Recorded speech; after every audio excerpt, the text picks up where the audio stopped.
Recorded Books presents She Thought She Was Safe by Terri Parlato, narrated by Kelly Tager. Chapter 1. Rain spatters the windshield, so I turn on the wipers, wishing every problem could be solved so easily. My palms are sweaty on the steering wheel. It's that strange time of year, summer barely over and the chill of fall seeping in like a stealthy intruder. But my little car heated up quickly, and I pull at the neck of my sweater, thinking I dressed too warmly for mid-September. I concentrate on my breathing, leaning on my yoga training, trying to settle, but anxiety fills my chest like a nasty weed that refuses to be eradicated. I guess it's in my DNA. Growing up with my single mom, living day to day with her nervous energy that had no known source, at least not to me. We moved city to city, town to town in my mother's desperate search for peace. It seemed to elude her all the way up to her death 2 months ago. And now I'm here, running to a new city myself, with my few possessions tucked into her battered old suitcases. It's almost laughable how my life has started to mirror hers. At this point, I'd hoped to have found a sense of calm and purpose, and I thought I had these last 10 years. I was married to my college sweetheart, working my dream job at the city library, even eking out a little time to work on my writing, hoping someday to become a published author. I was content and fulfilled. Until I showed up at Ben's office that day last spring, planning to take him to lunch for his birthday. But instead found him with his office manager, in flagrante, as the saying goes. My mother always said you couldn't trust anyone. I don't know where her paranoia came from. Maybe from her parents throwing her out at 18 when she got pregnant with me. But I'll never know. Her past was a closed book, and now she's gone.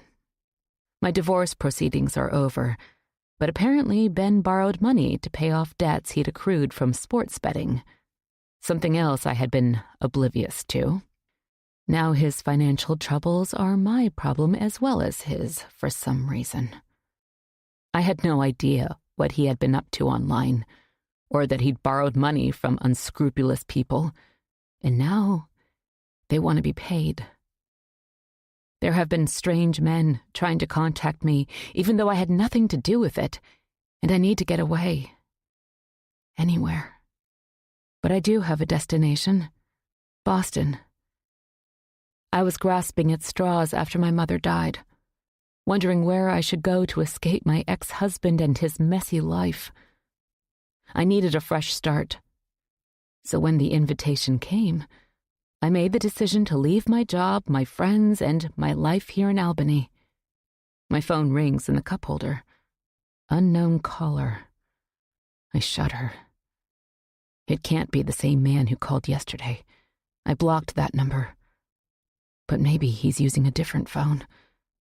The man yesterday said that he knows I made money from the sale of my mother's little house. All the money I have to my name. It didn't seem to matter to him that I was no longer married to Ben. I hit the decline button and wipe a tear from my cheek, concentrating on the stormy road ahead. Chapter 2. Traffic thickens as I approach Boston, but at least the rain has subsided. My stomach is in knots, and I wonder if I'm doing the right thing. At 32, I'm going to meet my father for the first time. My mother had gotten pregnant with me after a short relationship with a young man who'd just graduated from college and was touring the country. He'd stopped off at Mom's small hometown, Truckee, California, and they'd become involved. When he found out she was pregnant, he left as fast as he could without a backward glance. That's what my mother told me anyway. She raised me alone and refused to tell me his name, saying that we were better off without him. Who leaves a pregnant 18-year-old to fend for herself and their baby? On my birth certificate, in the father's spot is just one word: unknown. When I was growing up, we moved from one little town to another. Mom worked at all kinds of jobs: fast food, department stores, plant nurseries, which were her favorites. But money was always scarce. We crisscrossed the country. Eventually, we made it to Albany, New York, and she started to wind down from her wanderlust. By the time I started high school, we were permanent residents. She worked her way up to manager of a local nursery, and our lives stabilized. I started to pressure her to tell me about my father, but she would get angry and tell me that I was better off not knowing. This caused a lot of friction between us. But then college loomed, and I jumped at the chance to get out on my own. Armed with grants, scholarships, and student loans, I found a new life, one that suited me, a place where I could find a quiet corner and write. After I left Ben, I moved back in with my mom, into the tiny house we had shared before I got married. I was trying to make sense of my life, trying to figure out what was next after the divorce, when tragedy struck. My mother's death was sudden, unexpected. She was young, just 50. During a summer storm, she'd been driving a country road when her car skidded and hit an embankment. Ben had been telling her for months, "Lana, those tires are bald. You need to replace them. They're dangerous." But after all those years of scraping by, counting change to pay bills, Mom wasn't keen on spending money. I was numb. My mother was the only family I had ever known. And while she was different, unconventional, and maddening sometimes, we were close. After the shock had worn off, after the memorial service was over, I went through the junk that crowded the house. Mom wasn't exactly a hoarder, but she was close. I felt a little guilty as I went through her personal things, but I held a secret wish that I might finally find out who my father was. Had she left a clue somewhere in her stacks of papers? And I found out at last. I thought for years that he must be a criminal, maybe a con man or a rapist. My mother was so adamant that we were better off without him. So when I finally found his name, I expected to find him in prison somewhere, or dead from his misdeeds, maybe. I never expected to find out that he was famous. Chapter 3. The Boston skyline comes into view, gray buildings poking up through the mist, the Charles River dark and winding through town like a snake. I exit the highway and head downtown. I listen as Siri guides me to a multi-layered parking garage close to my father's building. The scent of exhaust and a light tinge of seawater fills the air as I make my way down the busy city block.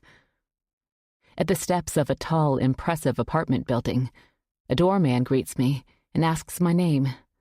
I get past the first gatekeeper.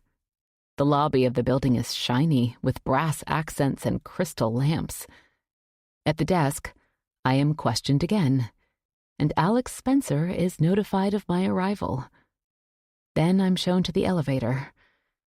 My heart beats in heavy thumps as I'm whisked to the penthouse, and I wonder if this is a mistake. 2 months ago, after Mom died, I contacted Alex Spencer through his website and told him that Lana Breen had been my mother, and gave him the details of my birth as far as I knew them. I didn't hear anything for several weeks and concluded that he thought I was some nut or I was mistaken about what I'd found in my mother's strong box. But then, his lawyer called and asked me questions and if I'd submit to a DNA test, which I did. And the proof was there. I was stunned to find out that my father is a best-selling author when I have written fiction nearly my whole life. Something my mother discouraged, but that makes sense now. Anything to do with him was poison to her. Alex and I have been emailing back and forth, trying to get to know each other. When he learned of my mother's recent death, he extended an invitation to me to stay at his family's lake house. And, while anxious, I've accepted. The doors of the elevator slide open with a chime, and I'm standing in a carpeted hallway in front of a massive door. I ring the bell, and a woman, not much older than I am, answers. "Emma? How nice to meet you. I'm Liliana." She's his third wife. I'd researched what I could about my father, trying to make sense of his life and mine. She's gorgeous. Olive skin, large dark eyes, a beautiful smile, and heavily pregnant. "It's nice to meet you too," I say, my voice squeaky. I feel dowdy in my jeans and black turtleneck, my long brown hair pulled back in a ponytail. "Alex is so anxious to see you. He's in his office." I follow her through a richly appointed living room, full of antiques and heavy furniture. She stops before a carved wooden door, knocks softly, and pulls the door open. He's sitting at a large, ornate desk, an open laptop in front of him. He stands and removes black-framed glasses when he hears me enter. My father is tall, with thick dark hair mixed with a bit of gray.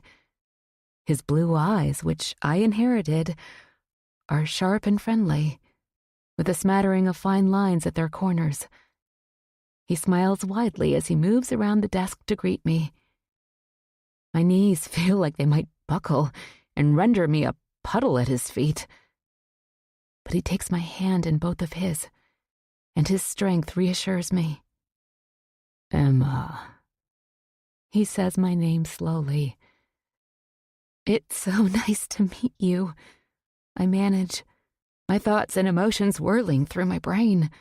I feel hot. My face is surely red, and I wonder what I've done coming here. "Let's sit." He waves me over to two leather wingback chairs that are positioned in front of floor-to-ceiling bookshelves. Alex doesn't say anything for a moment. He seems to be assessing me, looking almost through me, maybe trying to see traces of my mother. I try not to squirm, to keep my face pleasant, to keep my nerves at bay. "It's great to finally meet you in person," he says at last. My thoughts turn to my mother, and I wonder what really happened between them. In our emails, Alex and I had tiptoed around my mother's pregnancy and his leaving her. He didn't volunteer any details, and I didn't want to ask, not yet, anyway. He clears his throat. "How was traffic?" "Not too bad." "Good. I'm so glad you accepted my offer to stay at the lake house." "I'm glad to be here. I'm looking for a new start." He nods and taps his fingers on the armrest of his chair, as if wondering where to take the conversation next. We'd covered a lot of the basics in our emails. "So, tell me about this novel you've been working on." He crosses his legs like some TV interviewer. "I've been writing most of my life, like I told you. I started my novel in college. It was an assignment in one of my creative writing classes. Amazing." He shakes his head. "And you really had no idea who I was?" "No, my mother wouldn't tell me." He chews the earpiece of his glasses. "My other children have no interest in writing, and they grew up with me." He huffs out a breath. "Anyway, continue." "We were supposed to come up with an outline for a novel and the first chapter. That was the assignment." "I never outline," he says. "That never worked for me." I try to smile, steady my breath. "I managed to complete the assignment, but I've deviated from my outline completely." "So what's it about?" I feel small and inadequate as I look at the framed book cover art hanging on his office wall, all bestsellers. and 2 of his novels have been made into major films. Well, it's nothing special. I don't even know what genre it fits into, just general fiction, I guess. He chuckles. Okay, where's it set? New York, upstate. I've lived there since high school. So what happens there in upstate New York? I swallow. It's about a young woman and her mother, their relationship. God, that sounds awful. Well, I'd love to read it and help if I can. I'd be honored. My eyes wander to the first book cover on the wall. Its title is Killer on the Trail. Alex Spencer writes thrillers based on historical events. His first novel is about a serial killer who hitches a ride with pioneers on the California Trail. Since I discovered his identity, I managed to read his first 3 novels and am halfway through the 4th. I was completely drawn to his immersive prose, historical settings, and heart-pounding mystery. My novel has felt a little flat since. He stands suddenly. Tea or coffee? Tea, please. He hurries from the room, and I sink back into my chair. All my life, I've wondered about my father. Who was he? What was he really like? And there's always that yearning for family, a deep feeling of being left, a vast emptiness. That desire for connection was probably what blinded me to my ex-husband's faults, which, looking back, are glaringly obvious now. Ben was so handsome, so charming, and I had such a longing to be part of a family that marriage seemed to be the way to fill that void in my life. A painful lesson to learn. Alex returns bearing a tray containing a tall mug of black coffee, a delicate teacup, and cream and sugar. A plate of cookies, macaroons, and a rainbow of colors sits beside the drinks. Help yourself, he says, taking a sip of his coffee. While I fix my tea, he goes to his desk and removes a notebook. I need to give you directions to the lake house. His eyes meet mine. Your GPS won't find it. It's quite remote. He sits again, sips his coffee, and sets his mug on the table between us. Let me give you a little rundown on the house first. There are only 4 houses on Cheshire Lake. For years, there were only 3. The 4th is fairly new. He smirks. The original 3 were built... He scratches his head. Over 100 years ago by 3 families. One, of course, being the Spencers. I grew up there, and I go there now when I've got serious writing to do or I just need a break from the city. The closest town is Evansport, not far over the Maine border. It's not a big place, but it's quaint and has everything you need. And you won't be alone at the house. The Harwoods, Ruth and Simon, live next door. They're practically family. They're elderly, but Ruth is pretty spry, knows everything about the area. I've already let her know that you're coming, so brace yourself to be inundated with homemade baked goods. Simon is starting into dementia, unfortunately. A shadow passes over his face. But he's still doing okay. Now, on the other side, the first house you come to is the Cole house. Noah Cole is a nice enough guy, but keeps to himself. His parents own the place, but they prefer to spend their time in New York, so you probably won't see them. Alex glances out the window where Boston Harbor lies, dark and choppy. What about the 4th house? I ask. That was built about 10 years ago. A modern monstrosity. He winces. It sits across the lake. The original 3 families wanted to keep Cheshire Lake private and bought all the surrounding land, but Old Man Cole decided to sell a chunk that belonged to him. Desperate to make a buck, I guess. There's a couple that lives there. Nice people, but outsiders, really. They moved up from New York quite a while ago, looking to buy up land in Maine. Anyway, Alex picks up a lavender macaroon. You'll have all the privacy you need, but with company if you want it." "It sounds lovely." He smiles, and so far it's hard to square this man with the one my mother painted. "I'll write down the directions or you'll never find it. Siri doesn't even know where it is." He laughs, exposing perfect white teeth. I sip my tea while Alex scribbles in the notebook. "When you come to the gate, you'll need to punch in the code." He writes a string of numbers in a bold hand. "After that, you'll get to the lake in another quarter-mile. Turn left and you'll see 3 large houses in a row. Spencer House is the middle one." He stands and goes to his desk, rummages in the top drawer. "Keys."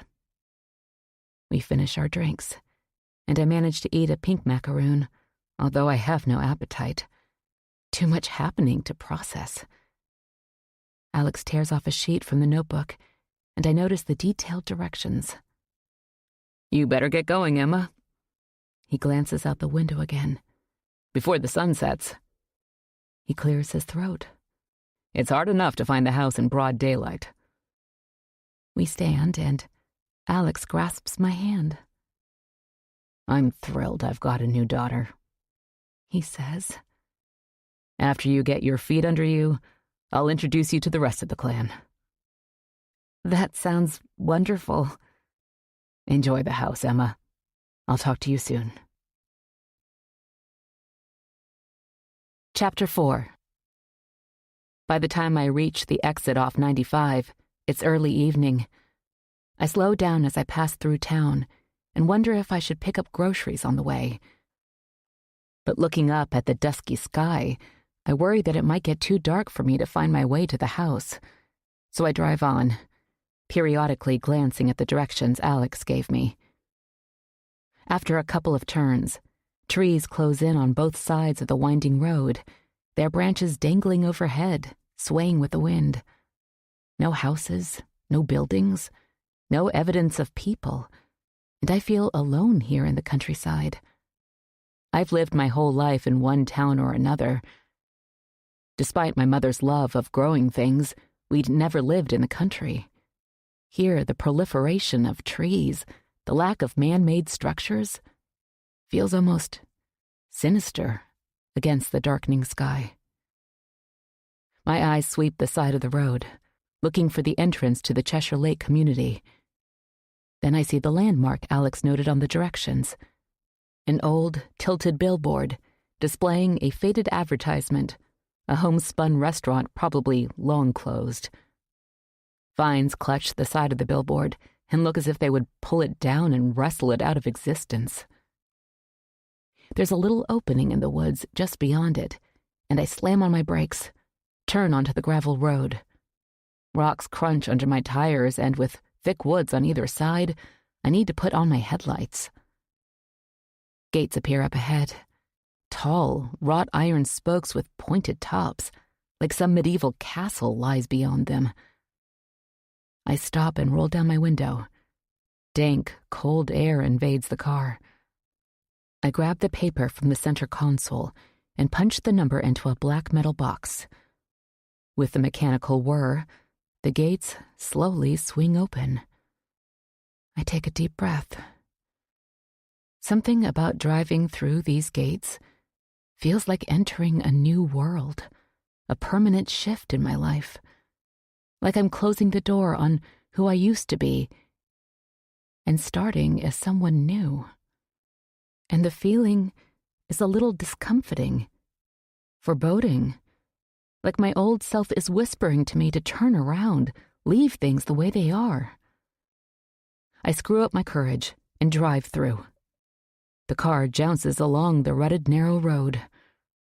Rounding a bend, I see something lying in the dirt, a lump near the forest edge.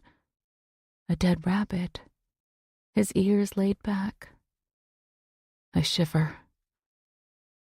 Eventually the trees thin and the dark, still water of the lake appears up ahead. The road nearly brings you to its shore before splitting, and the surface smooths to macadam. Per Alex's directions, I take a left turn. Soon, 3 huge houses come into view, and I let go a breath. Civilization. I pass the first one, which sits back among the trees, and turn into the driveway of the second house. Chilly, pine-scented air greets me as I open my car door. I pull my bags out of the trunk, pause, and look out at the shoreline. 3 docks are spaced evenly there with a small open boat tied to each one, like a matching set, bobbing gently, the water lapping quietly against their hulls. There's a small light atop a pole in front of a tall, glaringly white contemporary house across the lake. It must be the newer house Alex spoke of. I turn back to Spencer House, a towering Victorian with a wraparound porch studded with white gingerbread trim, like small bones gripping the edges of the house. It's hard to make out the color of the clapboards in the encroaching darkness, maybe gray. Tall windows, like empty eyes, are situated across 2 floors, and there's a small round window in what looks to be an attic. An ornate turret topped with a weather vane of a running rabbit rises into the murky sky. Next door, the Harwood's house, I presume, is also a large Victorian, similar in build, but it looks more lived in. There are plants and pots along the porch railing, not quite frostbitten, but definitely waning. Outlined in the porch light, 2 rocking chairs sway slightly in the breeze, as if ghost people were sitting there. I see movement in an upstairs window and wonder if someone is there, watching me. I turn away and clasp my arms together as a gust of cold air flutters under my jacket. Then I swing my laptop bag over my shoulder, grab my suitcases, and head to the Spencer front door. It takes a minute of jangling the key and the cold knob to get the door open, but it finally swings inward with a sigh. It's warmer than I expected as I walk into the foyer. The heat's been turned on, and there's a light on down the hall. I drop my bags on the floor, shut the door, and head toward the light. The kitchen is distinctly old-fashioned, green painted cabinets and a farmhouse sink that looks original. The appliances look like antiques, and I hope they work. On an interior wall is a small door, chest high. I pull at the handle, and it squeaks as it slides up. A dumbwaiter. I smile. Of course they have a dumbwaiter. I close the little door and turn to the table. There's a note next to a pie sitting there. "Hello, Emma. Alex told us you'd be arriving tonight, so I took the liberty of stocking the fridge. Also, I wanted to leave you one of my famous wild blueberry pies. Please stop by if you need anything at all. Welcome, Ruth Harwood. P.S. The upstairs bedroom at the end of the hall has been made up for you." The writing is a beautiful cursive, like they don't teach in school anymore, and I'm touched by the kindness of a stranger. I open the fridge, and despite looking like it came from a 50s movie set, it hums along and is plenty cold. I find milk, eggs, cheese, bottled water, and other items I can use to put together something of a dinner. But first, I explore the rest of the house, turning on lights as I move room to room. In the dining room, a long mahogany table sits beneath a chandelier that glitters with dozens of crystal prisms. The breakfront cabinet holds a delicate china service fit for at least 20 people. It all looks like something from 100 years ago, and I wonder if the Spencers still gather here for holidays. Through a wide arched doorway, the front room windows look out across the road at the lake. The furniture is heavy, with carved wood accents and deep red velvet upholstery. A fireplace dominates one wall and sits dark and cold. There are bookshelves stuffed with leather-bound classics, and there's a flat screen nestled among them. It looks out of place surrounded by old books and antiques. There's a door at the far end of the front room, and when I walk through, there's a spot of cold air, like people claim they feel when a ghost floats by. I know it's the product of an old house, but I shiver just the same. I flick on the light. This room is obviously Alex's office. A large antique desk sits in front of the windows, and office supplies, stacks of computer paper, a cup of pens, and paper clips on a little dish cover the desktop. I wheel back the chair and see a power cord sneaking underneath. There are bookshelves in here, too, and Alex's books are lined up on a middle shelf. 19 books, all standing in shiny dust jackets, attesting to my father's success. I can't help but be awed. I picture myself sitting at the big desk, my laptop in front of me, and my spirits rise. I've been working on the same manuscript since college, and my goal is to finally finish it while I'm here at the lake. I head back to the foyer and notice several portraits hanging in the hall. The people in them stare back at me, their expressions serious, haughty even. Some of the paintings look old, the people in them dressed from another era. But the last one, nearest the staircase, is more modern. A family group, and I recognize a teenage Alex standing next to a stern, tall man who is obviously his father. They look just alike, strong and powerful in dark blue suits and crisp white button-down shirts. A woman sits below them on a red settee. Her blonde hair rests in curls on her shoulders. Dressed in a filmy white gown, she looks as delicate as a flower, her arm around a young, dark-haired girl who sits beside her. Alex's sister? I'm anxious to meet everyone. I sigh. This is my family, the one I'd so longed for as a kid. On the wall opposite the portraits is a coat closet. I shrug out of my jacket and hang it up. There's a grandfather clock standing alongside the closet, but it's silent, its pendulum still. I guess no one's been here in a while to wind it. Its moon and stars dial above the clock face look slightly faded, and I wonder how old it is.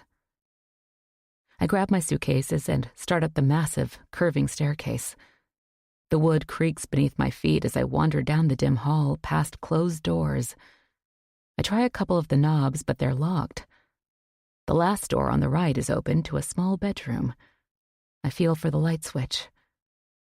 The bed is made up with a pink comforter. The wallpaper is covered with faded rosebuds, and lace curtains hang at the windows. Old-fashioned and feminine, and somehow sad, as if whoever lived in this room long ago has never left. I set my suitcases down and cross the floor to one of the windows. It looks out on the backyard, which is difficult to see in the encroaching darkness, but I can make out a tangle of trees. My stomach growls, and I decide to head downstairs, back to the kitchen. I notice a door outside my bedroom at the very end of the hallway. I try this knob, and it opens easily. A gust of cold air shoots past me, accompanied by the smell of must. I flick on the light switch. A steep, narrow set of stairs winds down, but also up. A back staircase. For servants, maybe? I glance up to what must be the way to the attic. The stairs creak beneath my shoes as I climb. There is no railing, so I place my hands on the walls. If I were claustrophobic, this dim staircase would have my heart pounding. As it is, it's creepy enough. I peep up at the landing. There's another door here, and I decide to explore. The crusty door creaks as I swing it inward to a large attic room. I can barely make out a bed in the corner in the light from the staircase.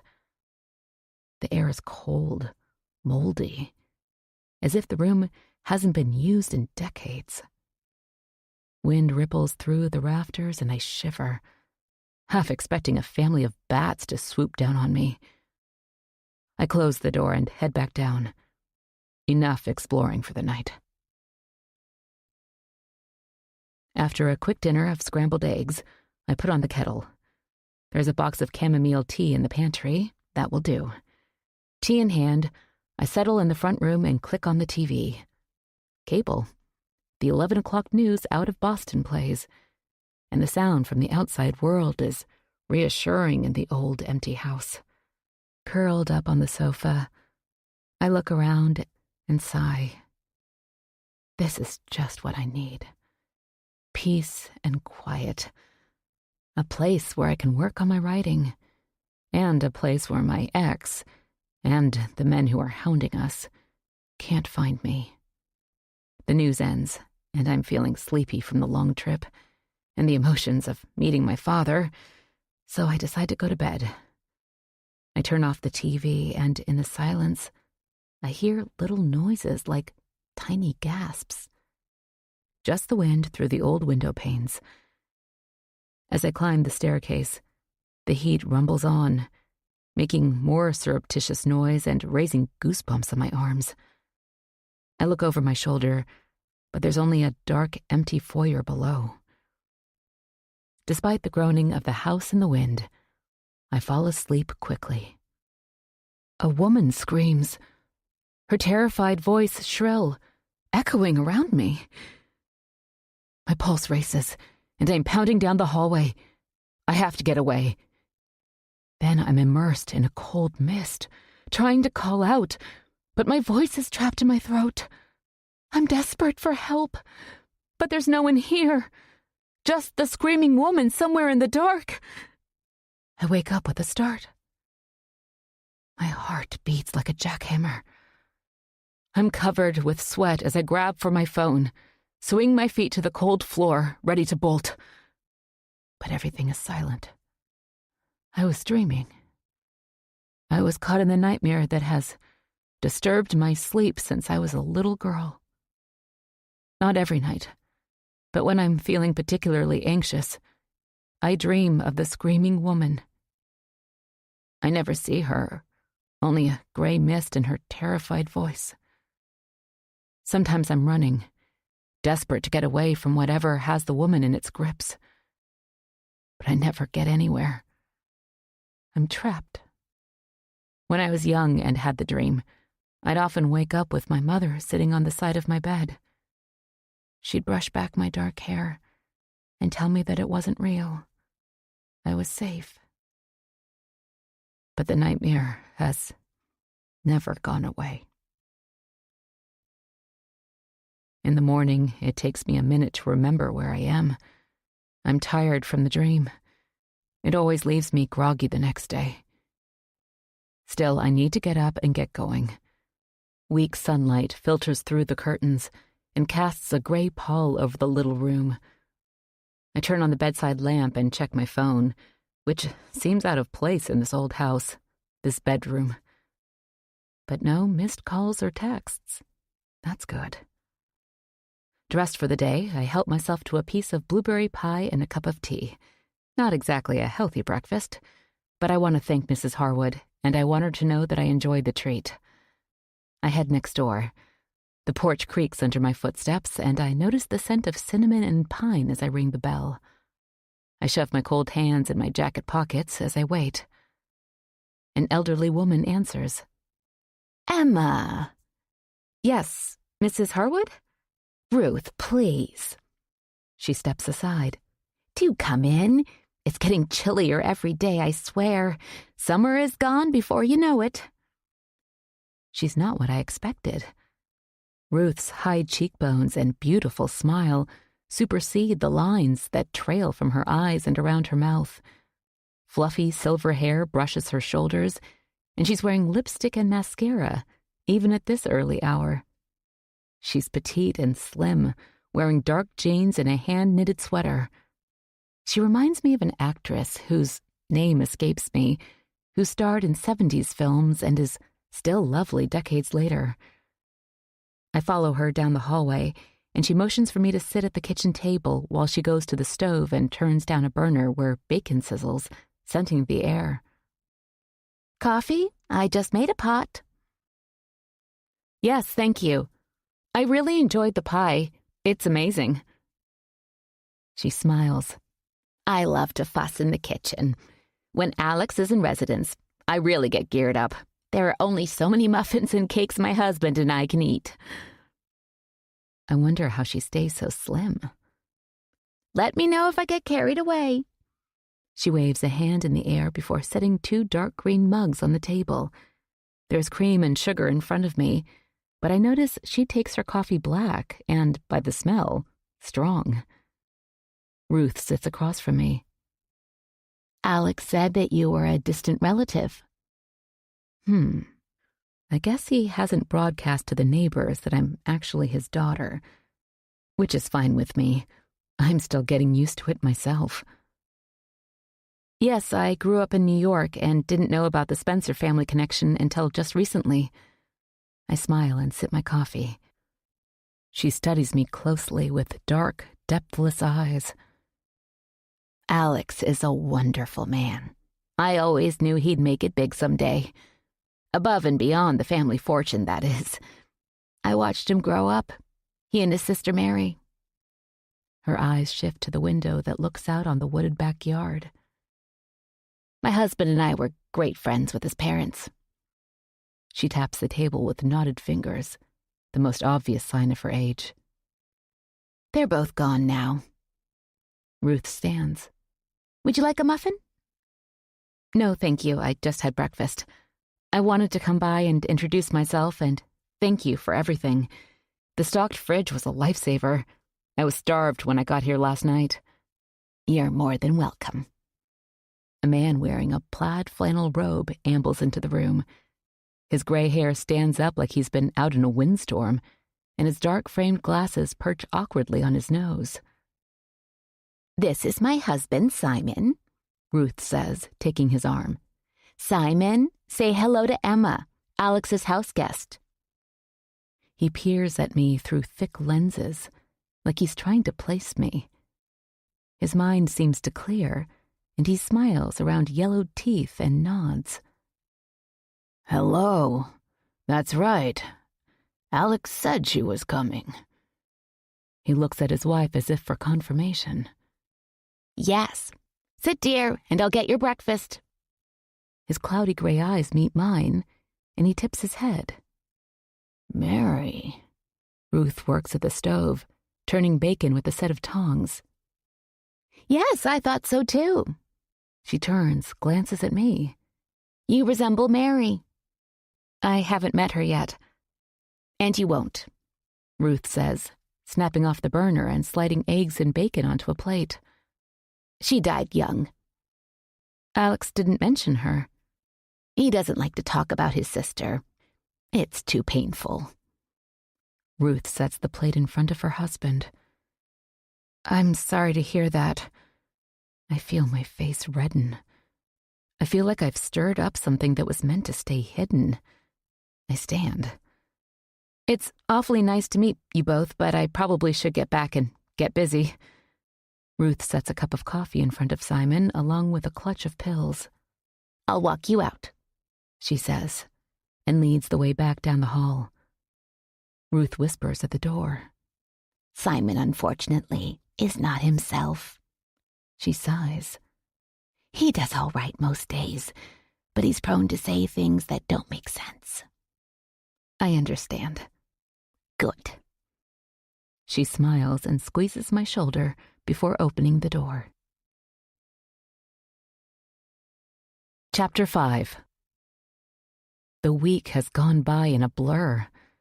The sun has shone every day, chasing away the dark corners in the house, and the wind has gone, so the windows have stopped rattling. The house stopped groaning, and I've settled in comfortably. I've been riding every day, and jogging around the lake every morning, enjoying the solitude and working out the details of my novel in the process. It's coming more into focus, the characters gaining more life, and I'm feeling better about it than I have in a long time. Maybe Alex's support is giving me the confidence I've always struggled with.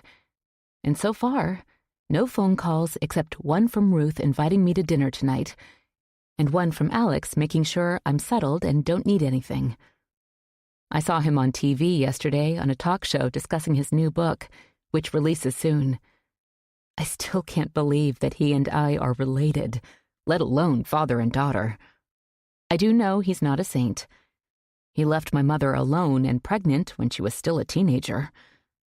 But I don't have anyone else, and I wonder if by inviting me into his life, he's trying to make up for what he did to her when he was young. The lake road runs in a loop, and 2 trips around give me the miles that make up my usual morning run. The air is chilly, and my breath makes clouds of steam as I push through the second loop. A breeze has come up, and the trees rustle on the banks of the lake, where deep blue water laps the shore. The fragrance of pine mingles with the scent of rotting leaves and the dead things that usher in autumn. Cheshire Lake still feels foreign after living in towns my whole life, but I'm slowly finding a sense of peace here in nature that I'd only read about in literature like Thoreau's essays. There's something soothing here amongst the towering trees, benign in the daylight, if a little inscrutable in the shadows at night. As I round a bend, I see Ruth, her arm through Simon's, walking slowly toward me.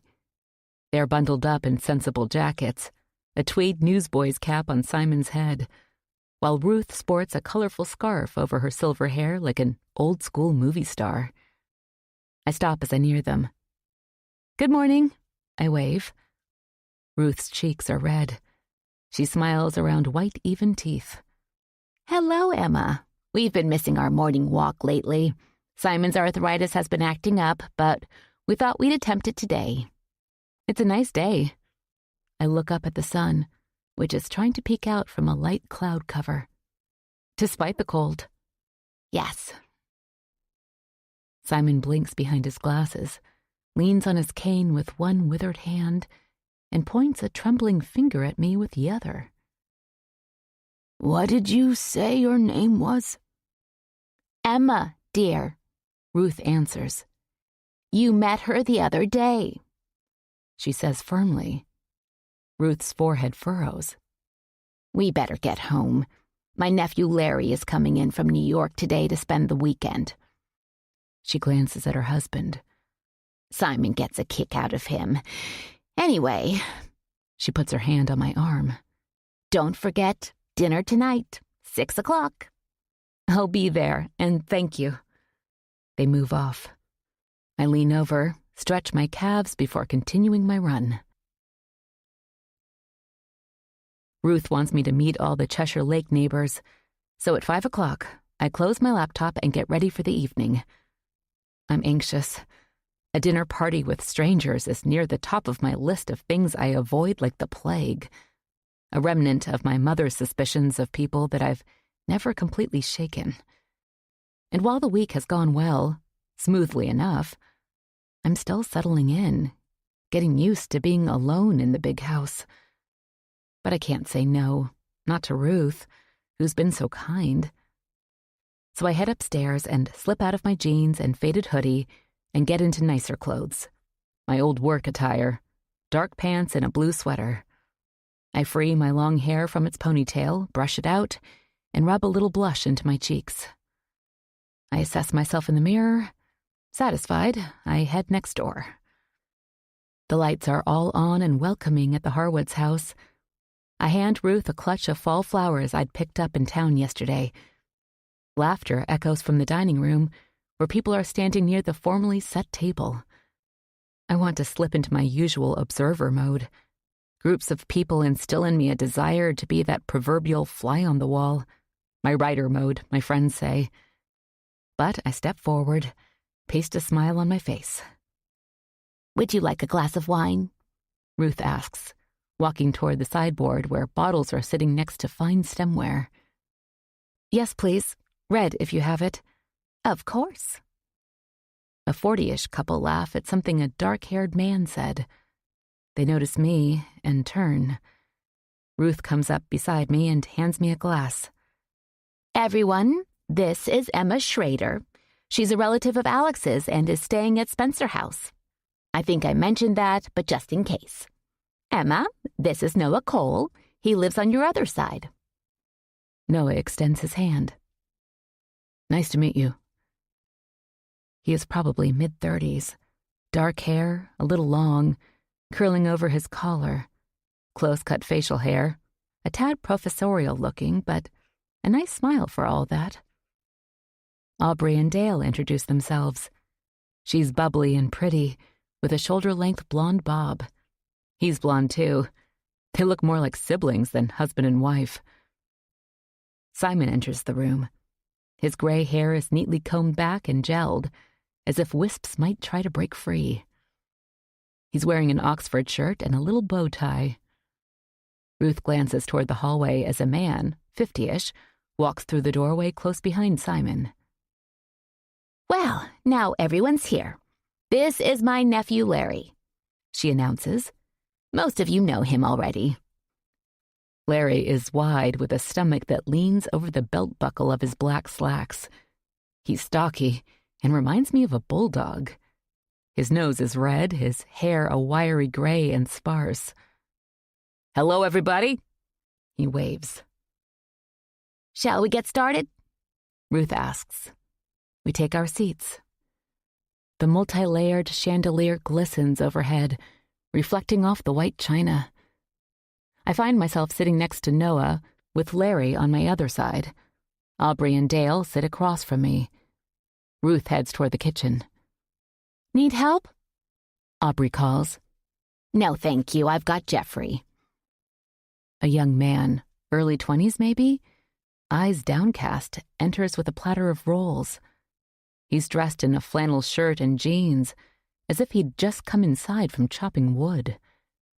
He sets the rolls on the table and quickly follows Ruth back into the kitchen, as if he's afraid someone will engage him in a conversation. "So, Emma," Noah says, "what brings you to our little enclave?" I sip water from a cut glass tumbler and clear my throat. I was living in Albany, but my mother died recently, and I decided that I needed a change. Alex offered me the house, and I thought it would be a good place to consider my options. And hide from my ex-husband and the men who are after us. And I don't mention that I'm actually attempting to write a novel in Alex Spencer's own house. I fidget with my napkin. "Sorry about your mom, but this is a good place to unwind. Consider your options," Noah says. "Yes, it's so peaceful here." Simon nods absently, his eyes on me as if he's trying to solve a puzzle. "I know I like to come up here and kick back from time to time," Larry says, his accent clearly New York City. "I like to visit my old buddy here." He taps Simon's arm. "And Auntie, too, of course." Larry reaches for a roll. "It's a beautiful area, remote and pristine for the most part," Noah says. "I'm usually here on the weekend if you need anything. I stay in Boston during the week, although I've been thinking of selling my townhouse and moving up here permanently. I'm getting tired of the traffic." Aubrey laughs playfully. You've been saying that for 2 years, Noah. "Yeah, I know." He throws her a stern look, then softens it with a smile. Ruth and Jeffrey return with serving plates of steaming food. "Nice spread, Ruth," Dale says.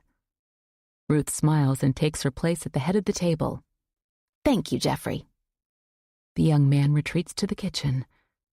A rare London broil takes center stage, accompanied by rosemary potatoes, broccolini, and a salad. It looks like Ruth does more than bake. The conversation starts around the weather, as if this disparate group of people have little in common or too much that they don't want to talk about. I learned that the Thompsons are a business team as well as husband and wife. He's a residential property developer, and she's a real estate agent. Larry heaps food on his plate and periodically pauses mid-chew to compliment Ruth. Noah sits quietly at my side, adding a short comment or two occasionally, but letting the others dominate the discussion. "So, Ruth, have you thought any more about our offer?" Dale says, slicing into his London broil. Her gaze shoots to Simon, who struggles to cut his food. "I've told you, Dale, that Jeffrey can live in the cottage as long as he wants. It's in the will. We won't sell it out from under him." Her lips purse. I wonder about Jeffrey. He quickly darted from the room as soon as Ruth thanked him for his help. There was no offer to join us, but it seemed to me that Jeffrey had no desire to stay anyway, as if he couldn't get away from everyone fast enough. Aubrey sets her fork on the table. With the money you'd make from the sale, Jeffrey could live anywhere he wants. So you can build 4 McMansions on that acre? No, thank you. Jeffrey is quite content where he is. Just think about it, Ruth. Dale shakes his head. You and Simon aren't getting any younger. Wouldn't it be nice to have a few million in the bank account? Healthcare costs are out of sight. Larry's small, round eyes cut in Ruth's direction. Money is not an issue, Ruth states. Besides, Simon's lived here his whole life. I don't intend to go changing things up on him now. And we don't want to look out on our lake and see a bunch of ugly new homes crowding out the trees and wildlife. Who did she say she was? Simon's voice is unnaturally loud, cutting through the conversation. He's looking at me. Ruth pats his arm. Emma, dear, Alex's relative. He shakes his head. No, that other woman who was here. No other woman was here, Simon. Aubrey bites her lips, shifts her eyes to her husband, whose gaze meets hers. At the house, at Alex's. Simon scratches his head. She came to see Alex. He points at me with his knife. Ruth's lips thin, and she smiles at me before turning to her husband. You are thinking of the woman who came to interview Alex the last time he was here. She had long brown hair, too. No, this is Emma. Ruth takes the knife from his hand. Let me cut that for you. So, Emma, how long are you staying? Noah asks, breaking the odd tension that had descended around the table.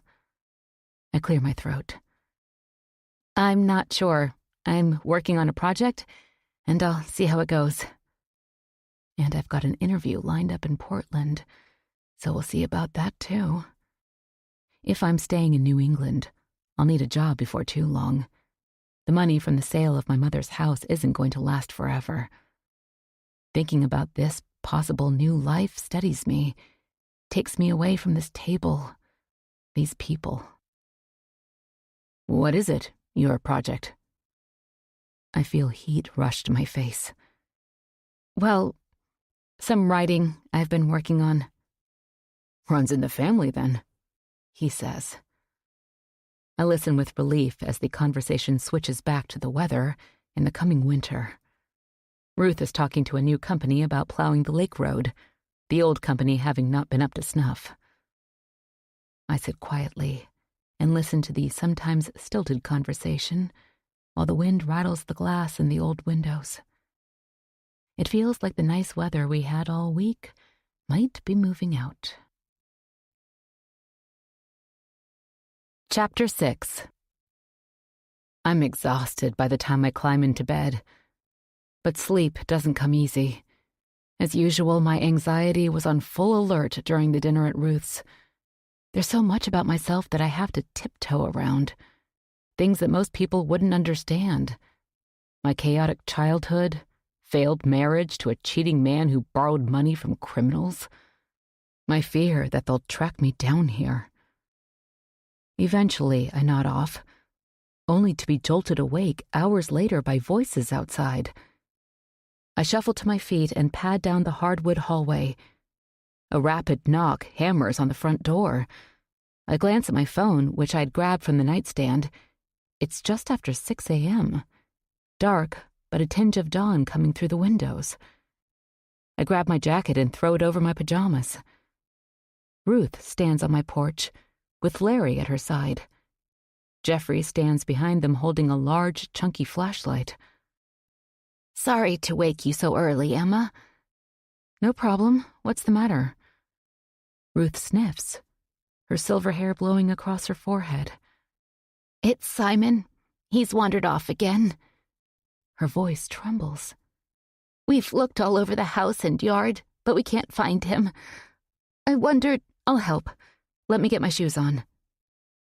She nods and turns to Jeffrey. Check Emma's backyard. He takes off around the house without a word.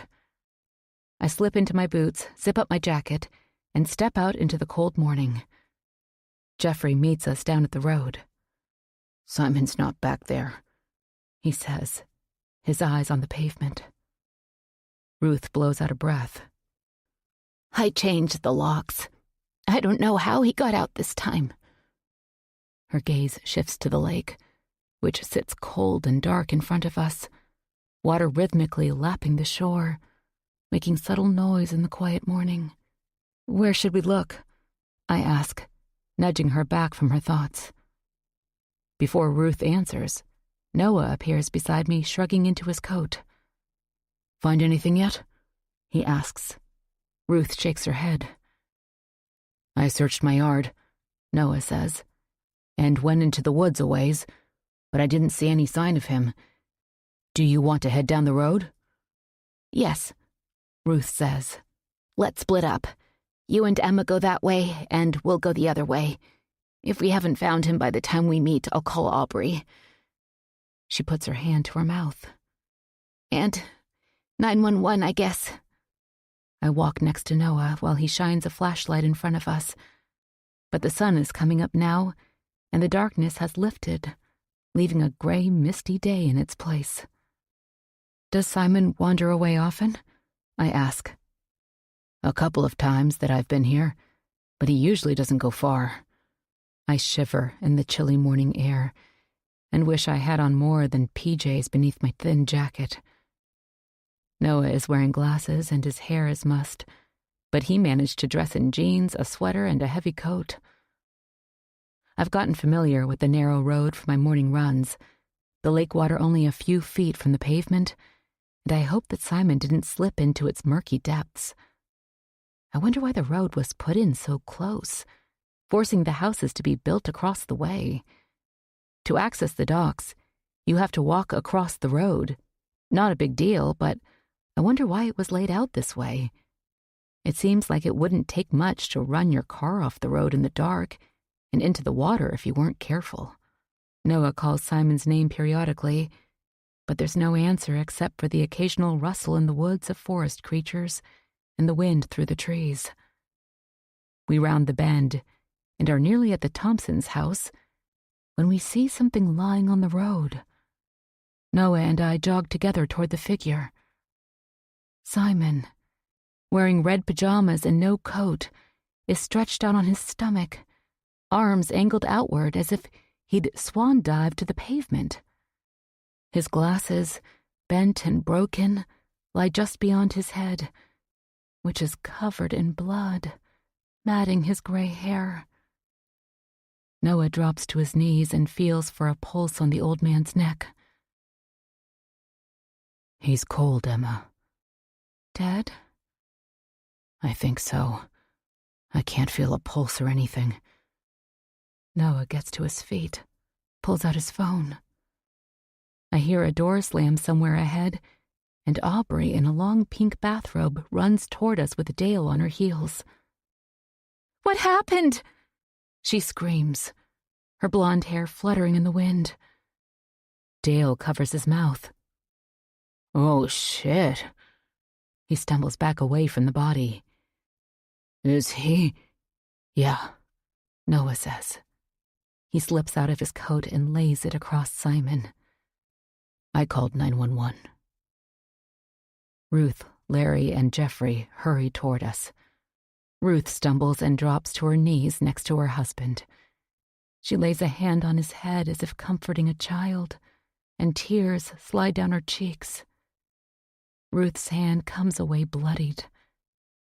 She doesn't seem to notice as sobs rack her slim frame. Chapter 7. I'm shaking with cold and emotion. I can't believe that this has happened. I know Simon wasn't well, but he seemed healthy enough at dinner last night. I stand close to Noah, trying to stay warm. No one's had much to say, except for Aubrey, who's been babbling nonstop since she joined us on the side of the road. Sirens become louder as emergency vehicles draw near. An ambulance, lights flashing, grinds to a halt. 2 EMTs jump out and a fire truck pulls in behind them. A husky female EMT, her dark hair slicked back into a tight bun, tells us to step away from Simon, and they drop to their knees, throwing open a satchel of instruments. But they pretty quickly sit back on their haunches. There's nothing they can do for poor Simon. 2 cop cars have arrived as well, and after a brief discussion with the EMTs, they stride over to where we're huddled. They ask Ruth to step over to the patrol car. While they talk to her, as much as I don't want to look, my eyes keep wandering to the body on the pavement.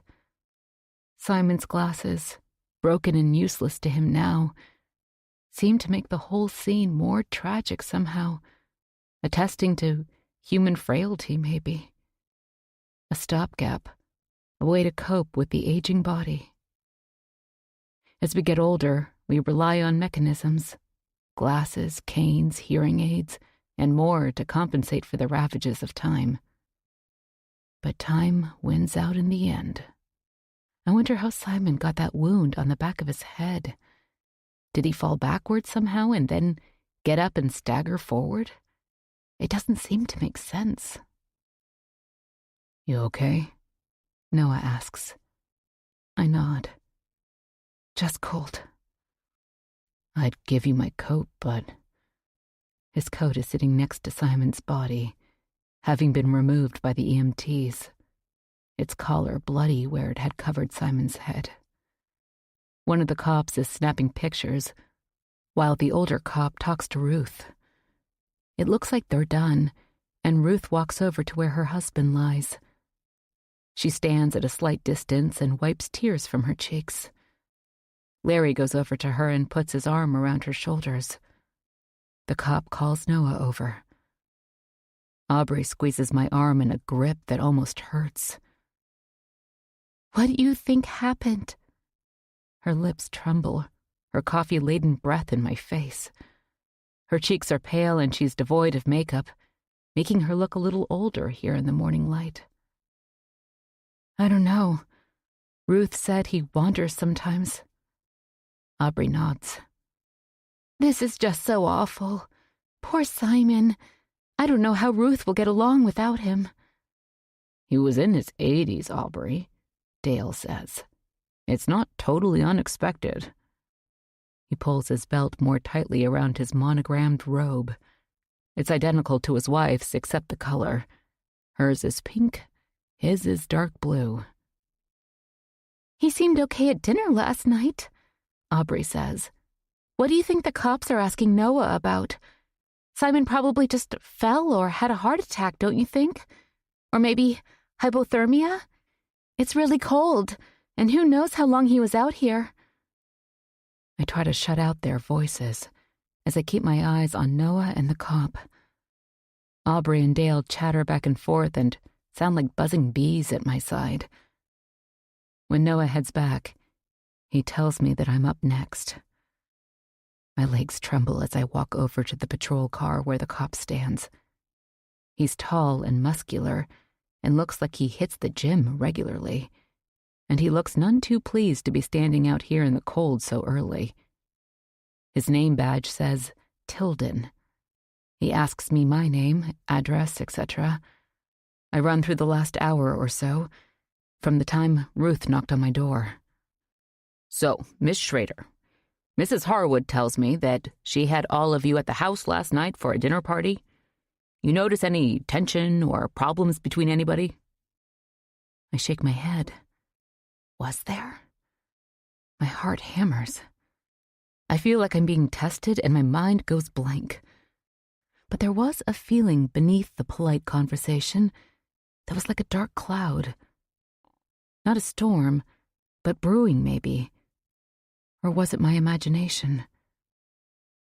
No, I say. I didn't notice anything. As we're talking, a van pulls up. Crime Scene Investigations is printed on its side. Obviously, the cops think there's more to Simon's death than a simple fall or a heart attack. The blood on the back of his head is certainly suspicious. I shudder. I thought I was safe here in this charming little enclave with these nice people. Could someone have come from the outside and hidden in the trees? How did they get through the gate? Maybe they walked in through the woods, but we're pretty isolated out here. It would be a very long walk from town.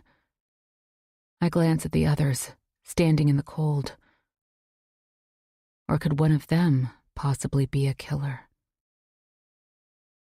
Thank you, Miss Schrader, Officer Tilden says. We'll be in touch. God, I hope not. What more can I tell them? I nod and head back to the group. Chapter 8. As the sun rises higher, sending weak light through the clouds, the EMTs load Simon into the back of the ambulance. As they slam the doors shut, it feels too fast, too final.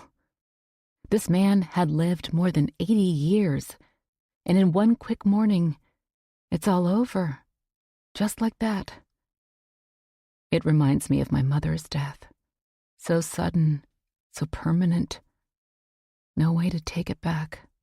Aubrey stands with her hand on Ruth's shoulder as we watch the vehicle disappear around a bend in the road. The cops have talked to everyone and tell us we can go, and they'll be in touch. The crime scene people are busy assessing the scene, hunting along the shoreline and traipsing through the woods. Looking for what?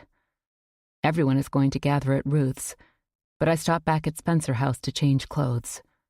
I check my phone as I walk down the porch steps on my way over to Ruth's. My heart sinks. 2 missed calls and a voicemail. Unknown callers. I reluctantly click on the voicemail and hear my ex-husband's anxious voice. Hi, Em. I'm so sorry to bother you. I went by your mother's place yesterday, but the new people were there already and they didn't know where you went. I'm so sorry, but I'm desperate, babe. I know I don't deserve it, but could you possibly lend me some money? I'll pay you back, I swear. I know I don't deserve it, but these guys are relentless. If I could just give them something, $5,000 maybe, I can keep them off my back a while. They're fucking scary, Em. I don't know what else to do. My parents just went into that assisted living place and they're strapped. Please, call me back. My cheeks flame and my heart hammers. How dare he call me asking for money? I stand still in Ruth's front yard, my breath coming in angry gasps. I close my eyes a moment, trying to get myself under control, before I walk into the house looking like a madwoman. I stab at my phone, deleting Ben's message. He's got a sister and friends. Let him go to them. I can't believe he has the gall to ask me. No, that's not true. I believe it. My mother's words come back to me. People are terrible, Emma. You can't trust anyone. The lights are all on at Ruth's and people are grouped around the kitchen table, except for Jeffrey, who stands apart, near the back door. Aubrey fusses at the counter, poking at the buttons on an old coffee maker. The conversation is fragmented, uncertain. Can I call anyone for you? Noah asks Ruth. She shakes her head and sighs. I've already called Alex, she says. He'll be here soon. There's no one else? No, Larry's here. She reaches out her hand and pats Larry's thick arm. Other than him, the Spencers are all the family we have, really. She sighs. Poor Simon. Aubrey places a mug in front of Ruth. Thank you, dear. I help Aubrey at the counter until everyone has coffee. We put together a platter of Ruth's homemade muffins and set it in the middle of the table. Aubrey keeps giving me a troubled look, like she wants to say something but is thinking better of it. When I leave to go to the powder room, she corners me in the hall. "What do you think, Emma?" she whispers. "Why all the questions in the crime scene team?" She covers her mouth with her hand. "Do you think the cops suspect someone did this to Simon?" I don't know. I guess they have to look at everything. Aubrey blows her bangs off her forehead. Jesus, I don't know what to think. Me either. Well, I guess we need to all stick together. Support each other, right? Yes. I don't know what else to say to her. I'm a virtual stranger here. When I walk back into the kitchen, I can't help but feel the tension, like a fog has descended on our little group.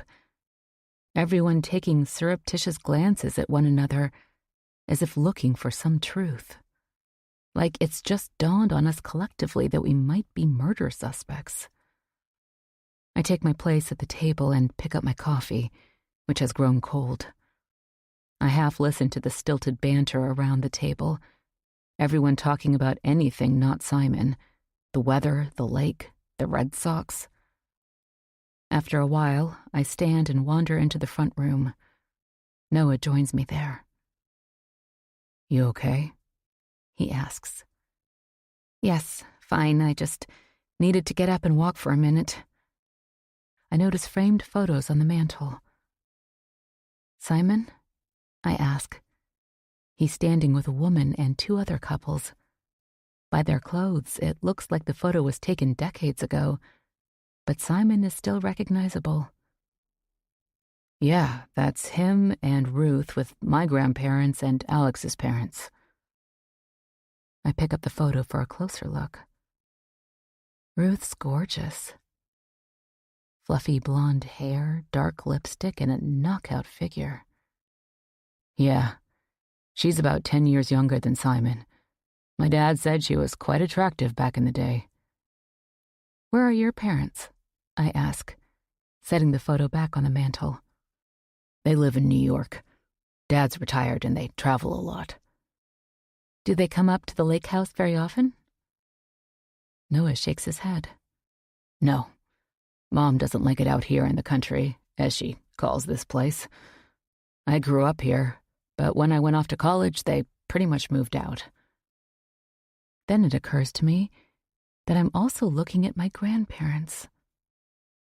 "These are Alex's parents?" I ask, pointing to the tall couple standing in the middle of the photo, the same people in the family portrait at Spencer House. "Yes." They're neatly dressed in tailored clothes, a serious look on my grandfather's face, while my grandmother stands with her arm looped through his, leaning on him as if for support, as if she might slip away without him. "They are both deceased," Noah says. "They died in a small plane crash when I was a kid. Alex inherited the house and everything." This is sad. I've never known any grandparents, and it would have been nice to have met them. "Did you call your parents to let them know about Simon?" "Yeah. They feel bad, but, well, my parents and the Harwoods had a falling out after my dad sold some of his land to the Thompsons, so they won't be coming to the funeral or anything." "I'm sorry." "Don't be. The rest of us get along okay. We go back too far to completely fall apart. I'm sure my parents will send a large, expensive spray of flowers for the funeral and make a sizable donation to whichever charity Ruth designates." "What about the Thompsons?" Noah smiles. "Ruth tolerates them. I mean, you can't help but like Dale and Aubrey, but Ruth keeps a close eye on them. Outsiders." He raises an eyebrow. I glance toward the kitchen. Who is Jeffrey? His grandmother worked for the Spencers and the Harwoods, doing cooking and cleaning, that sort of thing. Back in the old days, the Jones family were the help. One or more of them worked for all three families. Now Jeffrey is the only Jones still here. The others died or moved away. Ruth holds on to him like he's some relic from the good old days. He's a nice guy, a little lost maybe. He never finished high school or made any attempt that I know of to leave Cheshire Lake. So he lives in the cottage and works for the Harwoods. Pretty much. He maintains Spencer House, too, when Alex isn't around. I glance out the window at the lake, where the boats bob anchored at the docks. What do you think really happened to Simon? I say quietly. Noah shakes his head. I have no idea. By noon, Aubrey and Dale exchange looks like they are quietly planning what to do next, but don't want to say in front of everyone. That silent couple communication I remember from when I was married. After a quiet conversation with Ruth, Dale runs out and returns with food for lunch. He ordered enough to feed all of us for 2 meals. After Aubrey lays out the food, they gather their coats and leave, telling Ruth to call if she needs them. Ruth has sent Jeffrey to the garage with instructions to keep him busy with chores. Noah, Larry, and I sit in the kitchen with Ruth. She's weepy, but says that she is happy to have us here, to have company. We hear a vehicle pull in out front.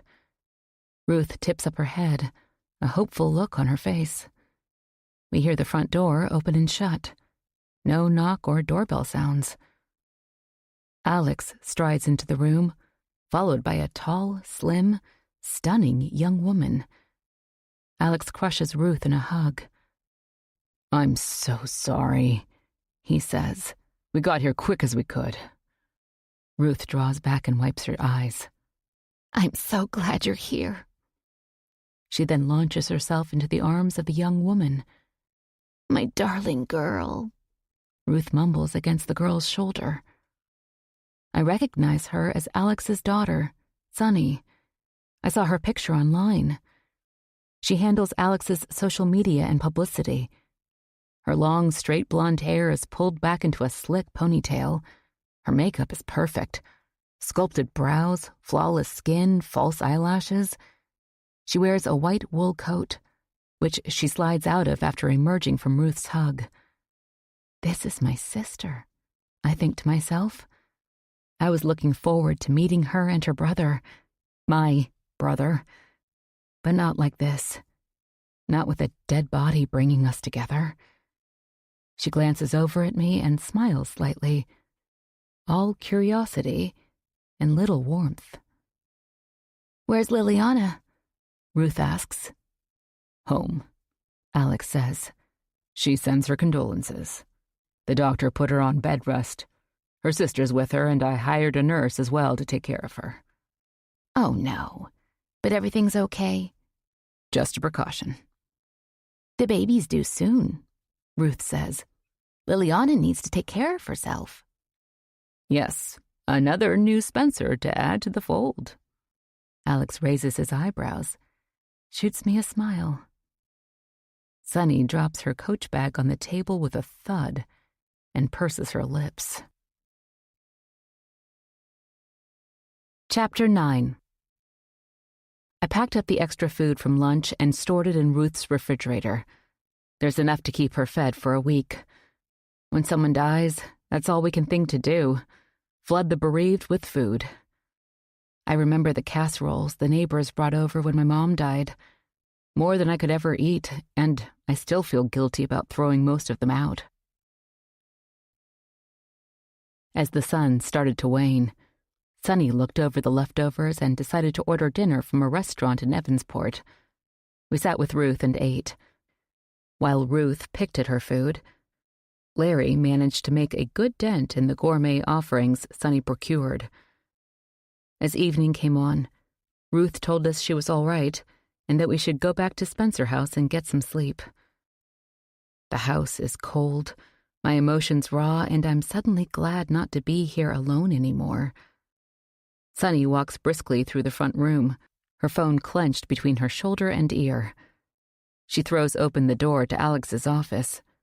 I hear her talking, shouting almost, as she shuts the door firmly behind her. Alex takes my jacket and hangs it in the hall closet. Sonny gets a little wound up when I have a book coming out, he says, glancing toward his office. And now with Simon. Alex's eyes focus on me. But I'm really glad you're here, Emma. Despite everything, I'm glad to have a chance to get to know you. I nod. Me too, I mumble. I feel so bad for Ruth. Alex's gaze shifts to the floor. Yes, I was afraid something like this would happen. In fact, when I was here a couple of weeks ago, I asked Ruth if we should consider putting Simon in a memory care facility, but she was having none of it. He sighs. I'm sure that's weighing on her now. I don't mention the proverbial elephant in the room. Other than Aubrey when she cornered me in the hall at Ruth's, no one has spoken about the cops and their probing questions. It's like these people are totally oblivious. Or maybe they just see what they want to see, and not discussing a possible murder in their midst is a choice they have all consciously made. Alex pats my shoulder. But don't worry about Ruth. She's as tough a lady as I've ever known. She'll come out of this okay. He turns toward the dining room and I follow. How about a drink? I could use a brandy.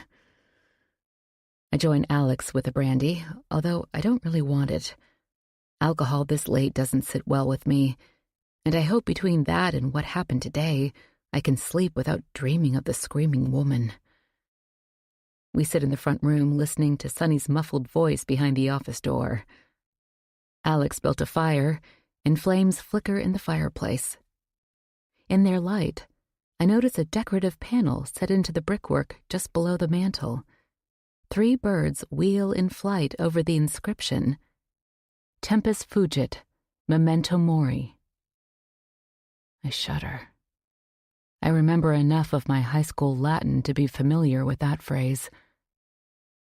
Time flies. Remember death. Alex catches my gaze.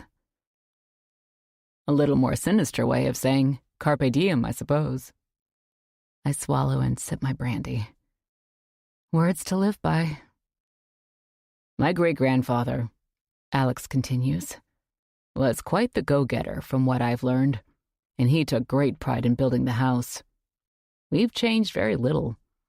His love of history and language can still be seen here in the decor and the things he left behind. When I was a kid, I loved the library, my office now, and the books in his collection. Especially Poe and the early crime novels. Alex smiles. I was quite the nerd. Still am, I guess. We have that in common, I say and sip my brandy. I think back to the years I spent with my mother, moving from one town to another. It was difficult to make friends, always being the new girl, so I took refuge in books, and then my notebooks that I filled with stories when I should have been learning algebra or biology. Still, I managed to keep my grades up, knowing that if I wanted to go to college, and I desperately did, a scholarship was crucial. Finally, I stand, trying to stifle a yawn. Sunny is still in Alex's office, still speaking on her phone in a sharp, strident voice. Then I notice my laptop.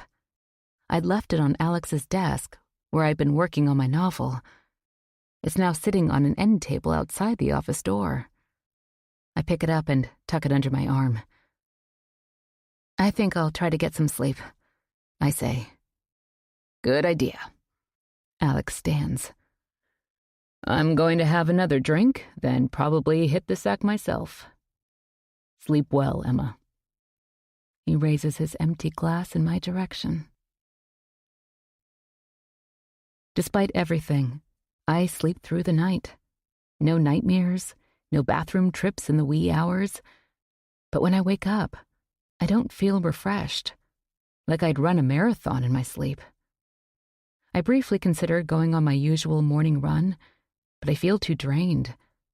And I don't want to revisit the scene of Simon's death either, which was cordoned off by crime scene tape anyway. So instead, I dressed for the day and decided to take a walk right outside to get some air. The house is strangely silent, as if Alex and Sonny had quietly moved out in the night.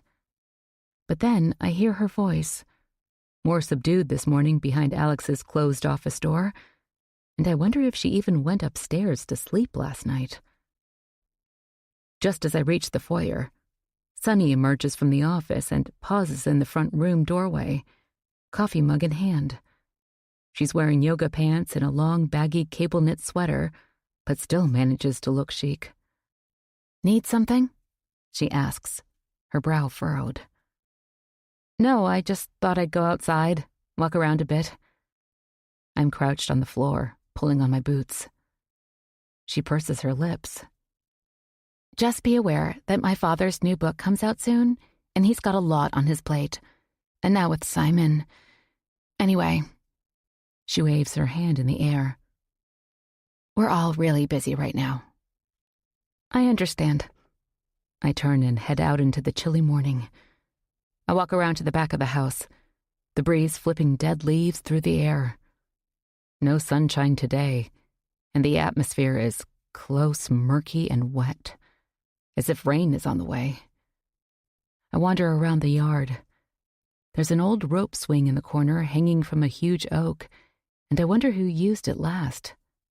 I can't imagine Sonny swinging on it, even as a little girl. There's a row of spent flowers, and that reminds me of my mother. She was like a latter-day hippie, all Earth Mother and Birkenstock sandals. Her love of growing things even helped provide for our dinner table. No matter where we lived, she managed to eke out a little garden patch between apartment buildings, or sometimes in a community garden. I sniff and kick through the leaves, which have started to come down in earnest, and notice a narrow path as the yard gives way to the trees. I decide to see where the path leads. From her cold reception, it's obvious that Sonny doesn't want me here, and of course, that was not what I had hoped for. Still, a lot is happening at once, and I need to give everyone time to get used to my presence. The best thing I can do is keep to myself, be helpful when the opportunity arises, and hope things smooth over. As I head down the path, the trees start to thin, and short wrought iron fencing comes into view. As I draw closer, I see headstones. I shiver. A graveyard so close to the house. A drooping old maple tree leans its heavy branches over the headstones like a protector. I find the gate to the little cemetery. The latch is cold and coated with rust, and it takes me a minute to work it free. The gate swings open with a screech that is loud in the quiet morning mist. Weeds and saplings have grown up around the graves. The name Spencer is carved on the first large stone, Howard and Lydia. From the dates, I assume these are Alex's parents. And they both died on the same day, which would correspond with what Noah told me. They died together in a small plane crash. My grandparents, I think to myself, and reach out my hand to touch the shiny stone. Nearby is a smaller stone with a clutch of roses carved at the top. Mary, Alex's younger sister, dead at 21. There are other stones behind these, all with the name Spencer carved at the top. It seems to me that my father is alone in the world except for his children. Sonny, her younger brother Andrew, me, and a string of wives and ex-wives. But the older generation is gone. Maybe that's why he's so close to Ruth. She's a link to the past. I run my hand along the carving of the roses on Mary's headstone. The rough granite picks at my fingertips. "What are you doing?" Sonny calls behind me. I startle. "Nothing, just walking, and I wandered into the woods and found—" "It's just the old family cemetery, Emma. No need to be back here. Jeffrey takes care of it. I don't want to say that he isn't doing a very good job of it, but I say nothing and head back through the gate. Sonny follows me up the path. Anyway, I wanted to let you know that my father has a radio interview this afternoon. So it would be best if you found something to do, not in the house. He needs quiet. Like I'm going to make a racket? Fine. Maybe I'll run into town. I suddenly feel suffocated in this little neighborhood, as if I'm an intruder and everyone, even Alex, wants me out. I don't belong, they seem to say behind their smiles and welcomes, letting Sonny articulate what they're all secretly feeling. Good idea. Evansport isn't that big, but I'm sure there's enough to keep you occupied for a while. I head out to the road, deciding to walk a little farther before going into town. Sonny crosses her arms and stands on the porch, watching. I square my shoulders. I won't let Sonny send me packing, which is what she seems hell-bent on doing. I've waited all my life to find my father. I'm not giving up now. I see Ruth coming out of her front door carrying a box. How are you holding up this morning, Ruth? I ask. She drops the box on the porch and swipes away a tress that has fallen over her eyes. All right, thanks for asking. She glances over her shoulder. Jeffrey is helping me sort some of Simon's things. The man accumulated a lot over the years. I should probably wait a while, take some time before I do this, but I just can't sit still. We all grieve in our own way. I remember that from my mother's death. I also got busy cleaning up the house soon after she was gone, as if going through her things brought her closer to me somehow. Let me know if you need anything, I say. I was just going for a walk. Thank you, Emma. Be careful, she says, and her eyes shift toward the lonely road ahead. Then she retreats back into the house. Her words unsettle me. Is there a murderer here someplace among the trees? Maybe a walk along the lake road, even a short one, isn't such a good idea. I pivot and head back toward the house. It's still too early to head into town.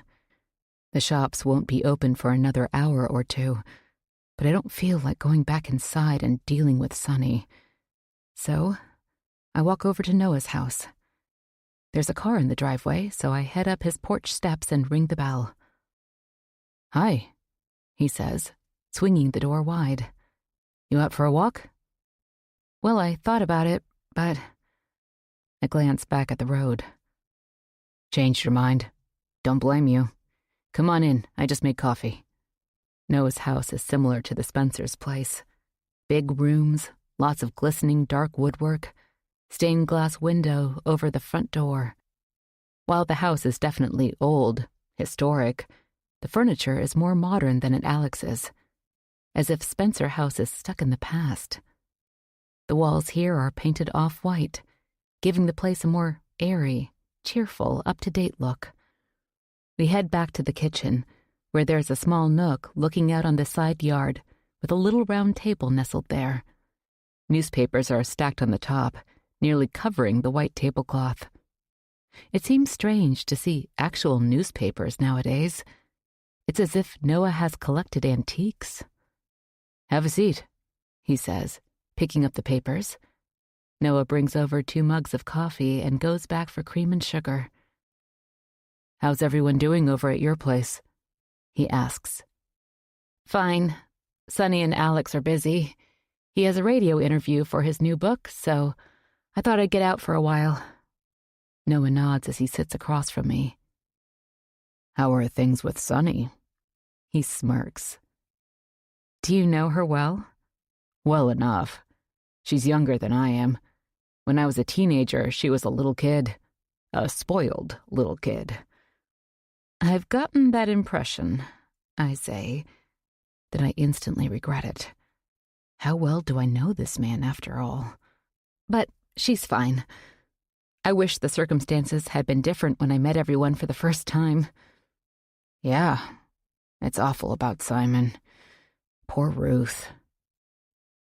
We fall silent, each sipping coffee. Noah gives me a long look. Ruth said you were a distant relative, but you've never met this branch of the family before? No. I clear my throat. I lived with my mom and we kept to ourselves. I didn't know about Alex and his family until just recently. Huh, interesting. Instant family, then? Yes, something like that. I glance around at the small but updated kitchen, wanting to change the subject. So the houses were all built a long time ago? Yes, late 1800s. The original owners, Robert Cole, Harold Harwood, and William Spencer, graduated from Harvard and went into business together.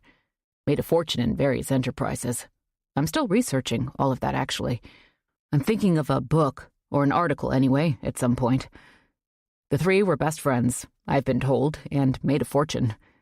They wanted to stick together. They were all avid sportsmen, hunted, fished, hiked.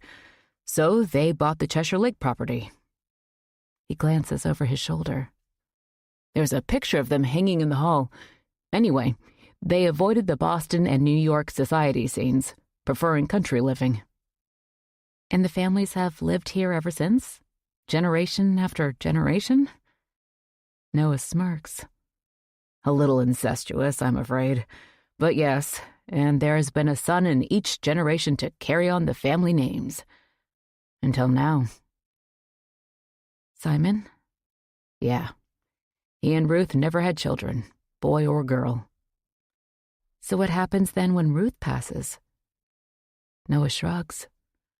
We'll see. That's why the Thompsons are so eager to get their hands on her property. They think they can wheedle a better price out of Ruth than if they wait until she's gone and other interested parties come sniffing around. I lean back in my chair. Maybe Alex or your father might buy her out. The question has been raised. Lots of history entwined in the three families, not all of it pleasant beneath the veneer of friendship. There's always something beneath. That's what I've always thought. People have a way of hiding their true selves, their intentions. My mind flips back to my husband. I had no clue what Ben was up to with his office manager, and I found out afterward that it had been going on for some time. Stupid me, I think to myself. I glance up at Noah, eager to take the conversation in a new direction. What do you do? For a living, I mean. I'm a journalist. A writer, then? That's why you're thinking of a book about Cheshire Lake and its history? That's a side project, really. One of those things I've thought more about than actually done anything about. A lot of writers for one small community. That's interesting. I suppose it is. He stands. Get you a refill? No, I'm good. Who do you write for? Freelance. I sell my articles to different outlets. I've been lucky. After college, I didn't have to find full-time employment because of my family. Trust fund, baby. He adds sheepishly. Nice. He sighs. Yeah, I'm grateful. I can write what I want, but I try to focus on issues that highlight the struggles of people who don't have the privileges I've had. That's a good thing. I hope it is. His back to me, Noah rinses his mug at the sink. What do you think happened to Simon? I ask, and see his shoulders tense. He pauses a moment before turning in my direction. I don't know. Probably a combination of his dementia and heart problems. I doubt he really believes that. He's a journalist. He saw the blood on the back of Simon's head. The cops seem to think otherwise. They have to look at everything, Emma. Be thorough. I just don't know why anyone would harm Simon. It doesn't make sense. It's possible somebody got into the neighborhood. I guess we'll see. Yeah. I glance out the window where thick woods stand. I'm going to take a ride into town and look around. Noah walks to the window and peers out. Good idea. Get out of here for a while. Any suggestions where I should go? I've been to the grocery store, but that's as far as I've gotten. Evansport has a lot of interesting shops. A nice bookstore, a cafe, and several other restaurants. Then there's always the waterfront. If you drive up the coast a bit, there's a lighthouse that's really spectacular, but it might be a little chilly to go out there today. Sounds nice. I'd join you, show you around, but I've got a deadline I'm fighting, so I should get to work. I stand. Another time, then? Absolutely. Chapter 10. Despite the cold, there are plenty of tourists walking the quaint streets of Evansport. With the weather changing fast, people have started flocking to the northeast to experience a New England autumn. Dry leaves tumble along the sidewalk, wheeling on the steady breeze. I lingered in the bookstore for a while, Alex's books prominently displayed on a table near the front entrance. I was proud and still astonished to see them and know that my father wrote those books. Back in my car, I debate a ride to the waterfront, but a chill has settled in my bones, and I decide to head back to Spencer House. There's a dark car sitting in front of Alex's place as I pull up. I wonder who it could be. A man with gleaming white hair and a bulky build climbs out of the driver's side. He stands and leans against his vehicle, watching me pull around into the driveway. My heart starts thumping wildly. Could it be one of the men who's been calling me? Could they have tracked me down? Obviously, he was waiting for me. I glance up at the house as I get out of my car, but I don't see Alex or Sonny. The man isn't here to see them. Miss Schrader? He calls, walking toward me. I stand still as a pointer. Yes? He extends his hand. Detective Tom Bellman. I'm investigating the Harwood death. Oh. I take his hand, which is cold, meaty, his grip firm. I have a few questions for you. He reaches into his coat pocket and pulls out a notebook. Okay. He has me run through yesterday morning. He nods periodically as if he's checking my words against the statement I gave to the cop on the scene. I understand that there was a dinner party the night before the victim went missing.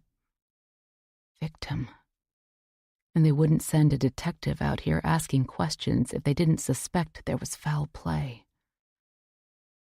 Yes, all of the people who went looking for Simon were there. Uh-huh. His narrow, light eyes meet mine.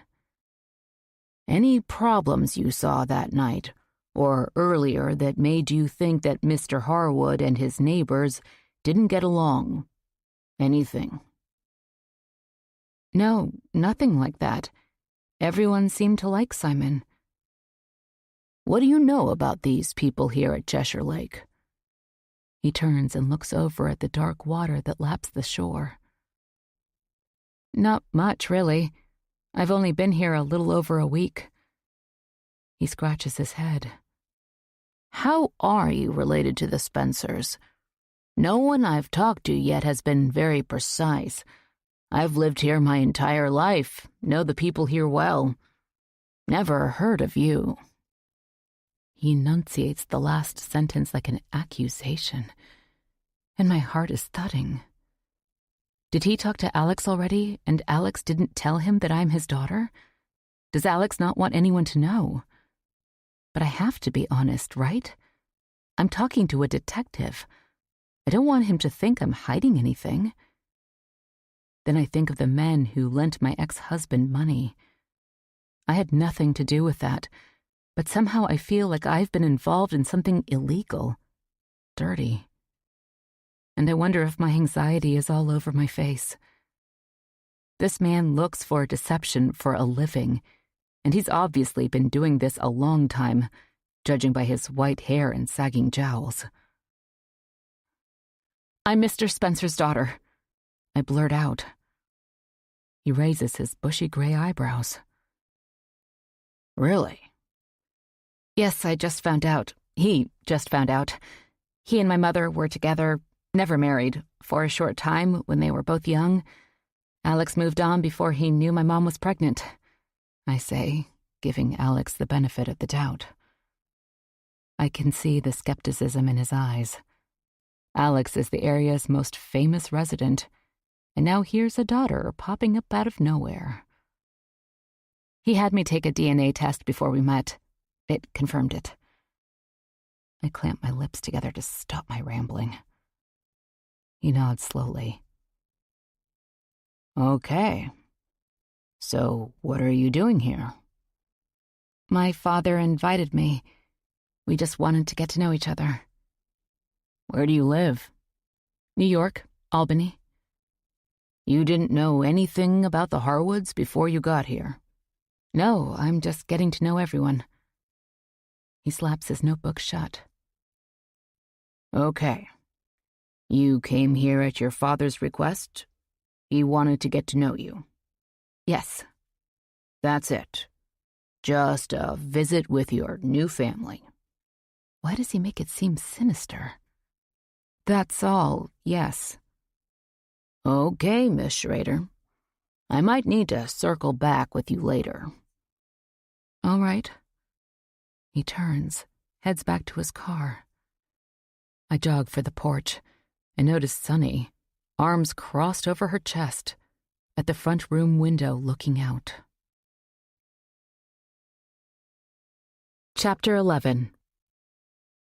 I race inside, lean against the closed door, and try to slow my breathing. Sunny is waiting in the foyer. She grabs my arm. "What did you tell the detective?" I hear Alex's voice somewhere in the interior of the house, talking on his phone. "Nothing. I don't know anything, but he must think that someone murdered Simon." I shake myself out of her grip. "You think?" Sunny smirks and starts pacing. "This isn't good. My father doesn't need this kind of publicity." She's dressed in a tight navy pencil skirt and silk blouse, like she's headed to the office. "Did the detective talk to you guys?" She whirls around to face me. "Briefly. We weren't even here when Simon died. How could this have happened? He interrogated Ruth and Larry and Jeffrey. Aubrey's called me 3 times. She said that they have an appointment to talk to the detective in the morning."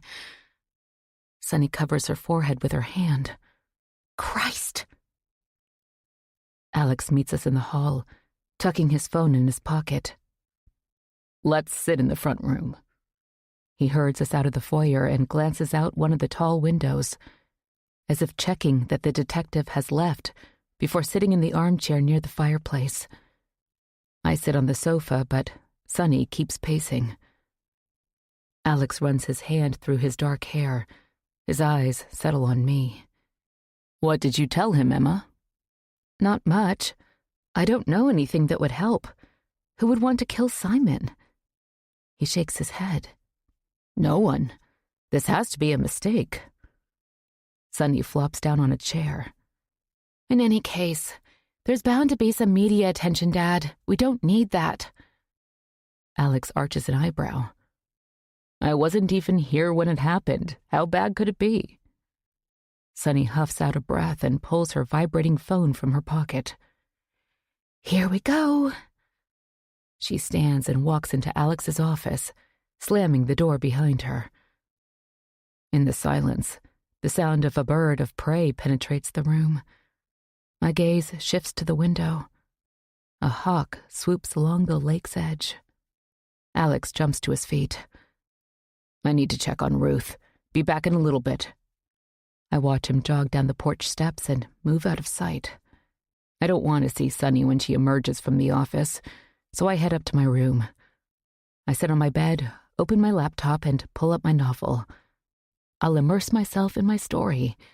That has been what I've done my whole life. Escape into fiction when the real world becomes Too much to handle. But I sit and stare at the screen. Inspiration nowhere in sight. And I wonder if I should head back to Albany. But that's not something I really want to do. Ben's there. My mother isn't. I've already said goodbye to my friends at work, off to a new life, a new adventure. Going back would seem like accepting defeat. And I want to give my father a chance. And if I get the job in Portland, it will be a new beginning, one I've been looking forward to. There's nothing for me back in Albany now. And I won't let Sonny scare me off. Hopefully the cops will discover that Simon wasn't murdered, that his death was a strange accident. I won't give up on Cheshire Lake yet. Sonny appears at my open door like a ghost. "It figures Ruth put you in here," she says. "What do you mean?" "This room." She walks inside, runs her hand over the oak dresser. "It was Mary's." "Well, she's been gone a long time. I'm sure this room is used for guests, right?" Sonny's dark eyes lock on mine. "You're the only overnight guest we've had out here in years. Anyway, I wanted to tell you not to talk to anybody about what happened to Simon. My father's a public figure, so you don't say anything to anybody in town or even here, especially not Noah." "Why not Noah?" "He's a reporter, Emma. Don't tell him anything." I lean back on my hands. What could I possibly tell anybody? I was asleep. Then Ruth asked me to help look for Simon. Noah and I found him dead on the road. Like I said, don't get friendly with Noah. And I see something in her eyes that makes me think that this is personal and has nothing to do with Noah being a reporter. Just watch what you say if you want to stay on my father's good side. He's soft-hearted, and he wants to be nice to you and all, but just watch yourself. I stand, pulling myself up to full height, although I'm still 3 or 4 inches shorter than Sunny in her stilettos. I don't need any warnings from you on how to behave, okay? She bats her false eyelashes and turns to leave, then turns back toward me. Mary died in this room, you know. With that, she walks back down the hall, her heels clicking on the hardwood. Chapter 12. I managed to stay away from Sunny the rest of the day, and Alex was either over at Ruth's or working in his office. Dinner time came and went, and I slipped down to the kitchen and warmed up some leftovers Ruth sent from her house. No one was around, and the house was eerily silent.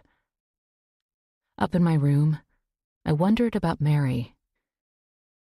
There's a small desk with a few random items in the top drawer: scissors, a dried-up glue stick, pencils. The dressers were empty, the closet too, except for a box on the top shelf. I thought about looking through it, but it was taped shut, and I didn't think it would be right to rip it open, so I left it alone. Sunny's words run round and round in my head. Mary died here, and I wonder what happened to her. Why would a 21-year-old just die in her bedroom? I'm walking back to my room after washing up for bed when my phone vibrates in my pocket. I pull it out. Unknown caller. I decline the call. My heart beats in heavy thumps. Back in my room, I shut the door, sit on the side of the bed, staring at my screen. The voicemail notification pops up. With trepidation, I reluctantly click on it. A strange, yet familiar voice emerges. The same man who had been calling me back in Albany. "Mrs. Schrader, time is running out, and we need to be paid. We know you left town, but we have ways of tracking you down. Your husband told us that you got a nice bank account and have the money to take care of this debt. It would be in your best interest to get this taken care of ASAP. Call me back on this number, and we'll get this all straightened out pronto. I shiver, my mind whirling. I told Ben to go to the police right at the beginning, but he said he couldn't do that. These guys would hurt him if he did. I can't believe he involved me in something like this. When I said that I was going to go to the police myself, he begged me not to and said he'd take care of it. I don't know what to do. Would they really be able to find me? My throat is parched and I feel like I'm going to choke, so I head downstairs for a glass of water. I use the back staircase, my hands on the walls since there is no railing. It's a little claustrophobic, but I don't want to run into Sunny. I'm surprised to see Alex in the kitchen, making a cup of coffee this late at night. Emma, you're up late. Couldn't sleep? Just thirsty. I reach into the cabinet for a glass, my hand shaking. What's going on? He asks. You look like you've seen a ghost. It's nothing. He tips his head. Let's sit a minute. I just came in for some coffee. I know it's late, but I'm writing, and I usually get a lot done at night. That's when the creative juices tend to flow best for me. Me too, sometimes, I say as I sit at the table with my water. Alex sits across from me. I know this isn't what you or I expected for your first visit. Poor Simon. But hopefully the cops will wrap this up quickly and we can put Simon to rest. Again, no mention of the circumstances of Simon's demise. I hope so. I clear my throat and sip my water. Is there something else? Alex asks. I blow out a breath. I might as well tell him, although I feel ashamed for some reason to have been involved in something so underhanded, even peripherally. But I feel alone with this problem, and Alex has been so kind. I need to tell someone, so I spill the whole story. Alex nods along. He asks me a few questions, but there's no judgment in his words. Only a building anger that some criminal is threatening me. Jesus, Emma. I wish you'd told me sooner. So you've been carrying this around for a month? Yes. I sniff back tears. It's my problem, but... My voice cracks. I just don't know what to do about it anymore. I was hoping my ex would have found a way to pay these guys back and it would go away. He sounds like a real loser, your husband, if you don't mind me saying. I see Ben before me, with his deceptive boy-next-door grin and his charm.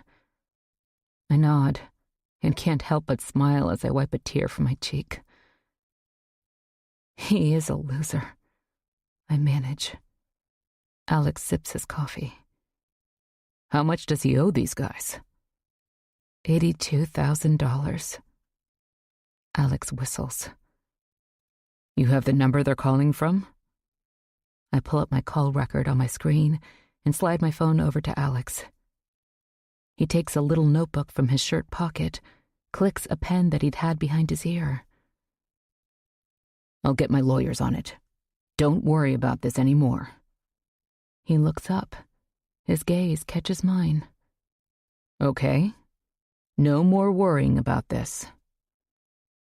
The breath flies out of me in a heavy sigh. Could Alex really make this go away? Really?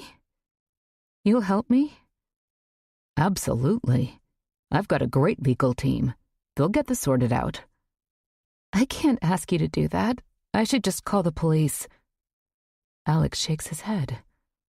No need, Emma. It'll just get more complicated getting the law involved.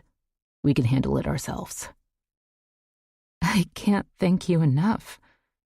No problem. It's the least I can do after missing out on your whole life. I wipe a tear from my cheek.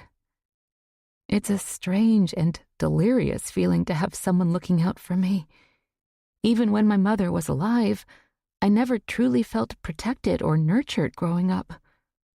She had so many of her own problems that I was sometimes more her caretaker than the other way around. Maybe because she had me so young and alone, but also her personality, I think, made mothering hard. Her parents, she said when she reluctantly spoke of them, had been stern, judgmental people. There wasn't much warmth or nurturing in her house, so I don't think she quite knew how to be a mother. We were more like sisters when I think about our relationship. We were close, we had a bond, but I never truly felt like a daughter. I never had anyone in my life who I thought would look out for me. Thank you, Alex. I say again. I know things are difficult right now with Simon. He rubs his hand over his mouth. That'll get sorted out, too. Simon was in poor health, and I didn't expect he'd be around much longer, so this wasn't totally unexpected. He smiles at me. But if we stick together, we'll get through all of these problems. We're family, after all. Chapter 13. I wake up to voices downstairs, muffled beyond my bedroom door. Sun shines through the windows and lights up the little room for the first time in days. I dress quickly and head into the hallway. Ruth and Alex are sitting in the front room. They both turn and look at me as I descend the stairs. Ruth stops mid-sentence. "Good morning," Alex says. "Hi, I didn't mean to sleep so late." "How are you, dear?" Ruth says. Her silver hair is a little flat, mascara smudged under one eye, but her dark slacks are neat and blouse unwrinkled. "I'm fine. I don't mean to intrude." Alex waves me over. "Join us." I walk over to the sofa and sit at the end farthest from where they sit in matching armchairs. "Ruth has just had a visit from Detective Bellman," Alex says. Ruth lets go a big breath. "They've completed the autopsy on poor Simon." Ruth shakes her head. "I didn't want them to do that to Simon, but that nasty detective said they'd get a court order. So what could I say?" She claps her hands against her thin thighs. "You couldn't help that, Ruth. Don't let it bother you." "I've known Tom Bellman for years. We all have. You'd think he'd be a little more sensitive." She pulls a crumpled tissue from the pocket of her cardigan and holds it against her nose. "What did they find?" I ask tentatively. "They've decided that Simon was murdered," Alex says. "Though I can hardly believe it. They think someone hit him in the back of the head with a weapon of some kind, which they haven't found." I feel goosebumps rise on my arms. The Cheshire Lake residents will have to come to terms with this now, and I wonder who could have done this. "Do they think someone got into the neighborhood?" Ruth's gaze catches mine. "That's the worst of it. They've insinuated it was one of us." She clamps her hand over her mouth. It's a horrible thought, but I had wondered before if it was possible. I've tried to discount it. It wasn't possible, I told myself. But could one of the neighbors who have welcomed me so kindly be a killer? It seems beyond belief, and the secluded little community starts to feel suffocating and sinister amidst the natural beauty of Cheshire Lake. "That could change," Alex says, as they get deeper into the investigation. "How can they be sure that someone didn't get in?" Ruth nods, glances sideways at Alex. "Do you think the Thompsons could have done it?" She asks quietly. "Simon was over near their place. Maybe they heard a noise and thought he was a prowler, in the dark. They might not have recognized him, and they hit him and then realized their mistake. Now they're laying low, acting innocent." Alex tips his head. "It's possible, I suppose." I think about the conversation at dinner that night.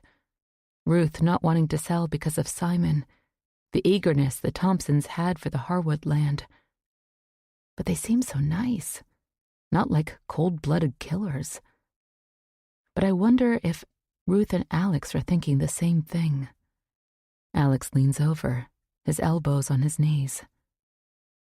Ruth, do you think Jeffrey could have something to do with it?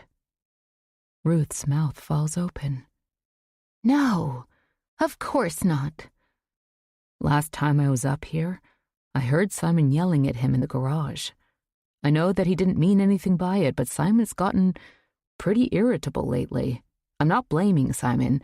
It happens with his illness, but maybe Jeffrey didn't know how to handle that. You know how he is.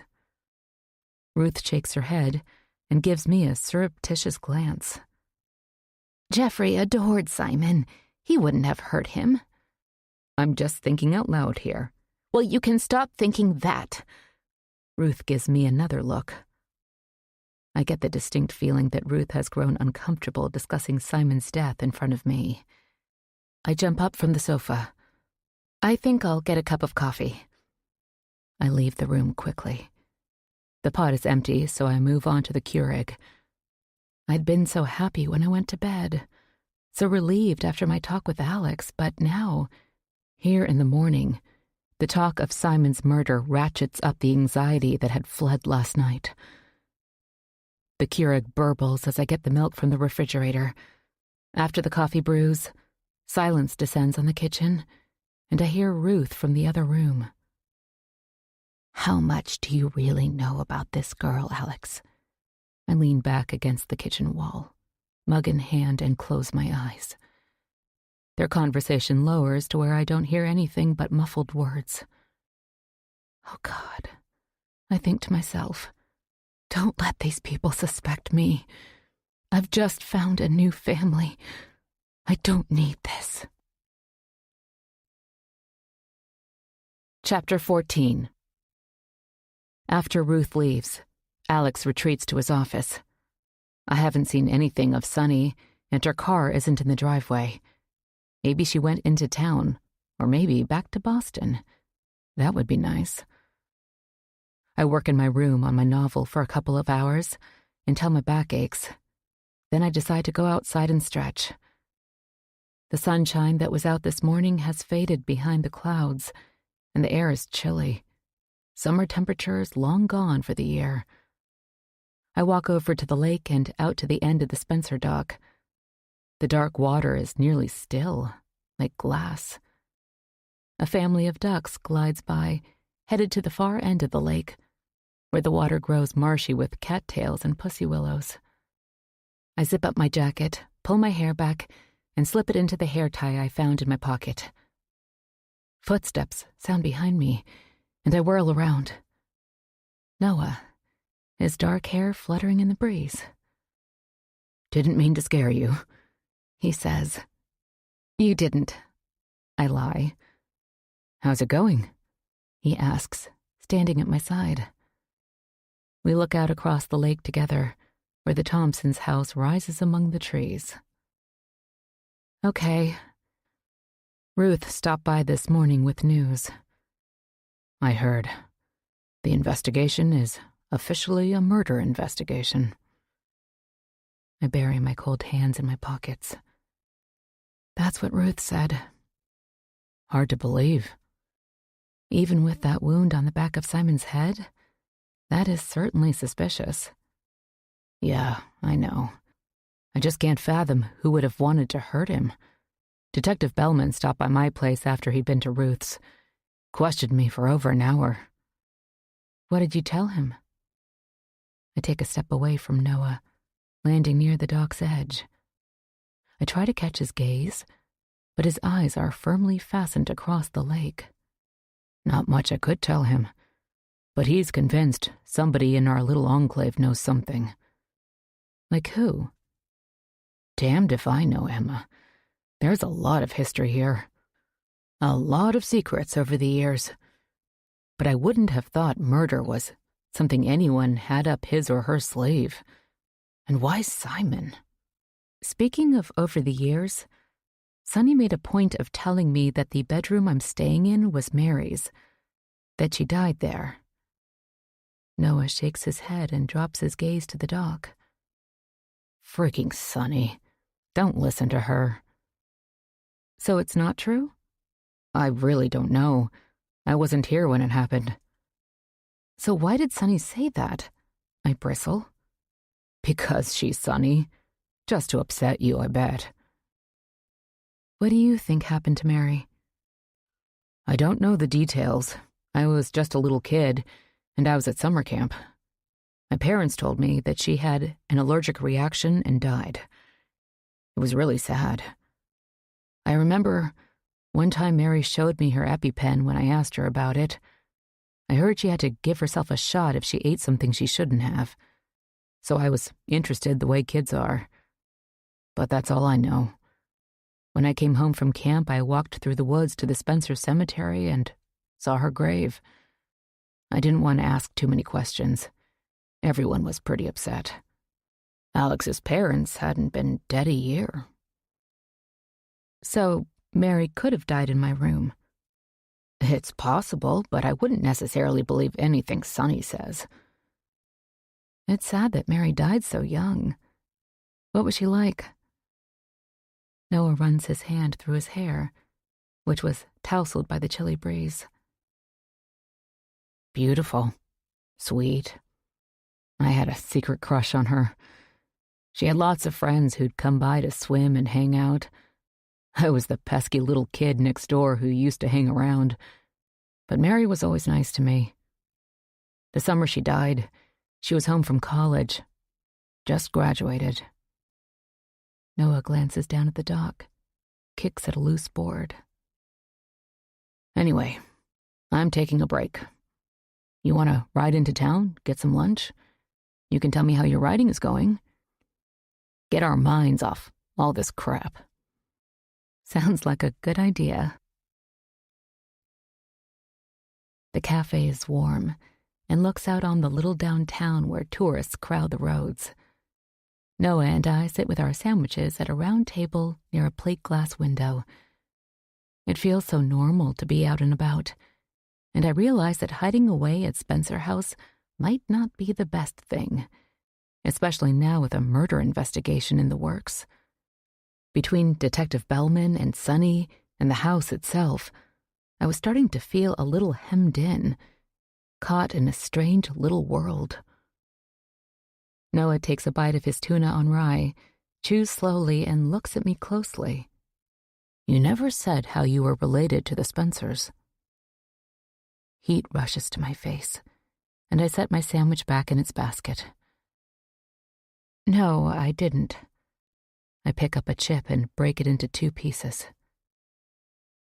I'm just curious, but if I had to place a bet, I'd say you were Alex's daughter. I try to stifle a gasping breath. What makes you say that? I don't mean to get in your business, Emma. Why are you then? It's just the family resemblance, he says. And you'd be the right age for Alex to have had a youthful fling that he hasn't told anyone about. He's not got the best track record with women. Liliana is wife number 3, and there were others that he didn't marry. Noah leans back in his chair. And it seemed strange to me that he'd invite you to stay at Spencer House if you weren't someone close to him. I've never known anyone to visit overnight, let alone stay at the house like you have. Not in years, anyway. I toss my crumpled napkin on the table, my heart thumping in my chest. Sunny's words come back to me. Don't tell Noah anything. He reaches across the table and squeezes my arm. Sorry. It really is none of my business, and I won't say anything to anyone. I glance up and meet his eyes. Alex hasn't told anyone, and I'm really not sure why, so I haven't said anything either. Except to Detective Bellman, but I don't think he would tell anyone. Maybe put it in his report, but it's not like he's going to gossip about me at the grocery store or anything. I don't think so anyway. No big deal, really, Noah says. Forget I brought it up. I nod, my pulse slowing. What is the big deal? Fine. I'm just getting used to it all. My mother wouldn't tell me about Alex. I only found out a couple of months ago after she died. And I certainly didn't expect all of this. And now, a murder. I don't know what to think about anything right now. Alex has been so nice, but everything else. I shake my head. I'm thinking of moving to Portland.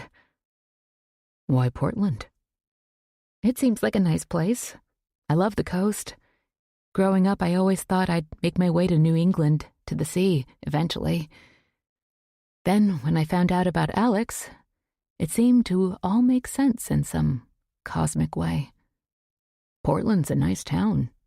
Not too big, but big enough. No plans to go back to Albany? No. You have anybody back there? An ex-husband. I pick up my sandwich. And loan sharks who are after me. Sorry about that. Have you been married? Time to put him on the hot seat. Once, for a couple of years. Madison and I went our separate ways 6 years ago. We were both young, both from the same background. Her family and mine knew each other in Boston, moved in the same circles. What happened? He shrugs. We were just too different in the end. We were young when we got together. You grow and change. She liked the parties and the nightlife, and I did too for a while.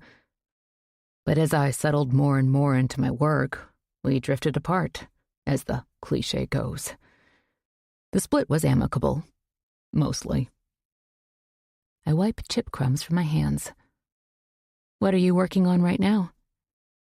An article about a homeless shelter in Boston, highlighting the lives of 3 different people who are staying there. They come from completely different backgrounds. The point of the story is homelessness can happen to anyone. I totally believe it. I think about how close Mom and I had come over the years to being on the streets. We lived in enough ratty apartments that homelessness seemed just around the corner more than once. That's something that needs to be told. Yeah, I'm pleased with the article so far. Speaking of, I probably should get back to work. We stand, picking up the leavings of our lunches. How's your project coming, by the way? Noah asks. It's a novel, I blurt out. It's coming along in spurts. His gaze meets mine. Not a thriller like Alex writes. No, not at all. No one gets hurt in my story, at least not physically. Sounds good. I'd love to read it if you need some feedback or anything. I'll let you know. We ride back to Cheshire Lake, and I wonder as we wait for the metal gates to swing open just how long I want to stay here. My interview in Portland is a couple of weeks away, and I haven't mentioned it to Alex or anyone. I wanted to see how far entwined into this new family I wanted to become, and that answer is still an unknown.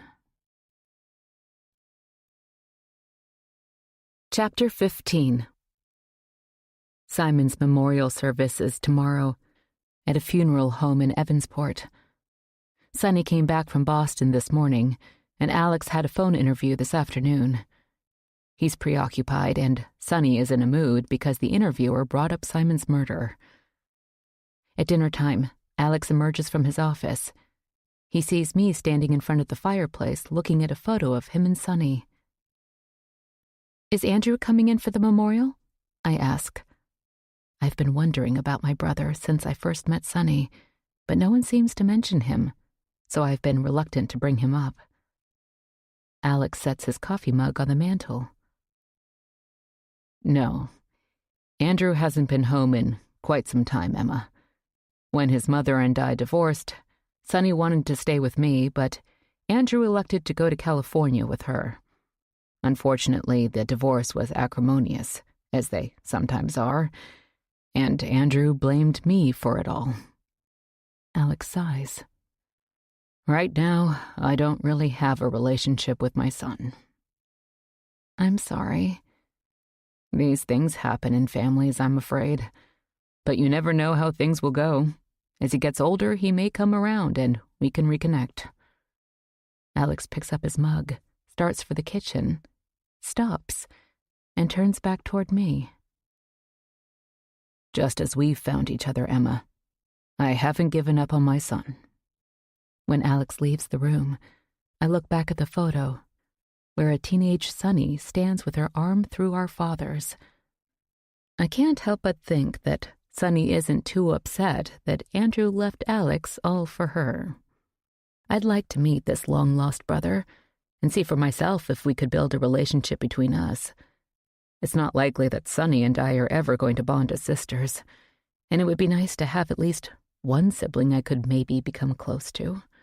Sunny has been over at Ruth's, helping make last-minute arrangements for the service and get together at Spencer House afterward.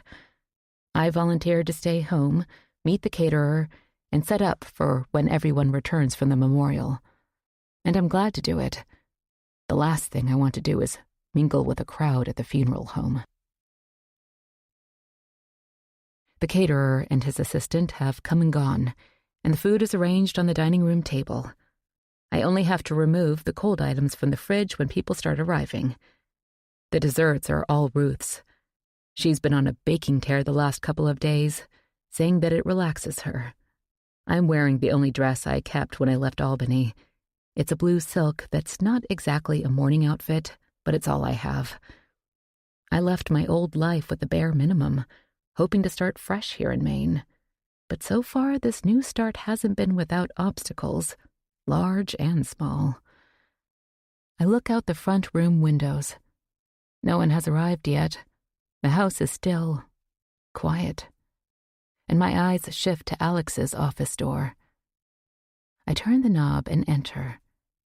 I haven't been in here since Alex and Sunny arrived after Simon's murder.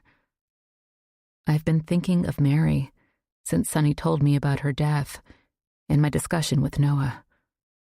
I wonder if there is a picture of her anywhere. I've seen the portrait in the hall, of course, where Mary must have been 10 or 11, but I wonder what she looked like a little older.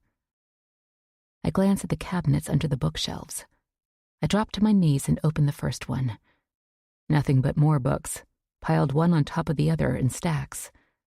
Normally that would have me looking at the titles, pulling volumes from the cabinet and reading, but that's not what I'm looking for right now. I close the door and move on to the next one. Nothing but books.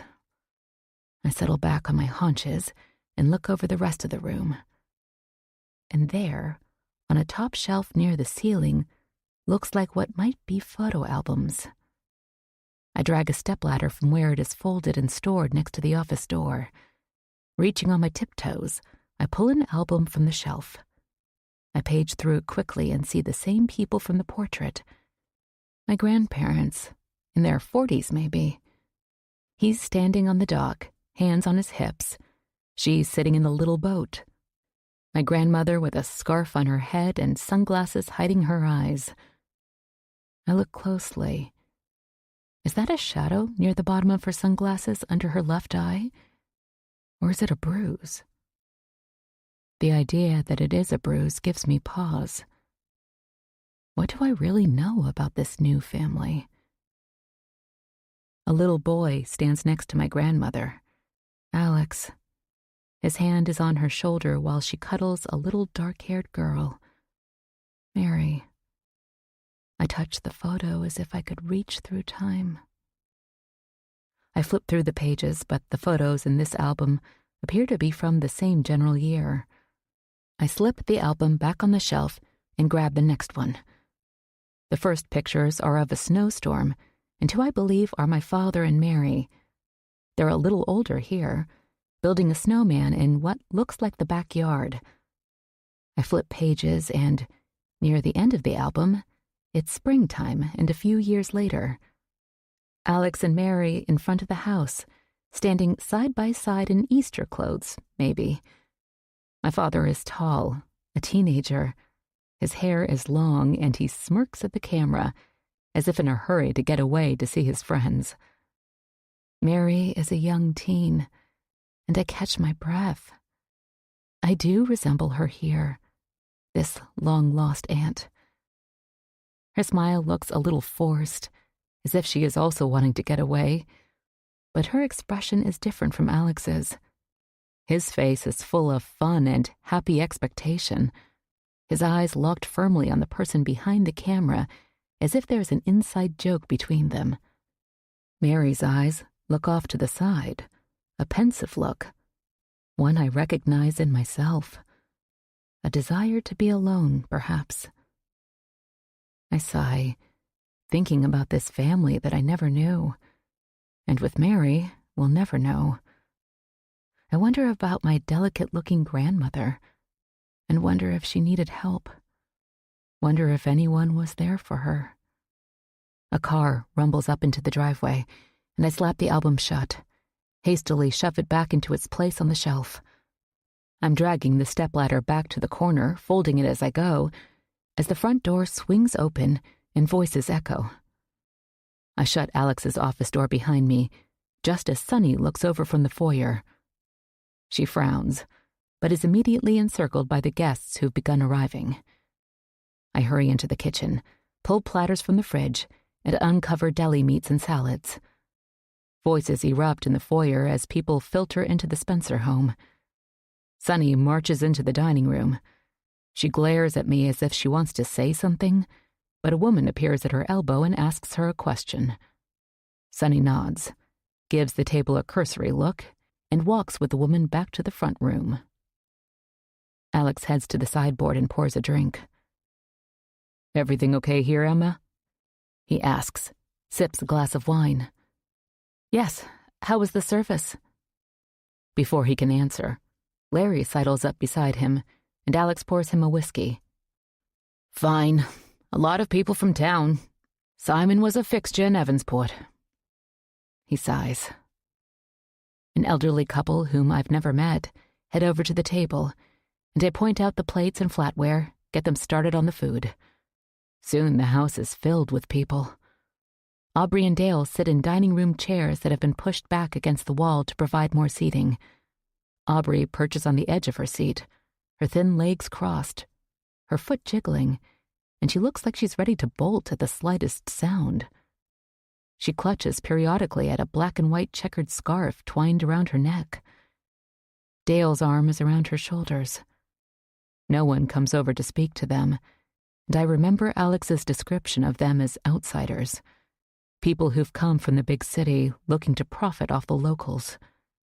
Still, they've done nothing wrong that I can see.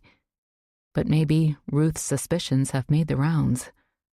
People seem to be cautiously circling, exchanging surreptitious glances, wondering maybe who killed Simon Harwood, and is the perpetrator present among them. I glance out the dining room window, where I can see the edge of Noah's driveway. He said that he would be attending the service, and I wonder if he'll stop by the house as well. Ruth sits in an armchair in the front room. She looks lovely in a black dress with a matching jacket, an onyx brooch pinned on the lapel. Her eyes are red and damp, but otherwise she's as put together as always. People wander over and whisper a word or two to her, clasp her thin hand. Sunny moves to her side and hands her a plate of food and a glass of sherry.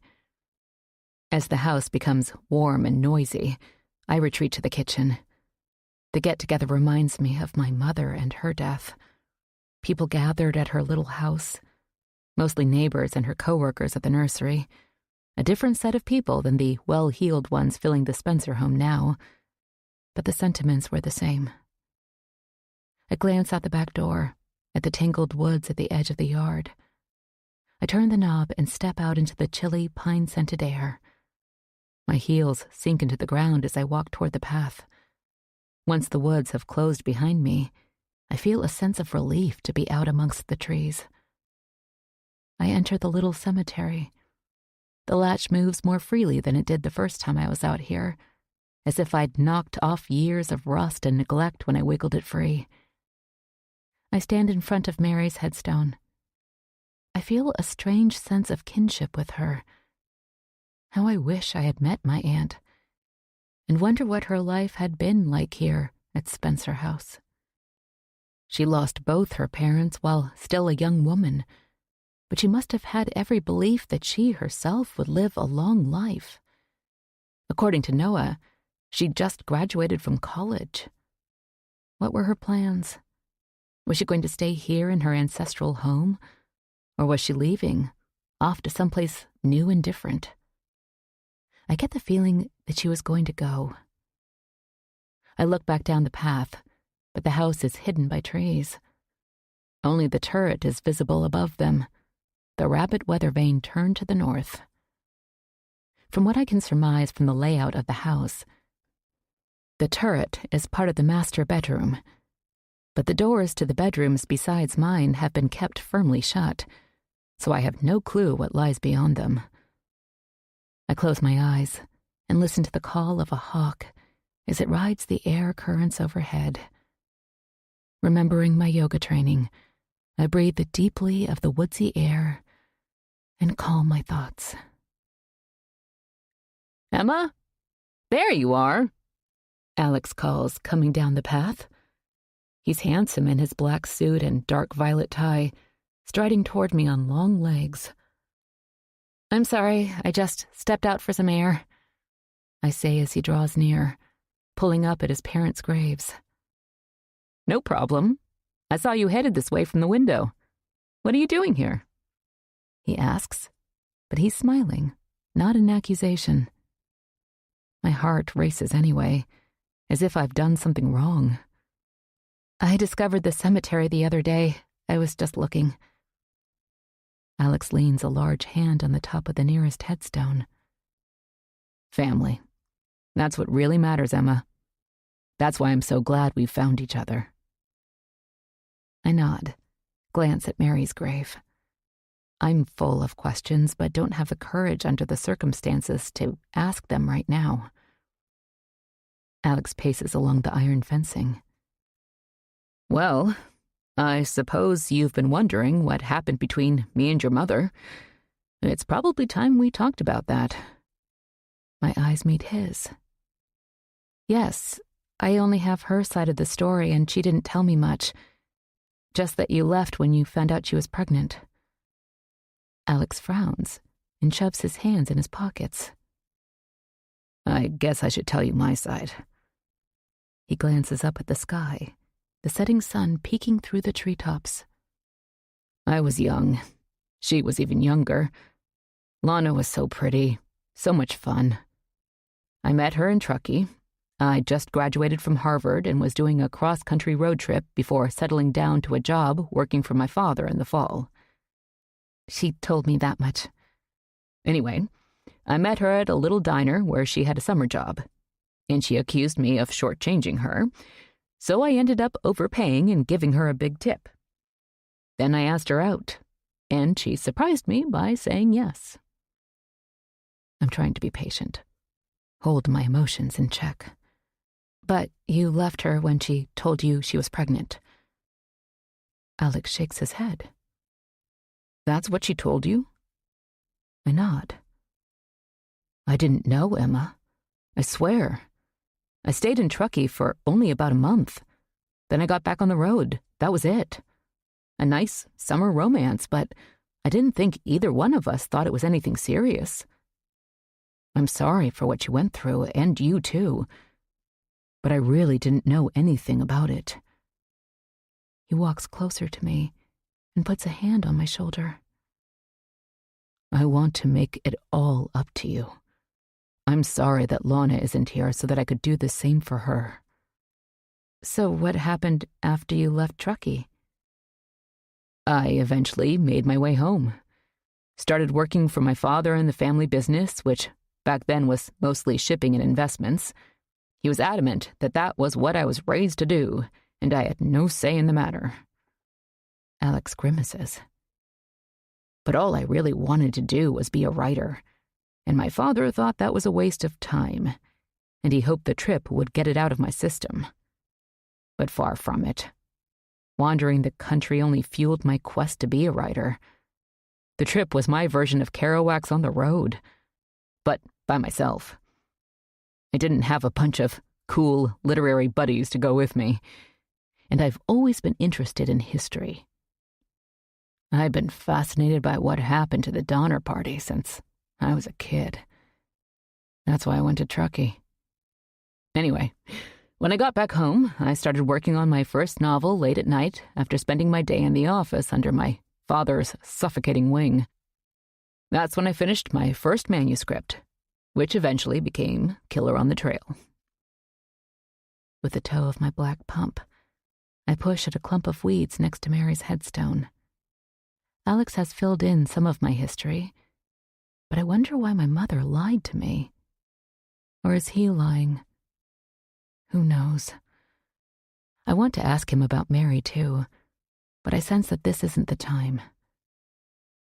Alex clears his throat. I'm getting ready to do a little road trip. Research for the book I'm working on now.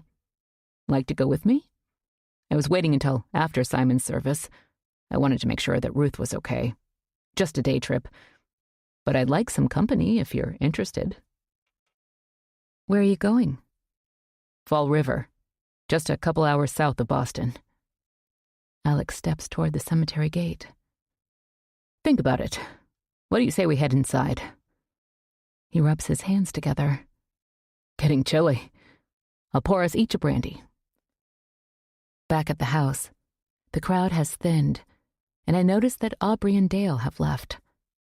I start to clear some of the empty or nearly empty platters from the table when someone squeezes my elbow from behind. I gasp, startled. I hate that I'm so easily startled. Sorry, Em, Noah says. This is the first time he's used the nickname that Ben always used, and I freeze. It's okay. I meant to get over here earlier, but I had a phone call from a magazine editor I'm working with. Well, you're here now. Alex walks over and hands me a brandy. I guess he thinks it's what I favor after that first evening here when we had that drink together. Hello, Noah, he says. Nice service, Noah responds. Ruth seems to be holding up well. Yes, she's a tough lady. I sip my brandy and actually enjoy the burn down my throat. Let Alex and Noah continue their robotic pleasantries. I set my glass on the table and continue to clear. Alex plucks a plate from my hand. Sit, Emma. Finish your drink. Jeffrey is around here someplace. He can take care of the cleaning up. A tiny, elderly man walks over to us and claims Alex's attention. The two of them move off to the front room. Why don't we sit?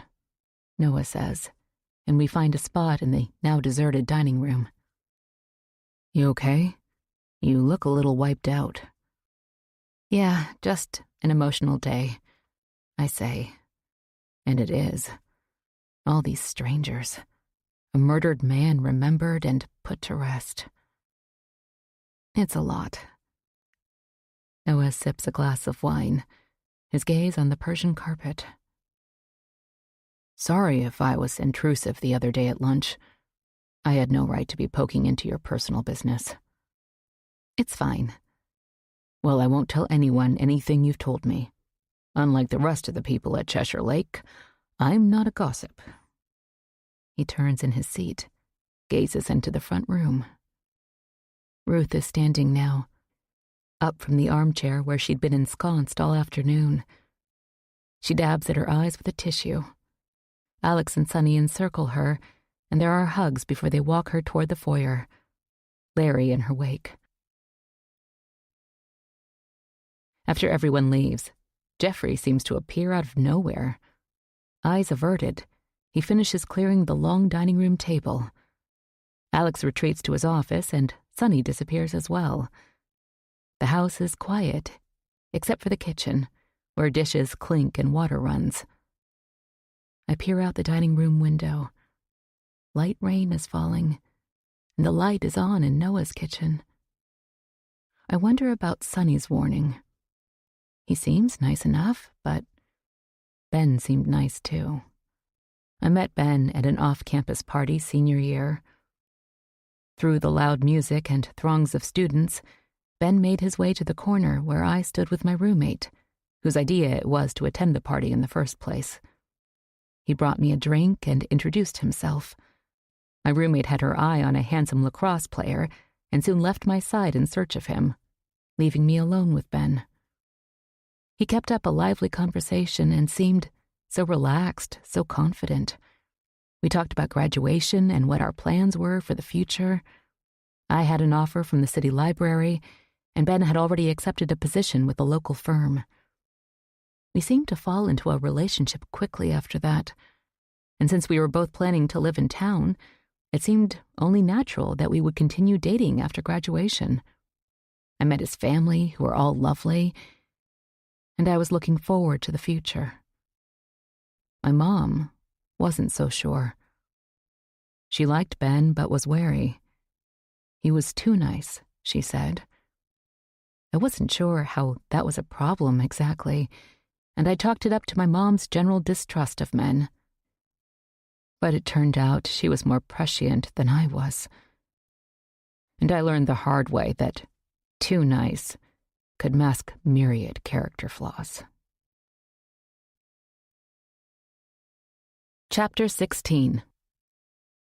I sink into the soft leather passenger seat of Alex's Mercedes. We're off on that research day trip. He seems upbeat and excited, as if Simon's death had never occurred at all. He rattles off historical details of the area, first Evansport and then Boston, which keeps him talkative and animated. I fidget with my seatbelt. Despite the luxury of the car, I can't get comfortable. I take furtive glances at Alex. I certainly resemble the Spencer side of my family. Dark hair, blue eyes, a slight cleft in my chin. I didn't get the Spencer height, though. My short stature alone seems to have come from my mother.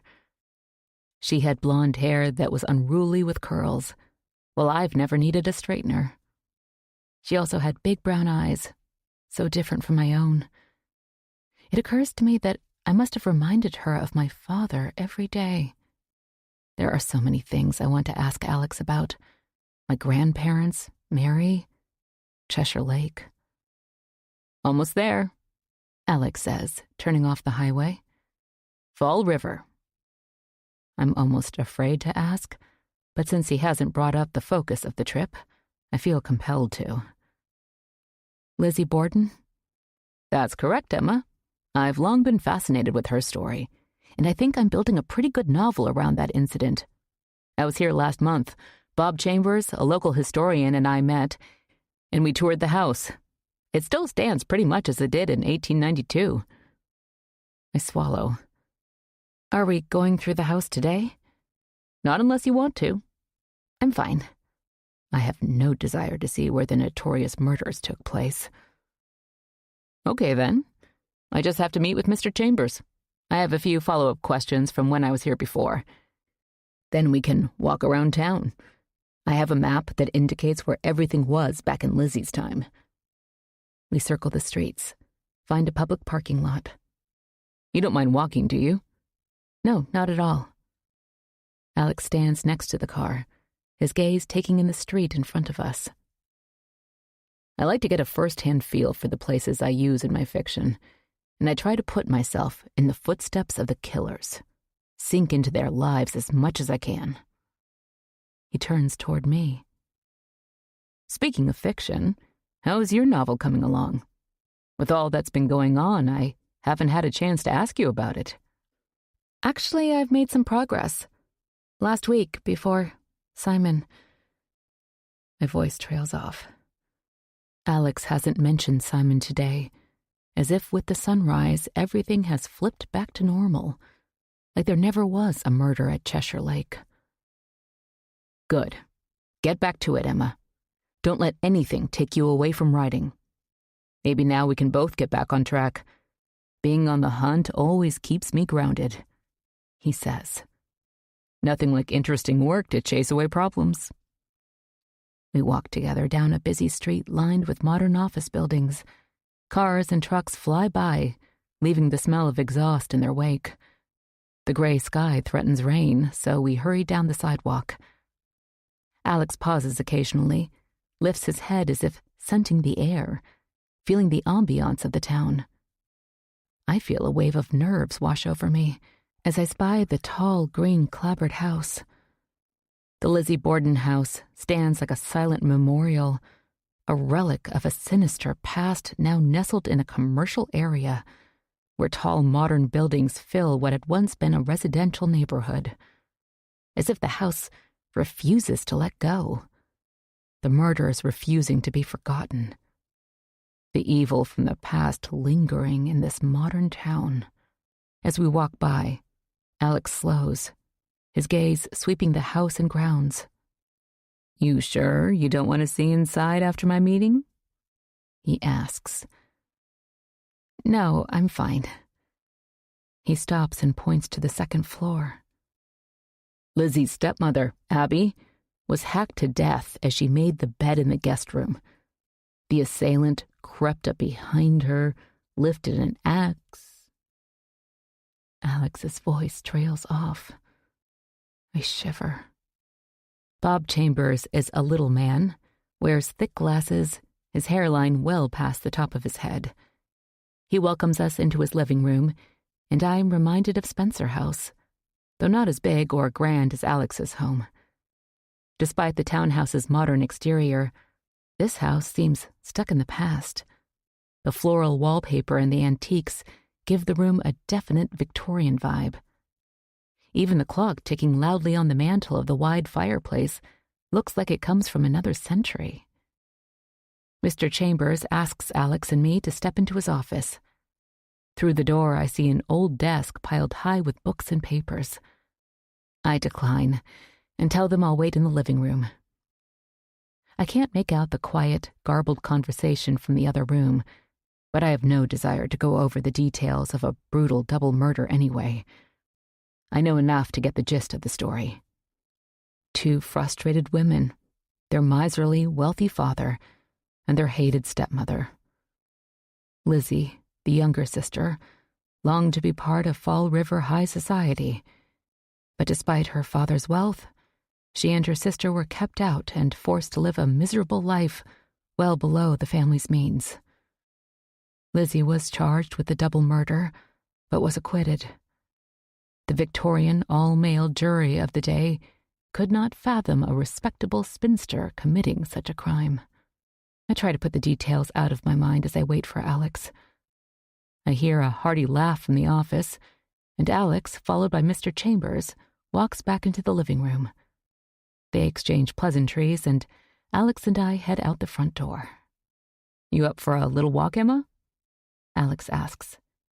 He peers up at the putty-colored sky. "That's fine. Did you get all of the answers to your questions?" "Yes, Mr. Chambers is a wealth of knowledge. He spent his life studying the Borden murders." It amazes me that someone could be that intrigued by violent death. Alex seems enthralled at the notion, but that makes sense given what he writes. We spend the next half hour exploring the streets of Fall River. Alex stops occasionally and peruses his historic map.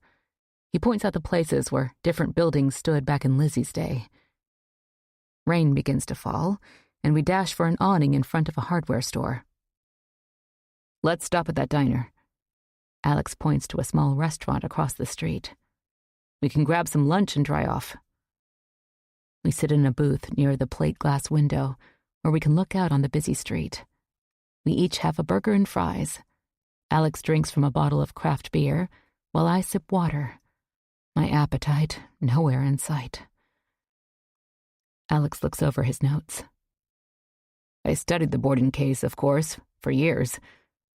But getting the lay of the land helps with those details that bring the story alive, makes the reader feel like they are right there in the action." "It's an interesting town," I say, feeling cold from the rain. Alex looks up from his notes. "The real sticking point of the whole thing is how did Lizzie not get covered in blood? She killed her stepmother first, striking her about 20 times with the axe. There must have been blood everywhere. They theorize that she went to the basement and washed up, then killed her father later, then would have had to wash up again. When the authorities searched, they saw no obvious signs of blood on her, but she must have been covered at some point. Alex taps the table with his fingers. This is where I've introduced another character, the actual killer in my story. But do I have him working with Lizzie or committing the acts without her knowledge? That I'm still debating. In any case, my story actually makes more sense than the official theory that Lizzie was the killer acting alone. I just don't see how she could have gotten rid of so much blood evidence in such a short time. I pick up my burger. Ketchup drips onto the plate. I set it back down without taking a bite. Alex smiles. Sorry, I get carried away. Not a great discussion over lunch. It's fine, I say. The rain has stopped, leaving behind puddles at the edges of the street. Anyway, I'm glad you're here, Emma. I had learned that Lizzie's sister's name was Emma, another thing to make the trip more sinister. I'm glad I am too, I say, although I'm not so sure. Family is everything, and I've missed out on knowing you. What was your life like? I glance out at the street where a group of teenagers shout and prance as they walk by. Well, it was different. Mom and I moved a lot, like I told you. It was hard to get to know anyone, and I didn't have any family. Mom was estranged from her parents, and they were out in California anyway. We tended to stay on the East Coast. Life was hard. I sit up straighter. Yes, it was. Money was tight. I remember my mother searching coat pockets looking for change to give me for school lunch, trying to bargain with bill collectors on the phone. Just a little more time. Leaving tiny apartments in the middle of the night to avoid paying back due rent. Alex shakes his head. God, I wish I'd known. I hate that you struggled. He drains his beer and looks around for our server. Anyway, I'll help you any way I can now. I appreciate that. What are your plans, long term? I'm not sure. I'm going to look for a job. I don't have any plans to go back to Albany. I wonder if he's had a chance to straighten out my ex's loan situation. I hope he brings it up. Instead, he sits back, wipes his hands on his napkin. I can find you something in Boston. But that's not what I want. My mind wanders to the Maine coast. That is what is drawing me. Boston is a nice city, but I want small town. The ocean.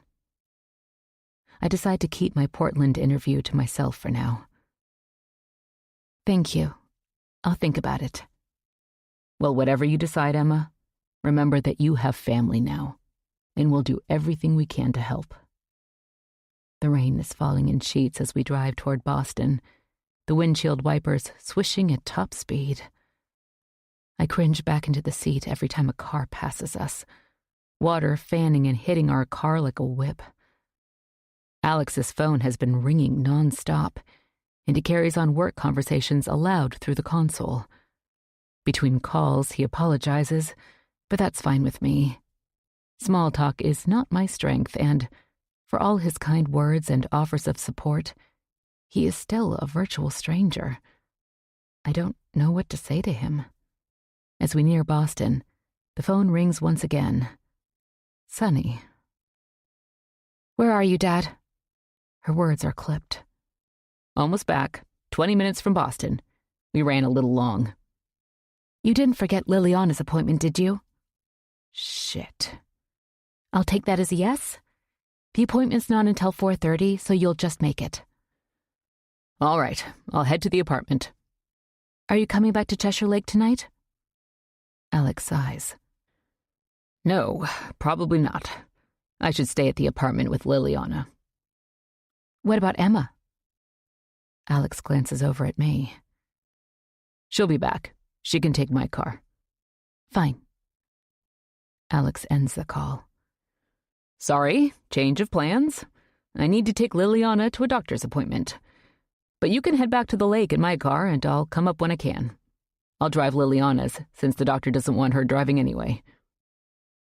I wonder how his wife feels about him spending so much time at the lake when she's about to have a baby.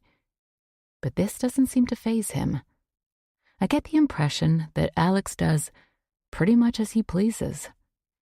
He seems to have rationalized that Liliana is perfectly fine with her sister and a nurse in attendance while he is at the lake house. Chapter 17. I hate driving an unfamiliar car, and my father's luxury vehicle has more bells and whistles than I'm used to. But I don't have a choice. My things are all at the lake house, and I didn't feel especially welcome at the apartment, which I understand with Liliana ready to give birth shortly. At least I know where I'm going this time. I exit 95, drive through town and down the country roads that lead to Spencer House. I believe that Alex was thinking the day trip would be a time for us to bond, alone for the day, stuck in a car for hours, but I'm not sure how much bonding we accomplished. I still feel like an outsider, someone who is an unknown to them, their world a strange and foreign place to me. I wonder if the cops have been back out to the lake, and I wonder if they've made any progress on Simon's case. Maybe they'll find some ex-con who had been hiding out in the woods and saw him as a robbery target. That could have happened. The thought that it was one of the neighbors is too scary, too far out to contemplate. My phone rings and startles me. I glance at the screen. Unknown caller. I stab the decline button with a shaking finger. I guess Alex hasn't sorted this out yet. I need to ask him, though I hate to. The tall metal gates whir and open with a shudder. As I round the bend, I see a small, older car in the driveway behind Sonny's vehicle, and I wonder who it belongs to. My heart hammers with fear that the loan sharks have tracked me down. I park on the side of the road, not wanting to box in the unknown vehicle. In the foyer, I slip out of my boots, hang my jacket in the closet. Sonny appears in the arched doorway.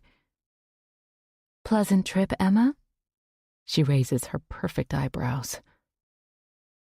"Yes, it was interesting," I say, trying to keep my voice steady.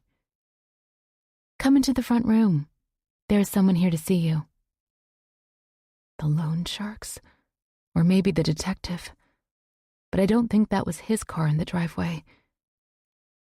I step into the room, and there, sitting on the sofa, his elbows on his knees, is my ex-husband. Ben? My mouth drops open. "Em, hi." He smiles that boy next door's smile. "It's nice to see you." I can't seem to catch my breath. "How did you find me?" His gaze cuts to Sonny, and my anger flares. She did this. She tracked him down and told him where I was. She's standing near the dining room door, arms crossed over a beige cashmere sweater, blonde hair pulled back into her signature ponytail. "I'll leave you two to talk." She turns on her high heels and disappears farther into the house. "I can't believe this, Ben. What the hell are you doing here? I told you we were done. I told you to leave me alone." He stands and steps toward me, but I put my hand up and he retreats. "I know, and I'm so sorry. I wouldn't have come, wouldn't have bothered you unless I was desperate, and you won't take my calls." "Why the hell should I? None of this is my problem." I rub my flaming cheeks with my palms. Go to the police. I told you that 1,000,000 times. They said they'd hurt Sarah. They sat outside her office building. Jesus, Ben, call the police. I don't want my ex-sister-in-law hurt. His eyes flash with terror. I can't. That would only make things worse. Does your sister know what's going on? I can't tell her. She would hate me. My parents, too. No one understands what I've gone through. My stomach turns when I think about his mistress and the sports betting that got him into this situation to begin with. How could I have been taken in by this man? I can't help you. Go to the police. He paces, massages the back of his neck.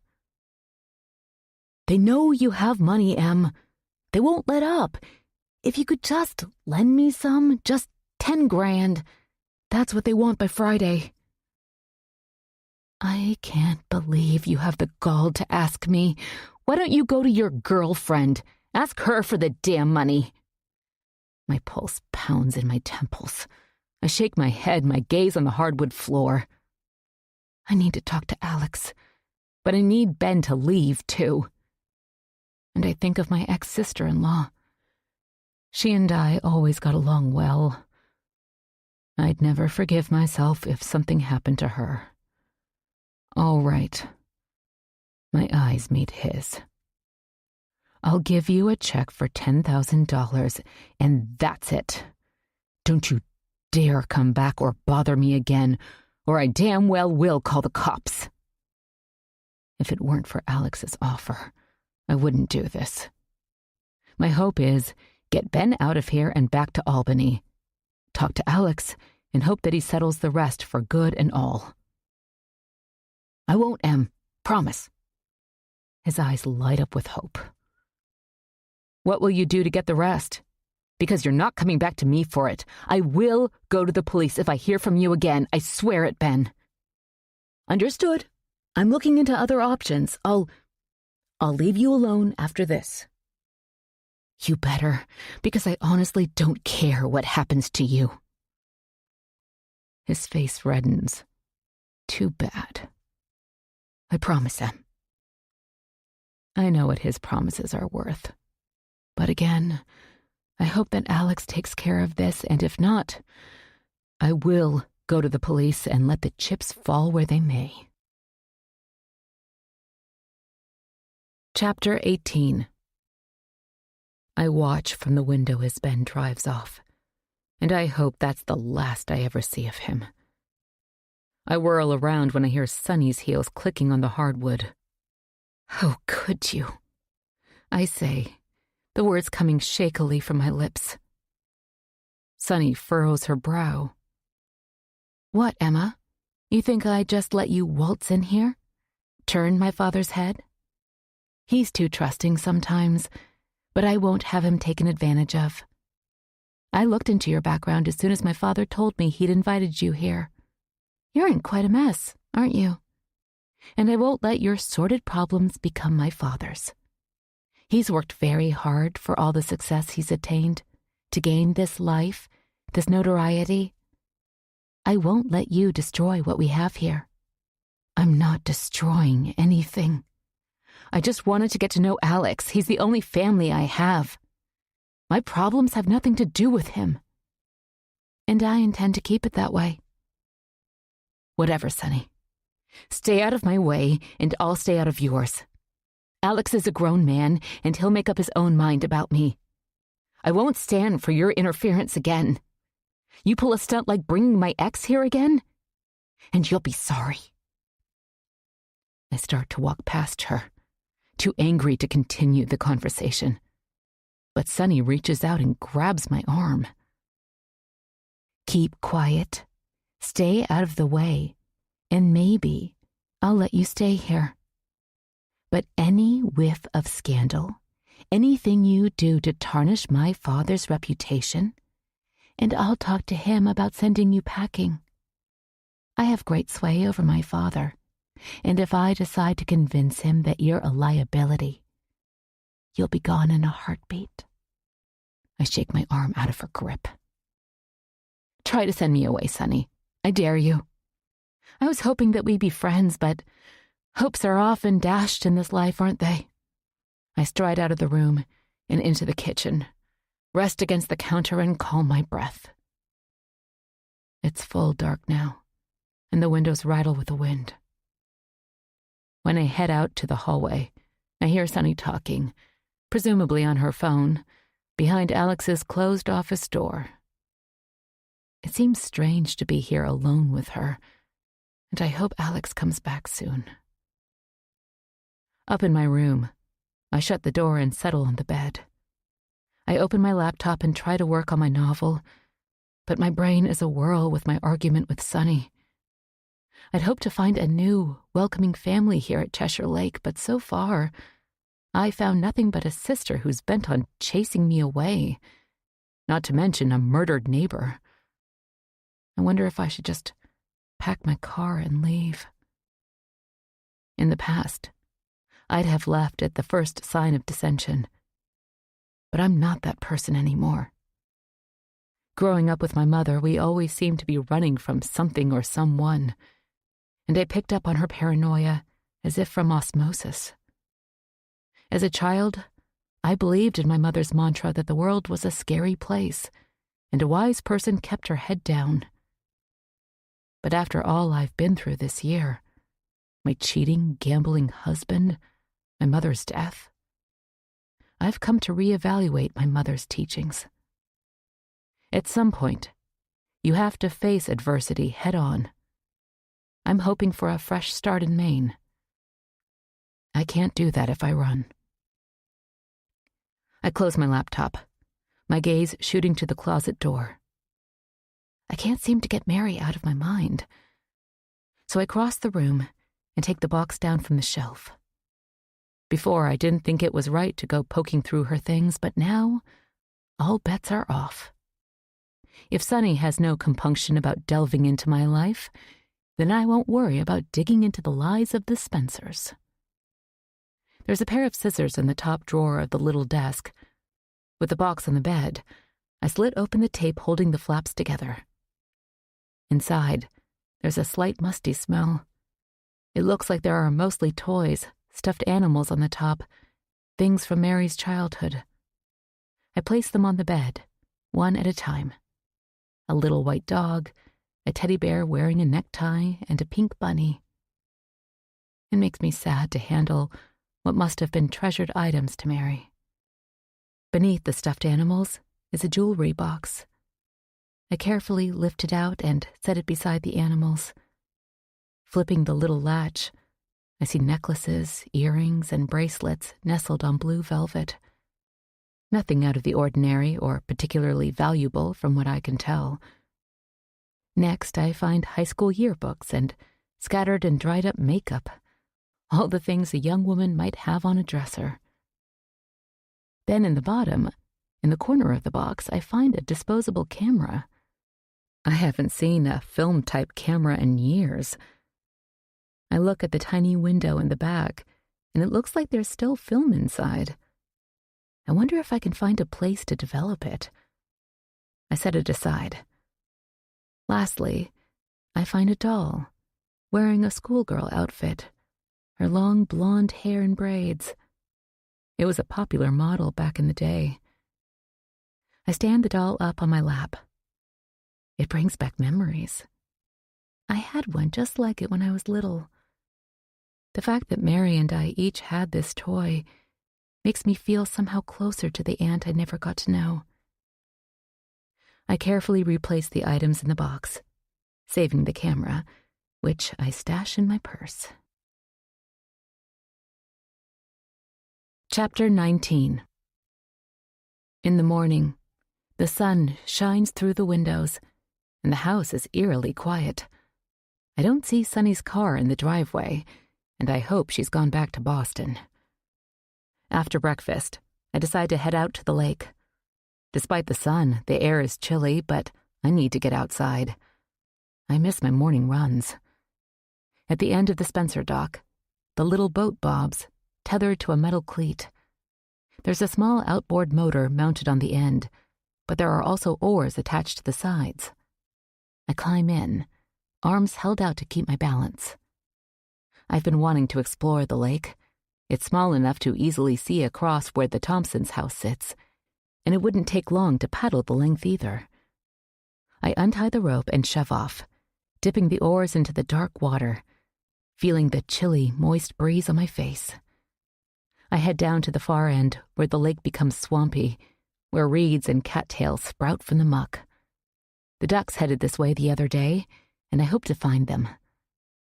I glide easily into the shallow end, the boat starting to bump up against the vegetation. The scent of rot fills my nose, that swampy smell of an active biosphere. I hear the ducks squawking, but I don't see them, and the little boat has floated as far as it can. I sit still for a moment, close my eyes, and breathe, and wonder what really happened to Simon. The wind starts to pick up, and looking back, I see ripples of waves across the lake's surface. I shove a paddle into the swamp, hit bottom, and propel the boat back into open water. I head along the shore opposite Spencer House. The Thompsons' house comes into view again, and I notice Dale getting into his car and heading off. As I get closer, I see Aubrey standing at the end of the dock, waving me over. "Emma, how have you been?" she calls, her voice carrying over the water. "Fine." I pull up and grab the cleat at the end of her dock. Aubrey holds a mug, steam rising from the contents. Her blonde hair is tucked behind her ears and her face is pale. She's dressed in yoga pants and a jacket. "How is everyone on your side of the lake? I've meant to stop by and see Ruth." "Okay, just a waiting game, I guess, until they figure out what happened." "Has Detective Bellman been back to talk to you?" "The other day, but I can't tell him anything helpful." She takes a big sip from her mug. "What do you think is going on? Have they been talking to Jeffrey?" She raises her eyebrows. "Or Larry?" "I think they've talked to everyone, Aubrey." "They asked to search our house and grounds. Dale wants them to get a warrant, but I say why bother? We've got nothing to hide. But Dale..." She shakes her head. "He's really wound up about this." "Me too, I guess. A murderer in our midst, here at Cheshire Lake. It's just too crazy to comprehend. I think the cops are looking for the weapon, whatever was used to hit Simon." Aubrey covers her mouth with her hand and blinks her eyes as if fighting tears. Her gaze shoots up to look across the lake. "Have they searched Alex's place yet? Or the others?" "Not that I'm aware of." "There were reporters waiting by the gate yesterday when I came home from work. They tried to stop me, but I wouldn't roll down my window. I hope they're not still out there." "Is Alex here or in Boston?" "Boston." She nods. "Probably better for him there. Jesus. I hope they wrap this up soon. I'm afraid to be outside the house. Who would want Simon dead? That's what I can't understand. I thought I knew my neighbors, but you never know about people and what they're hiding." She takes her phone out of her pocket and glances at the screen. "I better get moving. I'm working from home this morning, then I'm headed to Portsmouth for a meeting this afternoon." She glances up at me. "We need to keep going, I guess. Keep to our normal lives. Be careful, Emma. See you later." "Will do. See you." With that, she turns and heads toward her house. Dipping the oars into the water, I start back across the lake. There's someone standing at the end of the Spencer dock. At first, I think it's Noah, but as I get closer, I see that it's Jeffrey. He stands at the very end, as if contemplating jumping in. His shoulders are hunched forward, his hands in his pockets. I shiver in the breeze as I maneuver the boat alongside the dock. "Anything wrong?" I ask. "Ruth saw that Alex's boat was out, and she wanted me to go see." He wipes a hand over his red nose. I didn't think I needed to ask anyone's permission to take it out. Why would Ruth care? He shakes his head, eyes on his boots. You don't. She just wanted to make sure everything was all right. It's fine. I struggle to tie the boat up while keeping my balance. It doesn't seem to occur to Jeffrey to offer a hand. Once the boat is secured and I'm back on the dock, Jeffrey seems satisfied that nothing untoward has happened, and he turns to leave. Wait a minute, I call to his retreating back. He stops and pivots toward me. Have you heard any more about the investigation? Has Detective Bellman been back out? I haven't had a chance to talk with Jeffrey before, and I'm curious to see what he has to say. He shuffles backward, away from me, his eyes avoiding mine. No, I don't think so. He starts walking away and I follow, but before I can ask him anything else, he breaks into a jog toward Ruth's, and I'm left wondering about him. Alex had asked Ruth if she thought Jeffrey was capable of hurting Simon, and Ruth had been emphatic that he was not. But I wonder. Sunny is back when I return from my boat ride. Obviously, she hadn't gone to Boston. Maybe just a stop in town. But I'm certainly not going to ask her. I head into the kitchen for a cup of coffee to warm up. Mug in hand, I head up to my room to work on my novel. Later, I come downstairs and go into the kitchen to make another coffee when the doorbell rings. Larry's voice fills the foyer. He's loud, and it's easy to hear everything he's saying. Hey, Sonny, you guys have a shovel I can borrow? He calls. I creep over to the kitchen door. Sonny's heels click on the hardwood. What do you want, Larry? A shovel. I can't find one in the mess in Ruth's garage. Jeffrey must know where one is. Ask him. Well, I would, but Ruth just sent him into town for supplies. Sonny huffs out a breath. What do you need a shovel for? There's a bad smell in the basement. The whole place stinks to high heaven. I went down there and found a dead squirrel behind the washer. Must have come in with the cold weather. Anyway, I was going to bury it in the woods, but I can't find a goddamn shovel. Silence. Fine. There's probably one in the shed. Wash it off before you bring it back. The door to Alex's office slams. Bitch. I hear Larry mutter before the front door closes. Chapter 20. Dark descends rapidly in the evenings as we head deeper into autumn. Time seems to be passing quickly since I arrived here at Cheshire Lake.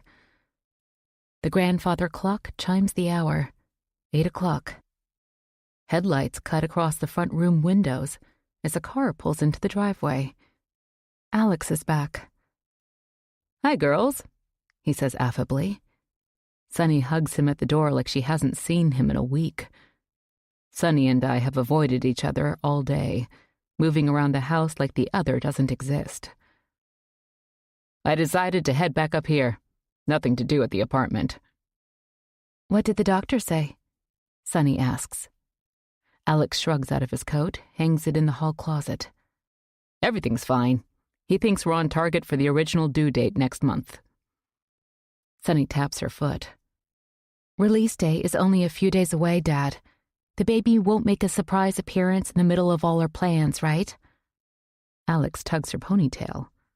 Don't worry, son. Everything will work out, it always does. He walks past her and into the dining room. How was your day, Emma? Can I get you girls a drink? Fine, yes, I reply, knowing that Sunny probably wants our father all to herself. Having learned that Sunny elected to stay with Alex after her parents divorced, perhaps explains her possessiveness of him, but that's not my fault. He is my father, too, and I'm not about to give him up just because she feels threatened by me. Alex launches into his time in Boston like he was away on a vacation. He doesn't seem to sense the mood that exists between me and Sunny, the shift from cautious coexistence to outright war. I wonder if he knew anything about what Sonny was up to, invading my personal life, bringing my ex here.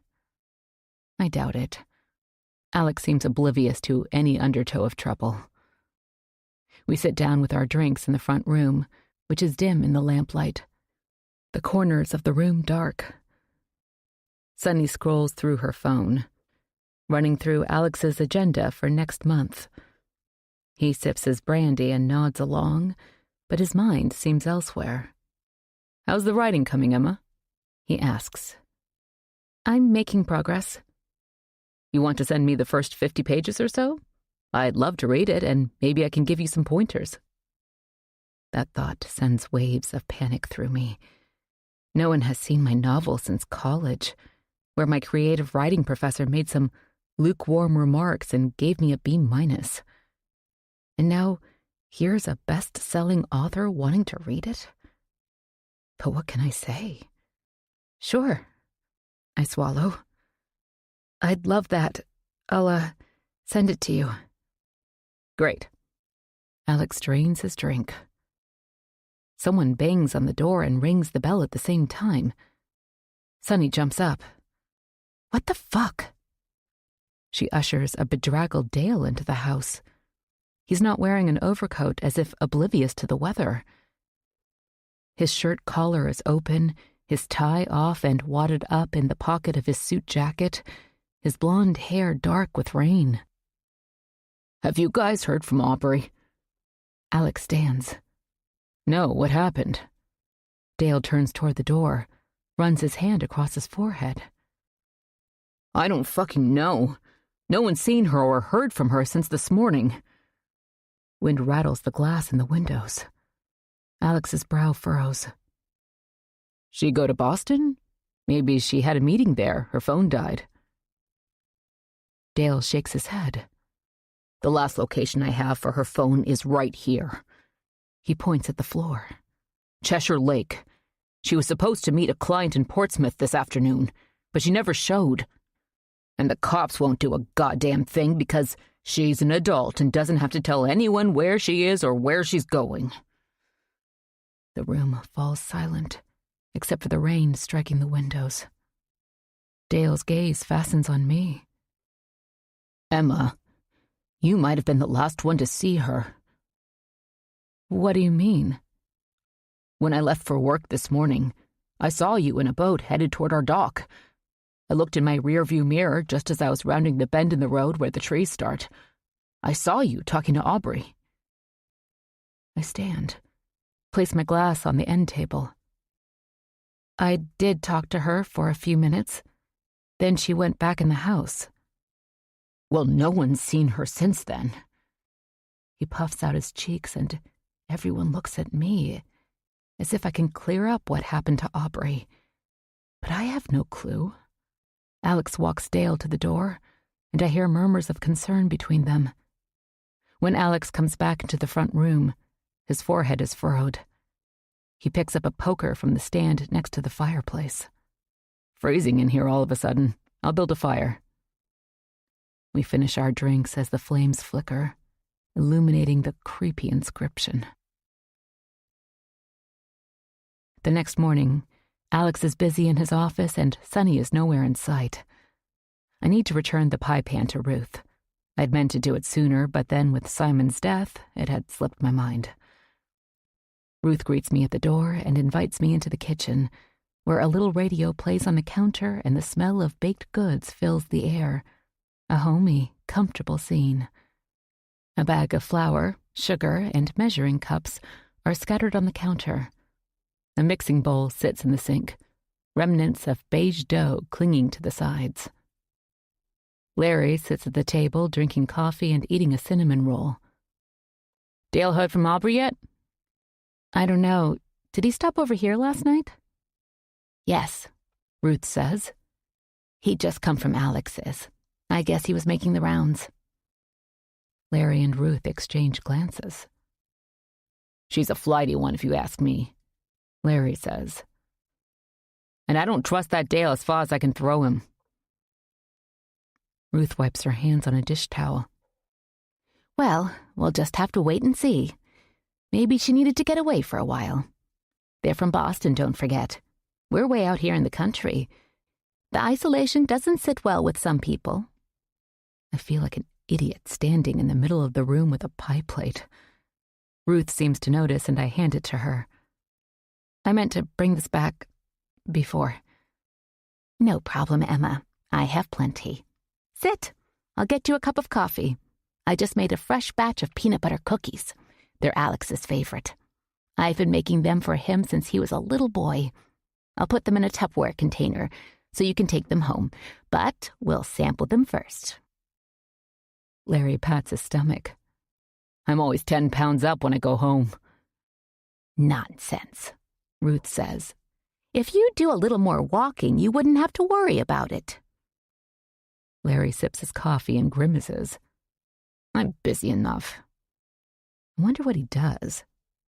He was supposed to be visiting for the weekend, but then after Simon's death, he seems to have settled in as if taking his place here at Cheshire Lake.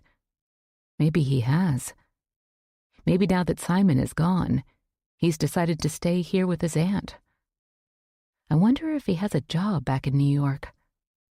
While middle-aged, he still seems a little young to be retired.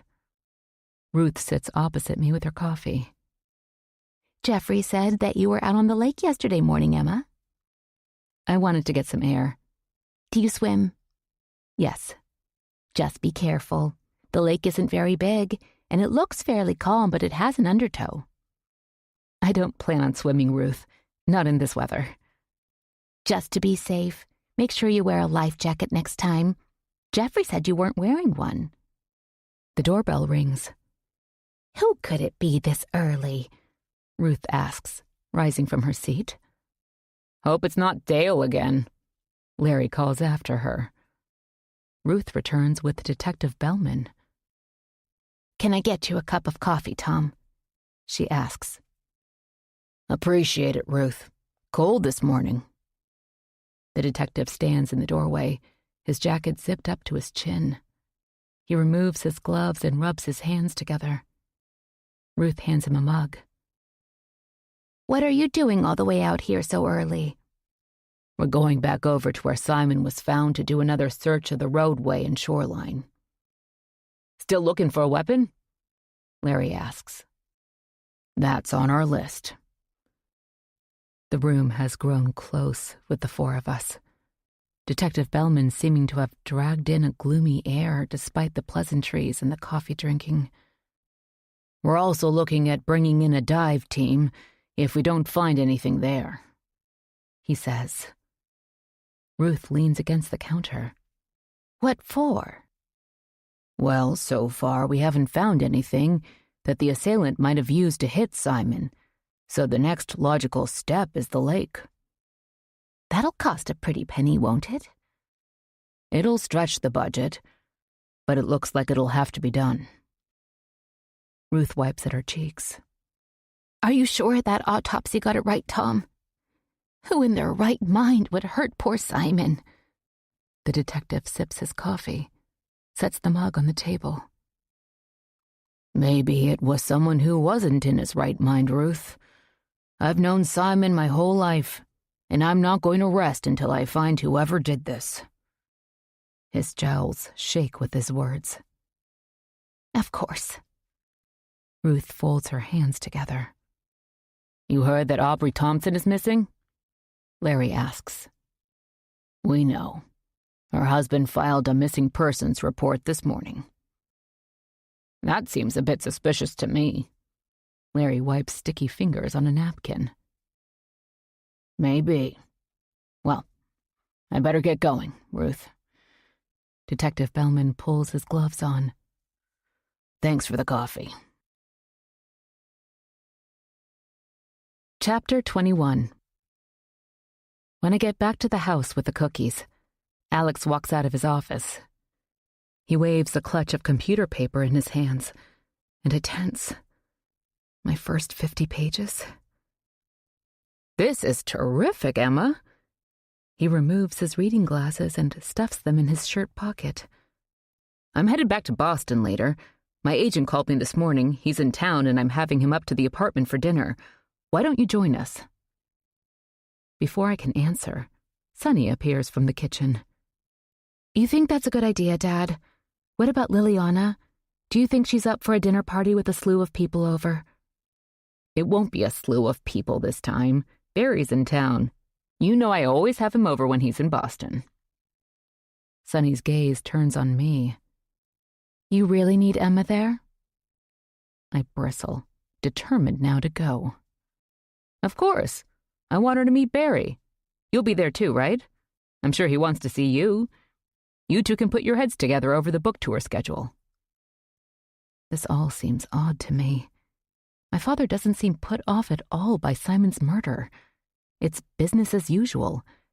Yet the thought of meeting his agent and Alex's approval of my manuscript have me yearning to go along. Forget all that's happened here. Emma, you want to drive my car back? I'll take Liliana's. We'll leave. He glances at his watch. About 4. That okay? Yes, fine. Thank you. He hands me my novel pages. I've made a few notes, just suggestions, but I was really impressed. I retreat to my room, afraid to read the red squiggles I see on the papers out of the corner of my eye. I sit on the bed, lean against the headboard, and read. My heart pounds the whole time, but I start to relax as I go through Alex's notes. They are great suggestions, and not the searing criticism I was afraid of. But I have mixed feelings about the dinner in Boston. There's an active murder investigation here where all of us are suspected, except Alex and Sunny, of course, who were in Boston at the time. And now with Aubrey missing, it seems somehow wrong to go to a dinner party. But Alex wants me there. The prospect of moving forward with my novel, having a real shot at getting published in different circumstances would have thrilled me, excited me. But the gloom here, Simon's death, an unknown murderer, my dead aunt, tugs at me like a shadow. I peer out the window and see Noah in his backyard raking leaves. I throw on my jacket and head down the back staircase. Leaves crackle under my boots. He looks up as I approach. Hey, Emma. He rests a hand atop the rake. Fall's here for real. Yes, I usually love this time of year. Usually? Well, this year has certainly been different. He smiles. It's always different here at Cheshire Lake. What does that mean? Just being poetic and failing miserably. What have you been up to? Working on my novel. I glance up at the back of the house. You heard about Aubrey? Yeah, I think Dale has been by everybody's place. Where do you think she is? I have no idea. But they've had arguments before, and I know Simon's death has her really amped up. The cops seem to be concentrating on their side of the lake, I guess since Simon was found over there. Hopefully she just needed to get away for a while. I hope she's okay. My gaze shifts to the tall trees in Noah's yard. They're nearly bare now, their spent leaves covering the grass. Alex invited me to dinner at his apartment tonight. His agent is in town and Alex wants me there. I feel like I want someone else's opinion, almost like permission. Am I doing the right thing? Moving past Simon's death somehow? Forgetting about the murder? That's great. Alex has the contacts in the business if you need a little help. Seems almost unfair. Nepotism? Yeah. Shouldn't I go through the regular channels, make my own way? Noah sighs. Who you know, Emma. The way of the world. I guess. Hey, a good story finds a way with or without Daddy's help. He starts raking again. Don't worry about it. But I do. Worry. Everything seems to be happening too fast here. Alex seems, I don't know, like nothing bad has happened. He doesn't seem concerned that one of us might be a murderer. And I know he cared about Simon and he's so good to Ruth. I just don't quite understand him. Noah stops raking and his gaze meets mine. That's Alex. He was the golden boy around here growing up. His mother doted on him. Ruth, too. Since she didn't have any children of her own, she was always all about Alex. And it's the way we were raised here. Money.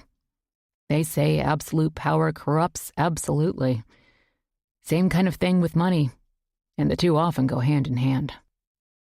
Aren't you the philosopher this morning? Noah props the rake against a tree, frowns, and gives the yard a cursory look, like he's lost a battle clearing leaves. The trees have won. Sorry, and I don't mean to say that Alex or any of us here are corrupt. It's just that money does provide a certain buffer against life's problems. It makes you feel immune in a way. When Alex was in boarding school, he wrecked his car. Some luxury vehicle, of course. He and his buddies were drinking, and they hit another car. The woman they hit was paralyzed. Alex's dad took care of it. Paid her off, and it just went away. Then Mr. Spencer bought Alex a new car, like nothing ever happened. That's what I heard anyway, as a nosy little kid listening in to the gossip. So no repercussions from the law? Not that I ever heard. You've read The Great Gatsby? Of course. That's kind of what I'm talking about. Money makes some people careless, self-centered. Are you saying that my father is like the characters in that book? Noah laughs. No, sorry. I'm just saying that Alex goes through life expecting only good things to happen to him. I know he was close to Simon and he feels bad, but he also figures his life will go along in its usual happy, successful path. And the murderer? I think everyone here is torn between it was one of us or the cops got it wrong. It couldn't possibly be murder. And most of the time, they're clinging to the latter. A cold breeze flutters my hair, and I shiver. How could they think that? The autopsy... Again, these people believe what they want to believe, Emma. What about you? I like to think I'm different. I believe what the cops are saying, but I just can't fathom who it could be. No theories? He looks off into the woods. No. But I don't believe him. Chapter 22. The apartment is bigger than I remember. Maybe because I was so nervous meeting my father for the first time, I hadn't noticed how spacious it was. The dining room is sparkling with a chandelier and candlelight. The long table is formally set with fresh flowers in the center. A woman, middle-aged, hair in a bun, clothed in a white jacket, is busy in the kitchen. Alex and I have arrived first. Sunny said she'd follow closer to dinner time. Liliana and a woman who resembles her, only a bit older, greet us in the living room. Liliana's face is slightly puffy, and she takes a heavy breath before speaking. She's reclining on a white sofa. So nice to see you again, Emma. But there's a crease between her brows that I didn't notice last time I was here. I'd have been up to the lake house, but the doctor has forbidden it. I totally understand. You must be getting excited for the baby. Yes, it feels like he'll never get here. This is my sister, Beatrice. Beatrice smiles and extends her hand. Alex comes up behind me. A drink, Emma? Yes, please. The tension between Liliana, her sister, and Alex is palpable, and I don't blame them. Alex has spent more time at Cheshire Lake than in Boston the last couple of weeks, and he doesn't seem to know or care that his wife isn't happy about it. And I feel guilty, like it's my fault. But no, I tell myself. Alex has been at the lake because of Ruth and her loss, not because I'm there. The doorbell rings, and the woman in the chef's coat escorts an older man into the living room. Alex rises and hugs who I assume is his agent. Barry Staunton has thick gray hair and heavy, dark-framed glasses that look too big for his narrow face. He's thin and dressed in a sport coat over a black turtleneck. He bends and kisses Liliana's cheek, shakes Beatrice's hand. You're lovely as ever, Liliana. How much longer? Next month. She shoots a sideways glance at Alex. He turns to me. And this must be the long-lost daughter. I feel my face redden as I extend my hand. Emma Schrader. He clasps my hand in both of his. He looks at Alex.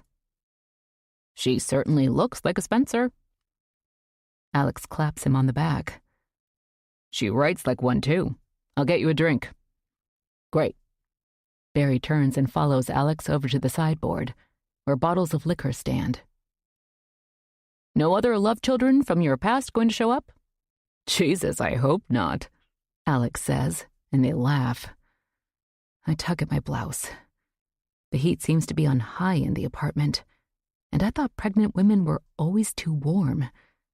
I feel blotches rise on my neck and try to cover them with my scarf. I glance down the hallway. May I use the powder room? I ask Liliana. Down the hall. First door on the right. Inside, I shut the door, look at myself in the mirror. I want to splash cold water on my face, but I also don't want to mess up my makeup. I know Sunny will arrive looking like she stepped off the cover of a fashion magazine, and while I want to think I don't care, I do. I don't want to look washed out and dowdy next to her. So I stand still, take deep, cleansing breaths, and try to regain my composure. I hear masculine laughter as I exit the powder room. Alex and Barry are coming out of Alex's office. Emma, have a look at my new book. These came in a couple of weeks ago. Alex hands me a hardcover as we walk back to the living room. It's heavy, and the dust jacket is slick with raised lettering. Murder Amongst Witches. I read the title aloud. There's a picture of a Puritan woman on the front, her hand over her face. The colors are dark, ominous, and the title is blood red. I think the cover turned out really nice, Alex says. I'm not sure if he's talking to me or to Barry. Beatrice sits in a club chair next to Liliana's sofa. She sips a glass of red wine. Her perturbed gaze follows Alex as he and Barry collapse into matching armchairs. I find a place on a white love seat that matches the sofa Liliana occupies, perch on the edge, book in my hands. I'll have to take you out to Salem sometime, Emma, Alex says. Spooky place, although a bit touristy, especially near Halloween. It sounds interesting. What happens in the book?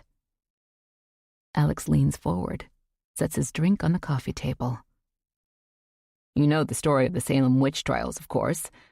I added a murderer to the story. Someone who decides to kill all the neighbors who've wronged him and blame it on witches. He sits back, crosses his long legs. That's not too far off what really happened.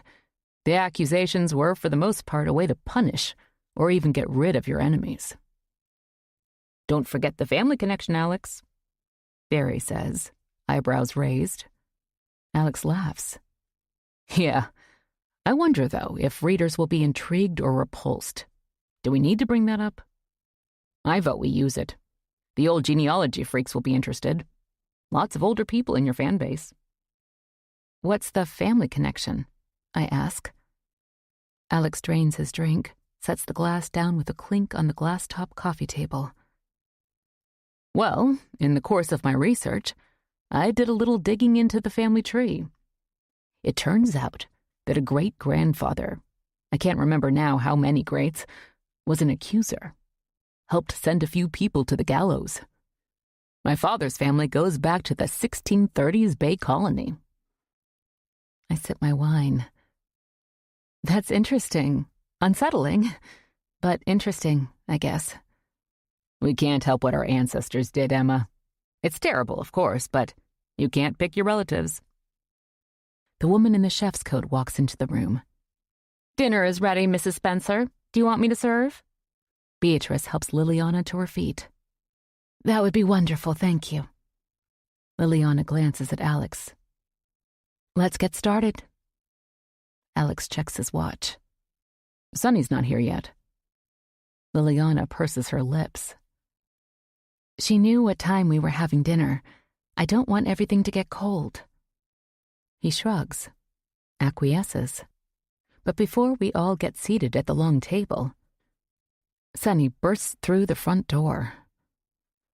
Sorry I'm late. Traffic was terrible, and I had to stop by my office. I sink into a plush dining chair and stay quiet. Let Barry and Alex dominate the conversation. They talk about people I don't know and laugh heartily while the rest of us pick at our food.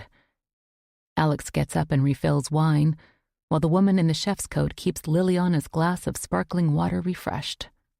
How's the tour planning? Barry asks Sonny. Fine.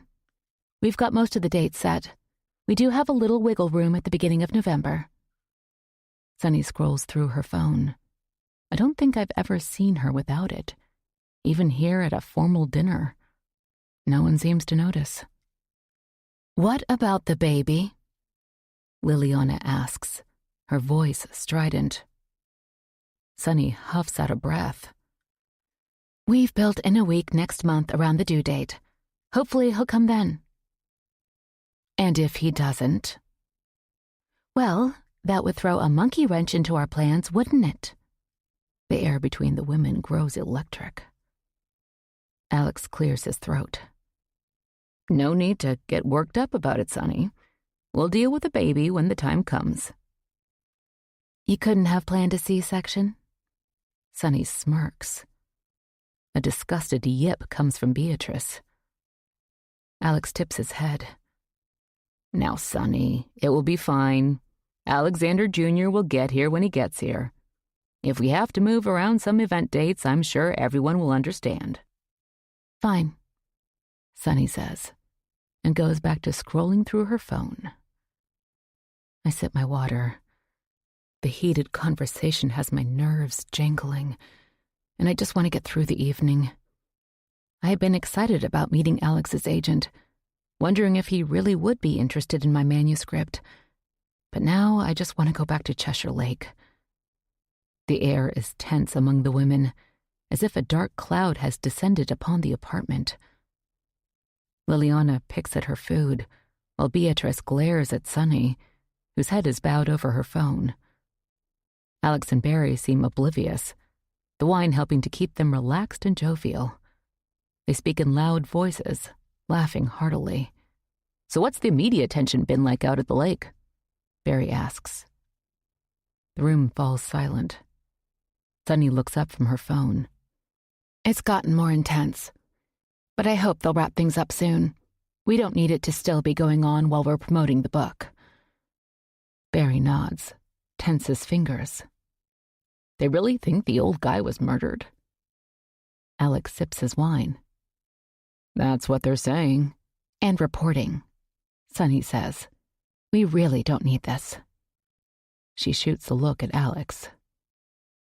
Can't be helped, he says, like they're discussing a fender bender on the lake road. Did some vagrant wander through the neighborhood? Barry asks. Possible, Alex says. Anyway, let's not get too worried about that. Sonny and I weren't there, so the Spencers are in the clear, Barry. No reason to get upset about it. Sonny glances in my direction, a smile tugging at her lips. That leaves me no doubt that they see me as an outsider and one of the murder suspects. Everything set for the big launch party? Barry asks. Yes, should be a great event, Alex says and smiles at Sonny. Her dark eyes meet his over the glittering table. You really think we should go ahead with it, Dad? with what's happened at the lake? Why not? We can always use good publicity, right? It would look bad if we canceled, and too many people are counting on it. Readers have already bought their tickets. They expect to see Alex Spencer and have their books signed. Well, it's not like you won't have other releases. This one is special. My 20th book. I thought when we were planning last year, you thought it was a good idea to have a big launch event. Fine. Sunny bites her pink-painted lips and goes back to her phone. Alex and Barry start talking excitedly about the event, draining glass after glass of wine. I concentrate on my meal and let the others talk over and around me.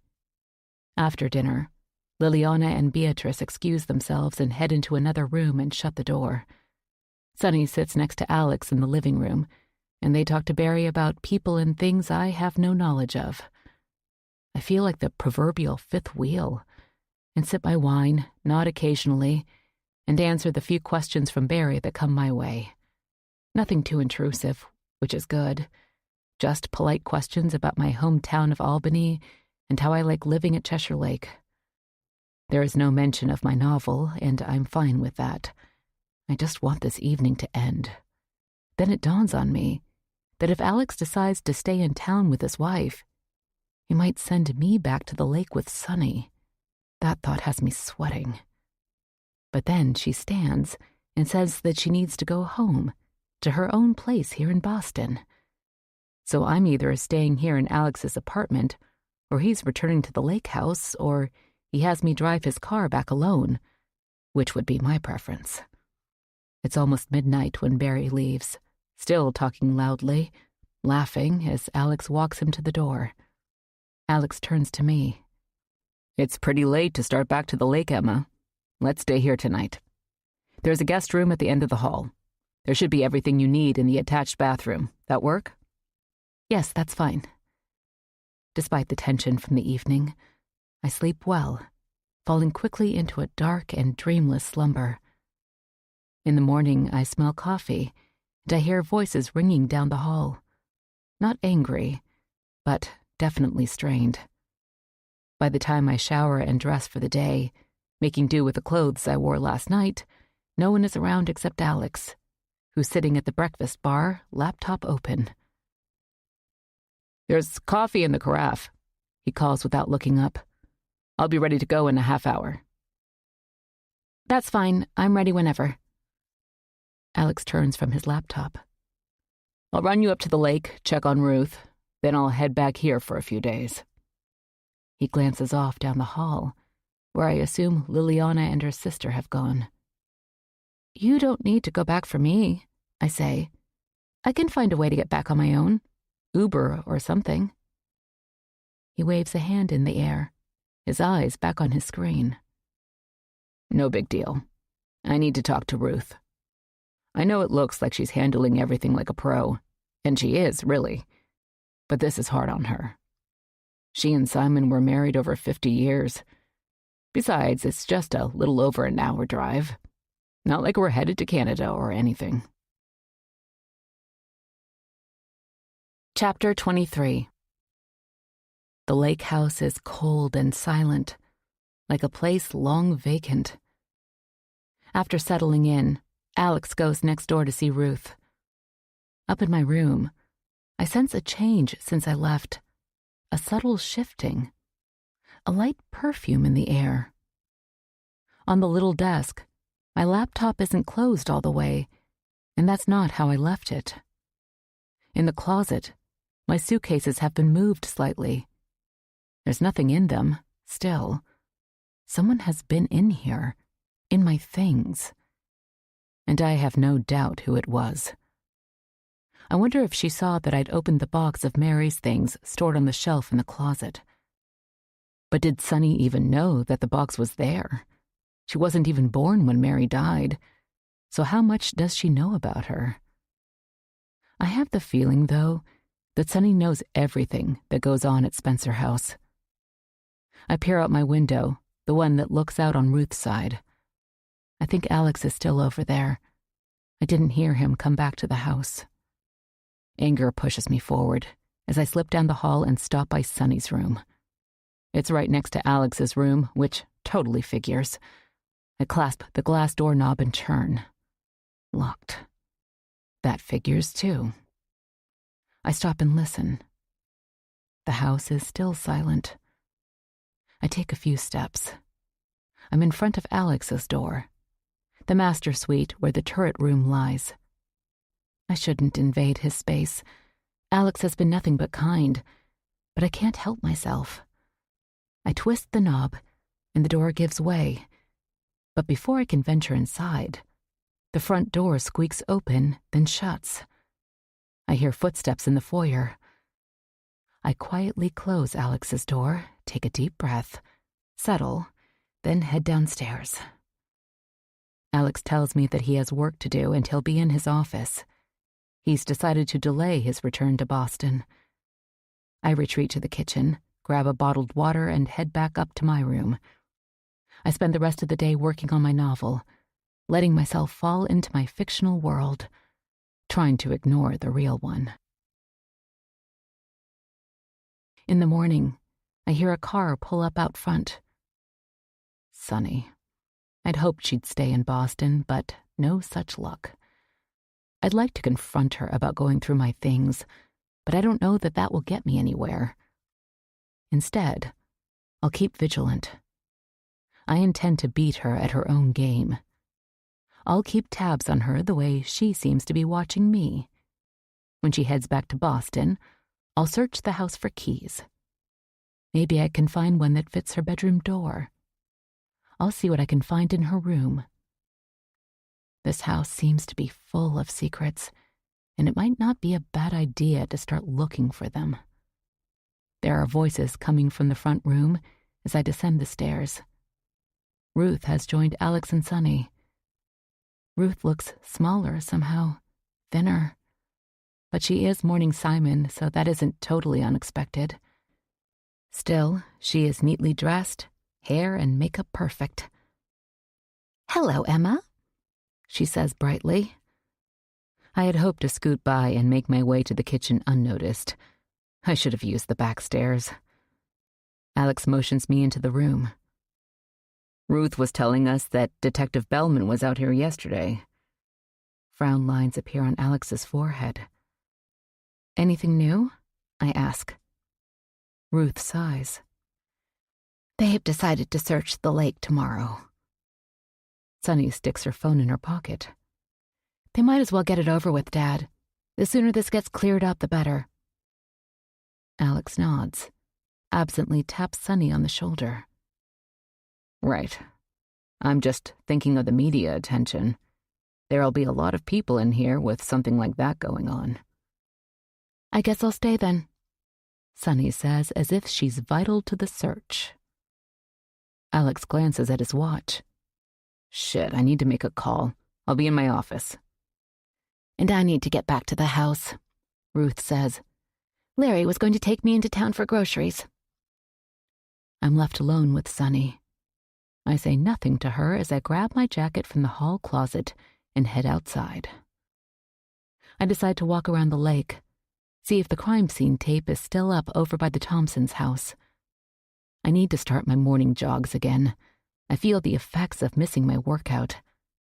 I don't have the energy that it gives me, and my emotions are unsettled, anxiety cutting through at times it shouldn't. Running helps to smooth those emotions away, and I haven't taken a yoga class since I left Albany. No wonder my nerves are twisted up. I stick my hands in my pockets and wish I'd brought gloves. The air stings my cheeks, and it seems almost too cold for this early in the fall. But maybe it's the lake, the breeze off the water that chills the air. Around the bend in the road that cuts off the view of the three main houses. Jeffrey's little cottage is nestled in the trees. A small one-story, white-painted clapboards and shutters on the two front windows. One of the shutters hangs precariously, and the small front lawn is overgrown. It looks lonely and abandoned.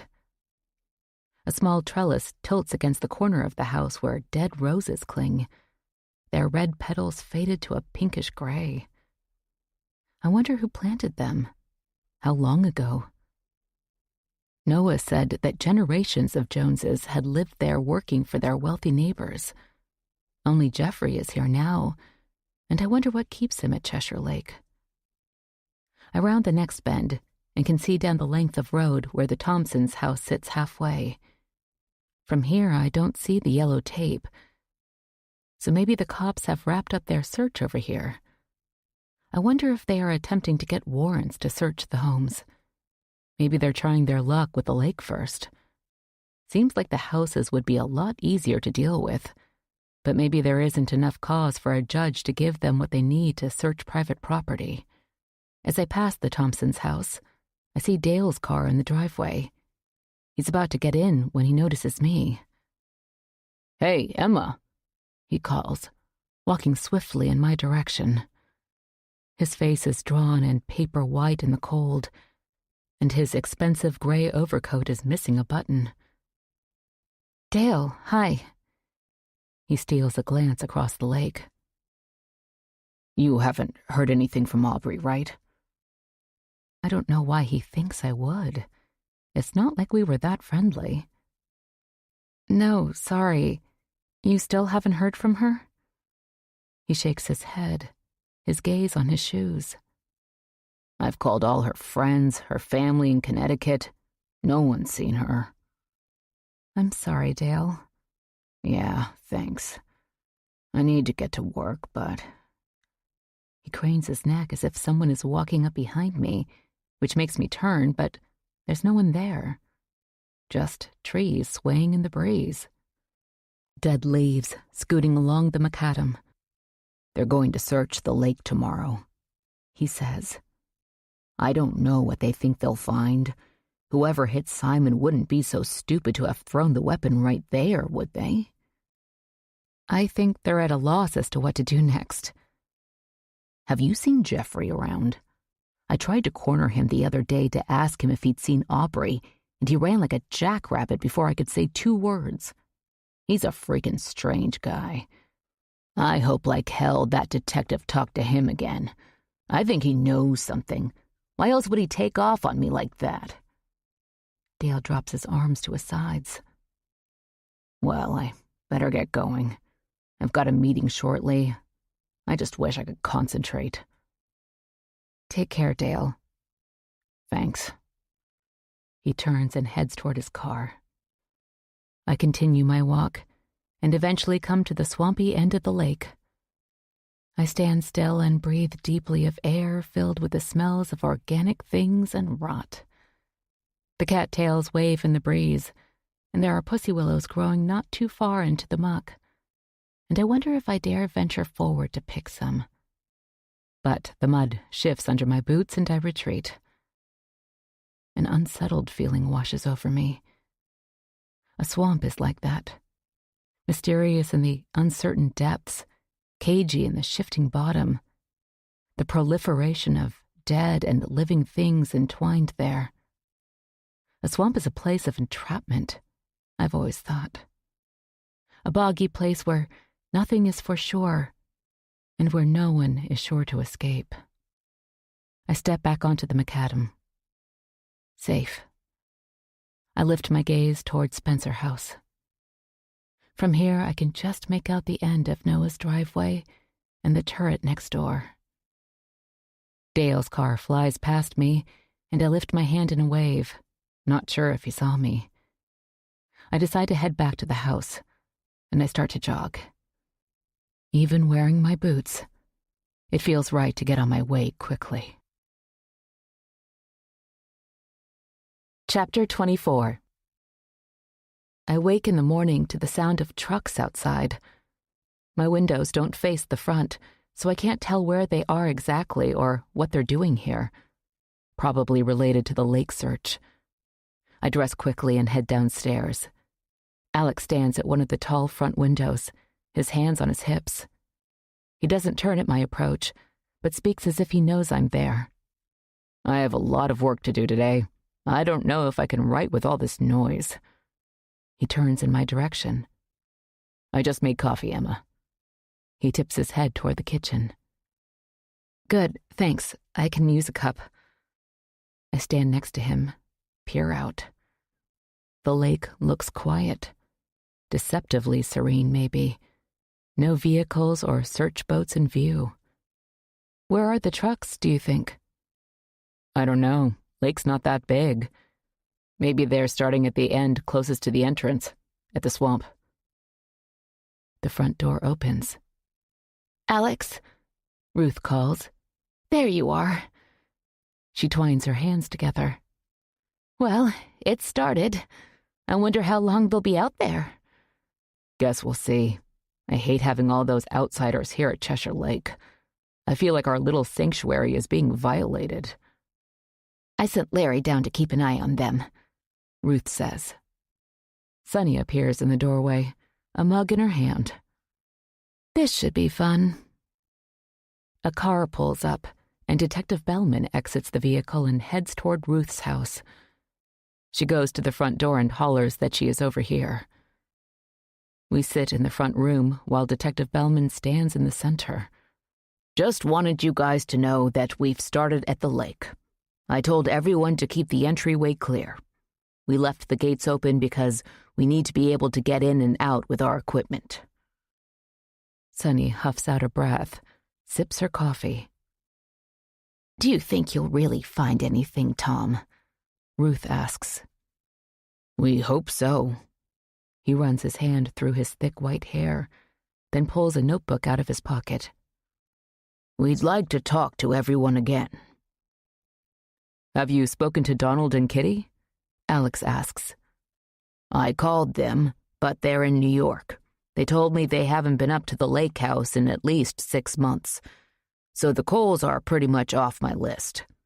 They weren't here when Simon was killed.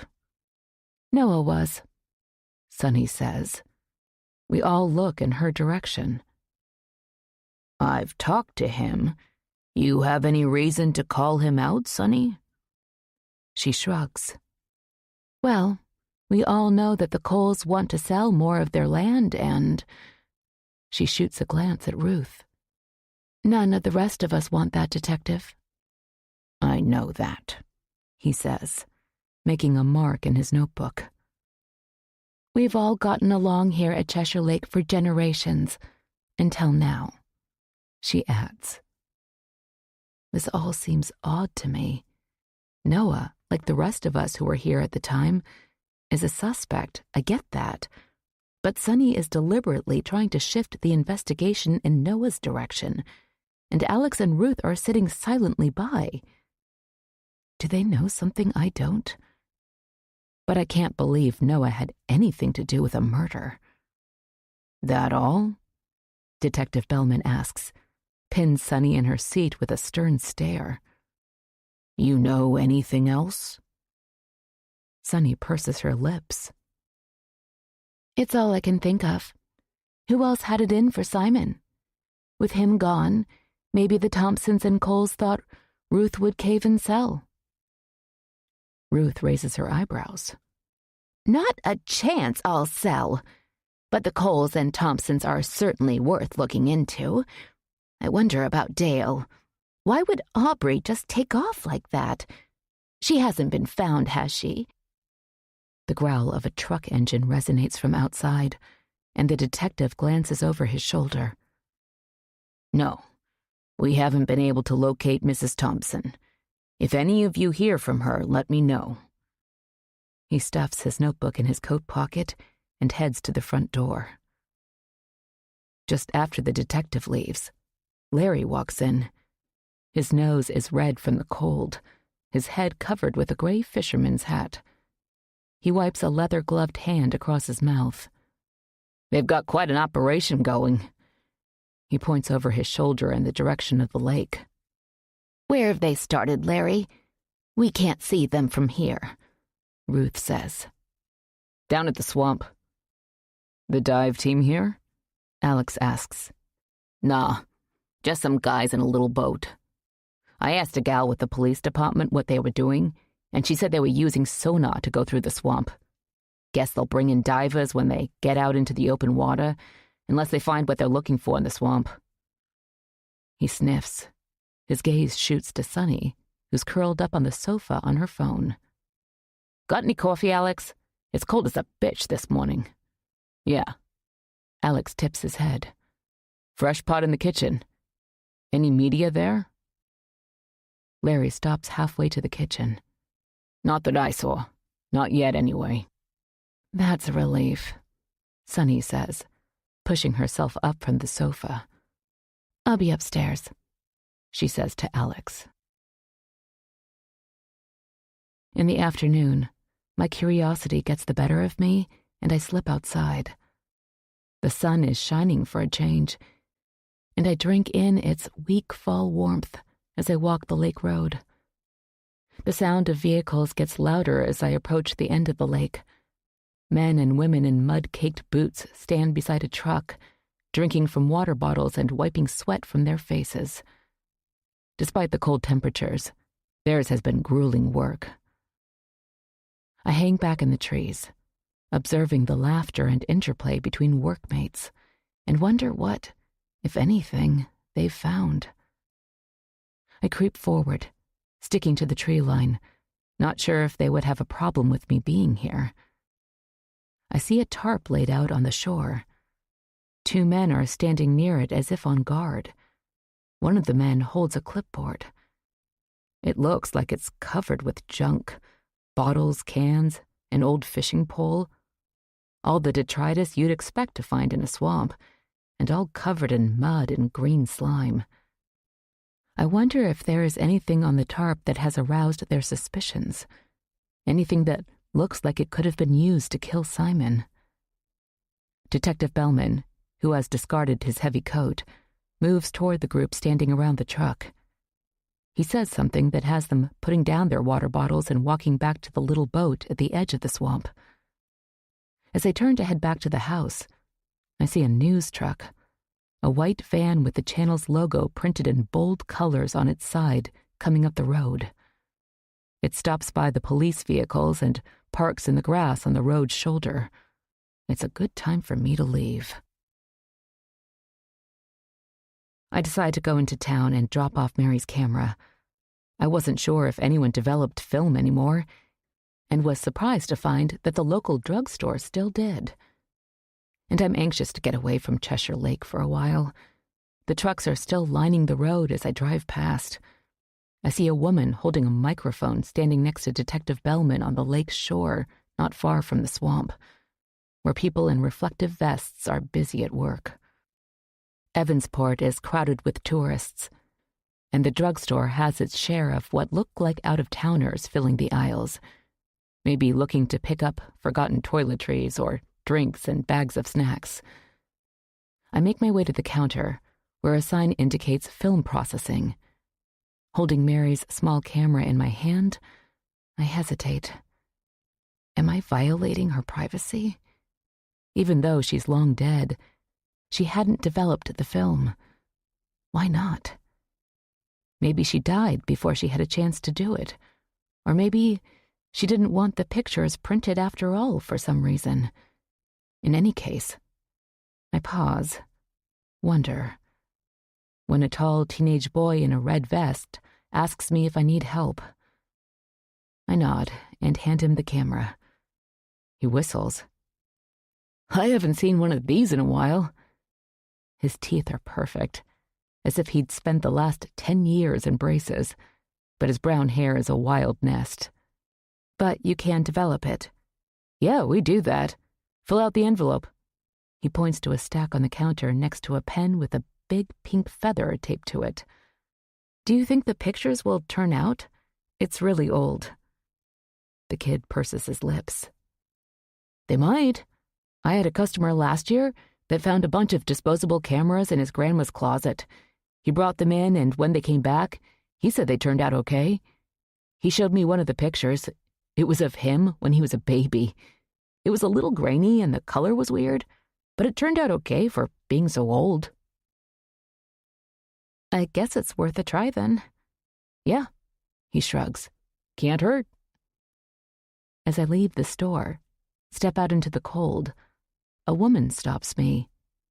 She's young, long dark hair and lots of makeup. Emma Schrader. Do I know you? I'm Destiny Barnett. I work for an online news outlet. I start to turn away when she touches my arm. Please, just a few questions. I'm sorry, I have nothing to say. Sunny's admonitions about talking to media flow through my mind. As much as I don't want to heed anything she has to say, I don't want to hurt Alex. I'm interested in you, your background. What are your plans here in Evansport? Excuse me? Well, I understand that you are Alex Spencer's daughter, that you showed up out of nowhere, basically. How did it feel to find out that your father is an internationally renowned author? That must have come as a shock. I lean back against the side of the drugstore building. How do you know about me? She blinks her false eyelashes, and I shudder, wondering if I'm on camera. I glance over her shoulder and see no one holding up a phone or other recording device. That's good, at least. She must think I'm an idiot. Nothing is secret or sacred anymore. People can find out anything about you. All your personal business is out there in the ether if you want to look for it. Still, I didn't think the connection between me and Alex was documented anywhere except with his lawyers. It had to come from someone at Cheshire Lake. Noah? He figured it out pretty easily. Does anyone else there know? Why would Sunny tell anyone? Or maybe Liliana or Barry Staunton? But who would gain anything by talking to the press about me? Destiny leans toward me. And now, with a murder in the neighborhood, how is Alex taking it? Do you have any idea who might have killed Simon Harwood? I have nothing to say. I push myself away from the brick wall and walk briskly to my car. Destiny follows me, still shouting questions that I barely comprehend. My heart is beating in erratic thumps and my hands shake as I dig through my purse for my keys. I finally get into my car, and I think she's going to put her hand on the door to keep me from closing it. Please, Emma, just a few words for my article. Your story is so interesting and... I slam the car door, nearly catching her coat sleeve. My emotions are all over the place as I drive toward Cheshire Lake. Then I start my deep breathing. Is it really so bad that people know who I am? It's not something that can really stay hidden in the long run, and there is going to be interest in the murder, especially it having occurred in Alex's own neighborhood to a close family friend. I'm just not used to this. My mother and I did everything we could to be invisible, to keep to ourselves. We had friends, and I had a husband, but we never liked to be the center of attention. And now, I have a father who draws attention at every turn. And I wonder again, who would have told the reporter that I am Alex's daughter, that I showed up after 32 years? I hope it wasn't Noah. He said he wouldn't tell. The sun is starting to fall behind the trees as I drive into the entrance of Cheshire Lake. The air is gray and misty. Quiet seems to have settled over the neighborhood, and all that remains of the cops and their helpers are ruts in the ground from their vehicles on the sides of the small road. The house smells like spaghetti sauce as I walk in.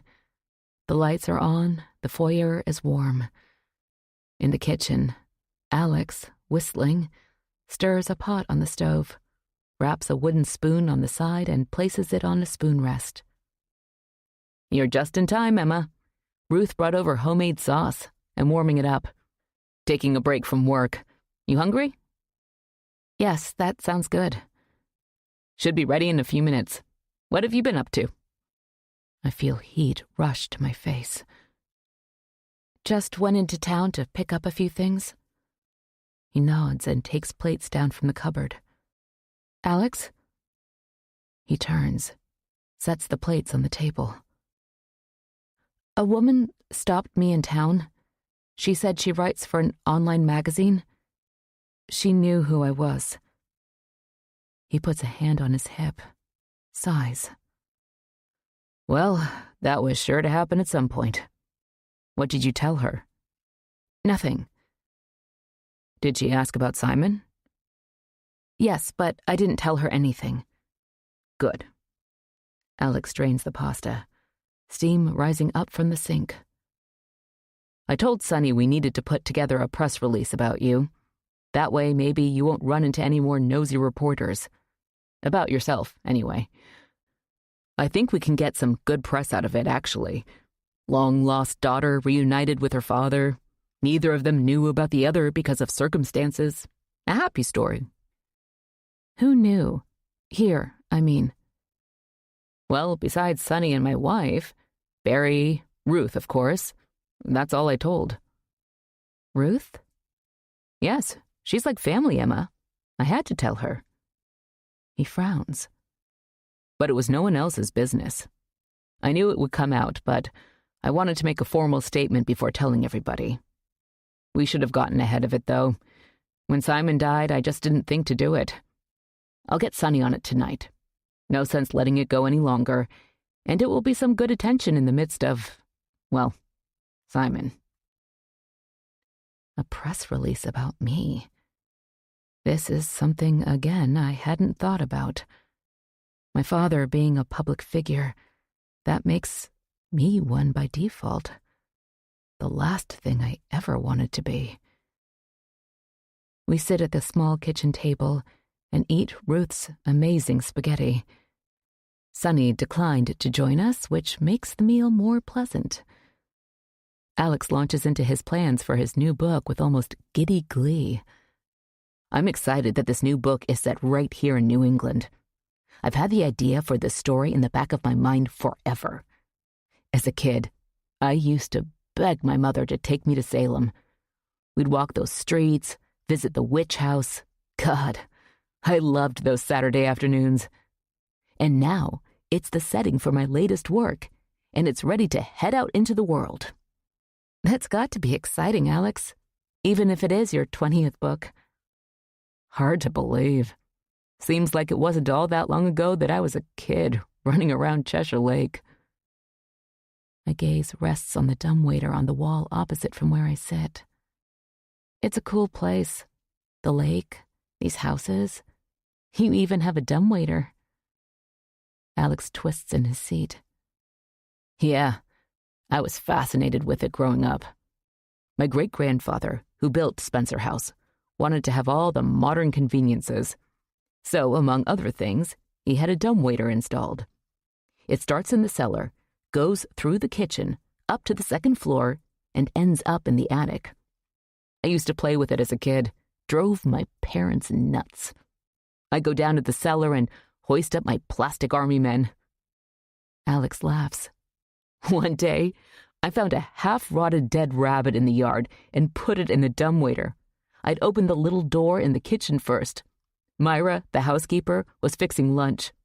I can still hear her screams when the tray with the rabbit on it stopped in the kitchen.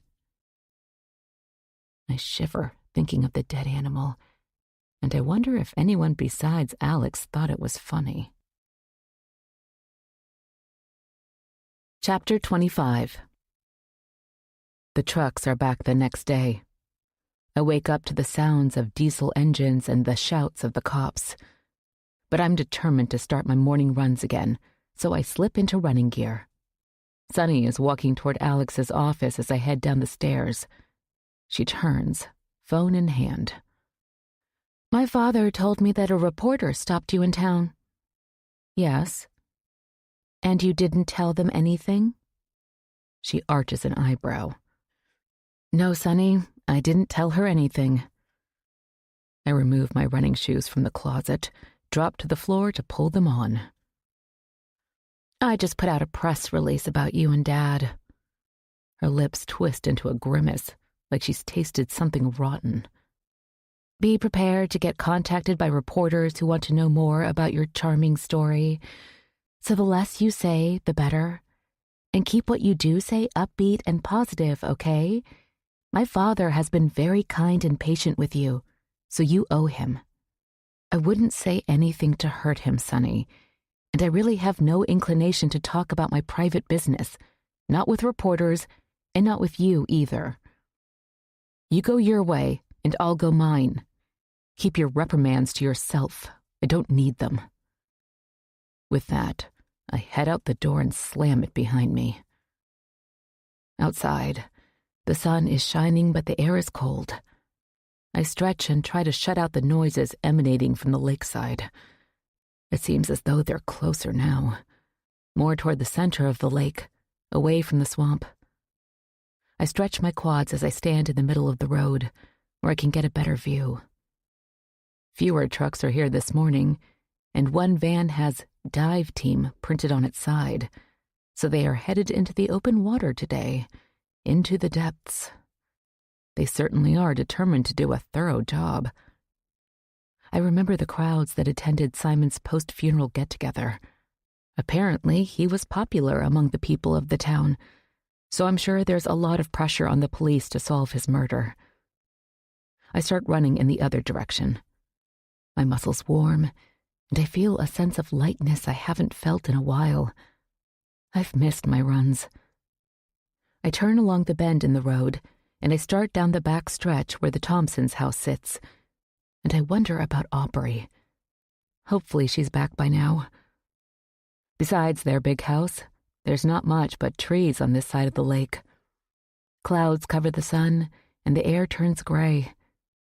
In the distance, over the water, I hear voices, trucks, and the sound of a motorboat. But it's hard to see through the trees here. My skin begins to crawl, as if I'm being followed, as if someone lurks in the woods and is watching me. I pick up the pace. This is the loneliest spot in the loop. The Thompsons' house is up ahead. I can just see their mailbox, dead vines trailing from it. Dale has probably already left for work, so the house is most likely empty. But I still feel someone's eyes on me, and just as I pass the Thompsons' driveway, I dart into their yard and circle around the house. I'm breathing heavily and wonder if I'm being paranoid. But I did hear something, like the snapping of twigs or brush nearby. There's a shed in the back of the Thompsons' house, and I head toward it. Tall, weedy grass wets my ankles as I sprint across the yard. I near the shed, turn the corner, and hide behind it. I'm breathing heavily, pulling mucky, dank air into my lungs. Despite the cold, I'm sweating. I listen. I don't hear anything now, just the sound of my own labored breath. Maybe I was hearing things, letting my anxiety get the better of me. It was probably just a deer. I rest my back against the shed wall, then glance down at the ground. There's a patch of dirt that looks recently turned over, disturbed, as if someone buried something here. I scrape at the earth with the heel of my running shoe, but I don't see anything. Then I hear another sound, a door shutting. I peer around the corner of the shed, just in time to see Jeffrey disappear into Dale's house. What the hell? Was he following me? Is he looking for me? Why is he going through Dale's back door? I thought that Dale suspected Jeffrey in Simon's death. It certainly sounded that way when I talked to him. But maybe Dale doesn't know that Jeffrey is in his house. Maybe Jeffrey is behind more than Simon's death. Maybe he's somehow involved in Aubrey's disappearance as well.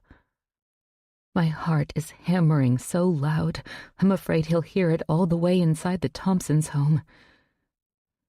I wait, catch my breath, then peek around the corner again. The coast looks clear, so I sprint for the road, my feet sliding in the mud as I near the house.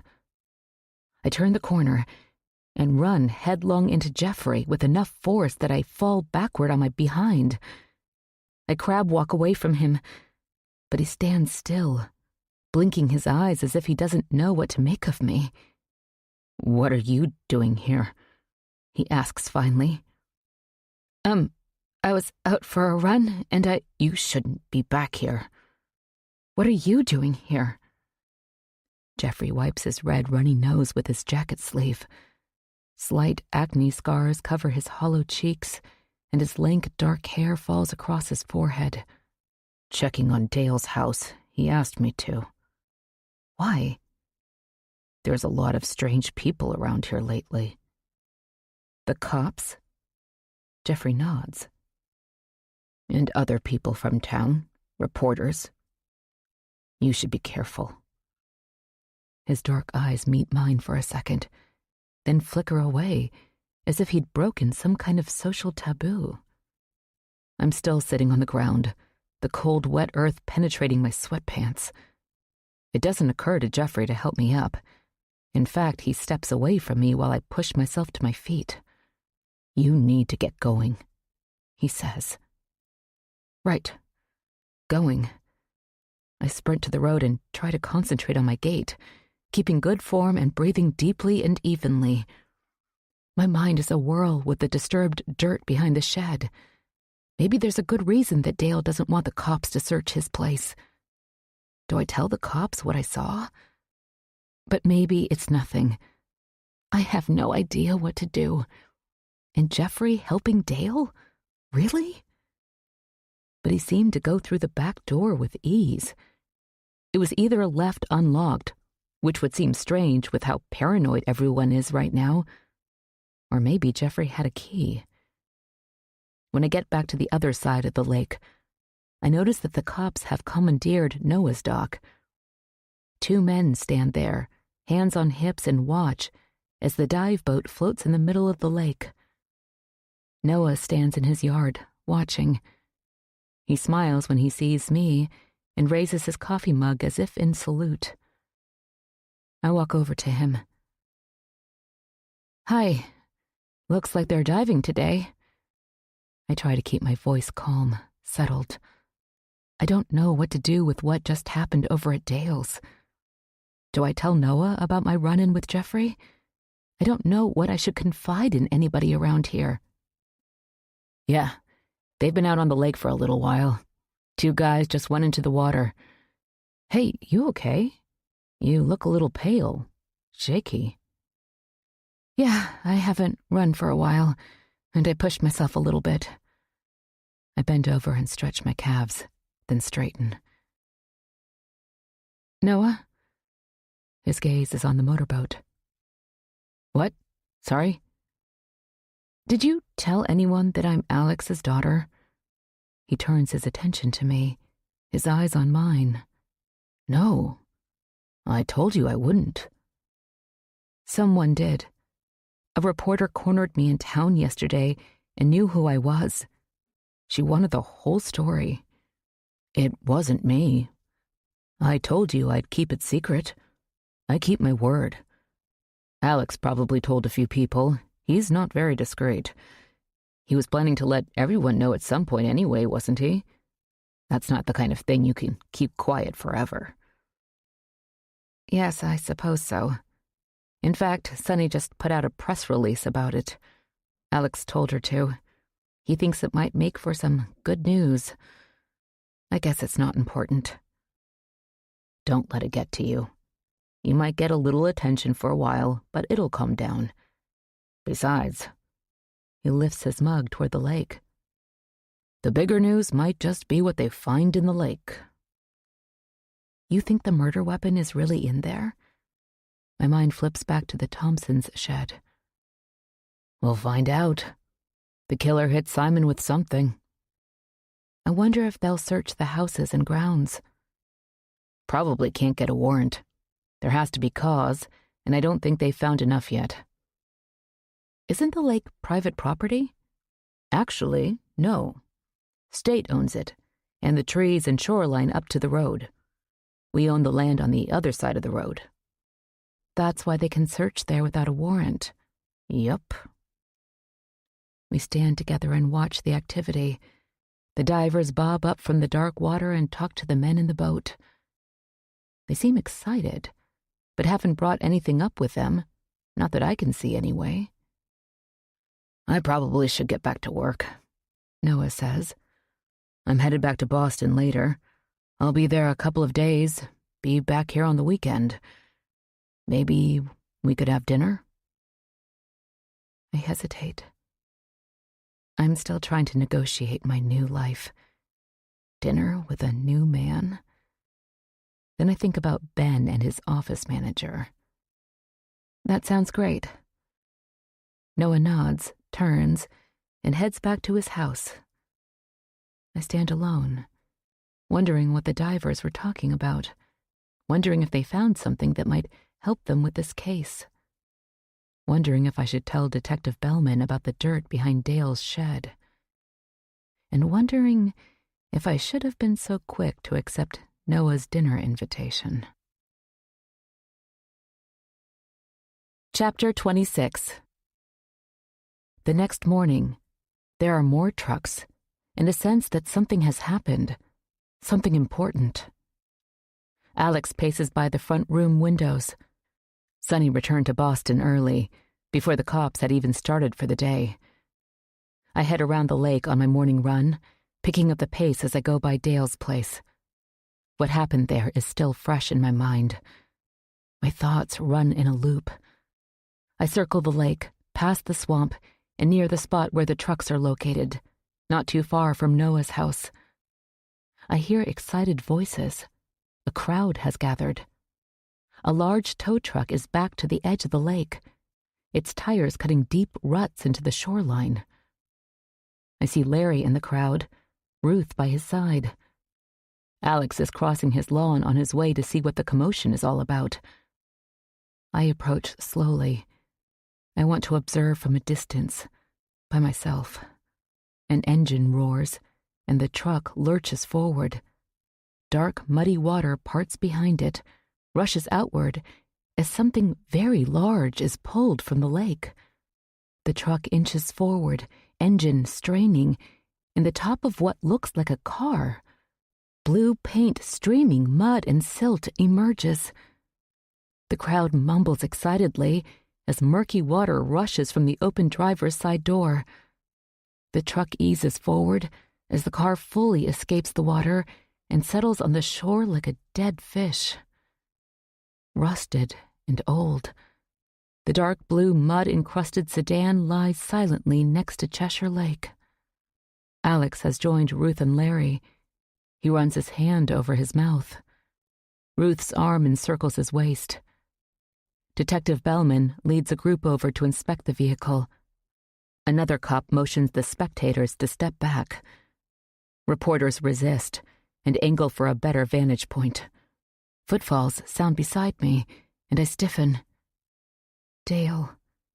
He's dressed for work, but coming through the trees where I stand. What's going on? He covers his mouth with his hands. Aubrey? He cries. No, an old car, too old. Jesus. Thank God. He leans over, his hands on his knees. He blows out a breath and straightens. What's it doing in the lake? He steps forward, angling his head. I wonder how long that's been there. I have no clue. It must have been there a long time based on the rust and the shape of the car. It wasn't a recent accident. I think back to when I first arrived at Cheshire Lake and noted how close the road was to the water and how dark it was out here at night. I want to ask Dale about Jeffrey, but I don't. Not now. What could I say? I'd been skulking around his backyard when I saw Jeffrey go into the house. Maybe before the electronic gates were put in, Dale says. Ruth told me the old gates were hand-operated and were often left open. It wasn't until about 20 years ago that they were automated. So maybe someone from the outside drove into the lake in the old days and no one knew about it. He starts walking toward the group on the shore, and I follow. Is there a body in it? Can you tell, Emma? I shudder. I can't really see from here. I hope not. The cops have pushed everyone back and told the crowd to disperse. Alex, Ruth, and Larry turn toward the house. I catch up with them while Dale walks in the direction of Detective Bellman. Does anyone know how that car got there? I ask. Alex clears his throat. No, I don't believe so. Not yet, anyway. Let's go inside, Ruth says. We're gathered in the Spencer front room. Larry stands at the window, watching the cops. Ruth and Alex sit close together on the sofa. Well, this is something, Larry says. They go looking for a weapon, and they find an old car. You guys had no idea it was in there? He swings around, stares at Alex and Ruth. Ruth clasps her hands together. No, of course not, Larry. It looks like it's been there a long time. Jesus, I hope there's not a body in it. All this time, Larry says. Alex shakes his head. Someone must have driven in there at night. Couldn't see where they were going. Instead of taking a right turn toward the gates, they got turned around and went left. Maybe they were drunk, Ruth says. It's awful. I hope it wasn't teenagers. By evening, the car and the cops are gone. The car chained to the bed of a large truck and hauled away like a prized carcass from a hunt. Alex is in his office, and Ruth and Larry have gone home. I tiptoe around the house, not wanting to disturb the strange silence that has descended like a cloud, as if the car has unsettled everyone. But toward evening, I hear Alex on the phone in his office, voice raised slightly. I wonder if it's Liliana wondering when he's coming home. I don't understand what would keep Alex from his young, pregnant wife. Chapter 27. Early the next morning, Ruth and Larry are back. Just as they walk through the door, Sunny pulls in. She's driven back and forth between Boston and Evansport like a ping-pong ball lately, as if she doesn't want to leave her father alone with the rest of us. But she still needs to attend to things in Boston as well. Detective Bellman stands in the middle of the front room. Sunny sits beside Alex on the sofa, while I'm standing near the arched doorway to the dining room. There, but not in the middle of things, perched on the outer edge. Alex, you sure you want everybody here? Detective Bellman asks. Why wouldn't I, Tom? I have no idea what this is about. All right, then. We ran the plate on the vehicle we pulled from the lake. He rubs his hand over his mouth. Car belonged to a Carol Lawson. Jesus. Alex drops his head in his hands. Like I said, you want the girls here? I don't understand. Alex's eyes peep up under his brows. How did Carol's car end up in the lake? You tell me. I have no clue. I haven't seen her in years. When, exactly? When was the last time you saw her? Alex jumps up from the sofa, goes to the window as if he could see the car out there in the lake. Years. We broke up in, I guess, 1995? Sunny rushes to Alex's side and pulls on his arm. Who was she, Dad? A girl I dated. We were engaged, actually. I was really young, long before your mother. Let's all sit down, Detective Bellman says. He collapses into the chair by the fireplace, takes out a notebook. Sunny leads Alex back to the sofa. Tell me about the last time you saw Carol. The detective's bushy brows rise, his gaze on Alex. Did you find her? In the car, that is? No. Detective Bellman holds up a hand. When was the last time you saw her, Alex?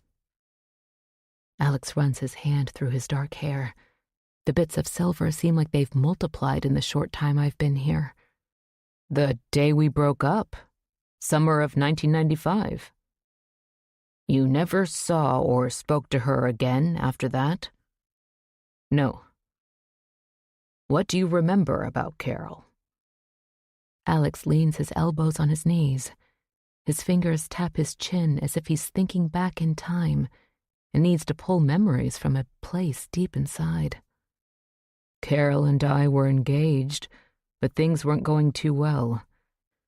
My parents had died the year earlier, and they didn't approve of her. She wasn't the right kind of girl for their son. I think that made me rebellious.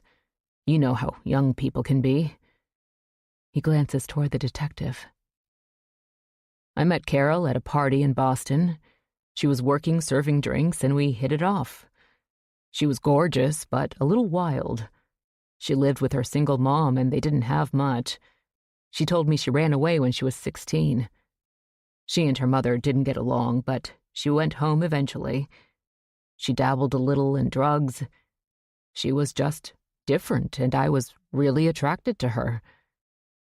But after my parents died and I sold my first manuscript, I think I grew up finally, and I wasn't ready to get married. I told Carol that, but she was really angry. Alex stands, walks to the window again. She showed up here that summer. Did you argue? The detective asks. A little. It was no big deal. We agreed to call off the engagement and we went our separate ways. That was the end of it. No idea how her car ended up in the lake. Alex lets go a deep breath, looks at the detective. Tom, I had no earthly idea that happened. I figured all these years that Carol left Cheshire Lake and went on with her life. Uh-huh. He's writing in his notebook. Sonny jumps up. Why didn't you ever tell me about her? Alex wraps an arm around her shoulders. Why? Why would I tell you about an old girlfriend? I haven't thought about Carol in forever. Alex turns toward the detective. So what's next, Tom? We've called in help from the state. We'll need to do a more thorough search of the lake. But you didn't find her?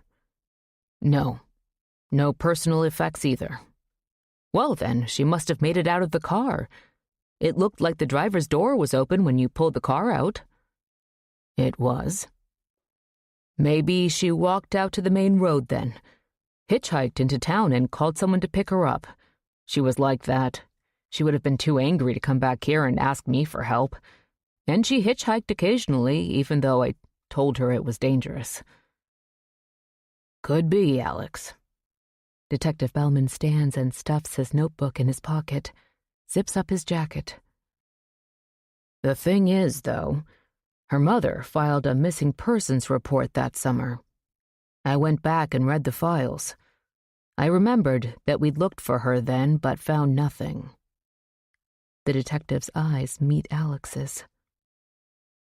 I read that the people here, you, Ruth, and Simon, were questioned. Alex wipes his hand over his mouth. Yes, I do remember that, vaguely. But we had no idea where she was. Detective Bellman nods.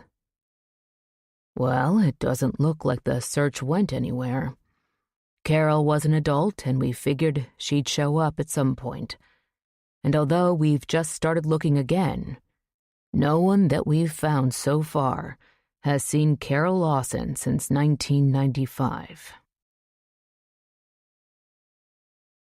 Chapter 28. 2 days go by, and the neighborhood seems empty, as if everyone has fled. The cops have been nowhere in sight, maybe waiting for help from the state agency to complete their search. You can't turn on the TV or scroll through internet news without seeing coverage about Alex and Cheshire Lake. Who killed Simon Harwood? What happened to Alex Spencer's old girlfriend? Sonny is getting really wound up about the coverage. Even Alex has seemed concerned. They went back to Boston this morning, leaving me alone in the old house. Running is helping me settle, and so far, it seems like everything has gone quiet here. Even the birds are silent as I jog around the lake. I've seen nothing of Dale or Jeffrey. It's as if a strange pall has settled over Cheshire Lake, and I'm both relieved and unnerved at the solitude.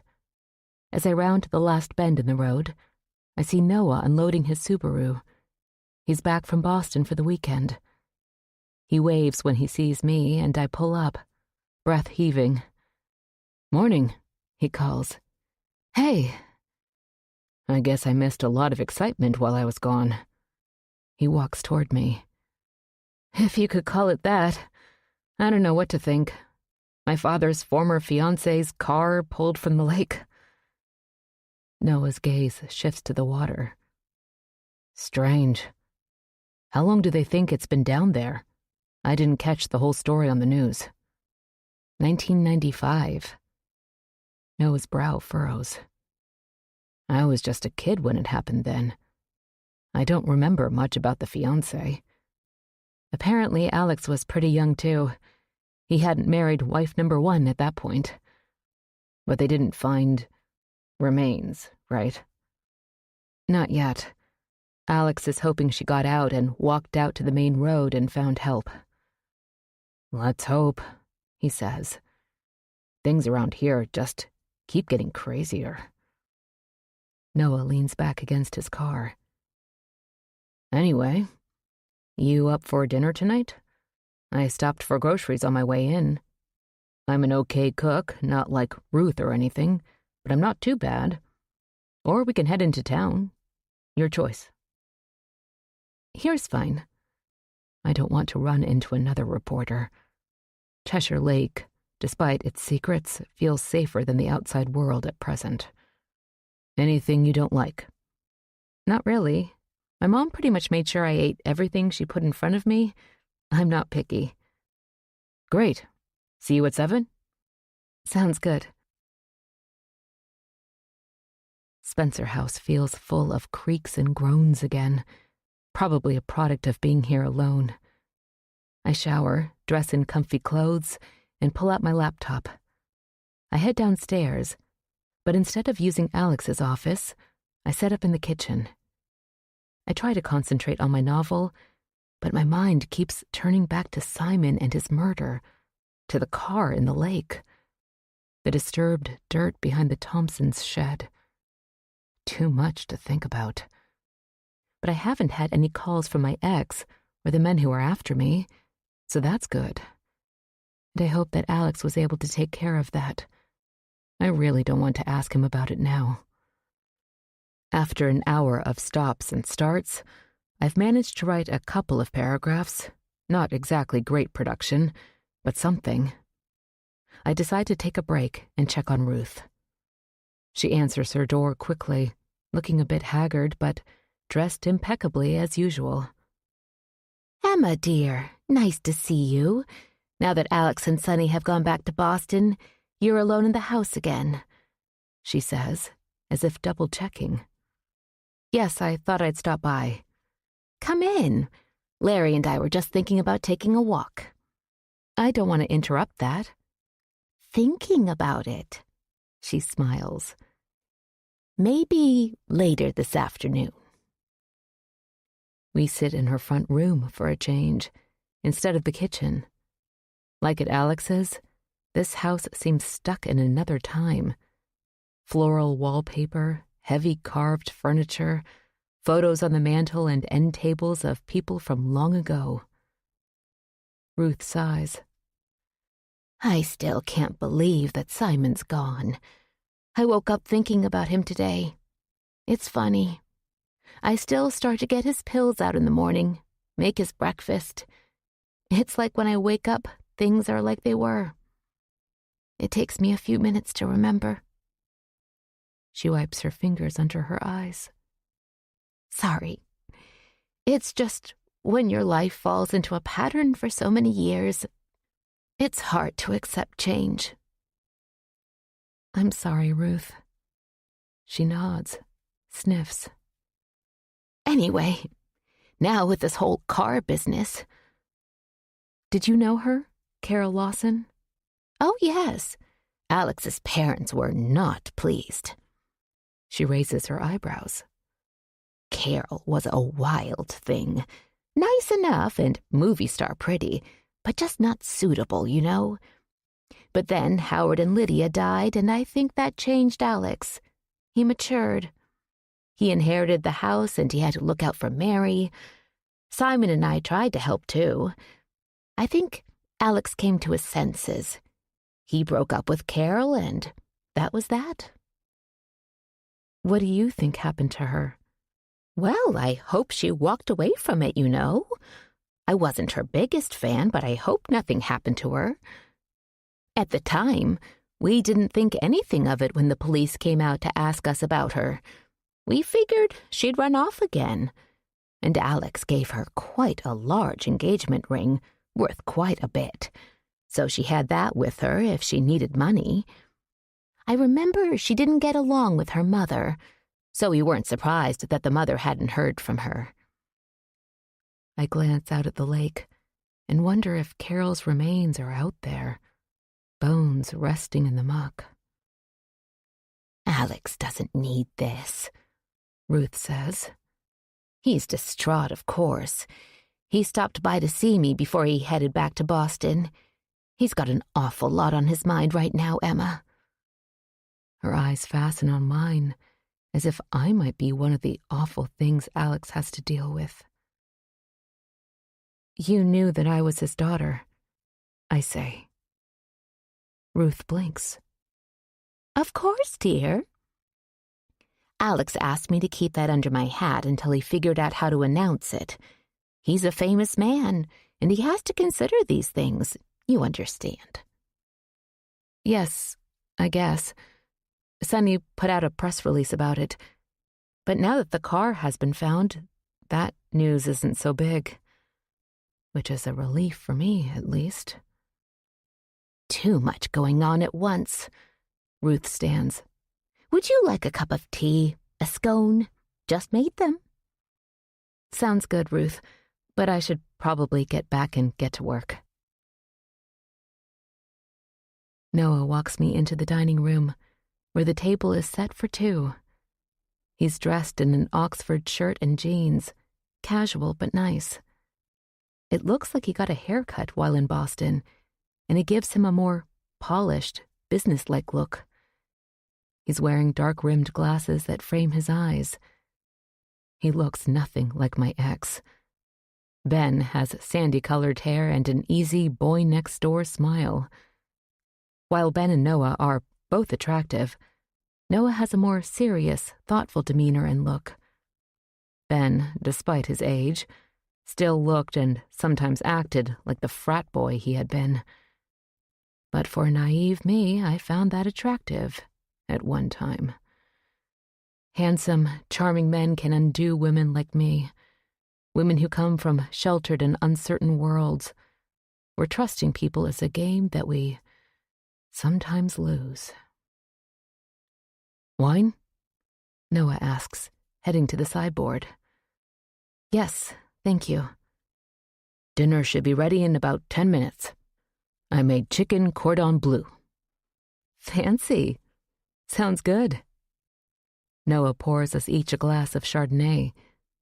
I've never made it before, so I hope it's good. Found the recipe online and thought I'd give it a whirl. You want to sit in the front room until it's ready? Sure. Flames crackle in the fireplace, and unlike at Alex's, there's no creepy quote inscribed under the mantel. I relax into the plump beige sofa. Noah sits beside me, but not too close. So, how have you been, Emma? I'm sure you didn't expect for things to go the way they have when you decided to spend time here at Cheshire Lake. That's for sure. I almost laugh at the absurdity of my expectations and all that has gone on. I don't quite know what to make of everything. What was your life like before? He sets his wine on an end table. Pretty mundane compared to this, although things took a turn when I discovered what Ben had been up to with his office manager and his gambling. I worked in the local library and was, up until a point, happily married. Had my mom nearby. Then things changed. Yes, divorce.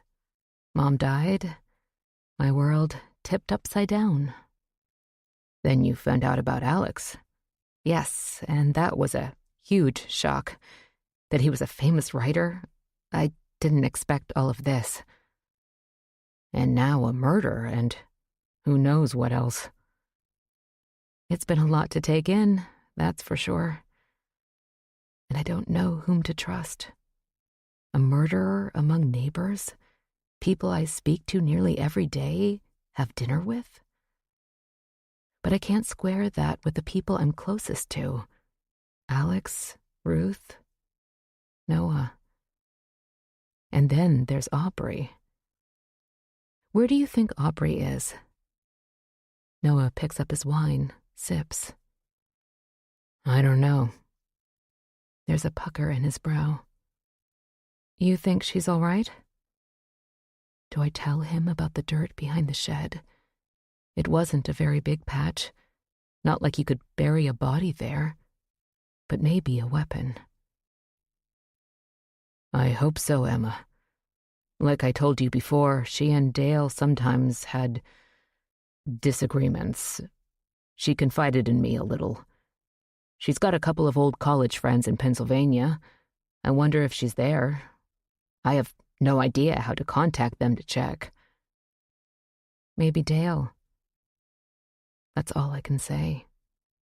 Thinking that if Dale is the murderer, maybe Aubrey found out and fled. I just hope that it's nothing worse. Maybe, Noah says.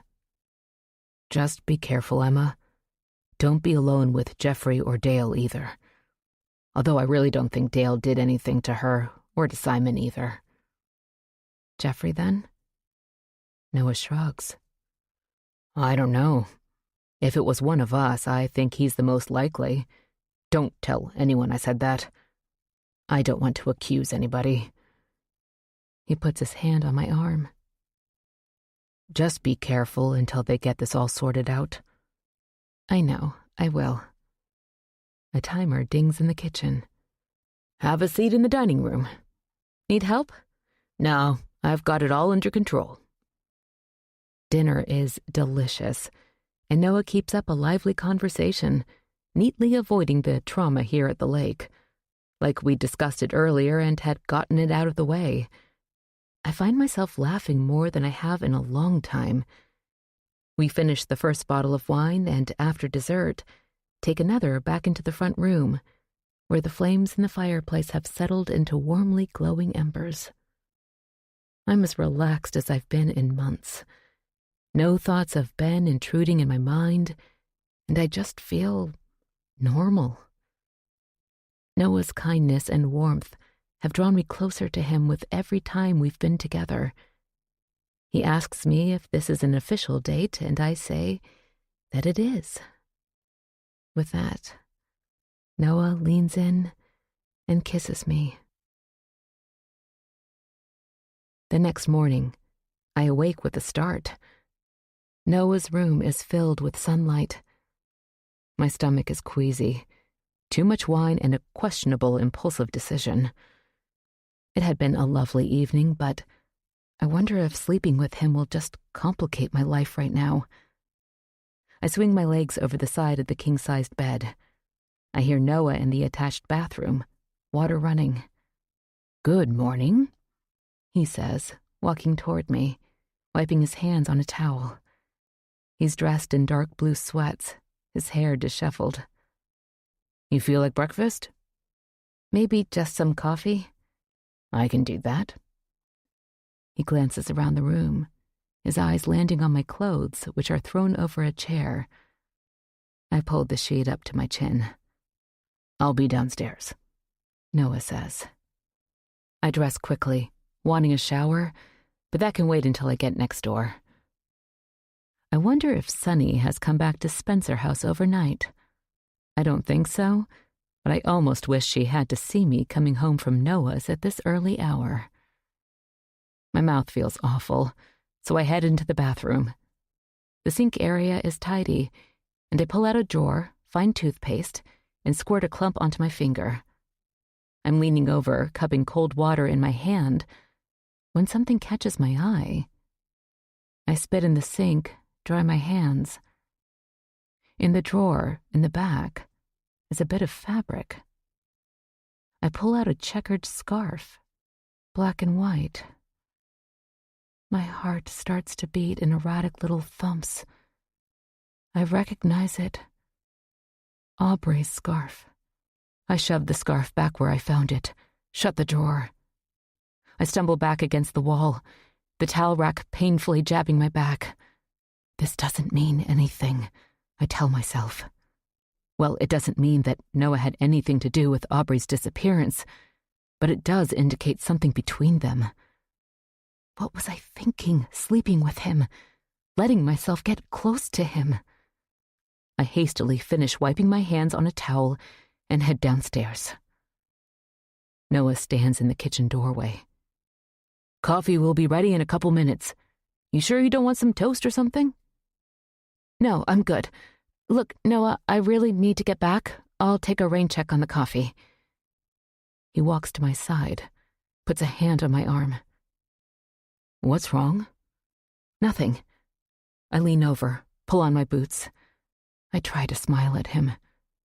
"I just need to get back. Jump in the shower, get some writing done." Noah drops his hand. A crease appears between his eyebrows. "Okay, if you're sure. Maybe we can head into town later? Grab some lunch then?" "Maybe.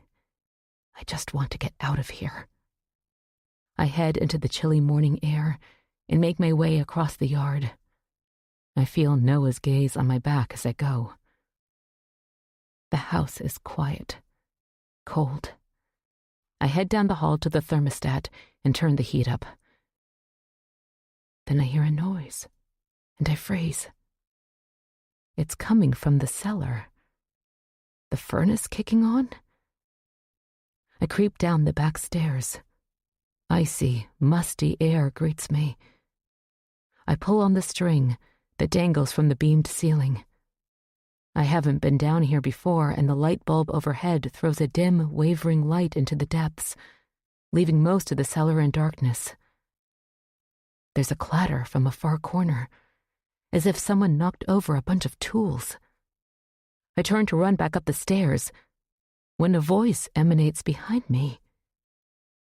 "Don't run away." I recognize Jeffrey's voice and turn to face him, but I can't see him in the dim light. My pulse races. "What are you doing down here?" I inch backward toward the stairs, Noah's warning about Jeffrey running through my head. Jeffrey steps closer, and I can see him now standing beneath the light. His hair is disheveled, his thick jacket hangs open. "I was looking for something," he says. "To help Ruth." That's when I notice the axe in his hand. I gulp for breath. "How did you get in here?" I had locked the house before I had gone to Noah's. But then I remember seeing Jeffrey slip through Dale's back door with ease, and I remember hearing that Jeffrey looked after Spencer House when Alex was in Boston, so he probably has keys. Maybe Jeffrey has keys to every building here at the lake. He grasps the axe with both hands. His mouth hangs open as if trying to form words. I don't wait for a reply and run up the stairs. When I get to the hallway, I make a dash for the front door. Jeffrey catches me before I can turn the knob. His hand nearly crushes my arm, and I scream. "Don't do that," he says, wincing. I glance down at his other hand and see that it's empty. No axe. "I didn't mean to scare you," he says, his gaze on the floor. "Let me go." Jeffrey drops my arm as if I'd burned him, and he steps back away from me. "Ruth wants me to cut more firewood," he says. "Why did you need to come in here? Doesn't she have her own tools?" He shakes his head, his lank dark hair flopping over his brow. "I can't find the axe in her garage. I don't know what happened to it. I remembered that there was one here in the cellar." I take a deep breath. I don't know that I believe him. "Don't come in here again without asking first." "I won't, Emma." It's the first time he's called me by name, and it makes me shudder. His eyes meet mine. Another first. "Be careful around here." Of what? He shrugs. "I need to go check with Ruth about the firewood." He runs out the front door, axe apparently forgotten.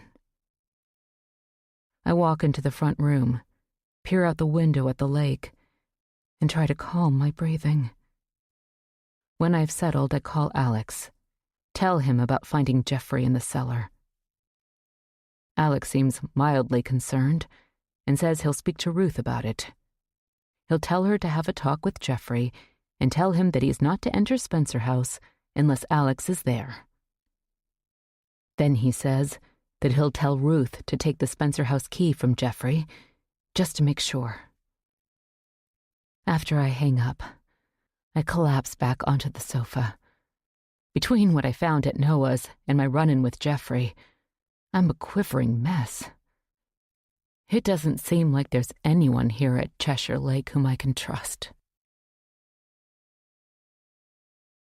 Chapter 29. I settle into the front room with my laptop. A different writing location, hoping for inspiration. Enough to keep my mind off Noah and Aubrey and what happened this morning with Jeffrey. For a change, words seem to flow, and after an hour I stand and stretch, musing about the scenes I had written and feeling like my novel of a young woman and her mother has taken a turn.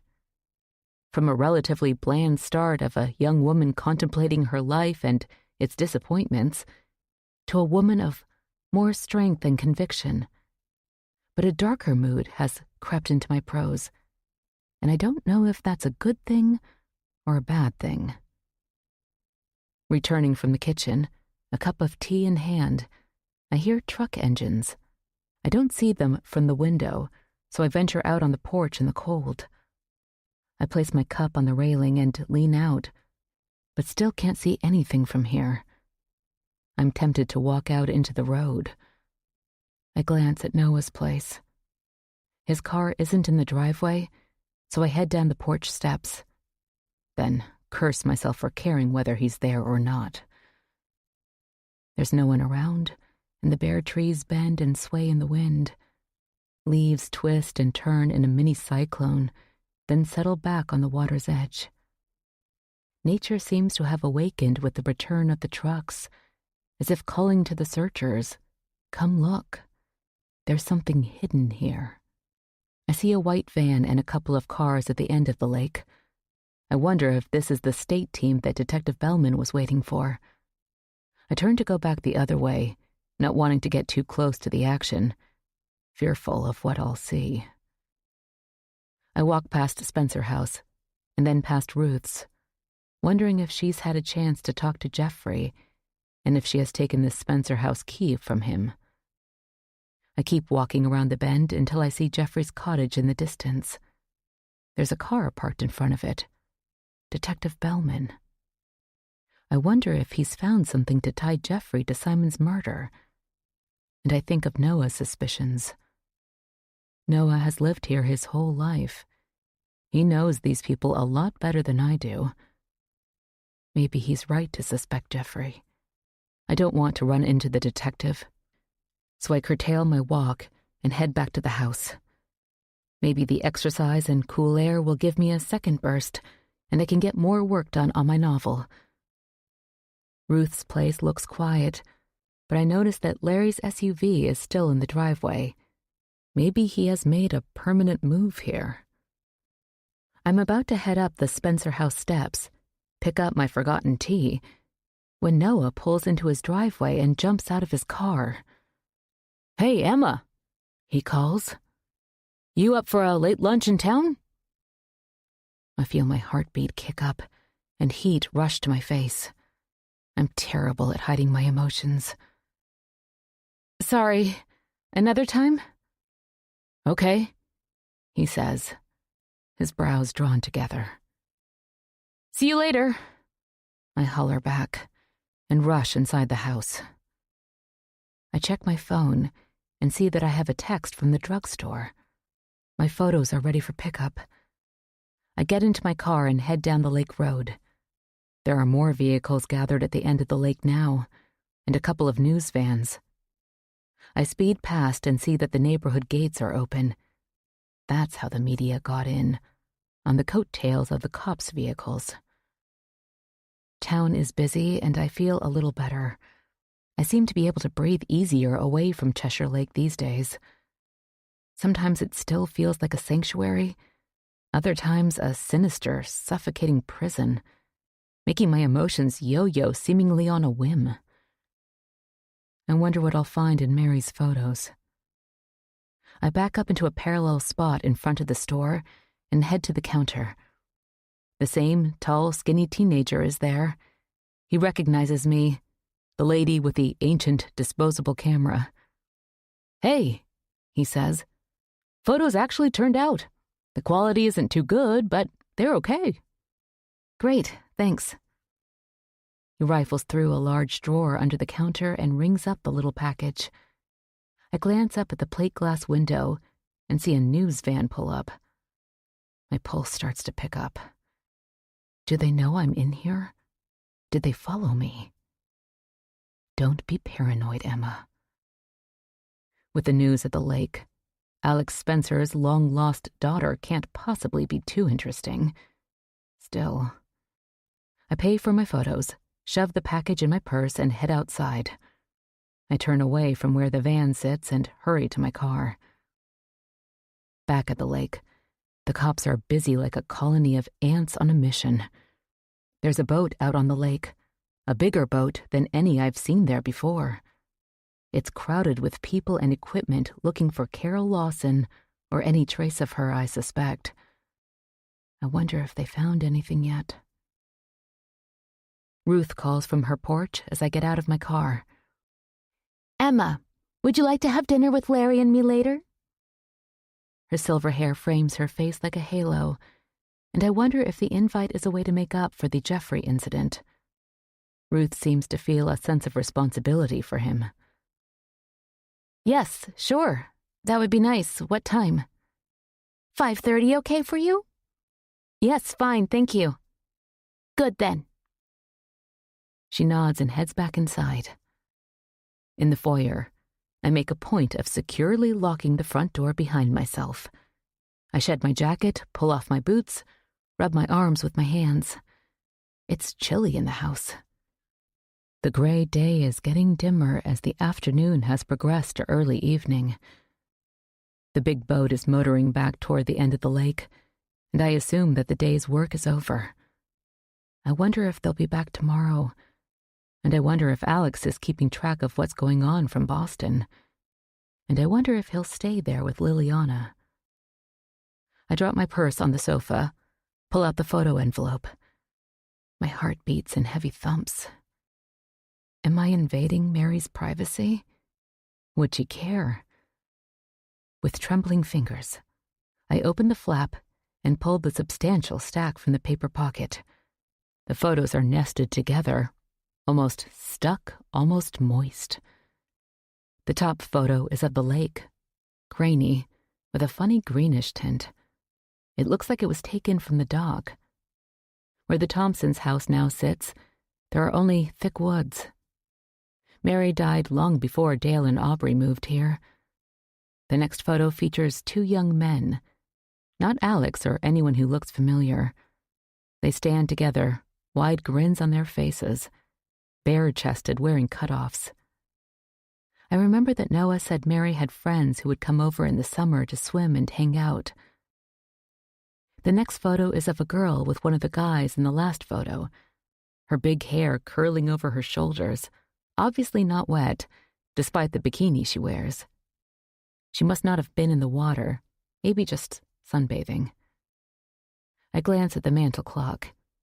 It's nearly 5:30 now. I need to brush my hair, tidy up, and head over to Ruth's. I take a peek at the next photo. Again, nameless young people. I was hoping to see one of Mary. I'll look later. Maybe one of her friends took her picture, and it's farther down in the stack. I shove the photos back in the envelope. Ruth has set the dining room table with her everyday china, probably to give us more room than there is in the little kitchen. I don't see Larry, and the house is quiet.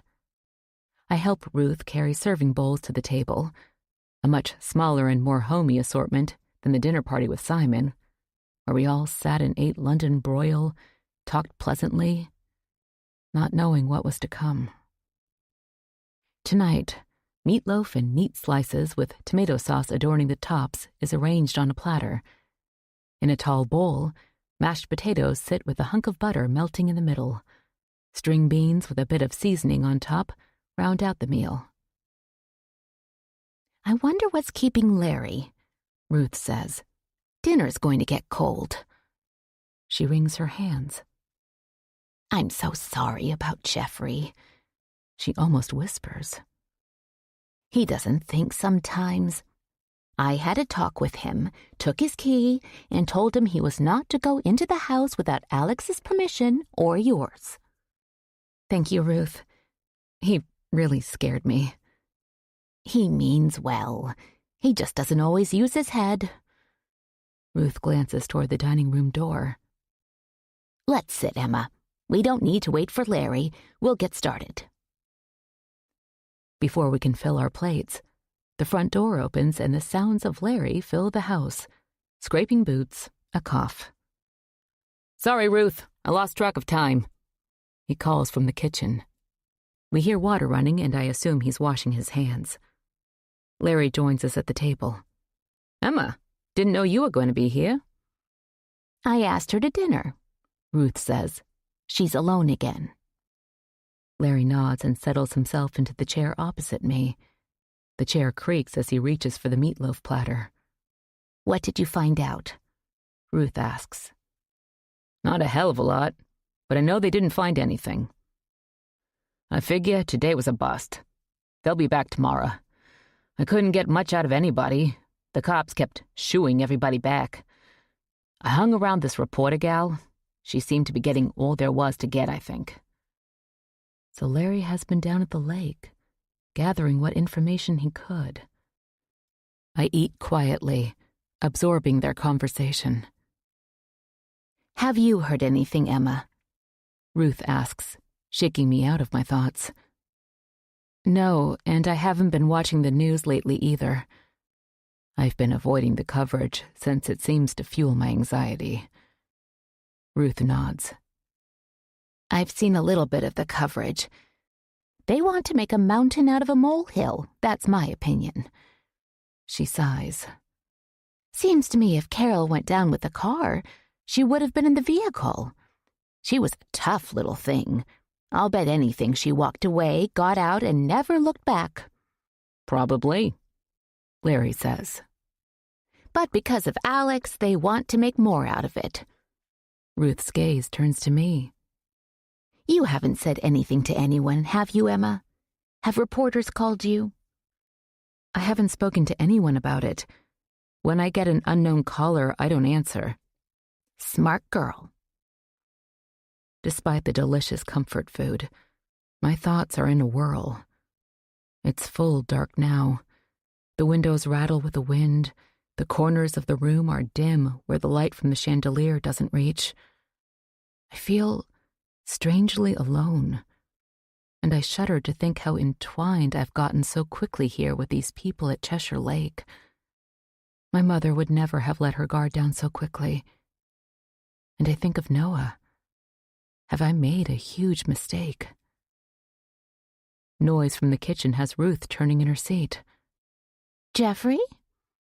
The young man, head bowed, stands in the doorway.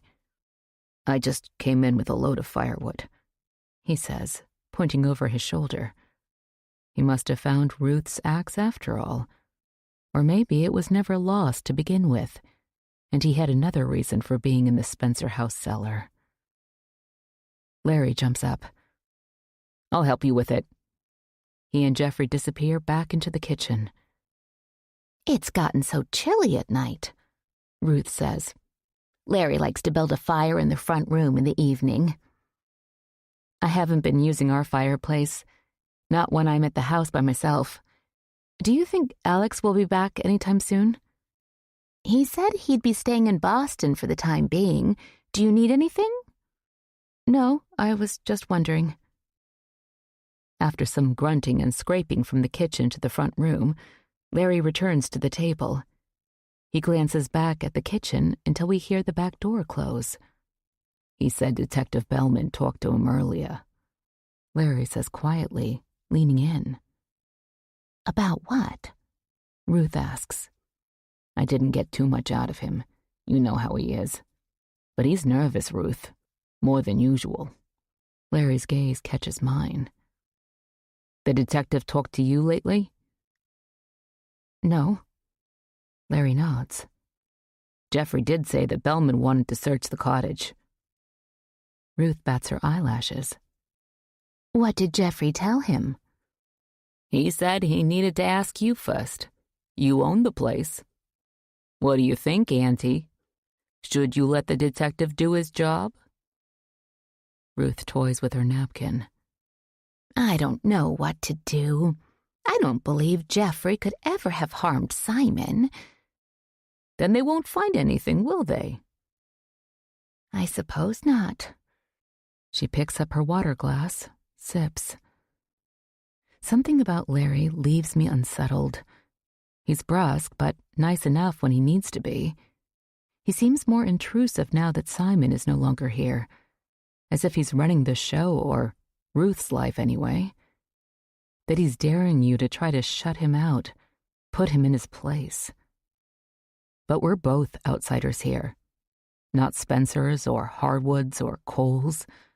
Larry and I belong on the same side as the Thompsons, if anything, with Jeffrey occupying this nebulous no-man's land. The meal continues with Ruth and Larry speculating on the investigation, running over the same details, their ideas spinning in circles. My mind keeps flipping back to Noah and Aubrey. Should I mention the scarf to Detective Bellman? But I really don't believe Noah would hurt Aubrey. And the scarf in Noah's possession doesn't mean that anything nefarious happened.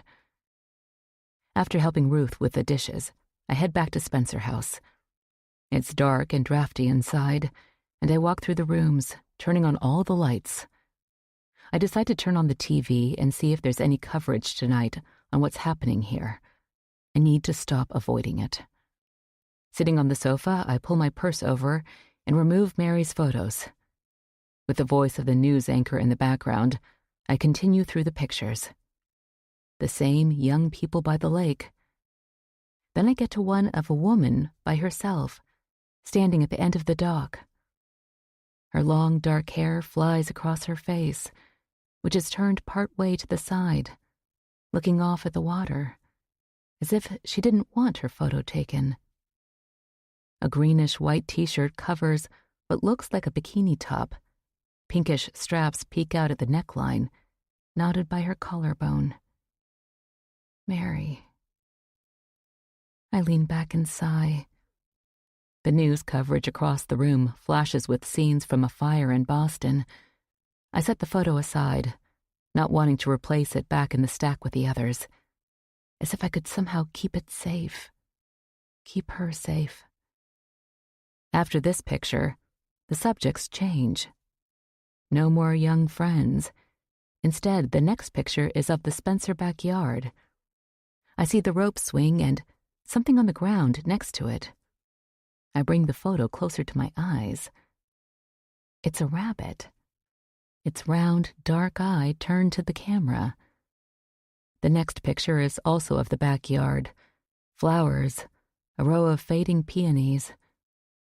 The next photo is of the woods with the path to the cemetery in the center. I wonder if Mary was trying to capture nature shots, or just trying to use up the role so she could take it to be developed. Knowing what I think I know of her, I believe Mary was taking nature shots because they interested her. I flip to the last photo and my heart stops. This one isn't nature. A young blonde woman stands at the edge of the frame, her face turned to the side, her hand outstretched as if beseeching someone standing across the room. This room. The photo falls from my hand, flutters to the floor. The woman in the picture is my mother. Chapter 30. I'm crawling on my hands and knees. My heart is slamming against my ribs. Maybe I'm wrong. It can't be her. I pick up the photo, rock back on my knees. But it is. She's standing in the Spencer front room, next to the fireplace. How can that be? She looks very young. Did she track Alex down here to tell him about her pregnancy? Maybe he did leave her before he knew, or before she even knew. But why not tell me she went looking for him? And why did Alex lie? She wouldn't have shown up here and not told him about me. What would be the point? I lean back against the sofa and close my eyes. Picture my mother in this house, in this room where I now sit. Maybe she did tell Alex, and he rebuffed her, sent her on her way, thus her hatred for him. And she didn't tell me because she didn't want me to end up here looking for him. But Mary took her picture. Why? And why wouldn't Mary have developed the film? She wouldn't have died for several more years if I've got the dates right. Maybe she left it in a drawer and forgot about it. I grabbed the photo of Mary. She does look young here. She died at 21, a few years after I was born. Is she just a teenager here? It's hard to tell. But in any case, I need to confront Alex. That makes my blood run cold. What can he say that will do anything but have me packing in my bags? I can't sleep. The picture of Mary and the one of my mother sit on my nightstand. I'll deal with this tomorrow. But after tossing and turning for an hour, I get up, turn on the lamp and study the picture of my mother. She stands next to the fireplace, next to the creepy inscription. She's wearing a sleeveless white blouse that looks greenish from the old film. Her hair is long and is pushed back over her shoulder. She's sideways, as if she's talking to someone out of the frame. Alex? I go downstairs and I'm pretty much up the rest of the night, dozing fitfully on the sofa in the front room. I want to call Alex, but it's too early. I startle awake with the sun hitting me in my eyes. I head to the shower and let the water run as hot as I can stand it. I'll get cleaned up and go talk to Ruth. Was my mother ever here at Cheshire Lake years ago? What do you mean, dear? Ruth pours coffee into 2 mugs. She's still in her robe, her eyes sleepy. I've just been thinking about her.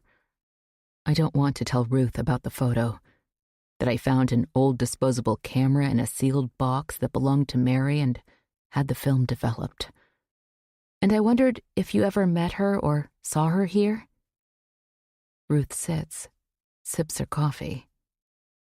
Well, it's possible she was here, I suppose. But wasn't she from somewhere out west? Yes, California. But we ended up on the East Coast. She could have been here. Ruth sighs. From what Alex told me, he met your mother right after college and they dated for a short time. Then he came home. He didn't know your mother was expecting. She squeezes my hand. But it's all worked out in the end, hasn't it? We've got you here now. The staircase creaks with footfalls. Larry? I really don't want to talk about this in front of him. Ruth, are you sure you don't remember my mother being here years ago? I ask in a plaintive whisper. She shakes her head. No, dear. I don't recall that I've ever seen her. Could I be mistaken? Maybe the woman in the photo is just someone who looked like my mother. But I don't believe that. I can't. I know it's her. Just because Ruth didn't see her or doesn't remember her doesn't mean she wasn't here. Larry stands in the kitchen doorway. Hey, Emma. You're over bright and early. I woke up early. I glance at the tea kettle-shaped clock above the stove. I guess I didn't realize how early. We turn at the sound of a car out front. Larry walks out and calls from the foyer. Detective Bellman? Jesus, I'm glad I got dressed already. He ushers the detective into the kitchen. Tom, would you like coffee? Ruth offers. No, thanks. I just wanted to stop by and let you know that we completed the lake search. Did you find anything? Nothing that we can connect to Carol Lawson. Ruth clears her throat. No remains? Not that we've found. This makes me feel somewhat better. The idea of a young woman lying dead in the lake for 30 years is unnerving, to say the least. And I hope, like Alex and Ruth have speculated, that Carol survived. Is that all? Larry asks. The state and everybody done and gone? Well, the state people are gone, but that's not all. The detective leans against the doorframe and pulls a small notebook from his pocket. We found several objects that we're testing that might have been used in Simon's murder. Ruth covers her mouth with her hand, lets go a muffled cry. Detective Bellman's gaze fastens on mine, as if I'm his number one suspect. Then he glances at his notebook and shrugs. Might just be junk, but we need to be sure. His eyes peep over at Ruth. You mind if I take a look around the cottage? Is that necessary, Tom? You can't possibly think that Jeffrey had anything to do with what happened to Simon? I know how you feel about Jeffrey, Ruth, but we've got to be thorough. He clears his throat. And you know as well as I do what Jeffrey might have done before. I sink back in the hard wooden chair. What could Jeffrey have possibly done? I think again how little I know about these people. That was an accident. You know that, Ruth says, her voice stern. Well, I think it would be prudent to take a look at the cottage anyway. Ruth wrings her hands. Okay, then. I guess it would be all right. Let me go down there with you. I don't want Jeffrey to get upset. Let me get dressed, Tom. I'll meet you out front. The detective heads for the foyer. I fade into the background as Ruth and Larry huddle in the middle of the kitchen, as if drawing themselves into a little world of their own. You want me to go with you, Auntie? Larry asks. Yes. She pats his shoulder absently. Please, I don't like this, she whispers. Ruth seems to realize that I'm still sitting at her kitchen table. She glances in my direction. I stumble to my feet. I'll get on my way, I say. Let me know if you need anything, Ruth. The neighborhood is quiet. No cop vehicles in sight after Detective Bellman, with Ruth and Larry in his back seat, drives off down the road. The wind sends ripples across the dark lake. I feel alone and restless. I miss being able to talk to Noah, but I just don't know that I trust him anymore. He obviously had some connection with Aubrey that he hasn't wanted to talk about. Were they seeing each other? He did say that Dale and Aubrey argued occasionally. How would he know that unless he was closer to Aubrey than he's let on? I feel adrift with this new information about my mother, and I can't help but be angry at both of my parents for lying to me. I grew up not expecting much from them, but at least they could have told me the truth about my origins. I walk through the house, unable to settle, and wonder what, if anything, they'll find at Jeffrey's place. I wonder what they were alluding to from the past. Noah had warned me to stay away from Jeffrey, and I want to go over to Noah's and ask, but I won't. I work on my novel for the rest of the day, the picture of my mother nearby. I'm surprised that I can concentrate, but I do, and end up writing nearly 3,000 words. When evening starts to darken the house, I get up from the little desk in Mary's room and stretch. My back is tight, and I wonder if there's a yoga studio in town. I've missed my weekly classes. I start down the hall, heading for the kitchen, and pause in front of Alex's bedroom door. I try the knob, and at first it seems locked, but I jiggle the knob and the door opens. I shouldn't snoop, but then he shouldn't have lied to me either. I flick on the overhead light. The smell of mothballs hangs in the air. A huge 4-poster bed rests in the middle of the room. Heavy brocade bed curtains are tied back like a bed from the distant past. The whole room looks like it belongs in a museum, something that would fit squarely in the 19th century. My father's love of history is readily apparent. The dressers are neat but covered with cut glass vases and old decorative bottles, a collection of sorts. A silver toilet set adorns a vanity with a round mirror over it. I pick up a brush. There are initials engraved on the back in a fanciful cursive. A.B. My father must have picked up the set at an antique sale, and now some long-dead woman's things rest on the vanity in his bedroom. I turn the brush over in my hand, half expecting to find strands of long hair still attached to the bristles. I shudder and replace it next to a silver comb. I turn and see a door in the corner. A closet? But if I've got the orientation right, the turret room should lie beyond it. I cross the floor, try the knob. The door opens to darkness, chilly air, and a musty scent. I stand still. I hear a car out front. I close the turret room door and start to head to the window to check, but pull back quickly. Turn off the light and shut the bedroom door behind me. I'm standing at the top of the stairs when Alex walks into the foyer. My heart is hammering. Did he see the light on in his bedroom window? He slides out of his coat. Alex's gaze meets mine, a crease between his brows. Hey, Emma. I would have let you know I was coming, but the day got away from me. I continue down the stairs, clear my throat, and try to relax. I don't want Alex to know that I'd been in his room, that I'd discovered my mother was here at Spencer House. Not yet. Everything all right? I thought you were staying in Boston. I follow him into the dining room, where he reaches for the brandy bottle.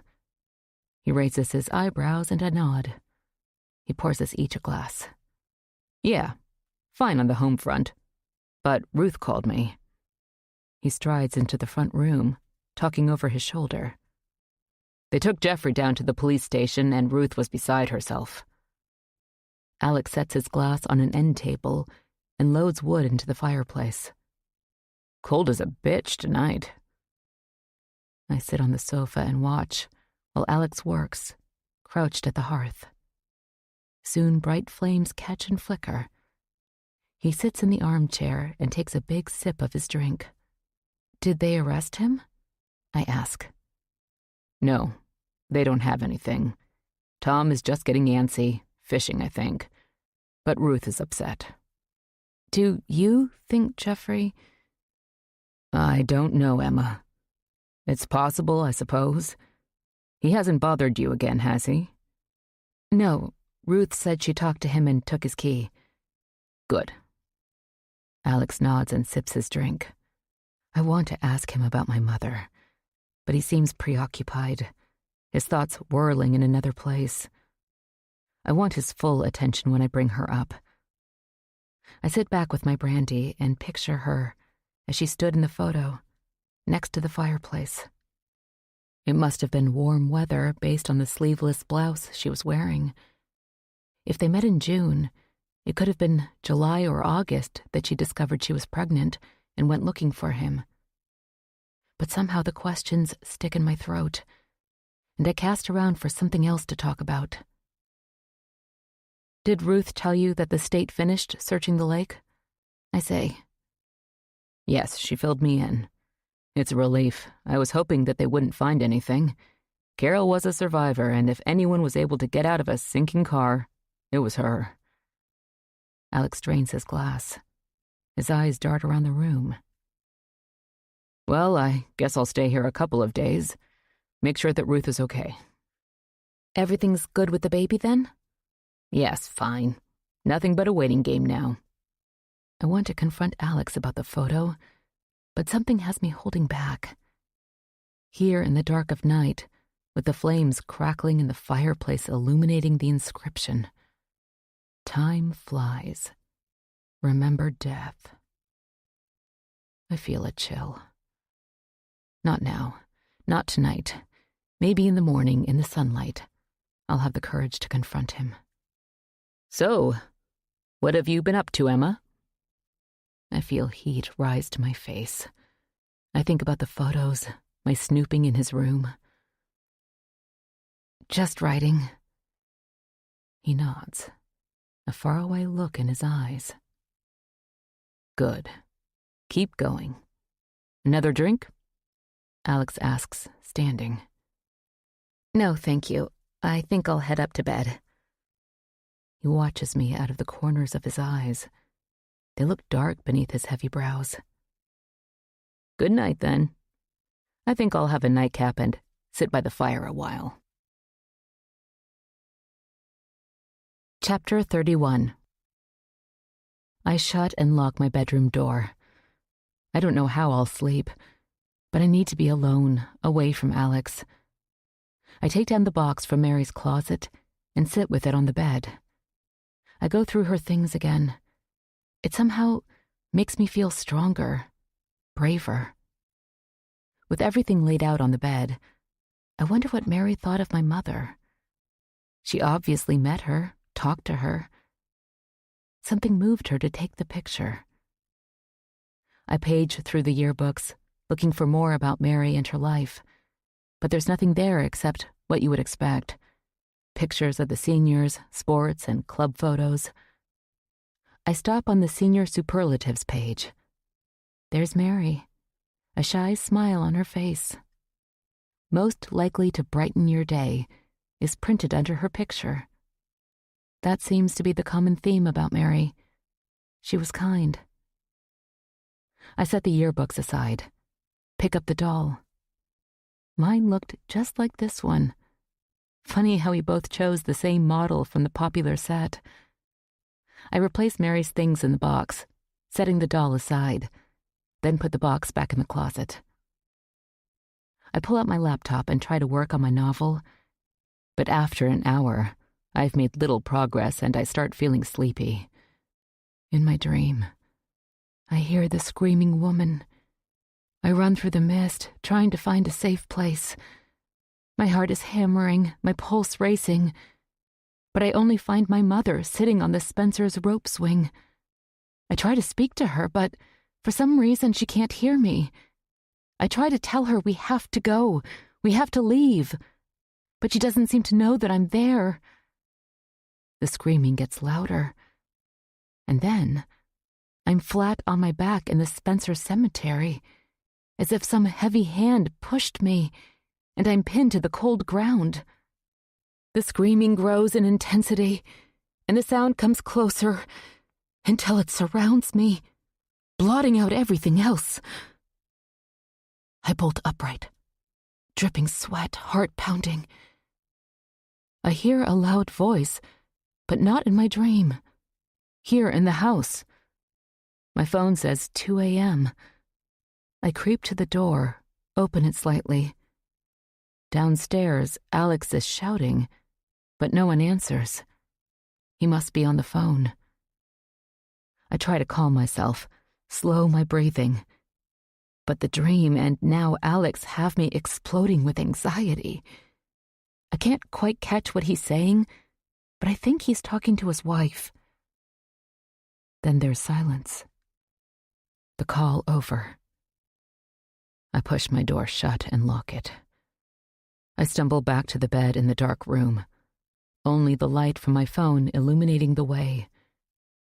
The doll, Mary's doll, is perched on the nightstand.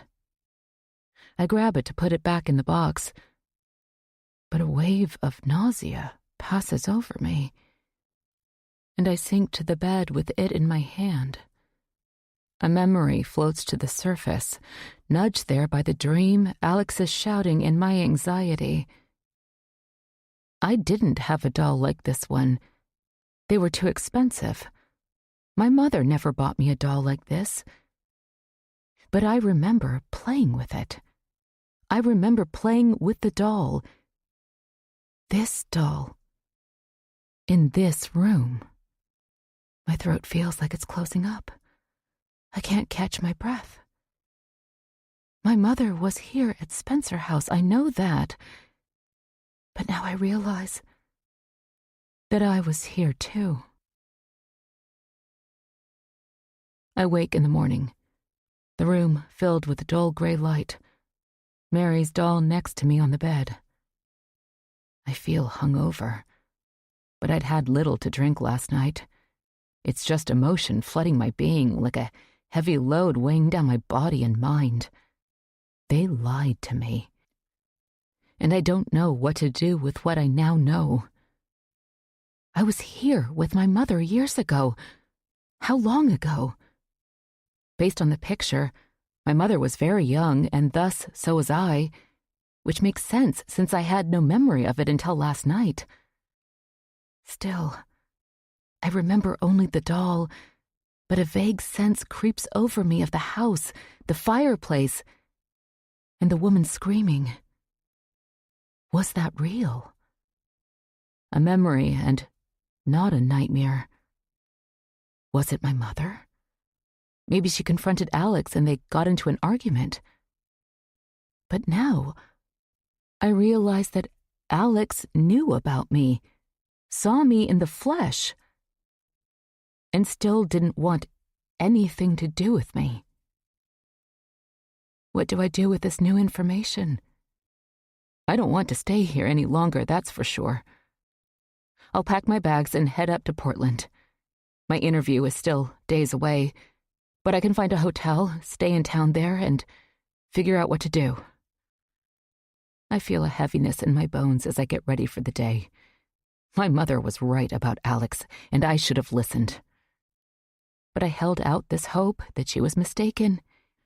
He was a good guy who would welcome a new daughter with open arms, that I would have something of the family I had dreamed about as a little girl. I'll talk to Alex before I go. I don't want any loose ends. I want him to know how he hurt my mother and me. This thought has my heart racing. I pause at the bedroom door. What if I'm mistaken? Maybe I wasn't here. Maybe the memories aren't real. What do I really know for sure? I draw a deep breath, pull my shoulders back, and head down the main staircase. I hear Alex in the kitchen. I screw up my courage and head into the room. He's fussing with a coffee maker and turns when he hears me. His dark hair is mussed and his eyes are heavy with fatigue. "Good morning, Emma. I hope I didn't wake you last night." He pulls 2 mugs from the cupboard. My sister-in-law called at some ungodly hour. I don't even know what time it was. Anyway, she and I never did get along. Nothing wrong with Liliana or the baby, I hope.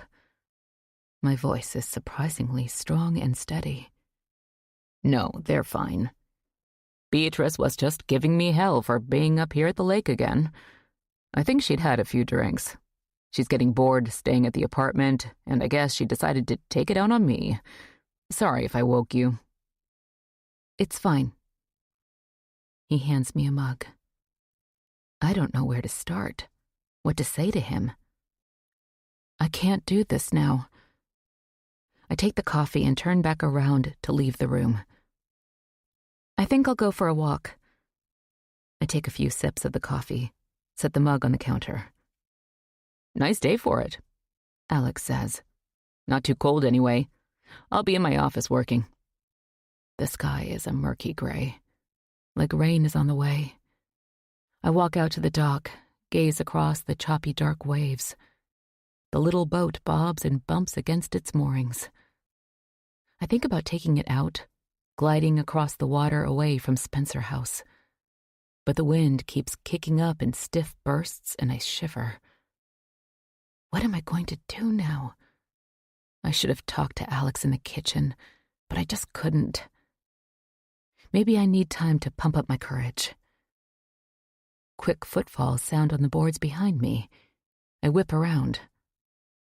Noah. I cross my arms over my chest. Hey, Emma. How've you been? Okay. I glance off over his shoulder to avoid meeting his eyes. Look, I'm sorry if things went a little too fast the other night.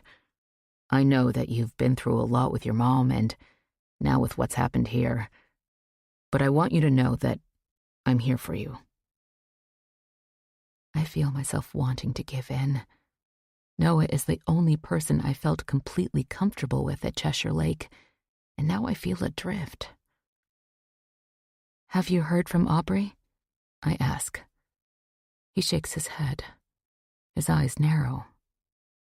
No, why? Have you heard anything? No. I step back, toward the end of the dock.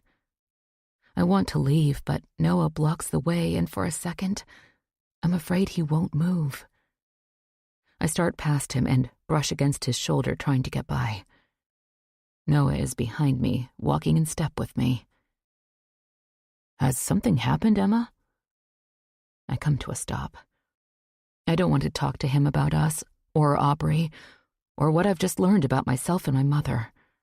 Did you know that they took Jeffrey down to the police station for questioning? Yes, I heard. Of course he heard.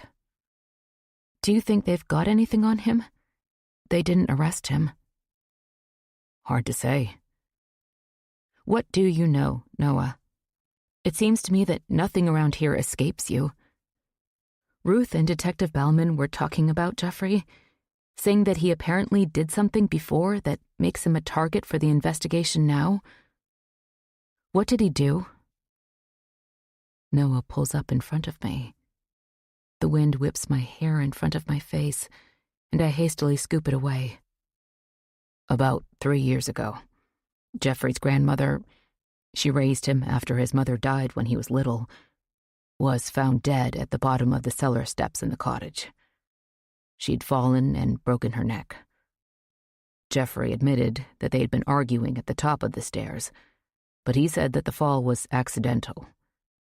There was some talk that he pushed her, but there was no evidence of that. She was old and infirm. She'd fallen a couple of times before, but the people in town talked anyway, and so there's always been some suspicion about Jeffrey. And you know how he is. Different. Why is Ruth so protective of him? She's like that. She wants to mother everyone, and she and Jeffrey's mom were really close friends. When Agnes died of cancer, Ruth took it hard, and she helped Agnes's mother look after Jeffrey after that. He's creepy, and he scares me. I shove my cold hands in my pockets. I shudder thinking about Jeffrey in the cellar with the axe in his hands. I wouldn't be alone with him. I don't think that he killed Simon. Noah's eyes meet mine. But somebody did. Do you think they'll ever solve the case? I don't know. And what about the car? What do you think happened to Carol Lawson? I don't know what to think about that either. The media is all over it, speculating. True crime podcasters are featuring her story. Where is Carol Lawson? Are you one of them? One of what? The media trying to track down what happened to her? There's a lot going on here. I've done a little looking. I think about Alex and his lies. The disturbed dirt behind the Thompson shed. The scarf in Noah's drawer. There's too much here. Too much in this one little spot on the map for me to digest. I'd come here looking for a refuge, for peace and solitude, and instead have found a cauldron of sinister mysteries. Noah places his hand gently on my arm. Are we okay now? I draw a deep breath. Let it out slowly. I guess. I need to go, though. See you later. I stride quickly for the house. Alex spends the day mostly in his office, working, he says, on his latest novel. I hear him on the phone from time to time, and we make innocuous conversation when we pass in the hall or kitchen. By evening, I settle in my room, Mary's room, working at her little desk, nearing the end of my novel, trying to shove all of my tangled thoughts away in a compartment in the back of my mind. I've been working up my courage all day to talk to Alex, but now, as dark has fallen outside my window, I'm not sure I can do it. But my hand is forced when I glance up and see him standing in the open doorway. My tall, strong father, looking like a hero in a Gothic novel. A troubled expression on his face. "Feel like some dinner, Emma?" he asks. His tone is his usual upbeat tenor, but there's something in his eyes that is different. Worried. And I wonder what's on his mind. "Maybe," I say. "Something wrong?" he asks under heavy eyebrows. I feel a choking sensation in my throat. "Yes," I manage. Alex walks into the room tentatively, like he's not been in Mary's room in years and really doesn't want to be here now. But he perches on the side of her bed. "Tell me." "You lied to me." It comes out teary and more angry than I'd hoped. He blinks, his lips thin. "Go on." I stand up from the desk chair, inch my way toward the door as if I might need an easy exit. "I found something. A picture." Words catch in my throat. "A picture?" "My mother." My eyes find his. "She was here, at Spencer House." He nods, but his expression, one of concern and caring, doesn't change. "You didn't tell me that she was here." I continue. Alex sighs. "I'm sorry, Emma. She was here for a really short time, a few hours, a very long time ago. You found a picture?" "Yes, there was a picture of her and Mary's things." I don't want to admit that I had to develop the film to find it. His face creases in confusion. "Really?" I pull the photo from my purse and hand it to him. He bows his head over it, studying it, his thumbnail in his mouth like a teenager, as if the photo has sent him back in time to his youth, where biting your fingernails was a juvenile habit that he has just rediscovered. "What happened?" I ask, my voice cutting in and out with my trembling breath. Alex tips his head, waves the picture nervously. She came looking for me after she discovered she was pregnant. I told you that I didn't know at the time when we were together in California. And you sent her away? I didn't believe her, Emma. I know now that I was wrong. I was young and overwhelmed and, yes, careless. I deeply regret it. His gaze finds mine, and I cringe. He's still lying to me. I take a step toward him, clear my throat. But the funny thing is, I was here too, with her, living proof. His jaw drops. Do you remember? He stammers and jumps to his feet. Do you remember being here? He grabs my arm and squeezes. I shake myself from his grasp and stagger back a step. Tears gather in my eyes. I hastily blink them away. Just recently. I didn't know before. The picture seems to have jogged my memory. Oh, Emma, I'm so sorry. You were so little, only about 3 years old. I didn't say anything because I didn't think that you'd remember it. I didn't want to cause you any more pain. I lean back against the door casing, my arms crossed over my stomach, holding on tight. I was an idiot, he says. I should have told you from the start. Honesty would have been nice. I didn't believe Lana at the time. It had been so long since I'd seen her, I didn't think you were mine, and back then there was no way to prove it. DNA testing wasn't something you could just do like today. I'm so sorry. I take a deep breath. I think about the screaming I'd heard then, and have heard for years in my dreams. Was it my mother screaming at him? We were only here a few hours. Is that right? Yes. And you sent her away? Sent us away? Tears tumble down my cheeks. I'm so sorry, Emma. I deeply regret it. You never saw her, us, again? You never wondered or tried to contact her after that? He shakes his head, goes to the window and gazes out into the dark. No, he says quietly. And Mary was here. I met her. I think I remember she interacted with you and Lana some. What happened to Mary? My voice is barely a whisper. Alex turns toward me.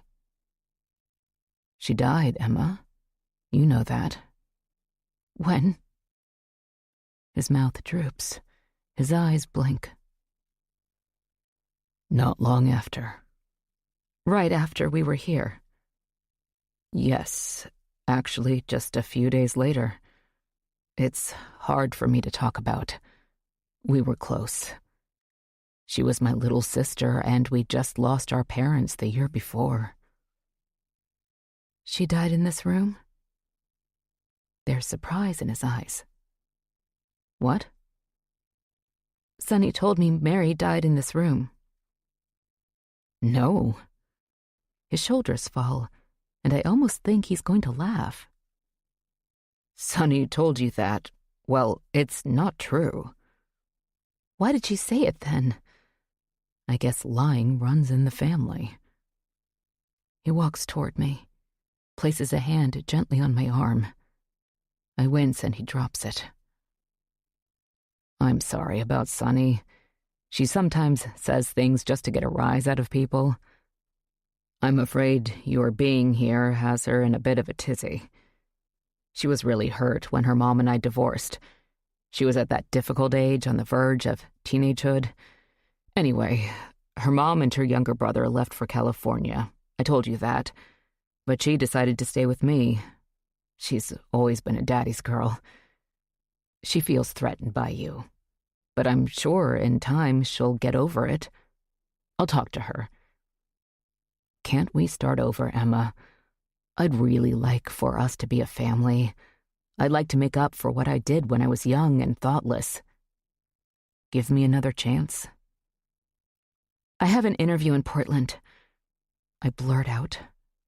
What? When? In a few days, at a library there. Maybe I should just be on my way now. I can find a hotel room until I get settled. No, please stay, Emma. I can get you a job. Anything you like in Boston. My gaze falls to the floor, and I wipe tears from my cheeks. I had so wanted to find a family here. My family. A place where I belonged. But the lies. Sonny's treachery, my father's self-centeredness, and all that's happened here at Cheshire Lake. Maybe it's better for me to go. Alex grasps my arms. I know things have been crazy, but you're safe here, Emma. I paid off your ex's debt. No one will bother you again. Really? What if they come back for more? Alex releases my arms and walks back toward the window. They won't. My lawyers have made sure of that. How do you know? He turns to face me. Trust me. I almost laugh at his choice of words. The look on my face must have registered. Okay, you have no reason to trust me at the moment, but I do care about you and want to make up for all I've done. Stay. He runs his hand through his hair. I sent Barry the first 50 pages of your novel. I hope you don't mind. What? He thinks the book is terrific so far. He's eager to represent you, Emma. Just get it finished and send him the rest. My heart is beating in erratic thumps. I feel torn in two. I want to slam the door on this new family, walk away with my head held high. But then, that old longing surfaces so strong. Could this all work out? Can I forgive my father for the lies? I glance around the room, Mary's room. Something about her pulls at me, and I want to know her story. What really happened to her? Okay, I say, lifting my chin. I'll stay for now. But no more lies. No more secrets. Alex smiles. Scout's honor. He glances out the window again, where the cemetery sits in the dark woods. Then he turns toward me, his eyes searching my face. So, what do you remember, Emma, about being here? I pick up Mary's doll from the nightstand. This. Mary let me play with it. I can't quite get a picture of her or hear her voice, though. Alex stands in front of me. That all? You don't remember anything else? I don't want to bring up the screaming woman or the vague, shadowy memories of the house, things that are still coming back to me in dribs and drabs. I want to keep some things to myself as I figure it all out. And I'm not sure that Alex isn't doing the same. Yes, that's all. Chapter 32. In the morning, the sun is trying to peek out from a heavy cloud bank as I run past the cottage and round the bend to the backside of the lake road. I'm moving faster than usual and I'm gulping air, but I need this. I need to push myself to try to chase away all that's happened, to clear my mind. I see Dale up ahead at his mailbox. He notices me and waves me down. I don't want to stop my run, but I don't want to be rude either. Hey, Emma. He holds a stack of mail in his hand, a huge clump of colorful ads and assorted envelopes, like he hasn't checked the box in days. Lines that I hadn't noticed before trail his mouth. Dark bags hang below his eyes. He's dressed in old jeans and a faded hoodie as if it's a Saturday and he plans to lounge around the house. How are you? I ask, pulling up and slowing my breathing. I've been better. You? Okay. You got a minute? Want to come in for a cup of coffee? He tilts his head at his enormous house. I don't really want to go inside with him. There's something off about Dale. Something in his somber countenance and weary appearance that wasn't there when I first met him. It's as if he's slowly falling apart, unwinding. I can't blame him with Aubrey's disappearance, but what if he actually had something to do with it? Or with what happened to Simon? Maybe that accounts for the changes in him. And what if Jeffrey told him I'd been in his backyard? Please, he says. I'm going out of my mind with worry about Aubrey, and the cops haven't done a damn thing to help me find her. I'm sorry. I clutch my phone in the pocket of my sweatpants, follow him up the steps and through the massive front door. Inside, the house is white, the floors, the walls, the kitchen counters, everything. I feel like I'm in a science lab, but it's just the prevailing modern decor, so different from Spencer House. Dale's voice seems to echo in the 2-story kitchen/living room. Cream? Sugar? He pours coffee into 2 white mugs. Yes, please. He places 1 mug in front of me, carries over the cream and sugar. I sit on a stool at the breakfast bar and glance at the front door. It's only a few strides away if I need to make a hasty exit. Dale leans back against the counter across from me. Anything new over at Alex's? No, not really. We haven't heard from the police in a couple of days. Are they going to search Spencer House? I haven't heard anything about that. Or Ruth's? Have they talked to Larry? I don't know, Dale. He sips his coffee, swirls it around in his mug, and takes another sip as if he's deep in thought. You're friendly with Noah, right? We're friends. Anxiety crawls up my back. Yeah, well, he and Aubrey were friends too. Dale's brows draw together, and I wonder again if there was more to Noah and Aubrey's friendship than Noah wants to say. Dale drains his mug, wipes his mouth with his hand, and I almost think he's going to cry. He sets the mug on the counter and starts pacing. There's too much going on here in this little enclave, Emma, and no one seems to give a shit that my wife is missing. He turns to me. You haven't heard anything from her? No, I haven't had a chance to get to know her all that well. I doubt that she'd contact me. You'd let me know if you heard anything, though, right? His voice is rough with emotion. Yes, of course. Dale walks close to me, stands in my personal space. The whites of his eyes are red, and I smell the coffee on his breath. Be careful, Emma. He stands back, wipes his hand over his mouth again. There's no telling what people are up to around here. I'm careful. I'm thinking maybe not so much being here with Dale.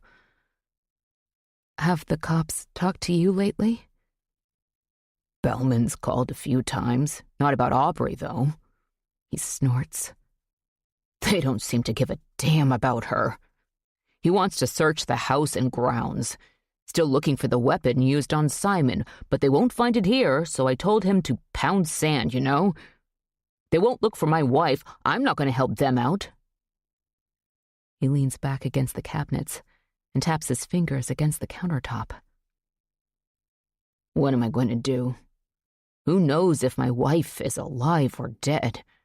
Maybe she's buried here in someone's backyard, or they'll find her in the lake. His face is flush and sweat beads cling to his hairline. I'm sorry, Dale, I say. I know this has to be really hard. They've finished searching the lake, though. They would have found her if she was there. Right. Yeah. He ruffles his hair as if that will help clear his mind. His blonde locks are thin and lank. He looks so different from the dapper businessman I met when I first arrived. It's torture. What if there's a killer here still at Cheshire Lake? I mean, someone who's looking to knock us all off. And Simon and Aubrey are just the beginning. My pulse is pounding in my ears. What if Dale's right? Or what if he's somehow involved in trying to convince me that he's innocent? I need to get back, I say. I slide off the bar stool and walk toward the front door. Dale follows me. Please, Emma, keep your ear to the ground. Let me know what everyone's saying. They've all shut me out, of course. I'm an outsider. He puts his hand against the front door, preventing me from opening it. And so are you. He smirks. I'll do what I can, I say. I just want to get out of here. He sighs and steps back from the door. I turn the knob and step out into the cold air. I start my run again, but my muscles are tight and I can't seem to get into a rhythm, so I slow to a walk as I circle the swamp. When I round the curve, I see a white van in front of Spencer House. Wonder what that's about. As I get closer, I see that it's a news van. Great. And there's a woman and a cameraman on the porch with Alex. Sunny is going to be pissed if this wasn't cleared with her, and she isn't here to supervise. That almost makes me smile. I don't think it was planned because Alex didn't mention anything to me about an interview. I don't want them to see me, so I slip into the woods by Noah's house and make my way through the trees until I emerge in Alex's backyard. I haven't been to the cemetery in a while, so I take the path. I'll ride out the interview there, hopefully. I stop at Mary's headstone, place my hand on top for a moment, and whisper a quiet thanks for her help when I was here so long ago. Like I told Alex, I don't remember her specifically, but she must have given me the doll, and she definitely took the picture of my mom. I wander back into the deeper recesses of the cemetery, something I haven't done before. There are only a few other graves marked, their gray stones poking up through the brush that is encroaching from the woods, as if nature would take back this little plot of land, hiding the bodies buried there for all time. The graves go back to the late 1800s and early 1900s, all Spencers, all connected in some way. My family. The DNA hidden in their bones connected to mine. I'm here because they were here. I see a headstone with the name Lucy Harwood Spencer. So there is Harwood blood in the Spencer line. I see what Noah meant by the intertwined neighbors. And there's a small headstone with a carved little lamb on top. A child's grave. But it's so old I can't read the inscription. A sad testament to the mortality rate of children long ago. I start back toward the gate and pause to see if I can hear anything from out front, but I'm too far away. I take a last glance at Mary's grave. She died in 1995, so that's when my mom and I were here. Alex was telling the truth about that I was about 3 years old. Then it occurs to me that Detective Bellman said that Carol Lawson hasn't been seen since 1995. A coincidence? I go into the house, quietly through the back door. I hear Alex's voice, talking to the reporter on the porch, winding down, it seems. "How's your run?" he asks, as I meet him in the foyer. He smiles, searching my face as if to silently ask, "Are we okay now?" "Fine." There are dark circles under his eyes and stubble on his chin. He tips his head toward the front door. "Reporter." "You talked to her?" He sighs. "Yeah, she's been calling me off and on for 2 days. I don't know how she got my number. I wanted to get rid of her, so I figured if I gave her something, she'd leave me alone. What did she want to know? What do I think about what happened to Simon? Do I have any ideas on who might have done it? I have no idea, of course, and told her so. He smirks. They think because I write murder mysteries, I have some crime-solving superpower, I guess. Alex pats my shoulder and starts past me. I better get to work. I'm in the home stretch on the first draft of my Lizzie Borden manuscript. Did she ask you about Carol Lawson? He turns to face me. She tried, but I shut that down pretty fast.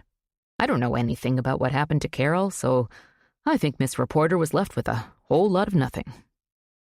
Alex nearly slinks away, it seems to me. He heads into his office and shuts the door. Ruth is in her backyard, hedge clippers in her hands, which are covered with floral printed gardening gloves, her silver hair tucked under a sun hat, although the sun hasn't fully come out in days. She turns when she hears my shoes crunching through the leaves. Good morning, Emma. She smiles. At least I think it's still morning. Just. She wipes a gloved hand across her nose. I probably need to get cleaned up and start thinking about lunch. But once I get going out here, I can't seem to stop. The clippers look old, well used, a touch of rust on the long blades. I was wondering, Ruth, if you could tell me more about Mary. What happened to her? Sonny apparently made up a story about Mary dying in my room. Ruth's face falls. That girl. Well, it isn't true. Alex told me, but he didn't go into details, and I'm curious. She drops the clippers to the soggy ground and pulls off her gloves. It was a tragedy, that's for sure. Ruth shakes her head. She was so young. I lift my gaze to the treetops, which sway in the chilly breeze. I know about my mother and me, Ruth. I know that we were here right before Mary died.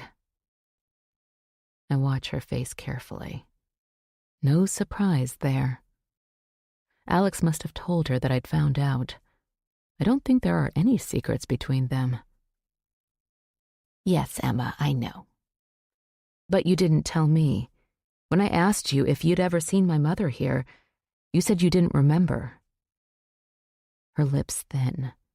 She leans over to pick up the clippers, her face hidden by the brim of her hat. It wasn't my place, dear. Alex needed to tell you that. Besides, I never spoke to your mother, and I barely remember her being here. I do remember the old car she was driving, sitting in Alex's driveway. That memory seems to have stuck with me. Did you see me? I was here too. No, I didn't. Her eyes fasten on mine.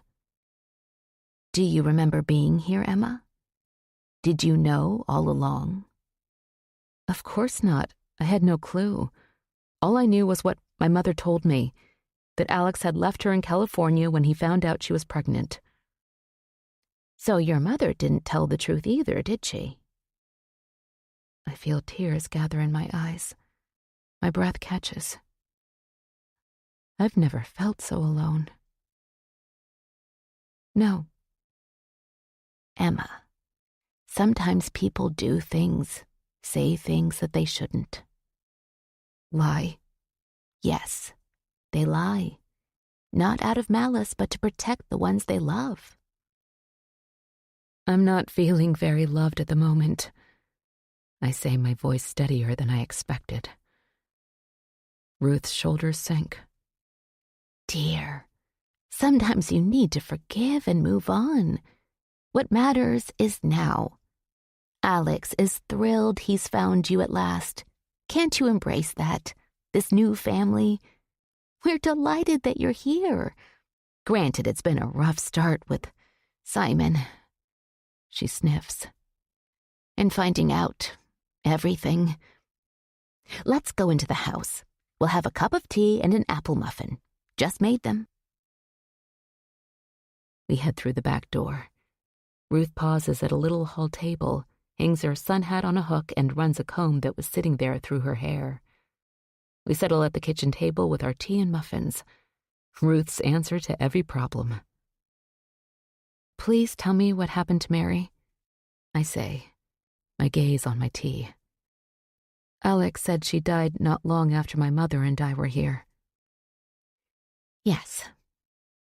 Ruth reaches for a little white pitcher and pours milk into her cup, stirs it slowly as if taking time to think.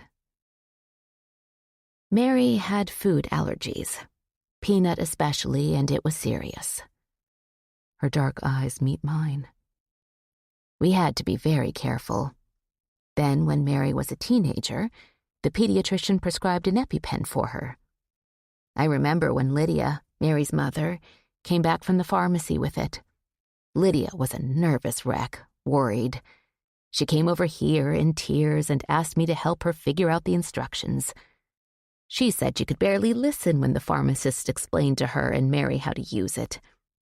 Anyway, I told her we'd be careful and make sure that Mary didn't ever have reason to use it. I've always liked to bake and cook, so I told Lydia we'd make sure that peanuts never made their way into my kitchen or hers either. The kids, both Alex and Mary, were over here as much as they were at their own house in those days. Anyway, as Mary got older, she was in charge of her own EpiPen, and she was very careful to avoid any situations where she might get exposed." She had an allergic reaction? That's how she died? Noah had told me the same thing, but I want to hear it from Ruth, too. Since everyone here seems to lie about everything, it's best to hear from all sources before I decide what really happened. "Yes." How then, if she was so careful? Ruth sips her tea. She sets her cup down and it rattles on the saucer. "Well, Mary was a moody girl. She had an entirely different disposition from Alex. He was always the optimist, always a great zest for the next big thing." Ruth waves her hand in the air, smiles. "But Mary took everything to heart. When her parents died, she really went into her shell. She was really close to her mother. We didn't think Mary would even go back to college after the funerals. She just sat in her room with the door shut. Finally, she rallied. I talked to her and convinced her to finish her degree. Anyway, she graduated, came home, but something wasn't right with her. She was in a deep depression." Ruth sighs. "I suppose we should have insisted she get help, you know, but hindsight. Anyway, Alex in the meantime had just sold his first manuscript, and he was on top of the world. And I think she resented that. She missed her mom so much, and she thought that Alex was just moving on. Anyway, one day, she loaded up her little car, said she was going on a day hike. She did that a lot, so we didn't think too much of it. But that evening, by about 7:30, she still wasn't back, so Alex went looking for her. She always hiked the same trails, so he knew where she'd be." Ruth gets up and wanders to the refrigerator, pours more milk into the little pitcher. "Alex found her. She'd left her EpiPen behind. She was deceased." "But you said she was careful. Why would she leave her EpiPen behind? And she would have needed to have ingested—" Trail mix. Trail mix that belonged to Alex. She knew better, Emma." Ruth's gaze meets mine. "Suicide? Mary killed herself?" Ruth nods and wipes a tear from her cheek. Chapter 33. We're sitting in Ruth's front room. Detective Bellman has called all of the residents of Cheshire Lake together for an update. A young woman has accompanied him, and he introduces her as Detective Roz Sanchez. Her dark hair is slicked back in a tight bun, and her blue suit is neat and tailored. She remains quiet in the background, her brows drawn together over her notebook, while Detective Bellman addresses us. I just want to let you know where we are in the investigation into Mr. Harwood's murder. I'm perched at the end of the sofa. Noah came in last and wedged himself between me and Alex. Sunny, who drove back as soon as she heard about our father's impromptu interview, sits on Alex's other side. Larry and Ruth are sitting in matching armchairs. Larry leans back, his hands clasped over his belly, while Ruth fusses with her wedding rings. Dale sits in a dining room chair pulled to the arched doorway. His clothes are rumpled, his hair uncombed, and he keeps looking over his shoulder as if Aubrey might be hiding somewhere in the interior of Ruth's home. Jeffrey stands half in the foyer, half in the front room, as if he doesn't want to be too near the detectives. Detective Sanchez peeps up from her notebook periodically, her gaze lingering on each of us in turn. We still have not located the weapon used in the commission of the murder, Detective Bellman says. Nothing has panned out from our search in the lake on that front. We'd really like to search everyone's home and grounds here. His forehead furrows as his eyes go from one of us to the other. But so far, other than Jeffrey, no one has allowed us to do that. Why? It would move the investigation forward to check that off our list. He hitches up his pants. Seems to me you would all be eager to let us do our jobs. The antique mantel clock chimes loudly. Alex clears his throat. It's not that, Tom. We just feel it isn't necessary. No one here would have hurt Simon. We think you're barking up the wrong tree.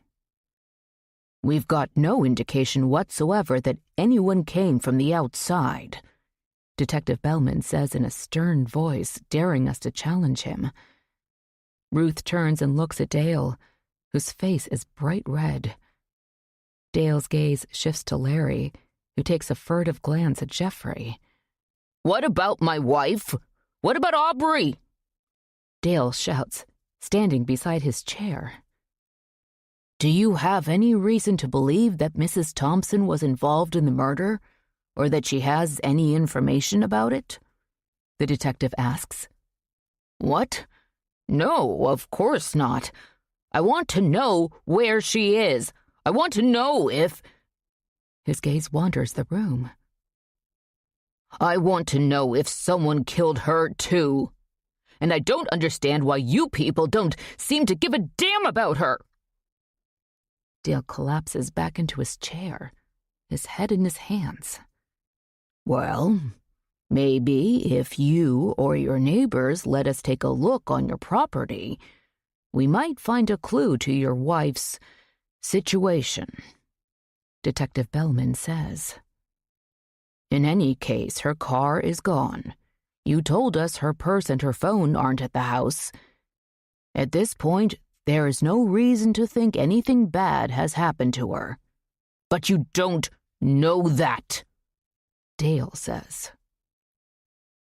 I think of the black and white checkered scarf hidden in Noah's bathroom drawer. I notice that he's got a small notebook on his lap, a pen in his hand. Sunny seems to have just noticed too. What about you, Noah? She says. You have anything to add about Aubrey? Her words are razor sharp, and I catch my breath. What does Sunny know about the two of them? Noah tucks his glasses into his coat pocket. No, I have no idea where she is. But... He turns his attention to Detective Bellman. You are more than welcome to search my house and grounds. The room falls silent, as if Noah has laid them all open to scrutiny, as if he's broken with the team. If Noah allows a search of his place, the rest should follow. Unless they have something to hide, that is. Thank you, Mr. Cole. We'll get that set up. Detective Bellman smiles like the cat that swallowed the canary. A break in the enclave has occurred. With a little murmuring, the meeting wraps up. Dale darts out the front door and Ruth offers the rest of us coffee.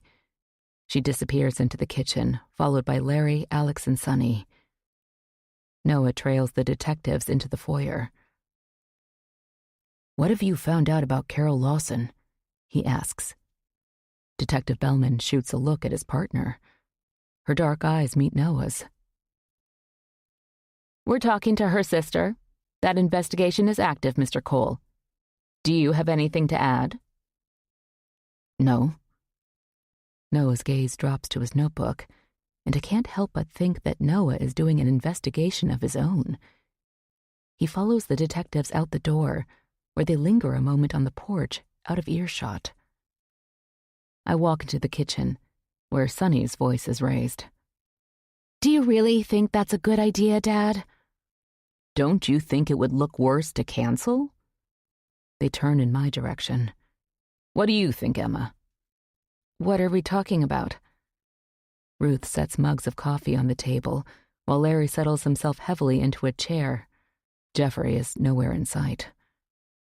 "The launch party," Alex says. I'm not sure why he cares what I think, so I manage a shrug. Sonny throws up her hands. "Whatever." "Are you busy Tuesday night, Emma? I'd love for you to be there," Alex says. A party. Not my favorite thing, and considering the circumstances, I'm even less enthusiastic than usual. But what can I say at this point? Sure, I can be there. Where else did he think I had to be anyway? "We'll all be there to support you, Alex," Ruth says, which feels strange. I haven't known Ruth to go farther than the grocery store since I've been here, and the launch party is slated to take place at a venue in Boston. "That would be wonderful. Let's have the whole family there," Alex says. "Should be a great event. We've made a big deal about the local connection with this book. Salem witch trials and all." He glances at Sonny. "And we should carry on, right? If we start canceling things, it'll look like we do have something to hide." Sonny blows out a breath, pulls her phone from her pocket, and leaves the room. Chapter 34. The Boston venue is huge and glittering. Soft music plays over the sound system, and a large crowd has gathered. Drinks are available at a small bar in the corner, and tables of finger foods line one wall. I've been to author events in the past, but nothing like this. But Alex is a big star in the literary world.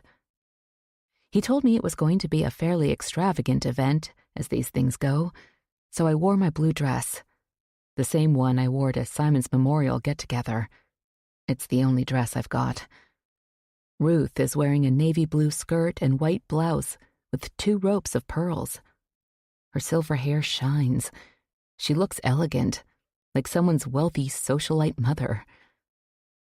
Alex is wearing a dark suit and blood-red tie, as if to match the book cover, which is projected on a massive screen over the stage. Murder Amongst Witches, the title, glows at the top of the screen, followed by An Evening with Alex Spencer. There's a table in the lobby where guests are checked in. It's a ticketed event. A long line of men and women of all ages snakes around to the double front doors. Alex is already in the main room, mingling with attendees, a big smile on his face. The weariness in his visage that had been in evidence lately seems to have disappeared. Looking at him tonight, you'd never know that anything could possibly be wrong in his world. A reporter, handpicked by Sonny, trails him, snapping photos and taking notes. Ruth and I stand in a corner, holding a glass of wine each. Larry is busy at the food tables, piling his plate with shrimp and caviar and toast points. This must have cost a fortune. Alex said that it is sponsored by a local bookstore and his favorite restaurant. But he also said that he made a generous donation to the cause as well. Sunny is patrolling the room, checking that all is running smoothly. Her pale hair is free of its ponytail for a change and cascades in waves down her back. Her makeup looks professionally done, but there's an uncharacteristic pucker in her brow, which she smooths when greeting people she obviously knows. Then there are chaste pecks and smiles. Everything looks like the exciting event that Alex was pushing for. No sign of any consternation, except on Sunny's face when she thinks no one is looking. Barry corners Ruth and me, his dark-framed glasses dominating his narrow face. Emma, glad to see you again. Did Alex tell you? What? I stammer like an idiot. I read the first part of your novel. Really good. He seems to bounce on his heels.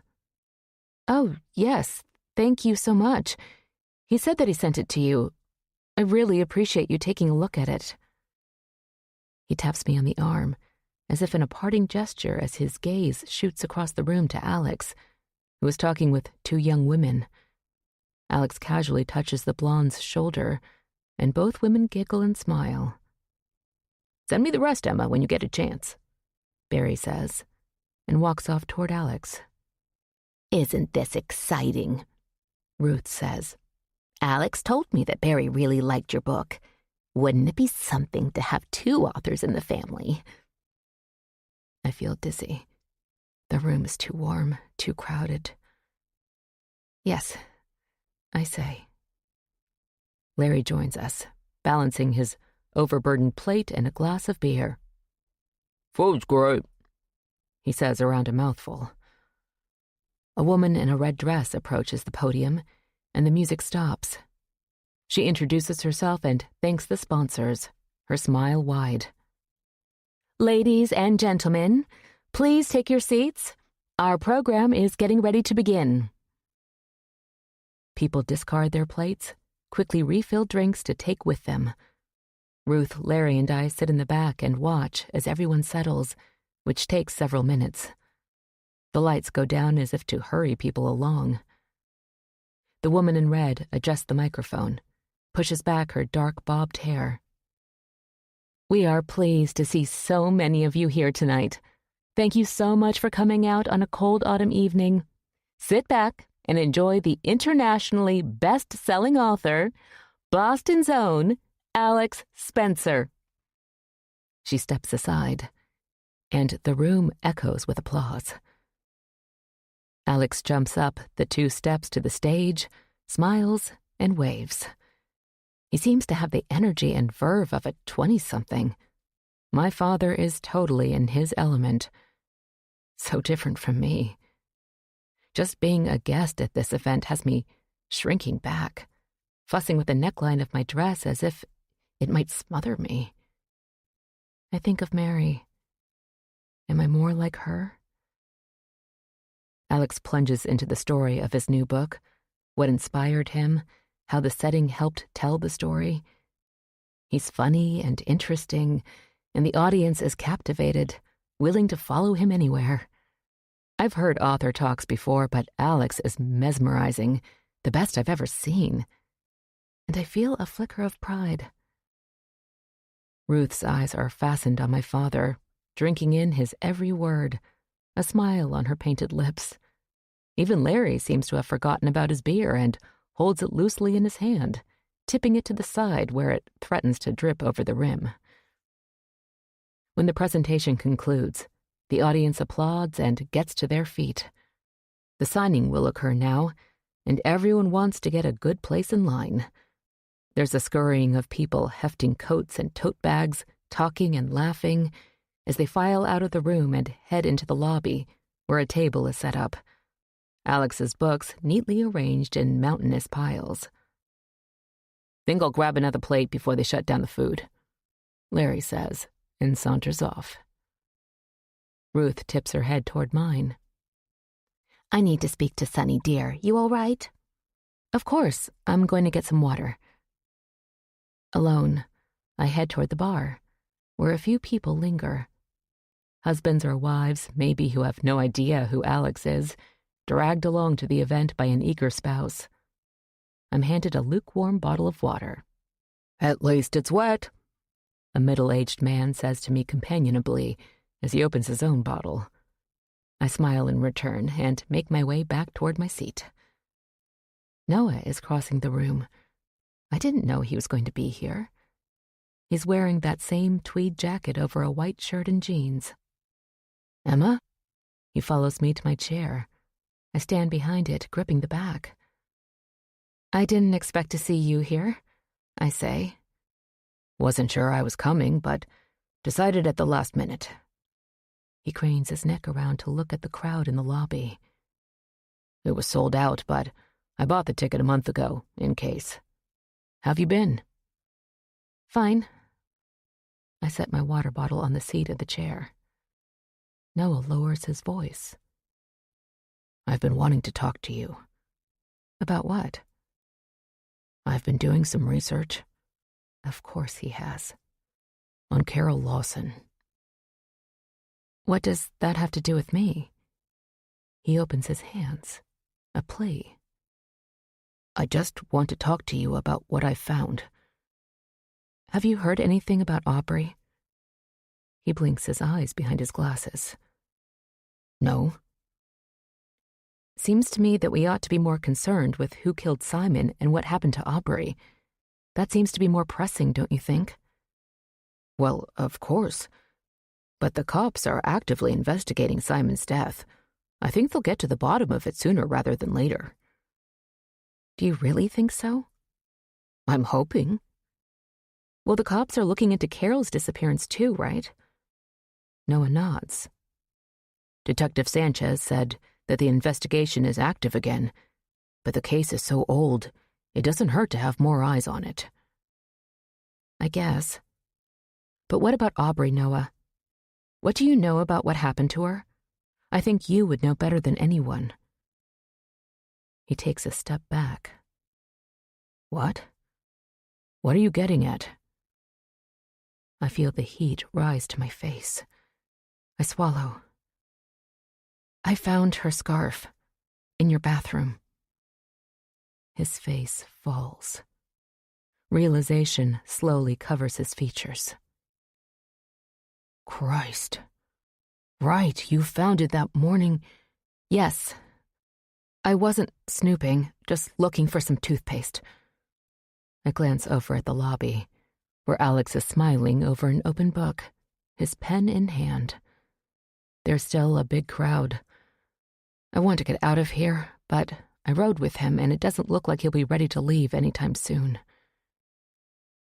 "Aubrey and Di are friends, Emma. You don't seem too concerned about her." "I totally am, believe me." "What was her scarf doing in your bathroom drawer?" "The night of Simon's memorial. She and Dale went home and got into an argument. She wanted to let the police search their house, and he didn't. She came over to my place, which she's done before when they've argued.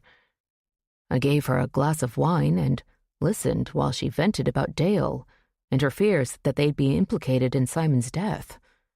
How everybody in town was whispering about them." "Do you think Dale had anything to do with Simon's murder?" Noah shrugs. "I don't think so.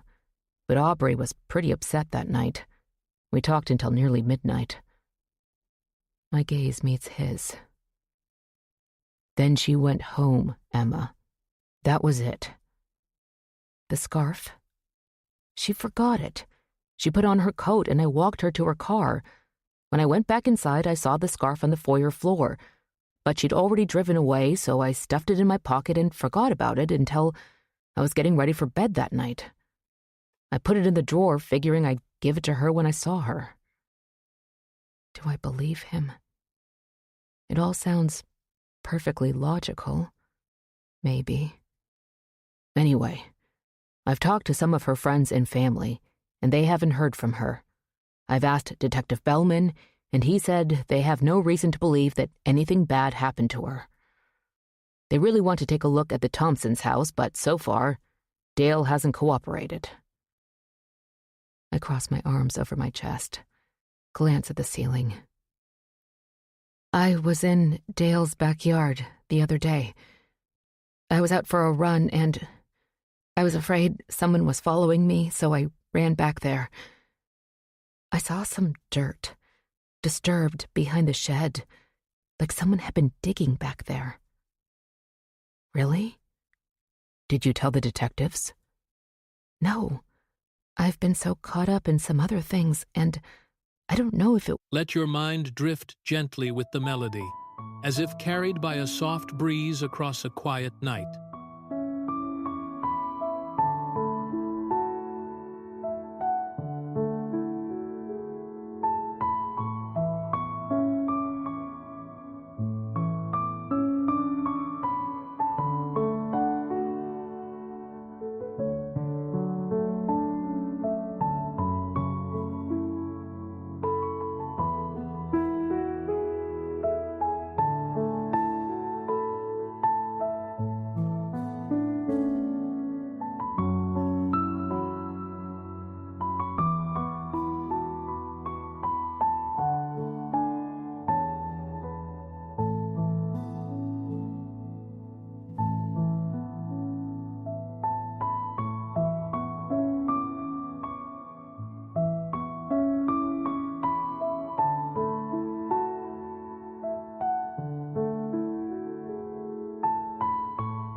Was anything. It's not a big enough patch to have buried a body. But big enough to bury the weapon that was used to kill Simon? Maybe. But that's not all. While I was back there, I saw Jeffrey go into Dale's house, through the back door. I ran into him when I was leaving, and he said that Dale asked him to look after his house, that there were a lot of outsiders coming in and out of the community. That's strange. I know. It's all bizarre. If I tell Detective Bellman about the dirt, do you think he can get a warrant? I don't know, Emma, but I'd tell him what you saw anyway. I will. Ruth starts walking in our direction. You want to talk? Back at the lake? Noah whispers. About Aubrey? Yes, and Carol. Have you really found something? Don't you think it's interesting that 2 women have disappeared without a trace from Cheshire Lake? With that, he walks off. Turns back to me. Call me, okay? When the last attendees have trickled out of the venue, Alex is finally ready to leave. We stand in a little group, Ruth, Sonny, Larry, and me, while Alex says goodbye to Barry, who's headed back to New York in the morning. It was some evening, Alex says, rubbing his hands together. While the rest of us seem tired, Alex is still energized. I probably should head back to the apartment, spend some time with Liliana. His gaze turns to me. You want to ride back to the lake with Ruth and Larry? Yes, I say, relieved that I don't have to spend the night in Boston. Alex grasps my hand in his. Thank you for being here, Emma. You really made the event a family affair. It was wonderful, I say with as much enthusiasm as I can muster. Noah's words echoing in my mind. I'll see you soon? Yes, I'm staying in Boston a few days, but I'll be up to the lake before too long. Sonny kisses Alex on the cheek. You were wonderful, Dad. Everything was perfect. I'm headed home. Alex crushes her in a hug. You did a great job, baby girl. Not a whiff of dissension in the air tonight. He lets her go and swipes a blonde tendril back over her shoulder. Sonny slips into her coat. Thanks. I'm going to get out of these heels, put my feet up, and have a glass of wine in front of the fireplace. Sounds like a plan. Talk to you tomorrow. We head out into the cold night air. Alex peels off toward his Mercedes. The rest of us walk farther out in the parking lot. Sonny catches up to me and plucks the sleeve of my coat. I stop and turn toward her while Larry starts the car and Ruth slips into the passenger's seat. Dad told me that you were thinking of leaving, going to Portland, she says. Yes, I have an interview there soon. I was thinking of heading up early, but Alex convinced me to stay a while longer. Sonny's brow creases. Why don't you leave now, Emma? Dad's just being polite. We have too much going on here. Her gaze follows Alex's car as it speeds by. I put my hand on my hip. I'll leave when I'm damn well ready, Sonny. She purses her lips. I saw you talking to Noah. What did he want? Just saying hello. Right. Her dark eyes meet mine. Be careful. You have no idea what you might step into. My heart is beating in rapid little thumps. Why don't you enlighten me then? Just watch what you say to people before you make trouble for my dad. Why would I do that? He's an important man, and there are some people who would relish the chance to do him harm. Well, I'm not one of them, Sonny, so stay away from me. I go to push past her, but she reaches out and grabs my arm. Just leave, Emma, okay? I would if I were you. I shake myself out of her grasp. Leave me the hell alone! I open the car door, slide inside, and slam the door in Sonny's face. She stands still a moment, glaring at me through the glass.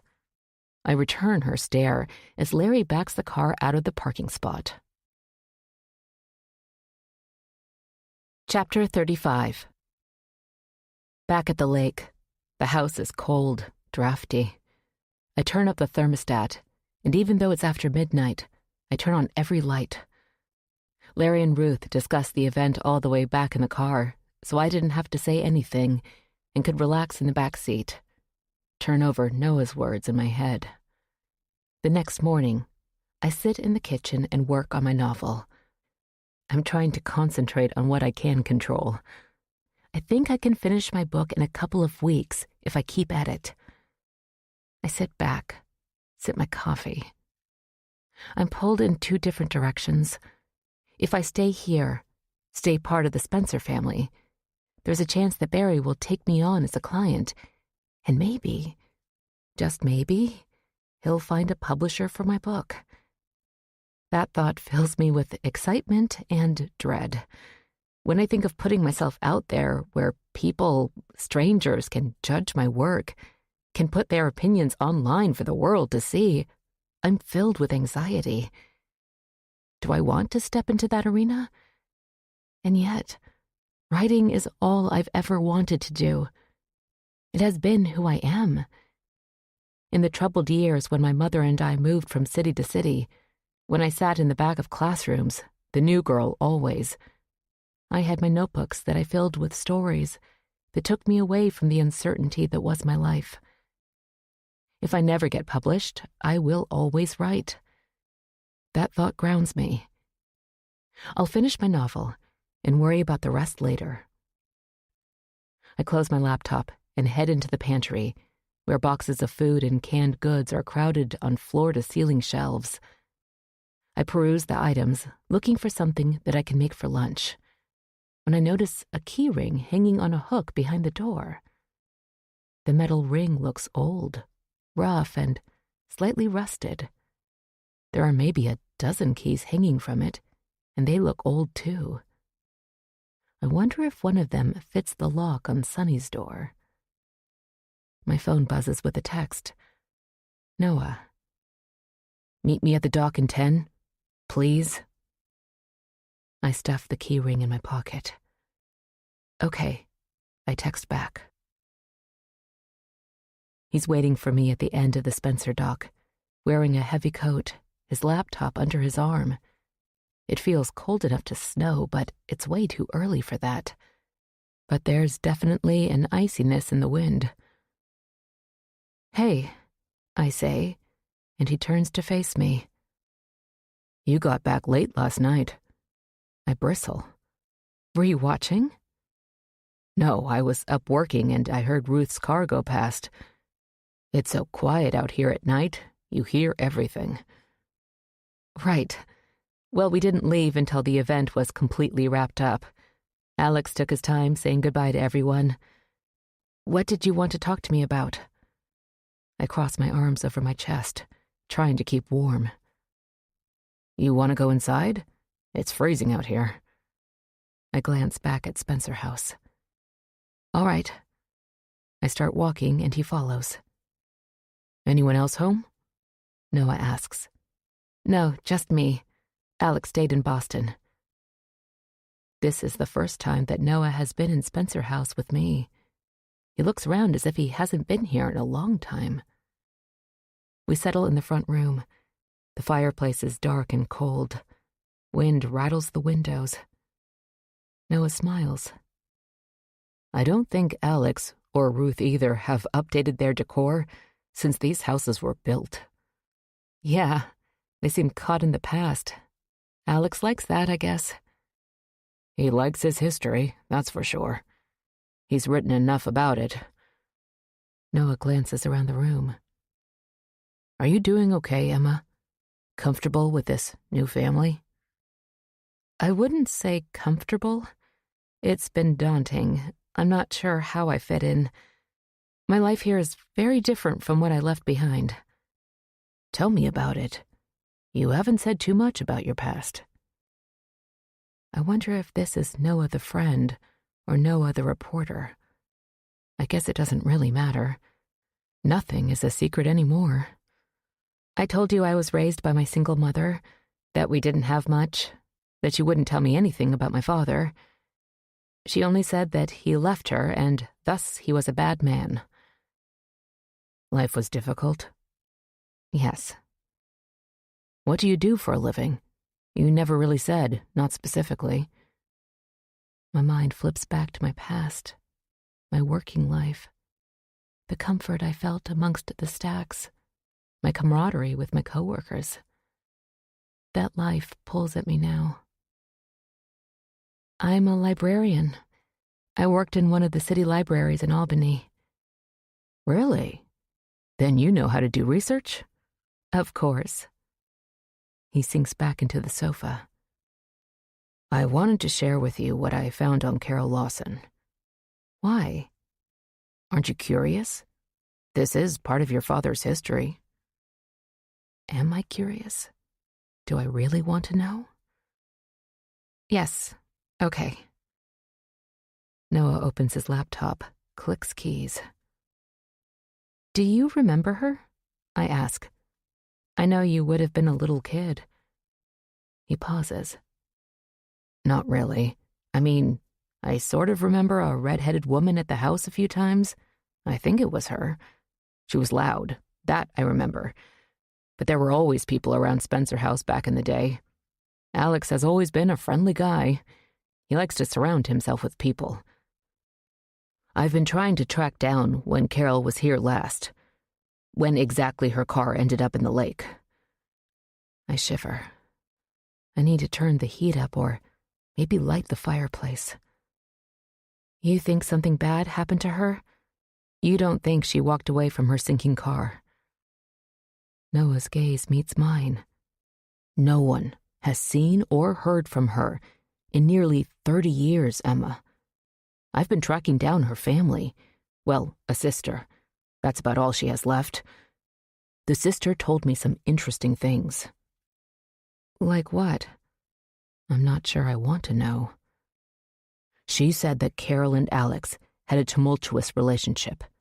But Carol was excited to become Mrs. Alex Spencer. She was planning a big society wedding. And then it was over. The engagement broken out of the blue, and Carol was devastated. Carol figured that after Alex's parents died, the wedding would go ahead, since Alex said that they were the ones standing in the way. But it didn't turn out that way. Once Alex inherited the house and his writing career was set to take off, he dumped Carol. The last time the sister saw Carol, she was planning to confront Alex here at Spencer House, but she can't remember the exact date, only that it was shortly after the 4th of July. And that's the last anyone ever saw her? Yes. I've been all over this, and Carol disappeared without a trace. Detective Bellman said that they'd looked for her at the time. There was something of an investigation after she'd been missing a while. Again, like Aubrey, Carol was a grown woman. She had a right to disappear. I found out from the sister that cops were out here. They talked to Alex and the neighbors, but nothing came of it. They would have noted the date then that Carol was here, wouldn't they? Yes, but they haven't shared that with me. I haven't been able to get much out of Detective Sanchez. And the sister said that Carol was living on her own, and they weren't sure what day she was here, and the cops apparently had no reason to think anything bad had happened to Carol. Until now. Until her car was pulled out of the lake. I spoke with Detective Sanchez. I think the investigation is her baby. She said that since they discovered the car, the investigation is active again, but she wouldn't say a whole lot more. Does Alex know they're looking into it? Yes, but I don't know how much he knows about the investigation. In any case, he doesn't seem fazed by it. Is this because he has nothing to worry about? Or because he's Alex, living in his own Alex world? Noah glances at his notes. From what the sister told me, Carol was here the summer of 1995. Again, sometime after the 4th of July holiday. I sit forward, take a deep breath. What do I want to tell Noah about what I've discovered about myself and my mother? Is it possible we were here the same time that Carol was here? Noah stops clicking keys, looks over at me. What? I was here that summer, too. Huh? What? His mouth drops open. I just learned about it.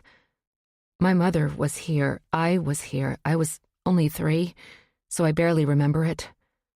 My mother tracked Alex down to tell him about me in 1995, and it was summertime. Wait. You were here? Noah points at the floor. Yes. What happened? Alex didn't believe her. My throat starts to close up. We were only here a few hours, and then we left, apparently. Wow, Emma. And you just remembered this? Or how did you find out? Yeah, well, I discovered a couple of things that jogged my memory. I confronted Alex, and he confirmed it. And he never said a thing? I shake my head. The bastard. Noah says. He said he felt terrible about it all and thought I wouldn't remember anyway. He keeps saying he wants to make it up to me that he was young and careless. You don't remember seeing Carol, I guess. No, I barely remember being here at all. It's a long shot, but what if you were here when she disappeared? I smirk. You think my 3-year-old self holds the key to Carol's fate? I don't know, but one thing I'm convinced of, Carol Lawson never left Cheshire Lake. Noah is back on his laptop, head bent, rapidly clicking keys. He straightens, shifts the computer so I can see it. A picture of a red-headed woman fills the screen. She's young and beautiful, with a cheeky smile on her face. Ring any bells? Noah asks quietly. My heart is beating in heavy thumps. I don't know. My voice is teary. Then it dawns on me that I can narrow down the date that Mom and I were here by Mary's death date. It's on her gravestone. Alex said that Mary died a few days after we were here. Do you remember when she died? I ask. Noah shakes his head. I don't know the exact date. I was away at summer camp, remember? I jump up from the sofa. Let's go out to the cemetery. I stride through the cold backyard, coatless and freezing, but I don't notice as we start down the path. The ends of bare branches reach out and snag my sleeves, as if telling me to keep out. You don't want to know. The headstones come into view, and Noah is breathing heavily behind me. Wait up, Emma. Grabbing the metal gate, I wiggle the latch free. I bypass the large monument that marks my grandparents' graves and pull up in front of Mary's. A red maple leaf sits atop the gray stone like a tribute. Noah is at my side. Mary died on July 10th, 1995. Carol's sister doesn't know the exact date that Carol was here? I ask. No. I'll call her again and see if I can jog her memory. Maybe she can narrow it down. Then we need to figure out exactly when you were here. I suddenly feel tired. What difference does it make, Noah? I don't remember anything about Carol. Besides, we don't know what happened to her, really. Maybe she didn't leave, but that doesn't mean they won't find her remains in the lake at some point, and it was just a tragic accident. It was a long time ago, and there can't be much left. Maybe she's still down there. Maybe. But don't you think she deserves to be found? Of course. You want to go inside? Warm up, have a cup of coffee? Noah looks at his phone. Detective Bellman and his people are coming by to search my house soon. Maybe I can wheedle some information about Carol from them. I nod. Take Noah's hand, and we head for the house. Chapter 36. Detective Bellman stands in Noah's front yard, talking to several uniformed cops. It looks like they've wrapped up their search of the house and grounds. I join Ruth on her front porch, where she's been watching the cops over in Noah's yard. We stand together, leaning slightly over the railing. Ruth, do you remember the date that my mother and I were here? Alex said Mary died shortly after. She turns her head in my direction. Mary died on the 10th of July. I know this. How long after I was here? Ruth sighs. Goodness, Emma. That was a long time ago. Maybe 2 or 3 days later, I guess. The time all seems to run together. And what about Carol? When was she here? Ruth's dark eyes meet mine. What are you getting at, dear? Do you remember Carol? No, not at all. I'm just curious. Ruth lowers herself into the rocking chair nearest the door. She seems frail today, like a little bird, like a gust of wind could carry her away. Why? Why bring up problems from the past? You found your father. He's trying his level best to make it all up to you. You have a beautiful home here, if you want it, and you might even be able to get your book published.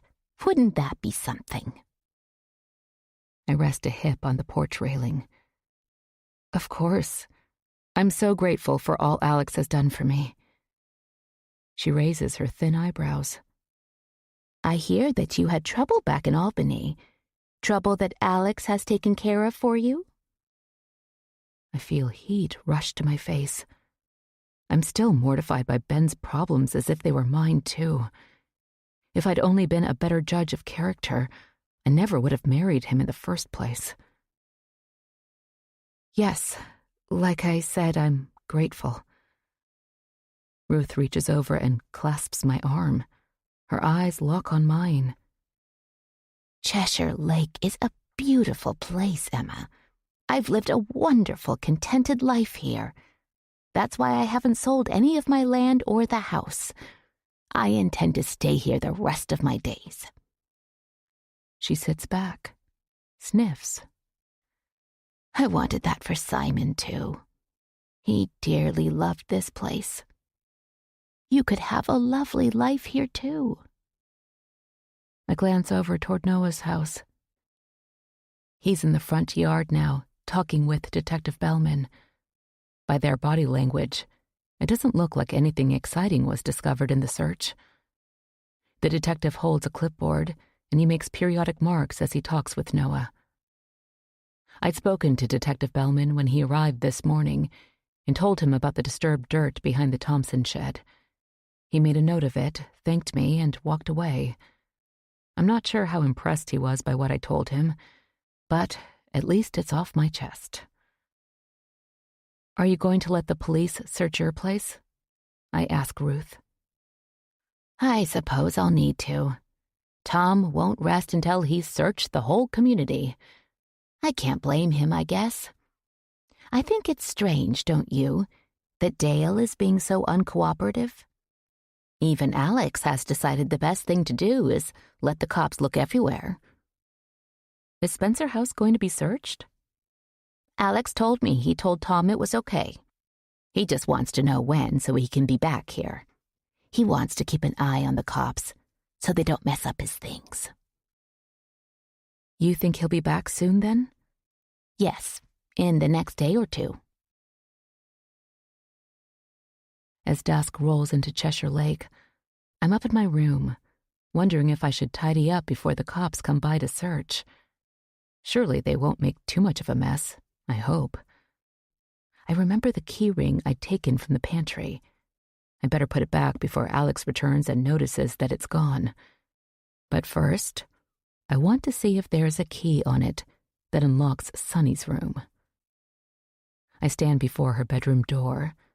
Listen. I know I'm alone in the house, but I can't help but worry someone will come in and catch me. I try one key, then the next. Nothing fits. But with only 2 keys remaining to try, one goes into the lock smoothly, and with a click, the door opens. The smell of her perfume hangs in the air, something light and floral, almost maidenly, so unlike her persona. The room is very different from the rest of the house. While the other rooms are dark and steeped in the decor of the past, this room is bright and sleek. The walls painted a milky white, and the bedding and drapes are in shades of pink and gray. Satin throw pillows are piled neatly on the plump queen-sized bed. I head over to her closet. There's not much inside. A few pairs of expensive shoes, a winter coat. She probably keeps most of her things in her apartment in Boston. There's a small desk between 2 windows. There isn't much on the desktop, so I open the drawers. I glance over my shoulder, still paranoid that someone will catch me, but I carry on. There are a couple of notebooks and a few pens in the top drawer. I open the one below it. There are folded up papers there. I pull out a clump and start to weed through them. I catch my breath. They're all articles from magazines and newspapers, and they all have one thing in common. They were all written by or about Noah. The last article was torn from a newspaper. It's yellow with age. It's a bridal notice. Someone, that is, Sonny, must have taken a black pen and scored out the bride's face. Noah's ex-wife.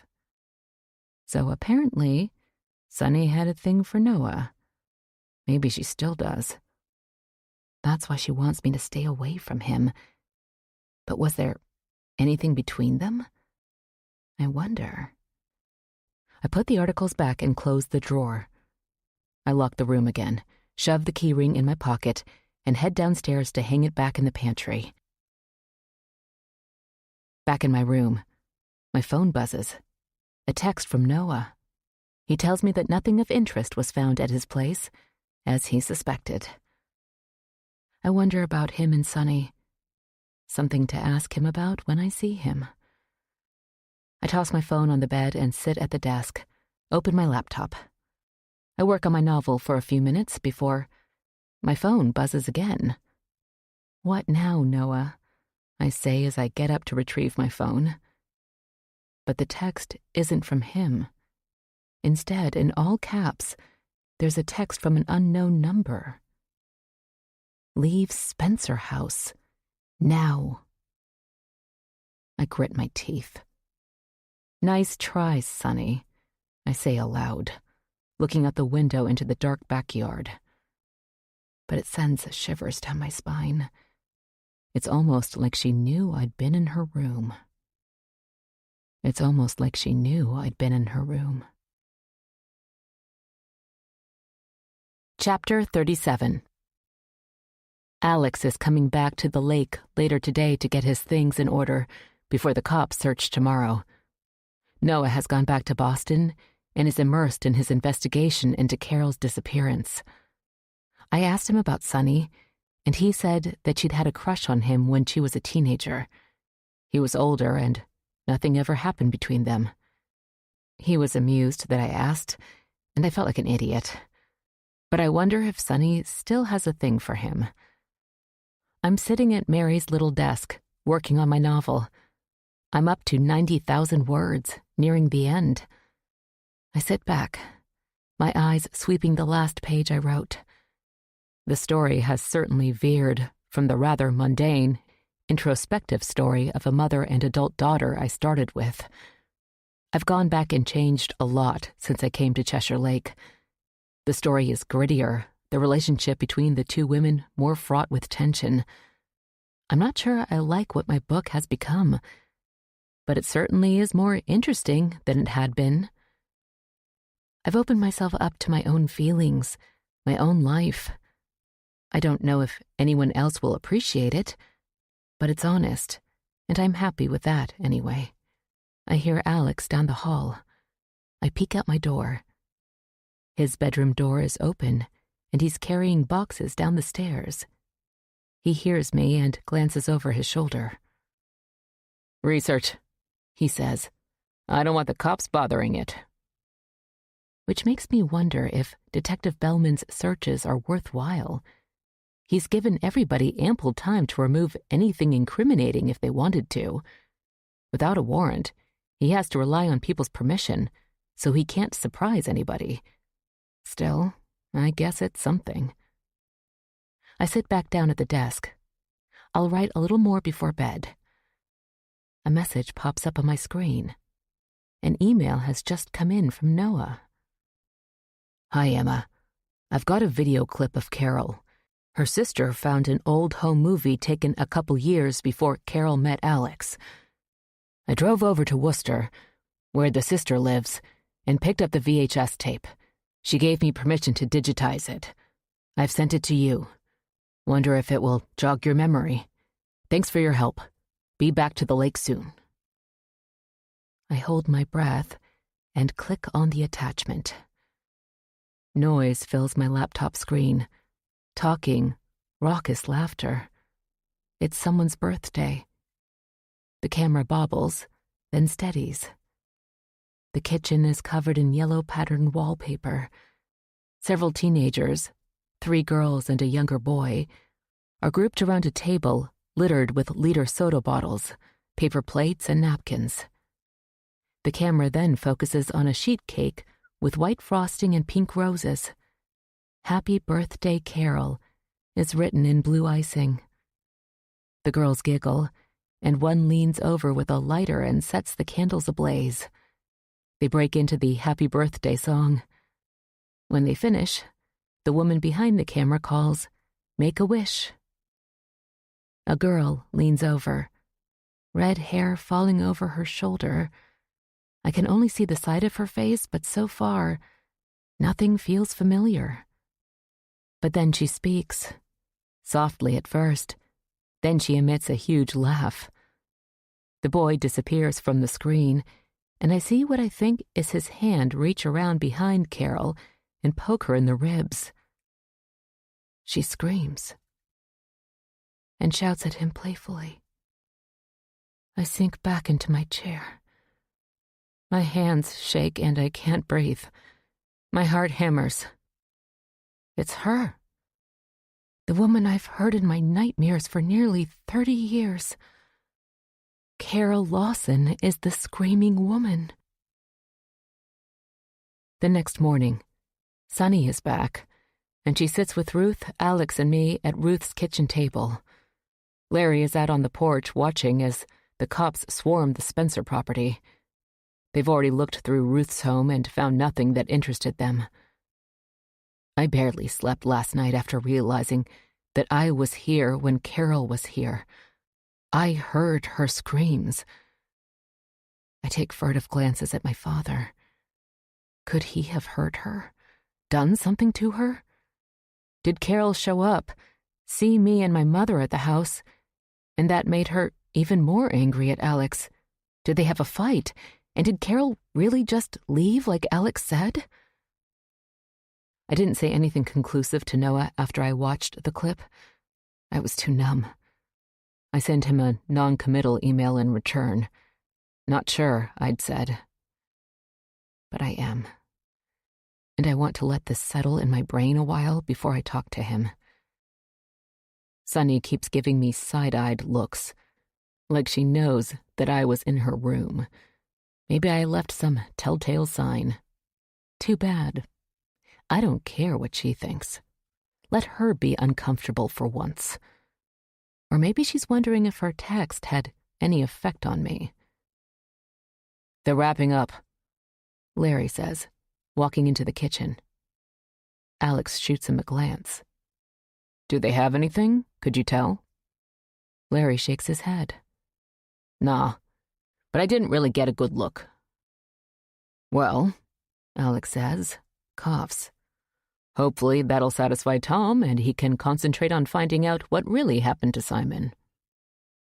Ruth sniffs and wipes at her eyes with a napkin. There's a knock on the door. Probably Bellman. Larry says. I'll get it. Satisfied, Tom? Ruth says. The detective stands in the kitchen doorway. We can check that off our list anyway. Where does the investigation go from here? Alex asks. Well, the detective looks down at his notebook. Once we search the Thompson property, we can conclude this portion of the investigation. Alex smirks. Dale still not cooperating? Not yet. I think of the dirt behind his shed. Will the cops get a warrant now? Ruth clears her throat. Now what, Tom? We've still got DNA testing in the works on Simon's clothes and so forth. Bellman's face is flush, jowls shaking. We're still looking, Ruth. There's an answer someplace. The conversation continues around me, and I can't help but tune out. Carol's fate runs round and round in my head. We were all at the house at the same time. That's obvious to me now. But what happened after? Alex said that Mom and I left. Before Carol did or after? Did she just leave like Alex said? Or did something else happen to her? Was she screaming at Alex because she was angry or because... Emma? Alex calls, and I realize that the detective has left and everyone is getting up from the table. Yes, sorry. You okay? Yes, fine. But I don't feel fine. Chapter 38. Alex went back to Boston last night because he has an early interview on a local morning show. I settle on the sofa and tune in. I'm still walking around in a daze. I want to think that my father is a good man, thoughtless maybe when young, but a good person now. Upbeat bumper music plays and applause sounds. The set is small and adorned in blues and yellows. My father sits, legs crossed in a chair with a small round table separating him from the host, a young blonde woman in a teal-colored dress. We are thrilled to have best-selling author Alex Spencer here with us today. Welcome back, Alex, she says with a jaunty smile. She reminds me of a cheerleader I went to high school with, all pink cheeks and perfect white teeth. I'm so glad you asked me back, Alex says. He looks neat and handsome, as usual, but there's a slight pucker in his brow, a tenseness around his mouth. Last time was for the release of Killer on Kennesaw Mountain, which stayed on the bestseller list for a gazillion weeks. And now, with last week's release of Murder Amongst Witches, you're back there again. And I am so grateful, Caitlin. Who knew 30 years ago when I sold my first manuscript that I'd still be here all these years later? I have to thank my loyal readers. You give them quite a story each time. When I read your last book, I was surprised at how interesting a Civil War story could be. You really make history come alive in a way that is so accessible and entertaining. And your descriptions of the murders, she visually shivers, enough to give you nightmares. Alex smiles, taps his fingers on the arm of the chair. I almost literally devoured your new book. Caitlin continues. I was so let down when I turned the last page and knew I'd have to wait another year for the next Alex Spencer novel. Everything this woman says is full of excitement. I guess a requirement for someone on a TV talk show. Thank you, Caitlin. Rest assured, I'm working on it. Any hints about what's next? Alex tips his head, flashes his best smile. Only that it takes place in the 1800s, and the setting is here in the Northeast again. That brings me to my next question. What is it about the past that so intrigues you? And would you ever consider setting a novel in modern times? Well, I've always loved history, from the time I was a kid, and growing up in a historic Victorian home only fueled that interest. Alex rushes on, as if he's sorry he mentioned the lake house. Despite her adulation, he doesn't want to give her an in into the investigations going on there.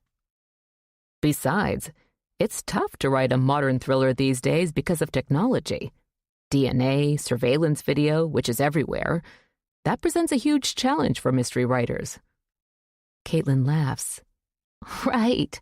How does the murderer not get caught by the third chapter nowadays? Exactly. If I set my stories in the past, I don't have to worry so much. Today, something like the Jack the Ripper murders would probably be solved in short order. Even fingerprint evidence was still in its infancy then, and not used in the courts. I notice all of your books are set in the United States, feature American history. Any plans to go looking abroad for a story? I do have an idea on the back burner, which would necessitate a trip to England. I haven't been in a few years, and I'd really like to go. Research, of course. Of course. What's your idea? Can you tell us? Well, I think I can give you the gist of it anyway. The history. I've always been fascinated by the mysterious death of Amy Robsart. Caitlin bats her eyelashes. Who? The wife of Sir Robert Dudley. Dudley was Elizabeth I's best friend and, many believe, the love of her life. But alas, Sir Robert was married. But then, poor Amy was found at the bottom of a staircase with a broken neck. Wow. There was talk then, but nothing ever came of it. A titillating event, however, ripe for a novel of suspense. I'd want to read that. Alex smiles again, but he doesn't look like the relaxed, confident man he was when I first arrived at Cheshire Lake. He fidgets with his shirt collar until he remembers that he's on camera and tucks his hand away. Caitlin asks a few more innocuous questions, wrapping up the interview without touching on the scandals the media has been reporting surrounding Alex. Maybe that was an agreement beforehand, or maybe, just because of the type of show, a video version of a puff piece, the conversation doesn't go there. I click the remote, and the screen goes black. I hear a car next door and stand to peer out the window. Noah's back from Boston. I need to tell him about Carol and my nightmares. The TV interview was a nice distraction, but with Noah back here at the lake, the full burden of what I remembered sends my stomach into knots. I don't want to think that my father had anything to do with what happened to Carol.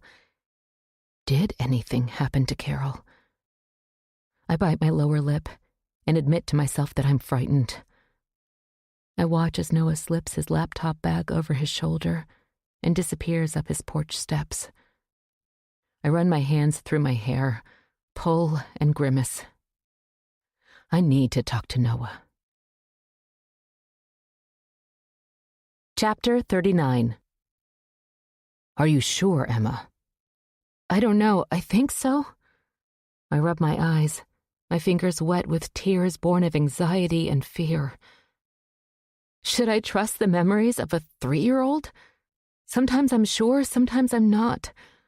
I say, sitting in Noah's kitchen. He sits opposite me, his laptop open in front of him, file folders strewn across the tabletop. He reaches over, squeezes my arm. How about a cup of tea? I nod. That would be nice. I try to breathe deeply, calm down while Noah fixes the tea. Mug in hand, I sip and let the hot beverage soothe my raw throat. Noah clicks keys on his laptop, his eyes on his screen. Let's go back to what we know, he says. Based on when you were here, Carol was here around July 7th, let's say. That lines up with what her sister told me. And you're sure? No one seen or heard from her after that date? I'm so hopeful that Carol is alive and well somewhere. Noah's eyes meet mine over his computer screen. I dug into everything I could find, and there's no trace of her. I sink back in my chair. Maybe the divers will come back. Try again. She could be down there. It could easily have been an accident. She was emotional when she left here, based on the screams I heard. It might have been dark, and she made a wrong turn and ended up in the lake. Possible. What's next? Noah straightens his notes, taps a file folder. I'm going to turn over everything I have to Detectives Bellman and Sanchez when I finish looking into a few other things. What have you found so far? I talked extensively to her sister and everyone else I could dig up from her past. You want to read it? He pushes the file folder in my direction. Did you find anything that implicates Alex in any way? That he did something to Carol? No. But I have a feeling that a not yet is attached to that no. I'm pulled in two directions, wanting to know the truth and protecting the father who I've just found, who has welcomed me into the family that I've always wanted. Maybe he's innocent of any wrongdoing. I desperately hope that's the case. Are you going to tell the police what I said? That I might have been here when Carol was here? That I might have heard her screaming? Do you want me to? I get up from the table and go to the window. No, not yet. Let me think about it, and I'll tell them when I'm sure about it all. I turn to Noah. I need to head back to the house, I say. I'm worn out physically and emotionally. Noah walks me to the door and pulls me into a hug. It'll be okay, he says, and I hope so. I wander Spencer House, pause in front of the portraits in the hallway, my great-grandparents rendered in subdued oil paint, sitting still in silent eternity, serious and disdainful. There's also the family portrait of my grandparents with Alex and Mary when they were young. Mary sits next to her mother on a red settee. Alex and his dad stand behind them. Alex's hand possessively on Mary's shoulder. My family. Who would have thought a couple of months ago? I wonder now if the Spencers will carry on here into the next generations with all that's happened. There's Sonny, of course, and our brother, Andrew, out in California. And the new baby boy waiting to come into the world. Who will inhabit Spencer House after Alex? I picture Sonny standing in front of the door, arms crossed. The sole possessor by sheer force, maybe. Not because she loves the house necessarily, but because it is Alex's. I want no part of it. I want to start my life anew in Portland. That is clear to me now. No matter what I find out about Alex, I want to be out on my own, forge my own life free of all that I found here at Cheshire Lake. Chapter 40. A couple of days have gone by since I talked to Noah. He called to tell me that he was going to be out of town for a few days. I feel my anxiety rise with that knowledge. Having Noah nearby helps me to feel more secure with all that's going on. Detective Sanchez called Alex into the police station to talk. Ruth is on pins and needles, and so am I. Ruth paces Spencer House's front room, peering out the tall windows, as if the answer is out there. Did you say anything to those detectives, Emma? I feel the heat rise to my face. I don't know anything, Ruth. What could I possibly tell them? The detectives haven't talked to me since we were all together. I don't mention the short conversation I had with the Detective Bellman the day they searched Noah's house. I just told him about the dirt in Dale's yard anyway, nothing to do with Alex. But I know that Noah did talk to them about Carol. He gave the police copies of his files, and he insinuated to me that he's on the trail of something. Ruth turns on me, her dark lipstick slightly smeared, as if she'd applied it with a shaky hand. You've been asking a lot of questions about the past. Alex hasn't been concerned. He figures you have a right to know. But I'm wondering if you said anything that has... She clears her throat. Inadvertently got the police interested. Like I said, Ruth, I haven't spoken to them. But will I? Do I need to go into town, stop at the police station, and request a meeting with Detective Sanchez? But what if I've got it wrong? And will they be interested in the memories from such a long time ago from a possible 3-year-old witness? I wonder what Noah dug up, and whether whatever he handed over to the police caused them to call Alex in. This is all Carol Lawson's fault, Ruth says. That girl. She was always trouble, and now 30 years later she's still causing trouble. They'll figure it out, Ruth. They'll probably do another dive. She's probably down there. Ruth stands still. Unless, of course, they find her hiding out in some distant state under another name. That's probably what happened. Probably. And I truly hope so. Well, I've got a cake in the oven. Ruth looks at her watch. I need to get back. Upstairs, I look around Mary's room, feel her presence, and appreciate all she's done for me, even though she had no idea of what was to come. That I'd be back here, in her room, that I would find the photo of my mother, and that her doll would jog my memory. I lift my suitcases onto her bed and start packing. Dark descends. I plan to leave in the morning, despite what I told Alex. I don't want to be here any longer. Downstairs, I rustle through the kitchen for something to make for dinner. The front door opens and I walk out into the foyer. Alex. He's looking grim as he slides out of his gray London fog. And I notice rain has dotted the shoulders as he puts his coat away in the closet.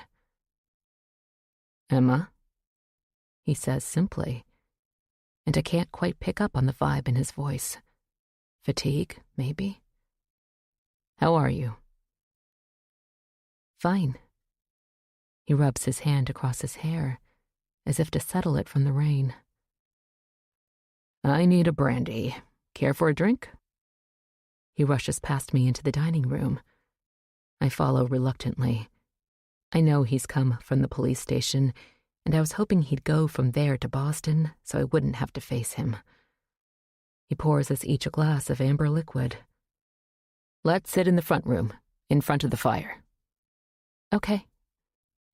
In the low lamplight, he sets his glass on an end table and heaps wood and kindling into the wide firebox, lights it with a long wooden match, and shoves the wood around with a poker. The room is deadly quiet, except for the crackling of the flames which light Alex's face from below, making him look like some otherworldly creature. I shiver and slink back into the sofa, the carved wood trim at the top hitting the back of my head. Alex sits heavily in the armchair nearest the flames. He takes a long sip of his brandy before setting his glass back on the table. He rubs his forehead with a massive hand, the light from the flames glinting off his gold wedding band. "I've got a lot on my plate right now, Emma," he says. Rain strikes the windows, as if trying to get inside. "I'm sorry," is all I manage. "Not your fault." His gaze finds my eyes. "The detectives are determined to find something on us, whether Simon or now Carol." He winces. "For all their bonhomie, The people in this town have always harbored a resentment.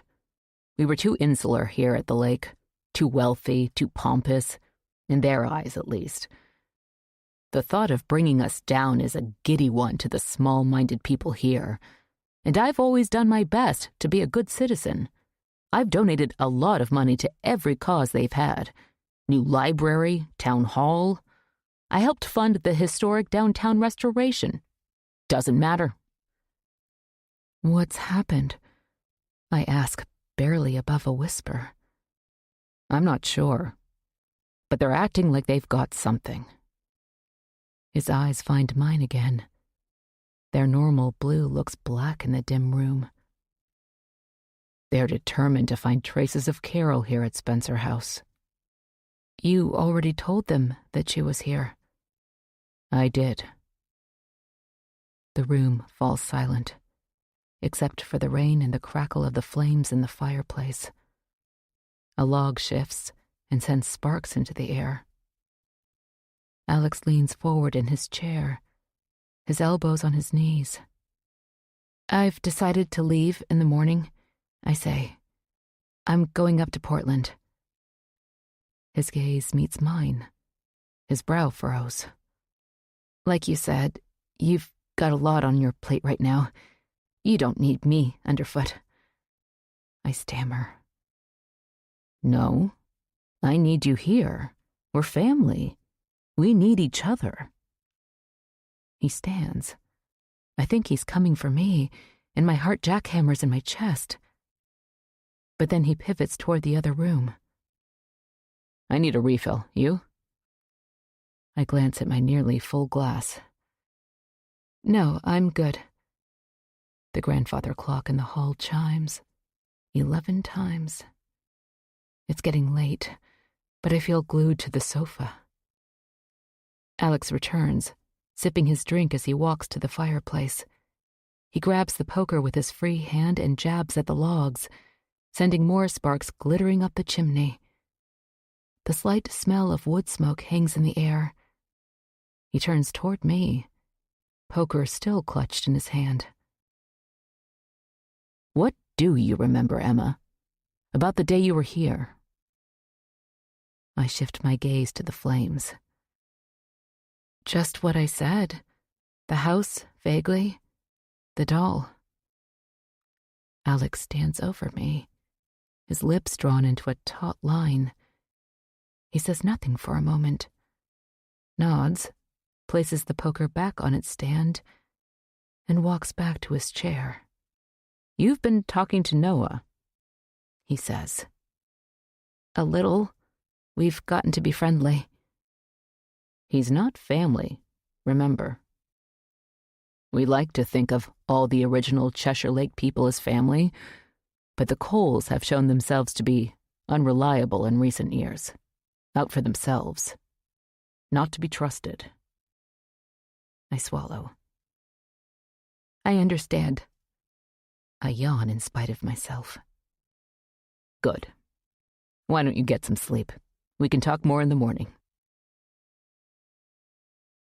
I turn off the light and try to get comfortable in Mary's bed, but that seems impossible. I hear the screaming woman, even awake, here in Mary's room. But she wasn't here. She was downstairs, the screams blood-curdling and echoing up the main staircase and down the hall. I remember that now. I was in this room, clutching Mary's doll. I feel the dark closing in on me and a rustling like the beating of a bird's wings. Another memory trying to emerge from my childhood brain. I pull the blanket up to my chin, then over my eyes as if it could shut out the memories. I try to remember, and also to forget in a twisted mind game, and I don't know how I'll ever sleep again. I listen as the clock downstairs chimes. I'm going to leave in the morning, no matter what Alex says. I can't stay here until this whole thing is worked out. And then, if Alex is the man I hope he is, I'll come back. Chapter 41. The morning dawns gray and dreary. I hear voices in the front room as I descend the stairs with my suitcases bumping against my legs. Alex and Ruth, their heads together, sit on the sofa. Their conversation ceases when they see me, and Alex rises. "I thought you were going to stay, Emma." "I really think it's better that I get going." "Please, stay a while longer. Let me take those for you." Alex crosses the floor. He reaches out and grabs my suitcases. "Yes, Emma," Ruth says, joining us in the foyer. "Your father needs you now. He needs all of us." Ruth and Alex exchange a look. "Why? I don't see how I can be of any help." Alex clears his throat. "Let's sit, please." We sit in the front room, me on the sofa, Alex and Ruth in the armchairs across from me. Ruth straightens in her chair. "The police believe that something happened to Carol here, that she never left Cheshire Lake." Alex chews his thumbnail and takes furtive glances at Ruth. "Maybe she did drown," I say. "They just haven't found her yet." "Of course that's what happened," Ruth says, her voice firm. She leans forward. "But here's where you can help your father." Alex drops his hand to his lap, and his eyes look at me imploringly. "You were here the same day that Carol was here, Emma. You and your mom." The room falls silent. My heartbeat ratchets up. "Really?" I try to inject surprise into my squeaky voice. "Yes," Alex says. "I didn't say anything before. I wondered if you'd remember on your own, but now I might need you to remember." My breath catches in my throat and I twine my hands together. "What do you remember, Emma?" Ruth says. Her brow is puckered. She reminds me of a grim middle school teacher I had years ago. "That day, you must have seen Carol here." I shake my head. "I'm sorry, I don't remember seeing her. I was really young. I barely remember anything about that day." Alex stands and walks to one of the tall windows. "I Googled, what do people remember at 3 years old? Most people have some memories at that age," he says. He turns in my direction. "You could save the day here, Emma. You could make this whole thing go away." I swallow. "How?" "Tell the detectives that you remember Carol leaving this house and driving away." I can't catch my breath. "But I don't, Alex. I'm sorry." Ruth stands over me. "Your father needs you. It's a small thing." She shakes her head as if asking for a minor favor. "He's done so much for you." She fixes me with a stern stare. "And he's prepared to help you in any way he can. You're a Spencer now, don't forget. Your family." Jeffrey lurks at the doorway to the foyer. I hadn't noticed he was in the house. His eyes follow Ruth. Despite the chilly room, I'm sweating. I pull at the collar of my blouse. My mind churns with swirling thoughts. An ominous fear pricks my chest. Is this what they wanted all along? To find out what I remembered about that day? Was I set up from the beginning, from the time I contacted Alex through his website? Did he summon me here to find out if I remembered that day so long ago? Was I just a potential alibi? Should the investigation into Carol's disappearance ever be revived? And all my father's care and concern for me, was it just an act? Just a way to pull me into this family, get me on his side and in his debt? That thought fills my head, and I feel dizzy. I try to tamp down my feelings, pull myself together. I don't see how I can help. If I tell them that I was here that day and saw Carol leave, they'll question me closely, and I'm not sure I can convince them of something I never saw. I hear Carol's screams in my head. My temples pound with a rising headache. I mean, I want to help, but I'm not sure I can. I stand. I really think it's best that I go to Portland now. I walk toward the foyer. Jeffrey shrinks back as I pick up my suitcases. Alex darts to my side, and I fear he's going to rip them from my hands. Please, Emma, just think about it. Stay and think about it. He grabs my arm. Maybe you don't say that you saw Carol drive away, but at the very least you can tell them that you were here that day and everything was fine, right? He squeezes my upper arm. Right? I drop my suitcases with a thud and try to swallow my fear. I didn't see anything amiss that day. Not that I remember, Alex. I say quietly, blink away tears. My mind whirls in 100 different directions. My thoughts are like scattered birds. I need to leave, to get out of here, away from these people. My father's face is close to mine. You'll tell them that, Emma? You'll do that for me? My throat feels like it's closing up.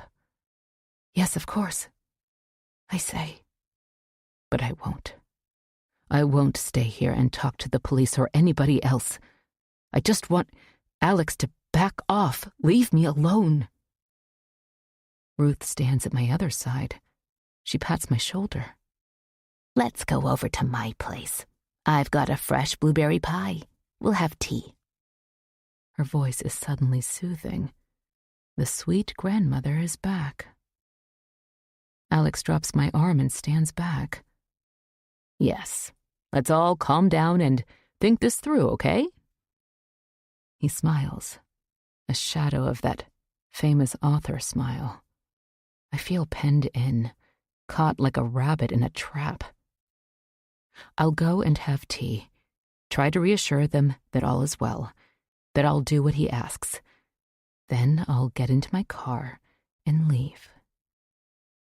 We march next door. Alex is suddenly animated and talking about his book event for the following week. He seems able to turn his emotions off and on like throwing a switch. Ruth buzzes around the kitchen, taking out her fancy tea things like it's a special occasion. Larry comes in through the back door, his hands dirty. Ruth runs him out of her kitchen, admonishing him, telling him to wash in the cellar bathroom. I sit at the table. Out the window, I see Jeffrey heading for the garage. So, Emma, is your manuscript ready to send to Barry? Alex asks, sipping his tea. Almost, I croak. That's the last thing on my mind. Well, let me know when you finish. I can read it over before you send it to him. See if I can give you any pointers, but from what I've already read, you don't need my help. His smile crinkles up his eyes. His good humor seems to be completely restored. The possibility of having me free him from blame in Carol's disappearance seems to have turned me into the golden child. But the swing in emotions in the last 10 minutes leaves me reeling. I make it through tea and pie, listening to Alex talk about his career, the famous people he knows and can introduce me to. Nothing he says penetrates my thoughts, which are all about Carol and what happened to her that day. Finally, Alex stands, thanks Ruth for the tea, and he and I head back to Spencer House. Alex then retreats to his office, while I head back upstairs, pretending I'm going to work on my novel. From Mary's room, I listen at the door. All is quiet downstairs. I tiptoe down the staircase and hear Alex talking on his phone behind his closed office door. This is my chance. I leave a note on the foyer table, sling my laptop bag over my shoulder, pick up my suitcases, and quietly head out the door. A smudge of dirt is on the handle of my car door. Strange. I open the back seat door and set my suitcases and computer inside. I slide into the driver's seat and slowly close the door, trying not to make too much noise. I place my keys in the cup holder, glance up at the houses. Ruth's place looks quiet, and Spencer House sits still in the light rain. I push the ignition button. Nothing happens. I take my foot off the brake, try again. Nothing. I glance up and see Alex in the front room window. Tears catch in my throat. I'm stuck here. I start to panic, my heart hammering so hard I think it will burst. He did this. He did something to my car. And now I'm stuck here with him. I wipe tears from my face and look back up at the window. Alex is gone. The front door opens, and he's striding toward my car, his expression unreadable. I close my eyes, frightened of what he'll do next. Chapter 42. I'm back inside Spencer House. Wet from the rain, my suitcases, purse, and laptop bag sit forlornly on the foyer floor.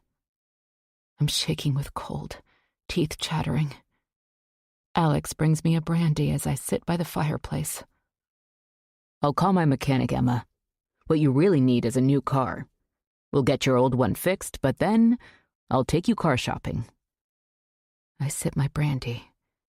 I don't know what else to do. Alex is prattling on like the good father, like I hadn't just tried to run away. My heart has stopped pounding, my fear for my immediate safety ebbing, and I almost feel sleepy. I understand you're upset by all that's happened, he says, going to the window, where the rain, heavy now, is beating against the macadam road. But promise me you won't try to take off again, okay? And that you'll talk to the detectives. Of course.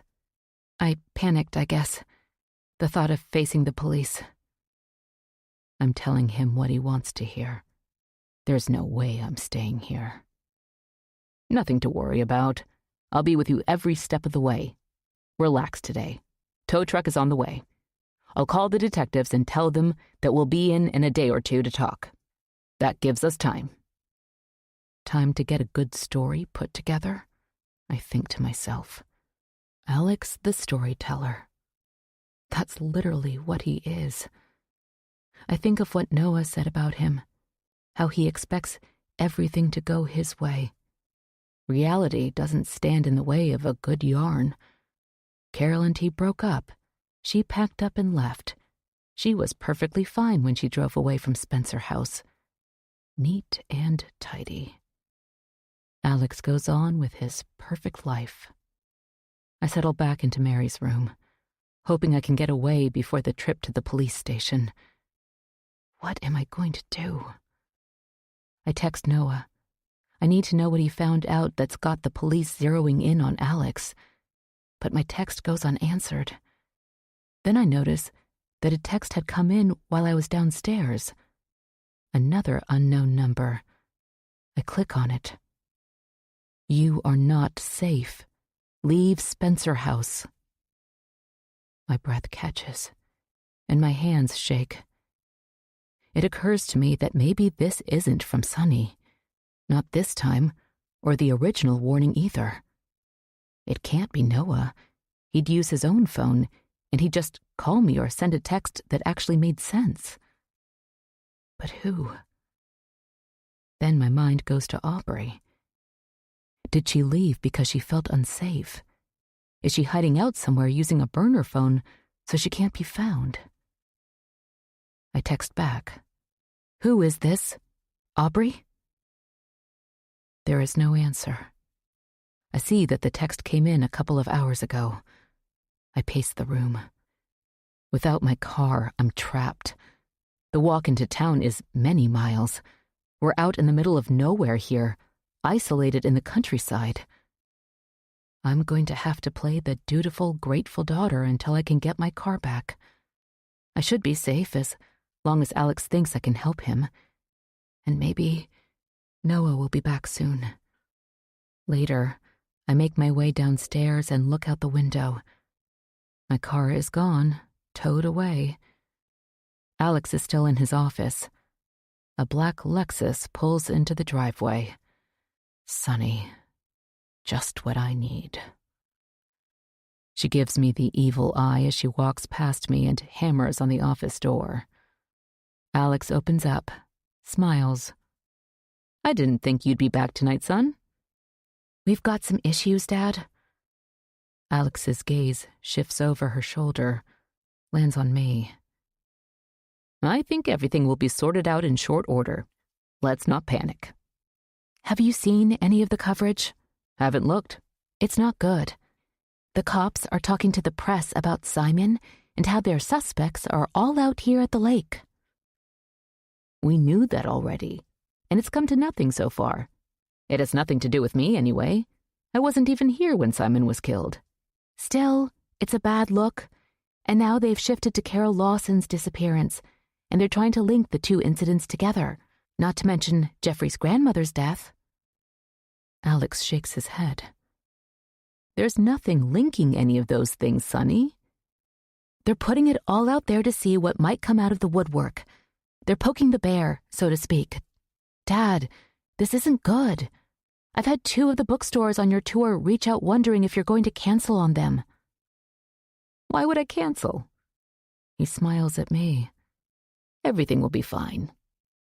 He cups her chin in his hand. Don't worry. I've got to get back to work. Alex turns and heads into his office. I head upstairs before Sunny has a chance to turn on me. Chapter 43. I barely slept last night. I need to get out of the house. So I slip into my running gear and head outside. I'm hoping my car is back soon. The texts warning me to leave have my stomach in knots. As of this morning, I've gotten no answers. Were the texts from Aubrey? I think of her as I run past her house. It sits dark and quiet. Dale's car is gone. I hope she's all right. Alex is standing in the foyer when I walk through the door, his brow furrowed. I called Detective Sanchez.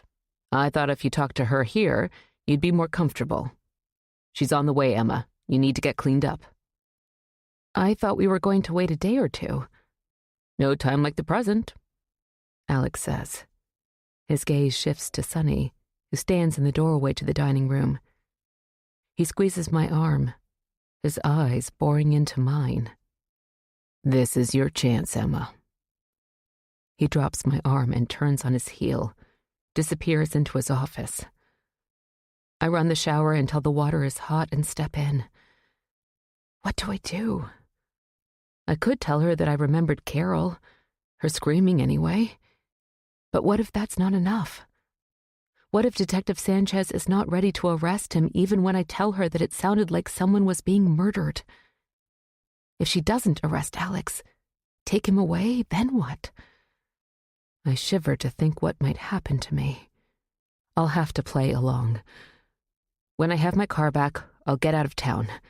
Then I'll call the cops when I'm somewhere safe and let them know what I really remembered. I hear voices from downstairs as I leave my room. Detective Sanchez watches me with dark eyes as I descend the staircase. She's talking with Alex. Sunny sits on the sofa, phone in hand.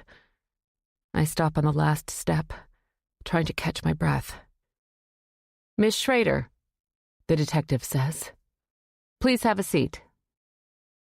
I walk past her and sit on the sofa, on the other end from Sunny. Alex deposits himself in one of the armchairs next to the fireplace. I'd like to talk to Miss Schrader alone, the detective says.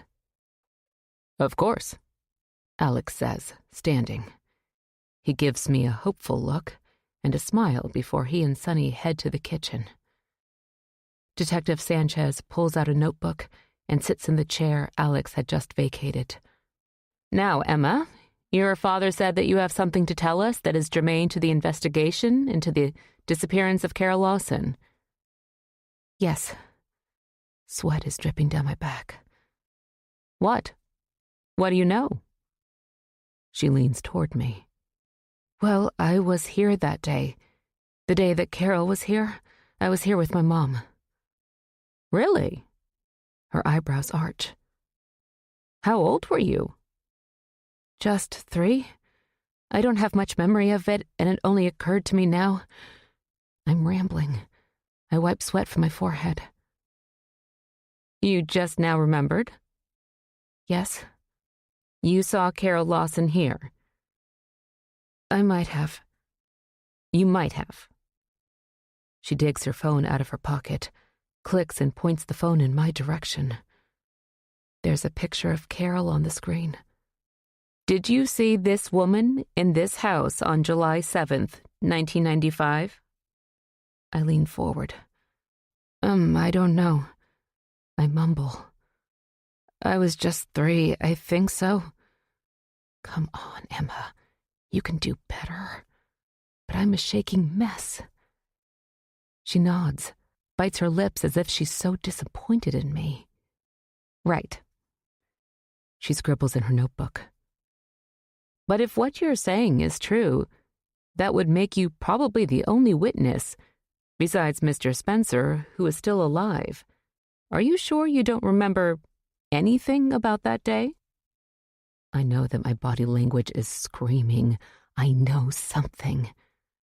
Just vaguely. I remember the house and a doll I played with. I listen for Alex and Sonny in the kitchen. Can they hear me? Emma, Detective Sanchez says. You sure you don't remember anything about Carol that day? Alex is standing in the arched doorway. Detective Sanchez throws him a stern look. Sorry, I left my phone in my office. I've got a call coming up, he says and hurries by. He shuts the door, but I know he can hear me behind the office door. I cough, wipe my eyes with my hand. I saw Carol leave. She was okay. That's all? She left. She was fine. Yes. My gaze drops to the floor. You sure? You were 3 years old, Emma. I clear my throat. Yes. What else do you remember about her? About that day? Any details would be helpful. I rack my brain trying to remember something, anything that will give some credence to this memory that doesn't exist. But I just can't. That's it, I guess. She left the house and she was okay. Detective Sanchez stands, huffs out a breath like I've wasted her time. She doesn't believe me. She knocks on the office door. Alex opens quickly, his phone in his hand. Mr. Spencer, we'd like to talk to you again down at the station. Certainly. I'll call after I take a look at my schedule. That okay? He asks, trying to pull his face into pleasant lines. Fine, she says. But there's something in her taut smile that makes me think she has something up her sleeve. I hope so. Alex follows her into the foyer. He lets go a shuddering breath after he closes the door behind her.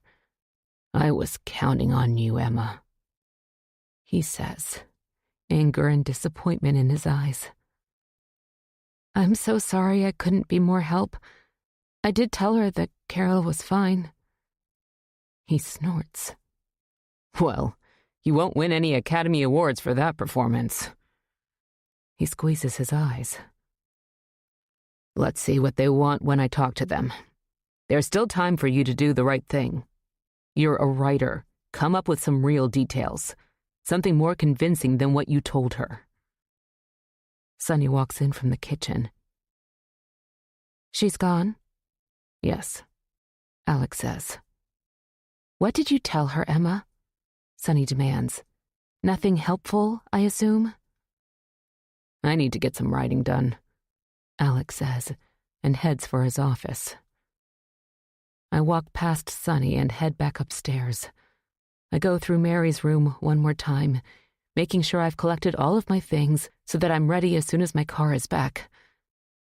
I try to keep my mind a blank, to keep from falling apart.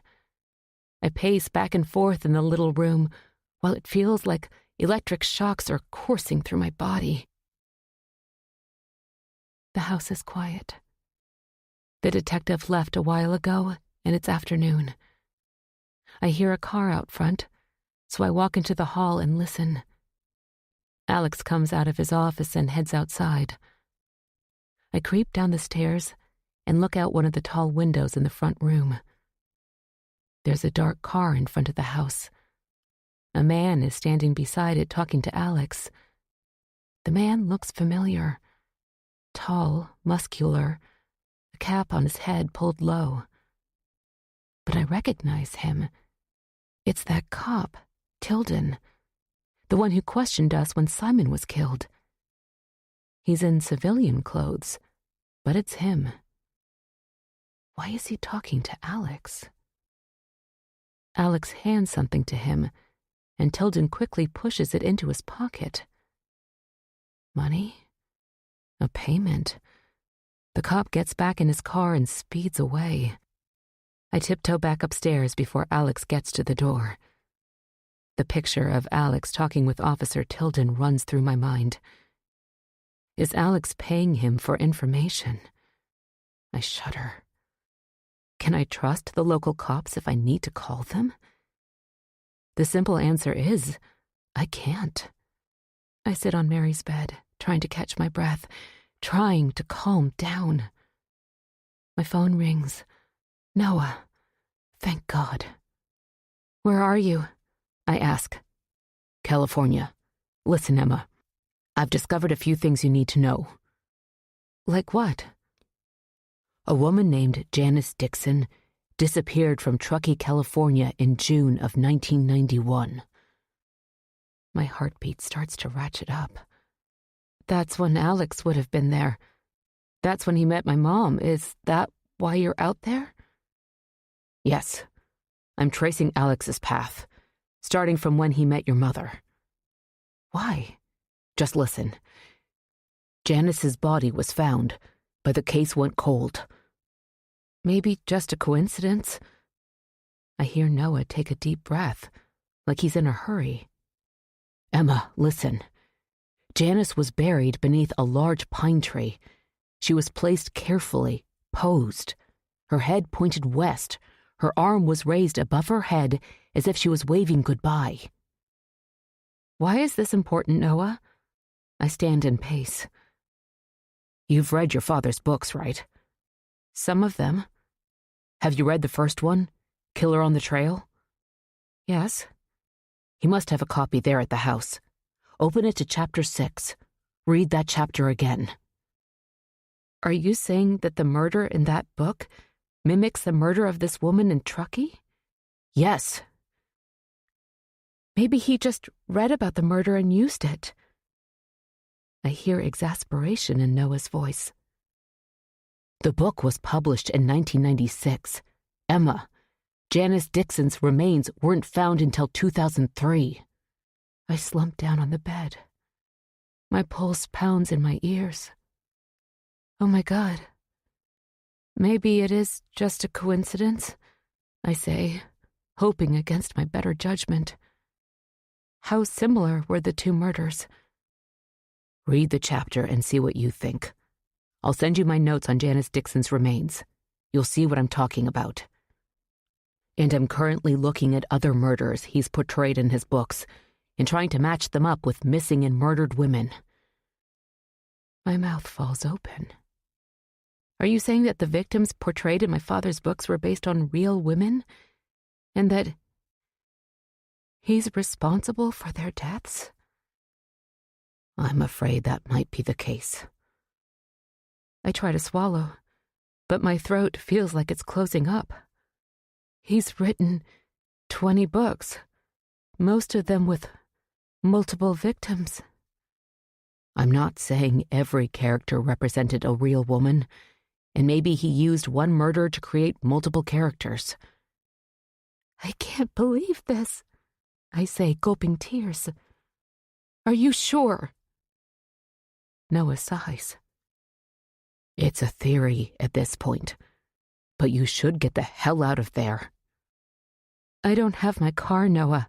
He disabled it somehow and had it towed to his mechanic. What the fuck?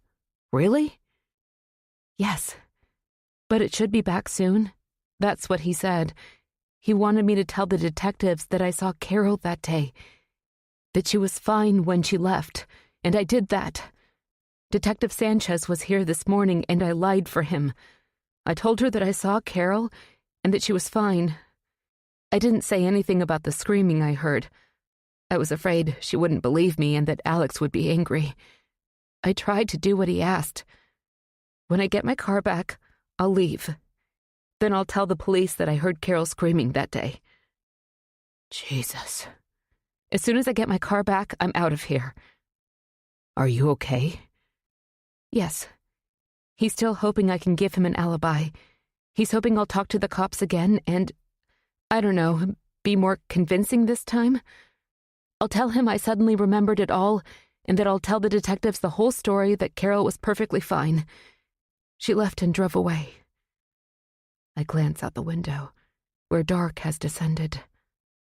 Who knows about what you found? Is that what you turned over to the detectives? No. I just figured this out. I've contacted the FBI, though. I'm meeting with them tomorrow. Is there anyone who can pick you up? Get you out of there? I can't think of anyone. I'll convince Alex that I can help him. And I hope he believes me. All right. Be careful, Emma. I'll call you when I know more. He ends the call. I'm still sitting on Mary's bed, my phone in my hand. I'm numb and scared witless. I stand and pace the room, my mind darting in 100 frightened directions. Could Noah be right? Is my father a cold-blooded killer? I can't believe it. If he hurt Carol, I have to believe that he didn't mean it. He didn't set out to murder her. They got into a fight and she was accidentally killed. Maybe it didn't happen at all. Maybe she did leave after a heated argument. But I'm shaking, pulling at my hair, trying to hold down my panic. If nothing else, I've got to remain calm. I can't give away my fears in front of Alex. But what about the other women? The murderers that Noah is looking into? I pull up Noah's notes on Janice Dixon, read them over. A broken bone in her throat, leading cops to believe that she'd been strangled, and the position of the body. It makes my blood run cold. But I need to see for myself how similar her case is to the murder in Alex's first book. Maybe Noah's exaggerating, looking for something that isn't there. I wipe my face, brush my hair. I must look like a mad woman, and start down the main staircase. Alex is in the foyer, slipping into his shoes. Do you think my car will be ready soon? I manage, my throat dry. Shouldn't be too long. I've been thinking, I would like to talk to Detective Sanchez again. I was really nervous last time, but now I've thought it through. I'm sure I can convince her that I remember Carol leaving the house, driving away. Alex nods. Good. I'm counting on you. He forces a smile. I'm going to run over to Ruth's for a little while, he says, and heads out the door. I glance at his office. The door stands open. I listen for Sunny and think I hear her in the kitchen. I head inside the office, scan the bookshelves. Alex's books are lined up on a middle shelf. All 20 of them stand like soldiers in gleaming dust jackets. But are they more than fiction? It makes my skin crawl. Could my father have actually used real crimes he might have committed, as inspiration for his writing? I take a deep breath, try to calm my nerves, and pull Killer on the Trail from the shelf. I drop down into a wooden chair, open the book to chapter 6, and read. Grace Callahan is the most beautiful creature I've ever seen. We've been on the trail now for weeks, and my desire for her has only grown with every passing mile. But she hasn't given me the time of day. Lately, she's been walking with Charles Martin at sunset, after we've all made camp. I hear her laughter as they stroll hand in hand, not too far away from the wagons to tempt the Indians or cause a scandal, but close enough that I can hear her gentle voice on the breeze. The other fellas notice too, and that agitates my blood. There'll be a lot of competition for her when we reach California. Wives are in short supply there. Charles Martin thinks he's smart getting a jump on everybody, but I've got a surprise for him. He's an arrogant son of a bitch and needs to be put in his place. In the morning, after the oxen have been tended, I slip around to the side of the Callahan wagon. Grace is there by herself, washing clothes in a bucket. I watch her as she bends over, plunges her hands into the water, then straightens and wrings out the clothes. She's taken her bonnet off. The sun is scorching this morning, and her pretty blonde hair runs down her back. There are sweat stains under her arms wetting her blue gingham dress. She's tired. We all are. She's had a lot on her shoulders caring for her ailing mother and 3 little sisters. Grace. She squeals. I've scared her. I didn't want to do that. I clear my throat. Sorry. Awful hot today, I say. Yes. She's slender and a little peaked. The rations have gotten thin the last few days. The men are going to have to search the woods for game before too long. It's still a long way to California. I saw some blueberry bushes not too far into those woods, I say. You want me to help you pick some? She furrows her forehead, thinking, looking between the wash and the woods. They looked nice and ripe, I say. They'd be a real treat in this heat. She wipes her hand across her brow and pushes her fair hair behind her ear. Yes, they would. Let me tell Ma. I'll get a bucket from the wagon. I got one already, I say, and show her the little pail I'd brought with me. I skip down the page, my heart fluttering in my chest. I look up at the door to Alex's office. Everything is still quiet in the house. I start reading again. Deep in the woods, the killer has his hands around Grace's throat. I skip down the page.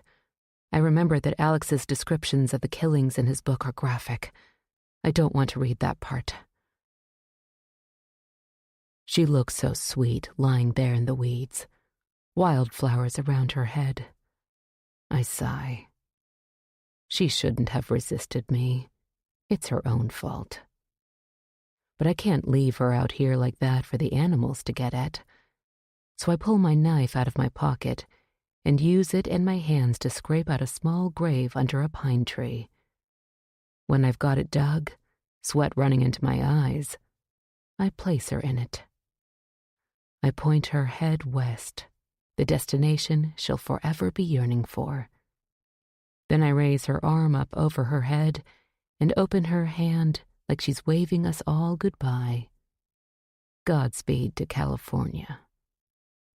Then I cover her up with dirt and wildflowers I've pulled. What are you doing, Emma? Alex stands over me. My heart nearly jumps out of my chest. I slap the book closed. Just reading. His eyes search my face. Thought you'd already read that one. I stand and shove the book back on the shelf, my legs quivering so hard I can barely stand. Yes, I have, but it's so good I, just came in and pulled it out at random and got caught up in it, you know? I'm rambling like an idiot. Well, you can take it upstairs with you if you want. I've got to get back to work. He glances at his desk. Sorry, I mumble and slip past him. Back in my room, I lock the door and pace. Is the description in the book that similar to the dead woman in Truckee? Maybe the dead woman just happened to have her arms stretched over her head. Maybe it was just a coincidence that she was lying with her head to the west, that she was strangled like the character in the book. Is Noah just trying to see something that's not there? Or am I trying to rationalize? I glance at my phone. I have a text, but not from him. There's an answer to my text to the unknown number. I drop to the side of the bed, fingers shaking as I click on it. My name is Nina Garrett. I run an animal sanctuary, Nina's Retreat, in a small town in northern Maine. I can help you. I knew your mother, Lana. Meet me here. Tell no one. This is crazy. How does she know me or my mother? I've never heard of her. I sit at the desk and Google Nina's Retreat. A nice website pops up. Nina takes in cats, dogs, horses, and other assorted unwanted animals. There are photos of the animals and guests petting them. There are lots of reviews, all praising Nina and her place. It looks completely legit. When I leave, I'll go see for myself. In any case, I need to get out of here and go someplace where Alex can't find me. There's a knock on my door. I flip the latch and open it. Sunny. Why was your door locked? She asks, her arms crossed over her chest. She doesn't wait for my answer. Dad wanted me to ask you if you wanted to join us for dinner in Evansport. Thanks, but I'm okay here. I have a headache. I think I'll go to bed early. Great. Sunny replies and walks back down the hallway. A few minutes later, I hear Alex and Sunny leave. I'm glad to be alone. I need to think. What Noah told me runs round and round in my head. Is it possible my father murdered women on his road trip after he graduated from college? And then, would he be stupid enough to portray those murders in his books? I shiver at the thought. But I need to know more. I remember the boxes he was carrying out of his bedroom before Detective Bellman searched the house. I'm pretty sure he brought them back after the cops left. I need to see for myself what he's hiding in his room. I wait until I give Sunny and Alex enough time to get on their way. I don't want them to turn around to retrieve a forgotten wallet or phone. The grandfather clock chimes downstairs as I pace the hallway. When I can't wait any longer, I make my way to Alex's bedroom door. The mothball smell greets me as I open it and walk through. I wonder where the boxes are. I don't see them in the room or the closet. I turn toward the door that leads to the turret room. That's the last place to look, and I open the door. Inside, the turret room is dark, damp, and chilly, like the heat doesn't reach here. I turn on my phone flashlight. The tall windows are covered with shades, and there doesn't look like there is anything here. Just a small, round, empty room. There are decorative wooden panels on the walls, and I'm about to leave when I notice the edge of one of the lower panels isn't quite flush with the rest of the wall. I set my phone on the floor and drop to my hands and knees. I work my fingers around the panel and pull. It gives way, and I land flat on my backside. I place the panel to the side, feel for my phone. I shine the light into what looks like a dark passageway. It's just big enough that I can crawl through. I feel dust and cobwebs sticking to my hair and arms as I crawl. The passageway ends in what looks like a closet. Boxes are arranged in a row. Labels on their sides denote the years. I locate one that says 1991 to 1996. That covers when he was in Truckee and when Carol was here as well. Slowly, I pull the flaps aside and shine the flashlight on the contents. File folders. No big deal. I pull out the first folder and open it. Catch my breath. It holds what look like crime scene photos. Bloody bodies, knives, rope. Where did he get these? The cops? The internet? Or did he take them himself? I close the folder. There's a wooden box in the bottom under the folders. I open it, and a musty smell emanates from the contents. I shine the light inside. Women's jewelry. A necklace, a charm bracelet, assorted other tarnished metal things, and a lock of hair tied with a piece of twine. I can't breathe.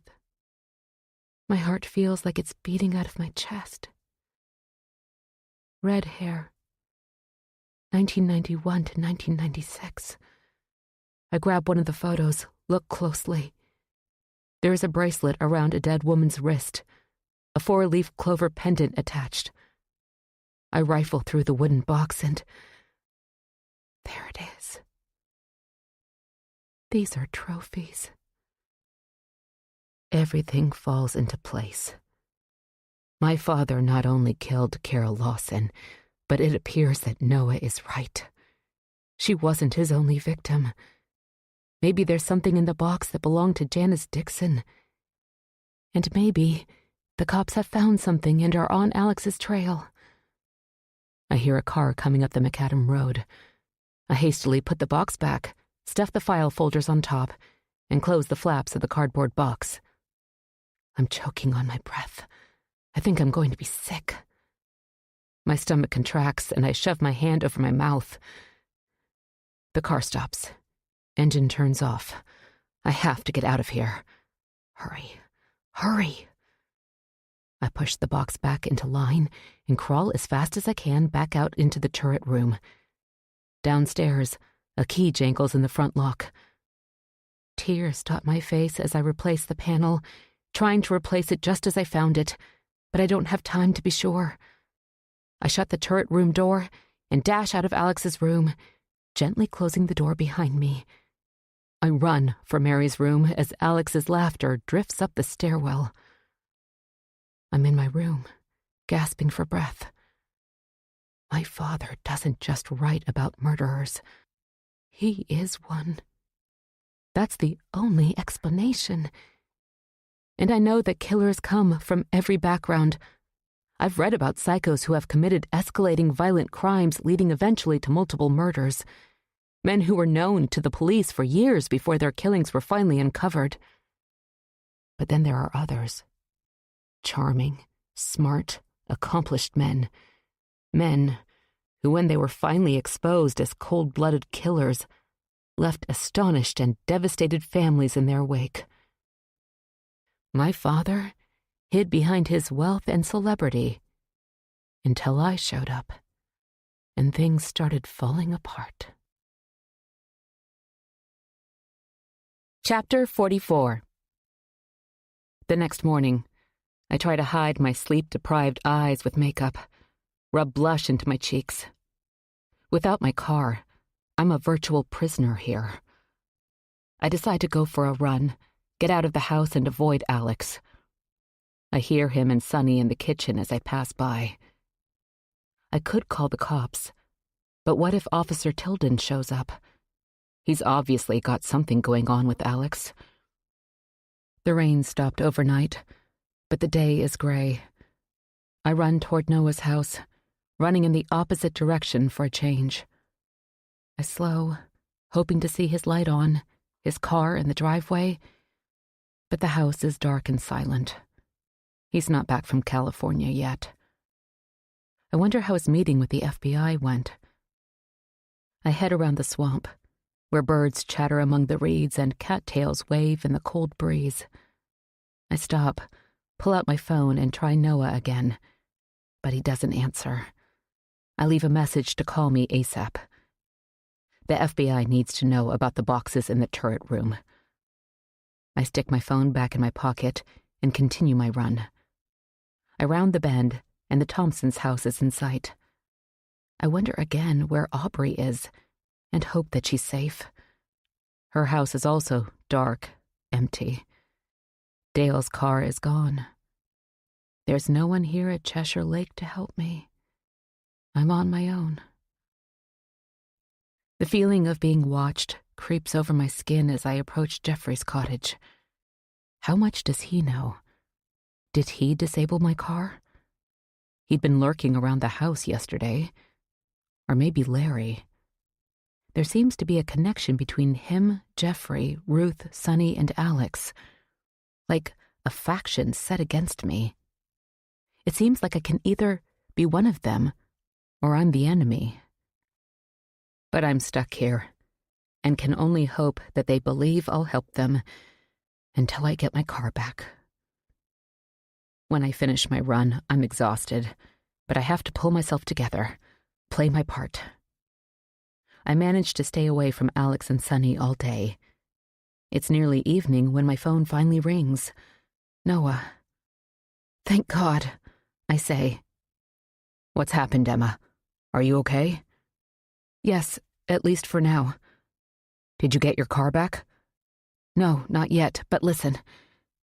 I tearfully tell him about what I found in the turret room, whispering into the phone. Jesus Christ, Emma. You need to get out of there. Working on it. What did the FBI say? They've taken my notes. They're interested, but not giving anything away. They can't. They'll want to check out what I told them before they tell me anything, if they tell me anything. But they're on it. I'll call the agent I met with and let him know about what you found. Where are you? My hotel room. My flight leaves day after tomorrow. Look, I'll try to get on an earlier flight, and when I get back, I'll head straight to Cheshire Lake. Hopefully, you'll be gone by then. Go straight to the police, Emma. I will. Please be careful.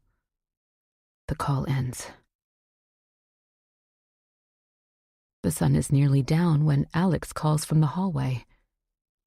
Emma? I open my door. He's coming down the hall, his bedroom door open. I think he's been in there all afternoon. Yes? Ruth's coming over with dinner in a few minutes. Okay. Any news on my car? Actually, they just brought it by. All fixed. He smiles. I feel relief flood my body and nearly tumble to the floor. That's great. Thank you. Maybe we can head down to the police station in the morning. Yes. He nods, his eyes on mine. Come downstairs. We'll have a family dinner. The house is quiet. The scent of roast beef fills the air in a cozy contrast to the tension that surrounds me. All I can think about is escape. Ruth quietly sets the kitchen table. She's as subdued as I've ever seen her. She rebuffs my offer of help and pulls the roast from the oven, where it had been warming. Sonny walks in and gives her a hug, as if some impending doom is about to befall us all. Maybe it is. I shiver. I just want to get through this dinner. One last evening with the Spencers, then when everyone goes to bed, I'm gone. Alex comes in just as Ruth sets the last serving bowl on the table. We sit. I wonder where Larry is. He's conspicuously absent. So, family, this is where we are. Alex says, his voice upbeat, but tinged with an emotion I can't pin down. Anger? Fear?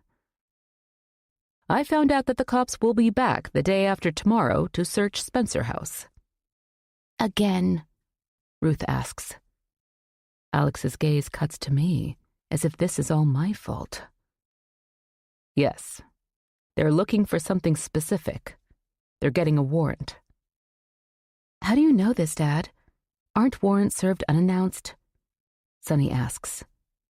I have my ways. What do they want? Proof that Carol was here. They already know that, Ruth says. Why are they still bothering us? Alex hands round the mashed potatoes after filling his plate. Sonny grabs the dish and sets it back in the center of the table. I can't look at Alex. I can't get the photos, the blood, the dead women out of my mind. I don't know, he says. But at least we know when they'll be here, and we can be prepared. How? Sonny says. What are they looking for? Alex's gaze lands on me again, and I feel the heat rush to my face. I toy with my food, pushing it around my plate. Does he know I was in the turret room, that I went through the boxes there? Did I close the panel all the way when I left the passageway? Or has the FBI already alerted the local police, and Alex's informant has tipped him off? No telling, Alex says at last. He pushes the potato bowl toward Sonny. Eat.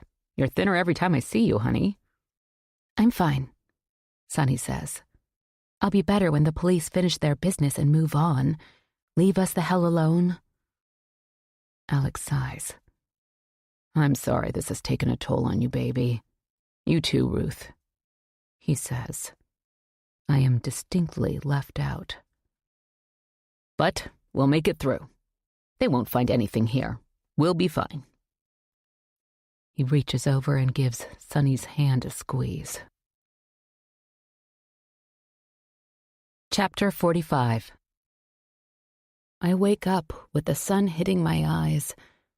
From a small window high on the wall, I'm looking at rafters. I push myself to sitting, and nausea rolls through my stomach.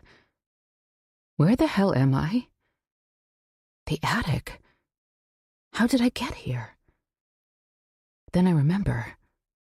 Dinner with Alex, Ruth, and Sonny. Alex's head bowed with the impending search of his house. He being tipped off about a warrant. And earlier, the meeting with Detective Sanchez, where I couldn't do exactly as he asked. I didn't give him what he wanted, an airtight alibi. Still, what happened to me?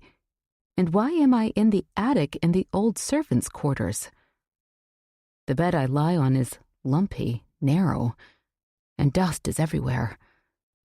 Nausea hits me again. Was there something in my meal or the tea Ruth handed me after dinner? Duh, I think to myself. I shiver with the thought that my father could have done this. Does Alex know that I was in the turret room? Has he figured out that I'm onto him? Where is my phone? There's nothing up here except for a rickety end table next to the bed, but it's bare. No phone. I grasp at the pockets of my jeans, but they're empty. I scramble across the creaky wooden floor to the door. Locked. Of course it is. I think back to last night. We were in the kitchen until I got sleepy. I bang on the door, but the house below me is deadly silent. I lean back against the door, woozy. I gather my strength and drag the old bed across the floor, its metal legs screeching. I place it beneath the window and climb on top. I can just peep over the bottom of the frame. I see the lake, gray and choppy, and the docks. My car still sits at the end of the driveway. That's a relief. I jump back down and nearly fall. Vertigo turning my head, I clutch the side of the bed and fall to the floor on my backside. How am I going to get out of here? Is this a test?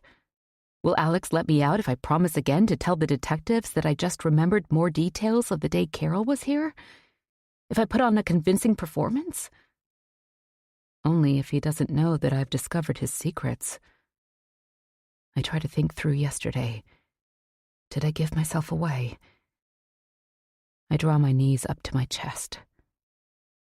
What if this isn't a punishment, isn't a test? What if my father has a more sinister plan for me? Maybe he knows all about what Noah told the FBI, and he thinks that Noah told me. Tears fall as I cover my head with my arms, crouching into the smallest form of myself. How could this have happened? I see my mother's face.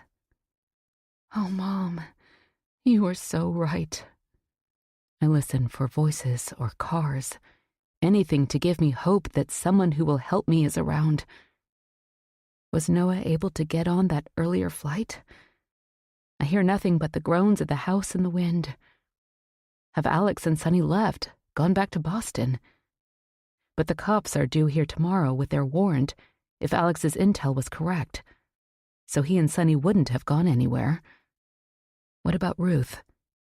Would she help me? She was so kind when I first arrived at Cheshire Lake. Surely if I could talk to her, she'd help. Maybe it's all Alex is doing. He put something in my tea when Ruth wasn't looking. Then when I passed out, he told her he would carry me to my room. But instead, he kept going up the narrow attic stairs. I peep up at the window again. Maybe if I break it and scream, Ruth will hear. But if Alex is around and he hears, that will just piss him off even more. When will Noah be back? Today? Tomorrow? What did he tell me? I can't think straight. But he'll be looking for me anyway. He'll see my car in the driveway and know I never left. I push myself to standing and try the door again, shaking it in its frame, but it's locked tight. I search for something to try to use as a key. Maybe there's a stray hairpin somewhere on the floor left behind by some long-forgotten maid. I search and search, but there's nothing. The floor is clean except for the dust that stings my nose as I crawl on my hands and knees examining every crack. There's nothing here. And even if I did find a hairpin, would it even work like in the movies? I doubt it. There's nothing here besides the bed and the end table and the dumbwaiter. My gaze lands on it from across the room. I know that it goes from the cellar to the kitchen to the second-floor hallway and up here. I wrench the little door up. It squeaks and I have to use force to get it open. Cold, fetid air filters up from below. The tray where items would be placed isn't up here. Only the ropes that were used to raise and lower it hang inside the shaft. The tray must be sitting on one of the lower floors. But I do hear voices. I can't tell who is speaking, but I think they are in the kitchen. I think it's Alex's voice, definitely low and male, and the other voice might be Sonny's. I stick my head into the dark hole as far as I can, trying desperately to hear their words, but it's no use. I wonder if I should try to pull the ropes, make some noise, or even holler down. But I step back. Alex put me here for a reason. Do I really want to shout out to him? I thought it was morning, but actually the sun appears to be setting. The sunlight is slanted and dim across the floor. I'm thirsty, and I have to pee. What am I going to do? Then I hear noise from downstairs, the heavy front door. I creep back over to the dumbwaiter. Listen. What do you want me to do with a car? It's Larry, his shrill voice coming through clearly. He must be standing by the wall in the kitchen near the dumbwaiter opening. I can't hear the reply distinctly, but I know it's Alex. Here's the address. Tonight? Yes. Later. I'll tell you when. After Sonny's asleep. Then Alex's words peter out into a jumble of indecipherable sounds. I collapse onto my knees. They're going to get rid of my car, so... I've got to figure out how to get out of here tonight, soon. They want me gone before the cops show up with their search warrant in the morning. Alex will probably tell Sonny that I left for Portland. As much as she hates me, I don't think Alex wants her to know what he's done to me. I lie on the bed, looking up at the darkening rafters as the sun disappears. I try to formulate a plan. I'll scream, break the window. I won't go without a fight. I'll become the screaming woman. It will be me instead of Carol. 30 years later. If my father kills me, he'll never get away with it. The detectives will figure it out. He'll probably tell them that I left after I spoke with Detective Sanchez. But won't they get suspicious? But who would report me missing? Noah. If only he gets here in time. I jump up from the bed. There's only a little light left, so I search again for something, anything, that might help me get free. I stick my hand into the dumbwaiter shaft and lean in. It's too narrow for me to fit inside. I pace the attic room, wiping my nose and tears from my cheeks. Think, Emma.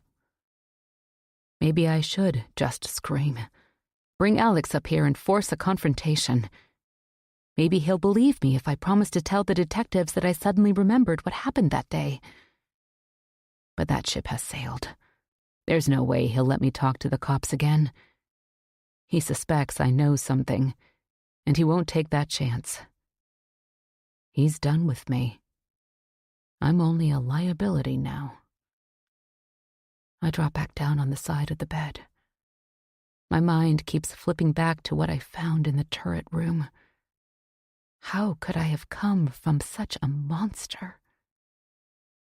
But then I think of Mary, and that somehow grounds me. She was kind. She wasn't the deranged person my father is. But she knew that about him, or at least had an inkling of his true self. Something about the photos in the albums, her discomfort when they were posing together, her demeanor as Ruth described her as moody, quiet, and Ruth saying that she committed suicide.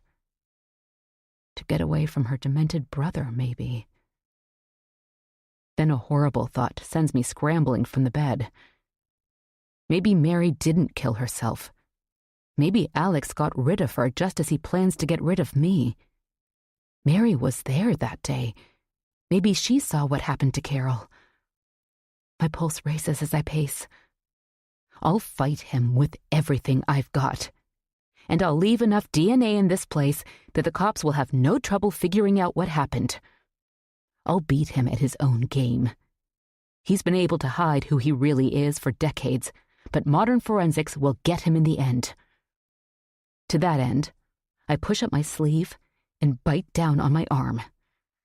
Pain sears through my body, but I bite a second time until I feel warm, sticky blood start to drip. I wipe it on the door, then at different spots around the room in case he sees it and cleans it up. He can't find every trace, every droplet. My arm is throbbing, but I hardly notice as anger drives me forward.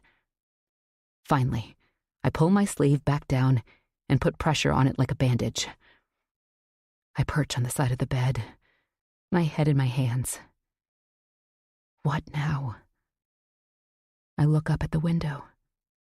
Moonlight shines through and somehow makes me feel better. I could break the glass, hide a shard for when he comes for me. He's so much bigger than I am, but maybe I can surprise him. He will come for me at some point tonight, right? He can't leave me here when the cops come to search. Dead or alive, he'll have to move me someplace. The moonlight winks out, and rain starts to pelt the roof. Then I hear footsteps, heavy and nearby. Alex? Is he coming for me now? The door to the attic stairs is at the end of the hall near Mary's room. I stand, my pulse racing, beads of sweat at my hairline. I head to the door, place my ear against it. Listen. The steps are coming closer, closer.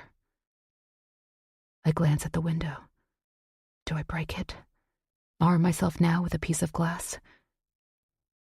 I'm quivering. But before I can decide, the footsteps recede. I hear a door open and a feminine voice. Sunny. She's still awake, and I'm safe for now. He's going back down the hall.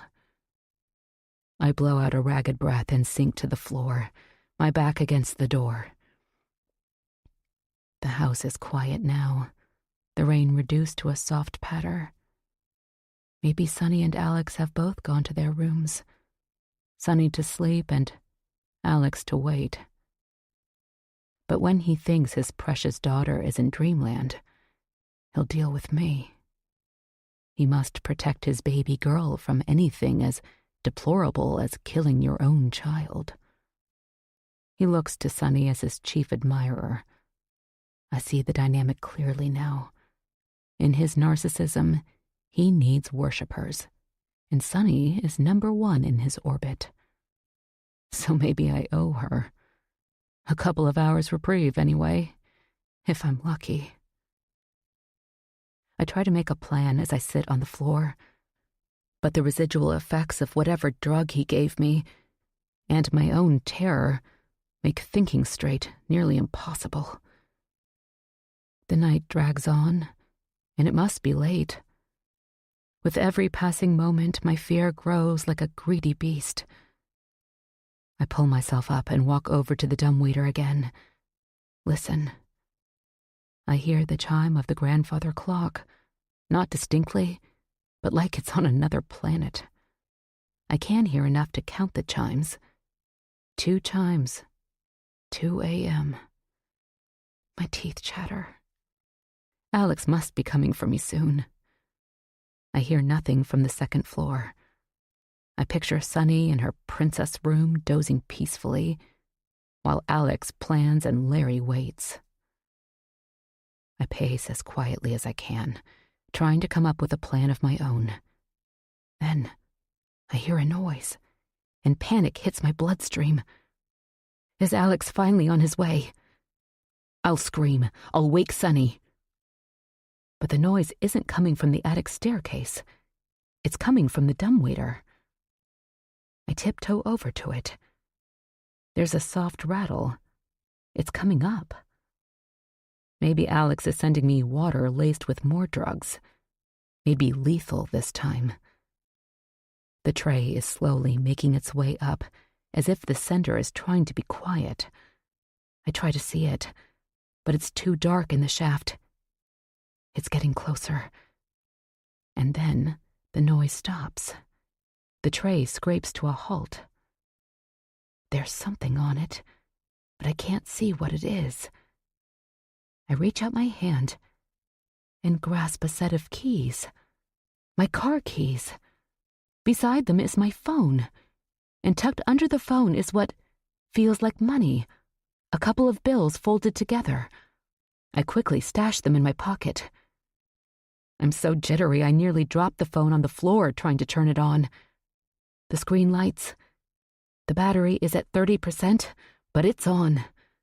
I let go a shuddery breath. Who did this? Who is helping me? I don't have time to figure it out, and I hope that Alex didn't hear the dumbwaiter moving in the shaft. I dash for the attic door. Locked. I forgot in my excitement. I stick my car keys in my pocket and run back to the dumbwaiter. I feel around the tray, praying for a key.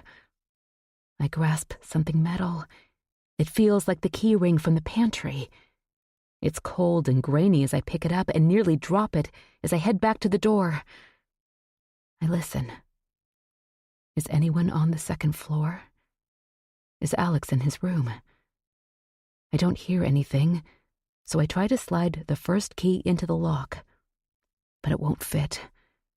I'm going to have to try each one in turn. With shaking fingers, I go through the keys. Finally, one slips smoothly into the lock, and I turn it. Nothing. What if it's been too many years since it's been used, and rust has set up and it won't work? I wiggle the key madly, desperate. I hear a click, and the door opens. I listen, but my heart is beating so loudly that's all I hear. But I need to go, take a chance. I head slowly down the attic stairs, pause, listen before stepping down onto the second floor. All's quiet except for the wind rattling the house. I continue down the back stairs.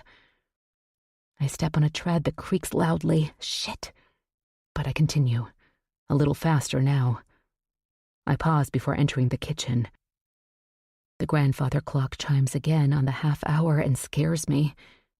I pull up, wait a second and listen. Then I hear it. Heavy footsteps overhead on the second floor. I can't breathe. I cut through the kitchen to the back door. I struggle with the deadbolt. I hear the footsteps nearing the attic stairs. He'll see the door I left open. He'll know I'm out. I panic, twist the knob, and the lock finally lets go. I stumble down the 3 steps and hit the gravel driveway hard, pain searing my ankles. Rain is wetting me as I run down the driveway, clicking my key fob. My car lights up, chirps, which sounds incredibly loud in the dark night. I hurry, pull the door open, slide inside, and push the ignition button. I nearly cry when the engine hums to life. I leave my headlights off, not wanting to draw attention to myself. But then, the dark waters of the lake loom behind me, and I click on the lights as I swing the car onto the road. I drive as fast as I can, cognizant always of the dark water that laps so close to the road's edge. I glance up in the rearview mirror. Is Alex following me? He might be able to catch up as I wait for the gates to open. My heart feels like it will explode. I pull up at the gates, and they whir and slowly open. Hurry, hurry. I don't see anyone behind me. Not yet, anyway.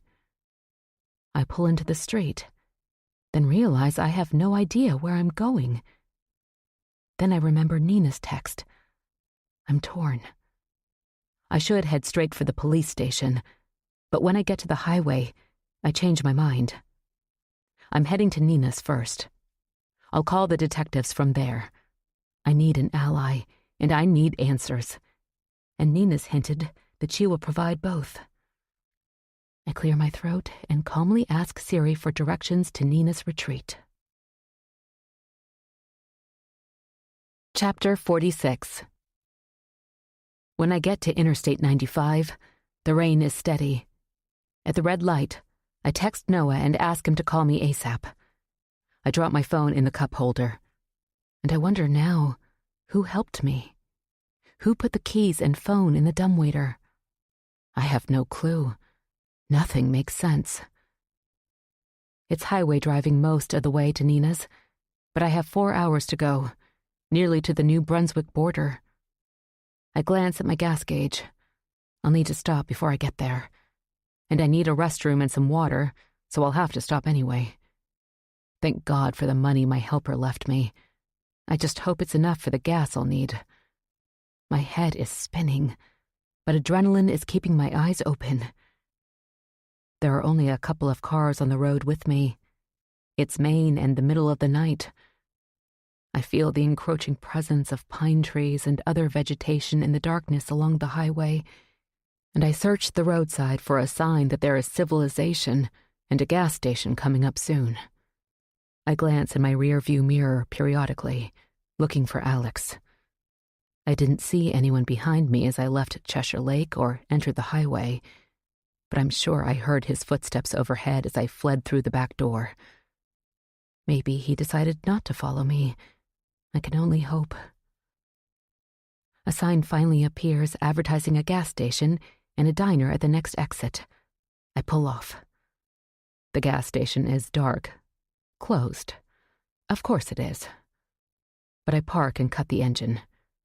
One of my old jackets is on the back seat, and I slip into it. Luckily, my gas situation isn't dire yet, but I do need to relieve myself, so I head around back. Mom and I used to camp in the summers, the only vacations we could afford, so it's not like I haven't peed in the woods before. The air is pungent with pine and rotting things, but I take care of business and get back on the road. There's a car behind me now. Did that stop give Alex time to catch up? I slow down. The car passes me, and I start breathing again. I wonder if Alex is tracking my phone, or maybe he had his mechanic put a tracking device on my car while they had it. I wouldn't put it past him, and that thought adds to my terror. My eyes feel like sandpaper, and I'm starting to feel the fatigue that lurked behind my anger and fear. I turn on the radio and turn up the volume. A mournful Pearl Jam ballad emanates from the speakers. I love this song, but I need something louder, something to keep me awake. I jab at the radio buttons. I hit nothing until a twangy country melody fills the car. I have no idea who the singer is, but it'll help keep my eyes open. My mind circles round and round. I can't believe that I was taken in by Alex. But I so wanted to be. So wanted that father whom I'd built up in my mind over 30 years. And I was at a low point. Divorce, mom dead, the loan sharks. No wonder I was dazzled by his wealth and fame and his charm. My father is a charming man, like so many evil people before him. You can't easily trap victims if you aren't charming. Well, Nina said she could help me, and I hope to God I'm doing the right thing going to her. But I want to put distance between me and Alex. I won't feel safe until I'm far away from him in Cheshire Lake. I glance at my phone. I'll text Nina when I get close. I should be there about sunrise, or a little before. I drive through the night. When it gets close to 5, the traffic increases slightly, and I see a sign for a gas station. I pray that it's open because I'm nearly on empty. I let go a grateful breath when I see the lights on. The station is a little run down, but it's open. I pump gas, looking back at the roadway the whole time, hoping that Alex is still at home back at the lake. Inside, I grab a water bottle and a granola bar, and I'm on my way. I text Nina. I'll be at her place in about a half hour. I don't wait for a reply as I turn back onto the highway. It's still dark as midnight. Then, I notice a car behind me, too close. Its headlights cutting through my vehicle. I try to see if it is Alex's Mercedes, but the light blinds me. I speed up, but the car hangs with me. My heart rate starts to ratchet up. The car stays with me for a couple miles. I slow down to see what he will do. Thankfully, he passes me, and his taillights disappear down the road. I cry with relief. Siri tells me to take the next exit. As expected, the town is small, but thankfully the lights are on in some of the buildings. People are getting up and starting their day. I slow to a stop at a red light and glance behind me. No one has followed me off the highway. I have another mile to go to get to Nina's road. I pass a police station, and that reassures me. They won't be far away if I need them. My phone rings. Noah. I pull off into a store parking lot to answer. What's going on, Emma? I try to catch my breath. I left Cheshire Lake. I'm on my way to meet a woman who texted me and told me that she can answer all my questions. Who? What woman? He locked me in the attic. I stammer. Alex drugged me. I think he knows what I found out, that I know about him. Oh my God. You're okay? Yes, I'm driving. a town up near the Canadian border. Did you call the police? Not yet. I'm going to once I get somewhere I feel safe. All right. Be careful. I'm on my way back. My flight leaves in an hour. We say our goodbyes, and I drop the phone back in the cup holder. I turn off the main street onto what looks like a country road. No streetlights. And I start to get antsy as the darkness makes it seem like I'm headed into oblivion. Then I see a sign for Nina's retreat, just like I saw on her website. I turn down a dirt road, and gravel crunches beneath my tires. I stop and grab my phone. Nina has texted me back. "Glad you're coming, Emma. Be careful." I glance in the rearview mirror, but all is dark and quiet behind me. As I wind down the little road, sunlight starts to flicker between the trees. A pasture opens up on one side, and what looks like the outline of a barn appears in the distance.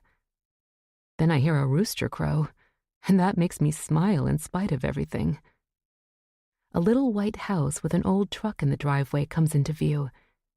There's a small gravel parking lot beside the house, and I pull in, cut the engine, and take a deep breath. Walking up to the front door, I can feel my heart hammering. If this Nina is a kook of some kind, I've had it. I'm in the middle of nowhere. I clench my phone in my pocket. Hope I have a signal way out here in case I need to call 911. The door opens before I can knock. A tall woman with short blonde hair stands there. She's late 40s, early 50s maybe. Fine lines trail her blue eyes. She smiles and steps aside to let me in. "Hello, Emma. I'm Nina." There are tears in her eyes.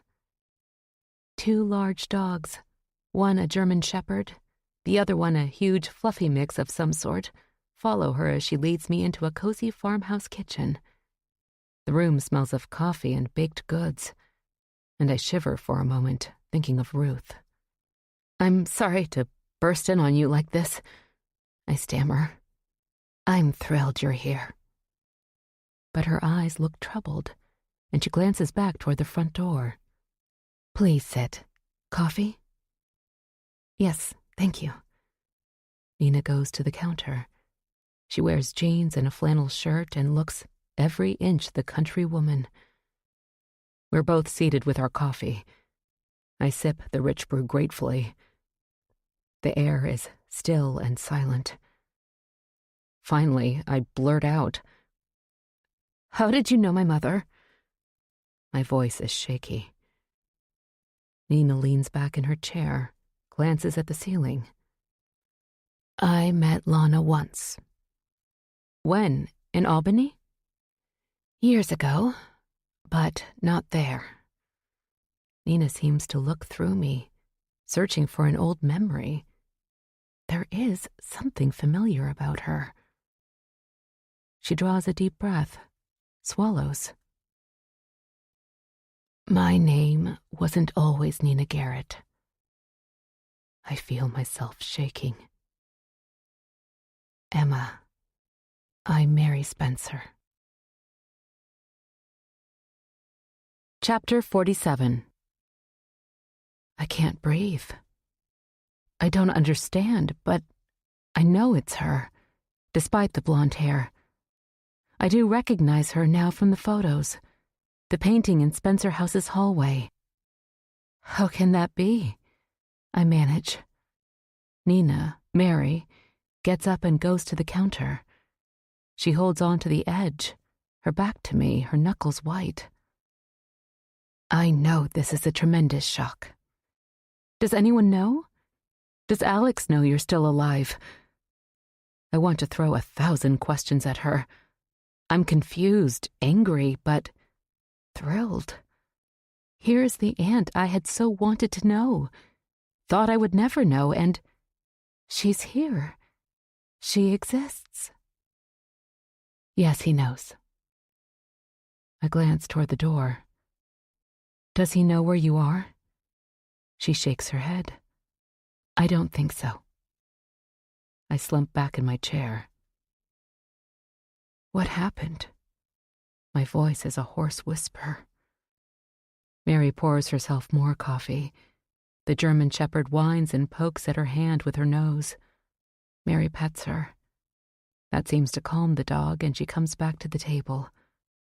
Maxine is huge, but gentle as a lamb, Mary says. Anyway, I owe you the whole story, but first, are you okay? Yes, I'm fine. I lie. How did you know I was at Spencer House?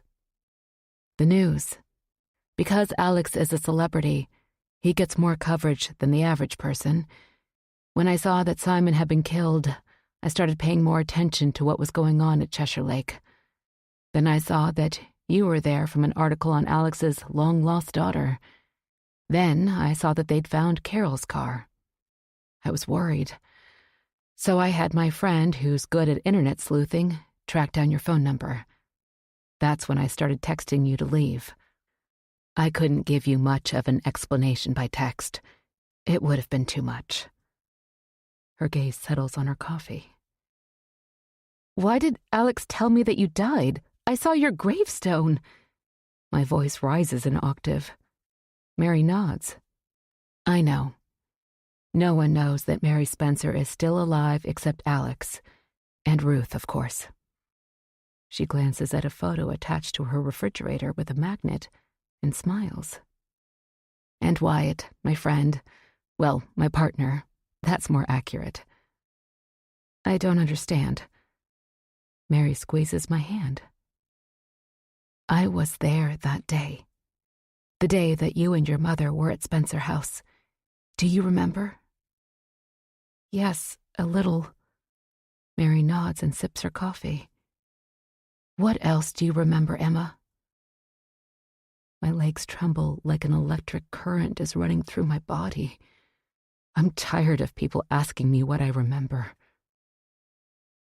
I found a photo of my mother taken that day at Spencer House. That helped trigger my memories. What photo? Your camera? I found it in a box in your room.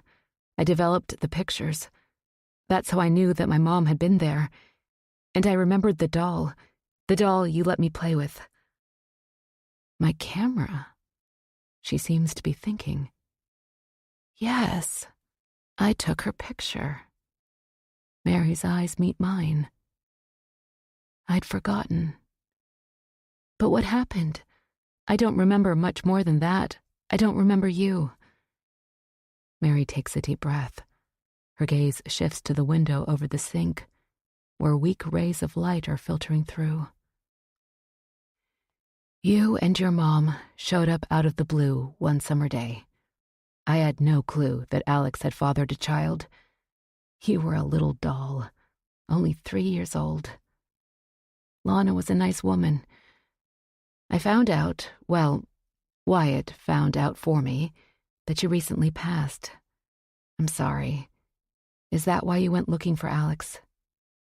Yes, she'd never tell me anything about him. Mary nods. You showed up at Spencer House to meet him. We emailed first. He had me take a DNA test. The dogs, who'd been restless, flopped down on the floor near Mary. But what happened that day? I have no memory of it except I heard screaming from downstairs. Horrible screaming. Tears shimmer in Mary's eyes. There's a furrow between her brows. That was Carol. I'm shaking so hard, I need to stand. The chair scrapes against the floor. I pace, reliving the last 24 hours. He wanted me to lie to the police. He wanted me to say that I remembered Carol leaving the house that day and that she was fine. I swing in Mary's direction, my eyes finding hers. But I don't remember that. I lied and said I did because he wanted me to, and I was scared. But the detective didn't believe me, and Alex was angry. He drugged me and locked me in the attic. Mary rises. Oh my God. Are you okay? Fine now. I shake my head. She huffs out a breath. You don't remember Carol leaving that day because she didn't. Mary says angrily. What happened?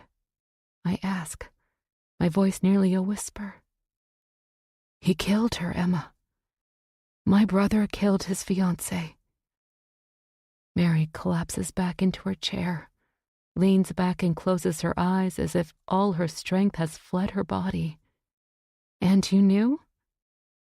Yes. Hysteria creeps into my voice. Did you know that she wasn't his only victim? Mary's eyes flutter open. What?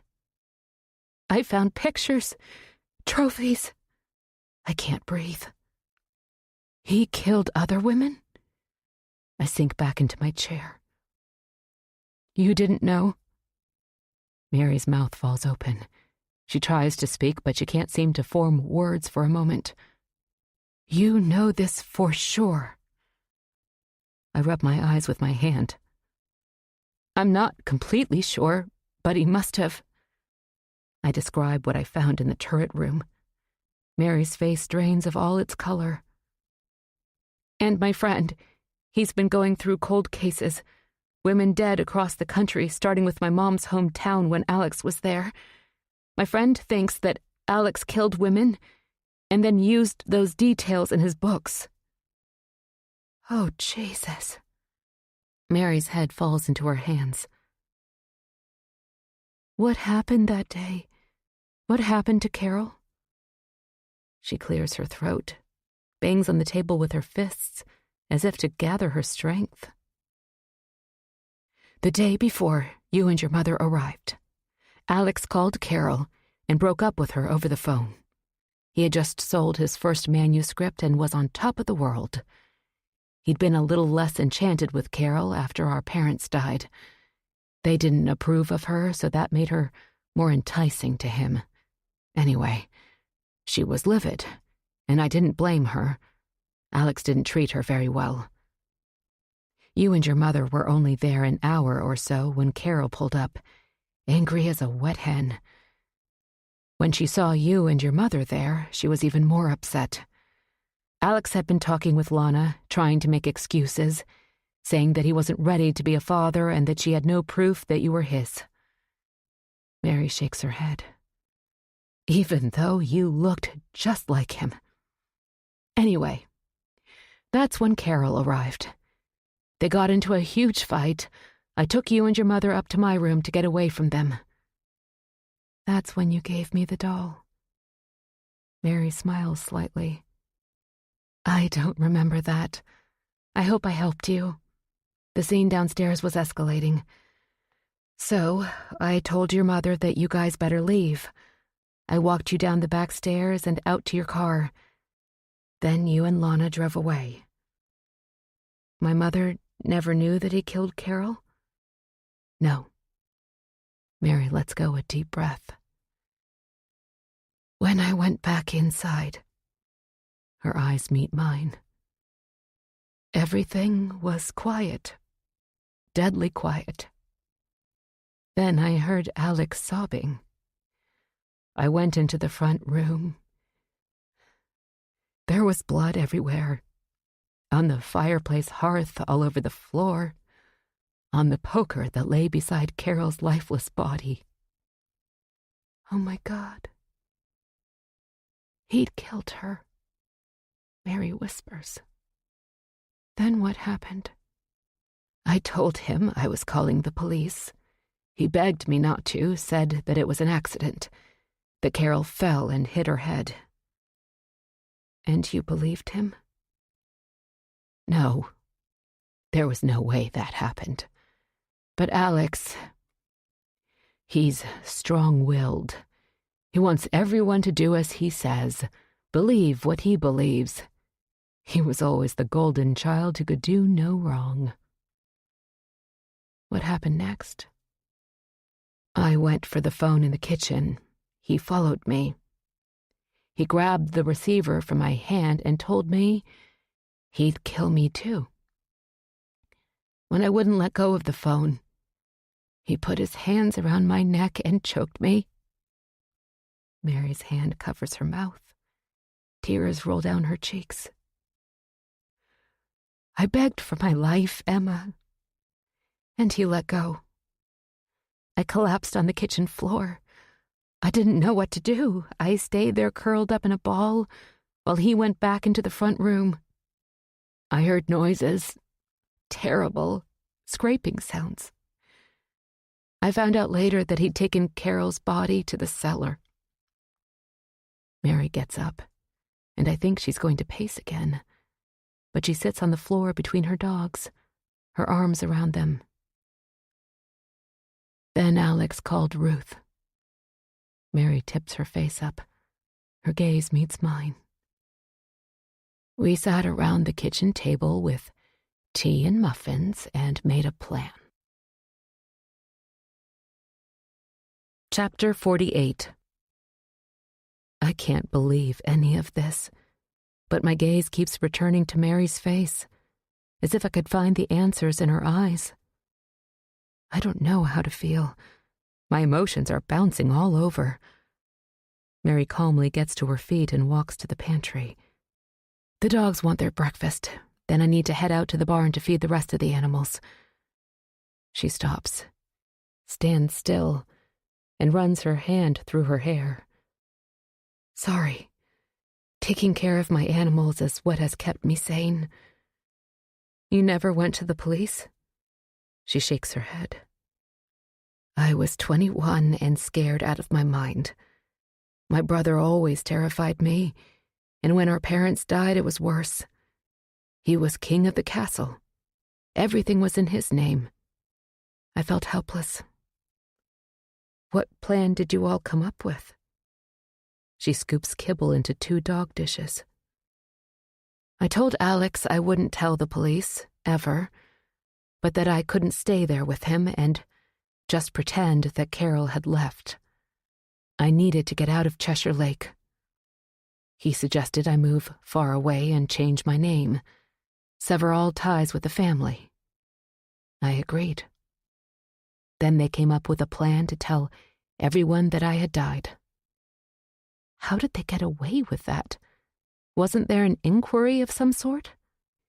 He was going to tell everyone that I died out on a trail I used to hike, and he had me cremated. There would be no service because he was too distraught. And the police never looked into it. She shrugs, closes the pantry door. If they did, I'm sure Alex used his influence and maybe money to quiet any concerns, forge any necessary documents. In any case, I've lived up here ever since, built a life here, and have heard nothing from Alex or any of the people back home. Does he know where you are? I ask again. I don't know. He's never contacted me, and I certainly haven't reached out to him. And Ruth knew? Of course she knew. I know she's close to Alex, but I can't believe she'd help him cover up a murder. Mary turns toward me, leans her hand on the back of her chair. She'd do anything to protect him. Emma, Ruth is Alex's mother. Chapter 49. I follow Mary as she slips into work boots and heads outside, the dogs at our heels.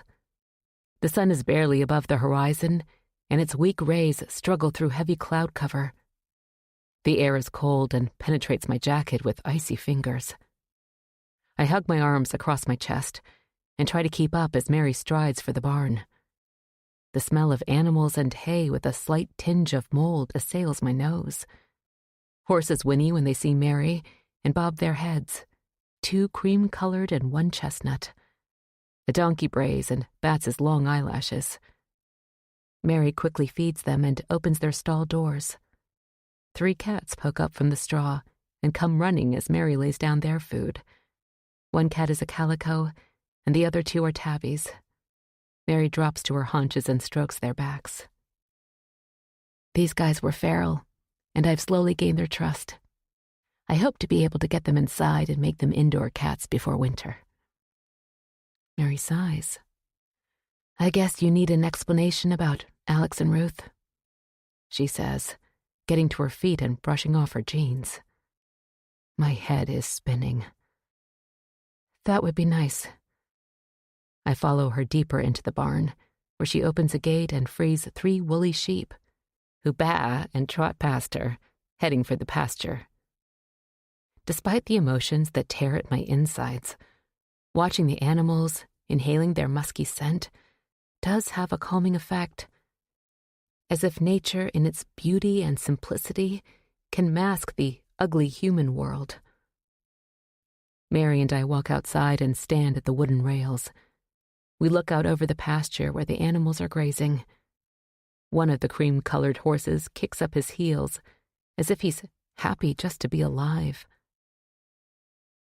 Spencer family history has its dark chapters. Mary lowers her head, looks to the wet grass. And now, if what you say is true, things are only going to get worse. Her gaze meets mine. Do you really think that my brother killed other women? I hope not, Mary, but we need to let the police know what I found. Yes. What about Ruth? If she is Alex's mother, that would explain a lot. He is her darling boy, Mary says, shaking her head. Ruth came to Cheshire Lake as a young woman. I heard the story when I was 13. Who told you? Myra Jones. She was our housekeeper. She told me one day when I was at the cottage. Alex and I had an argument, and Ruth took his side as usual. Myra told me that years earlier, Ruth had come to Evansport with a girlfriend. They came up from New York City looking for seasonal work. A lot of young people did when the tourists came. Anyway, Simon was in town, and she caught his eye. He had an old apple orchard out behind his house. He wanted help to harvest the apples, and Ruth and her friend volunteered. And she never left. Simon hired her as his housekeeper. Myra had been splitting the duties between our house and Simon's. Anyway, Ruth was very attractive, and Simon was, well, not so much. He was a sweet man, a little shy around women. But my father, Mary blows out a breath, he was powerful, handsome as a movie star. Anyway, he wasn't always faithful.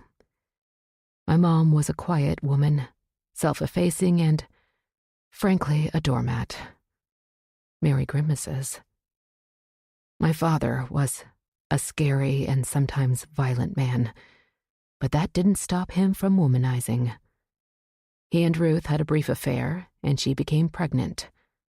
My parents had been married about 7 years at the time, and had had no luck in the baby department, so they made a deal.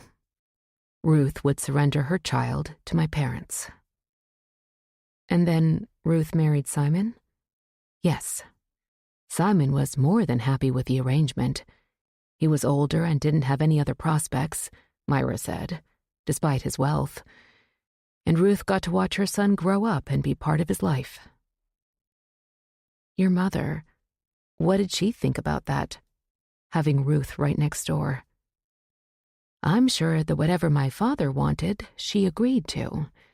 That was how it always was. She was scared to death of him.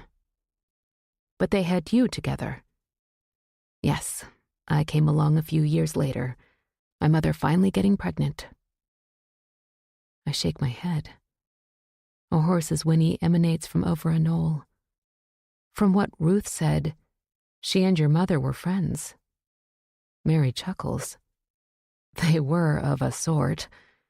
Ruth was a big help to her. My mother was raised in a wealthy household and didn't know much outside of that world. Ruth was better at taking care of us kids, making meals and baked goods. She knew how to bandage scraped knees, treat runny noses, and so forth. Mom relied on her. A strange arrangement for sure. And when I was diagnosed with life-threatening food allergies, Ruth took charge to make sure that I was safe, that there was an EpiPen in both houses, that kind of thing. It's a strange world, I say, looking out across the pasture. Indeed, Mary says and sighs.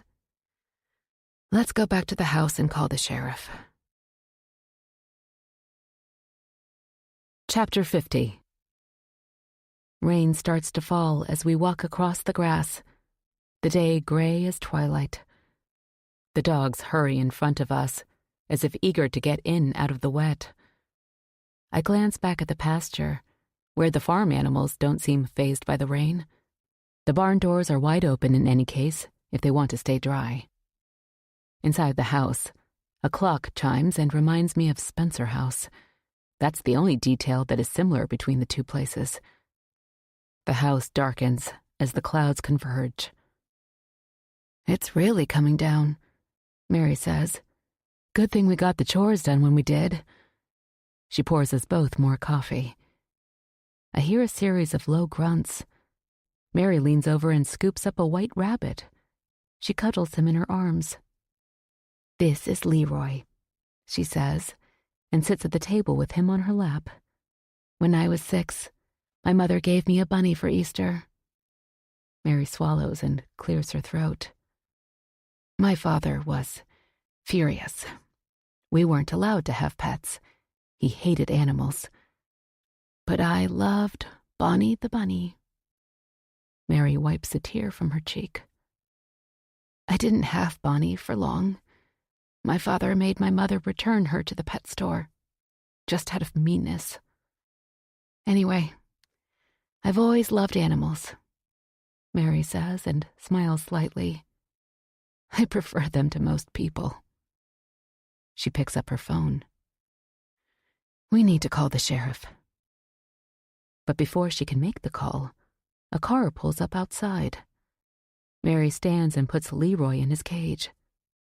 The dogs rise, the fur on their backs bristling.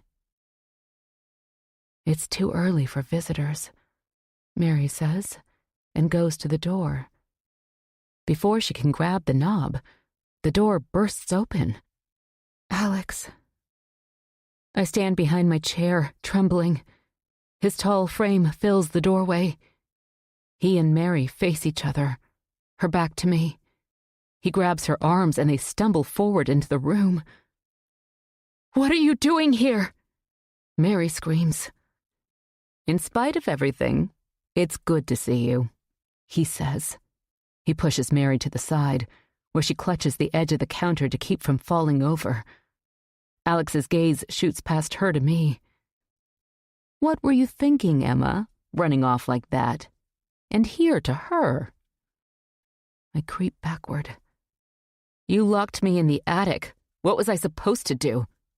I only meant to calm you down until we could come up with a plan. They're big on plans, these Spencers. When I look closely, I can see traces of Ruth in his visage. Like what?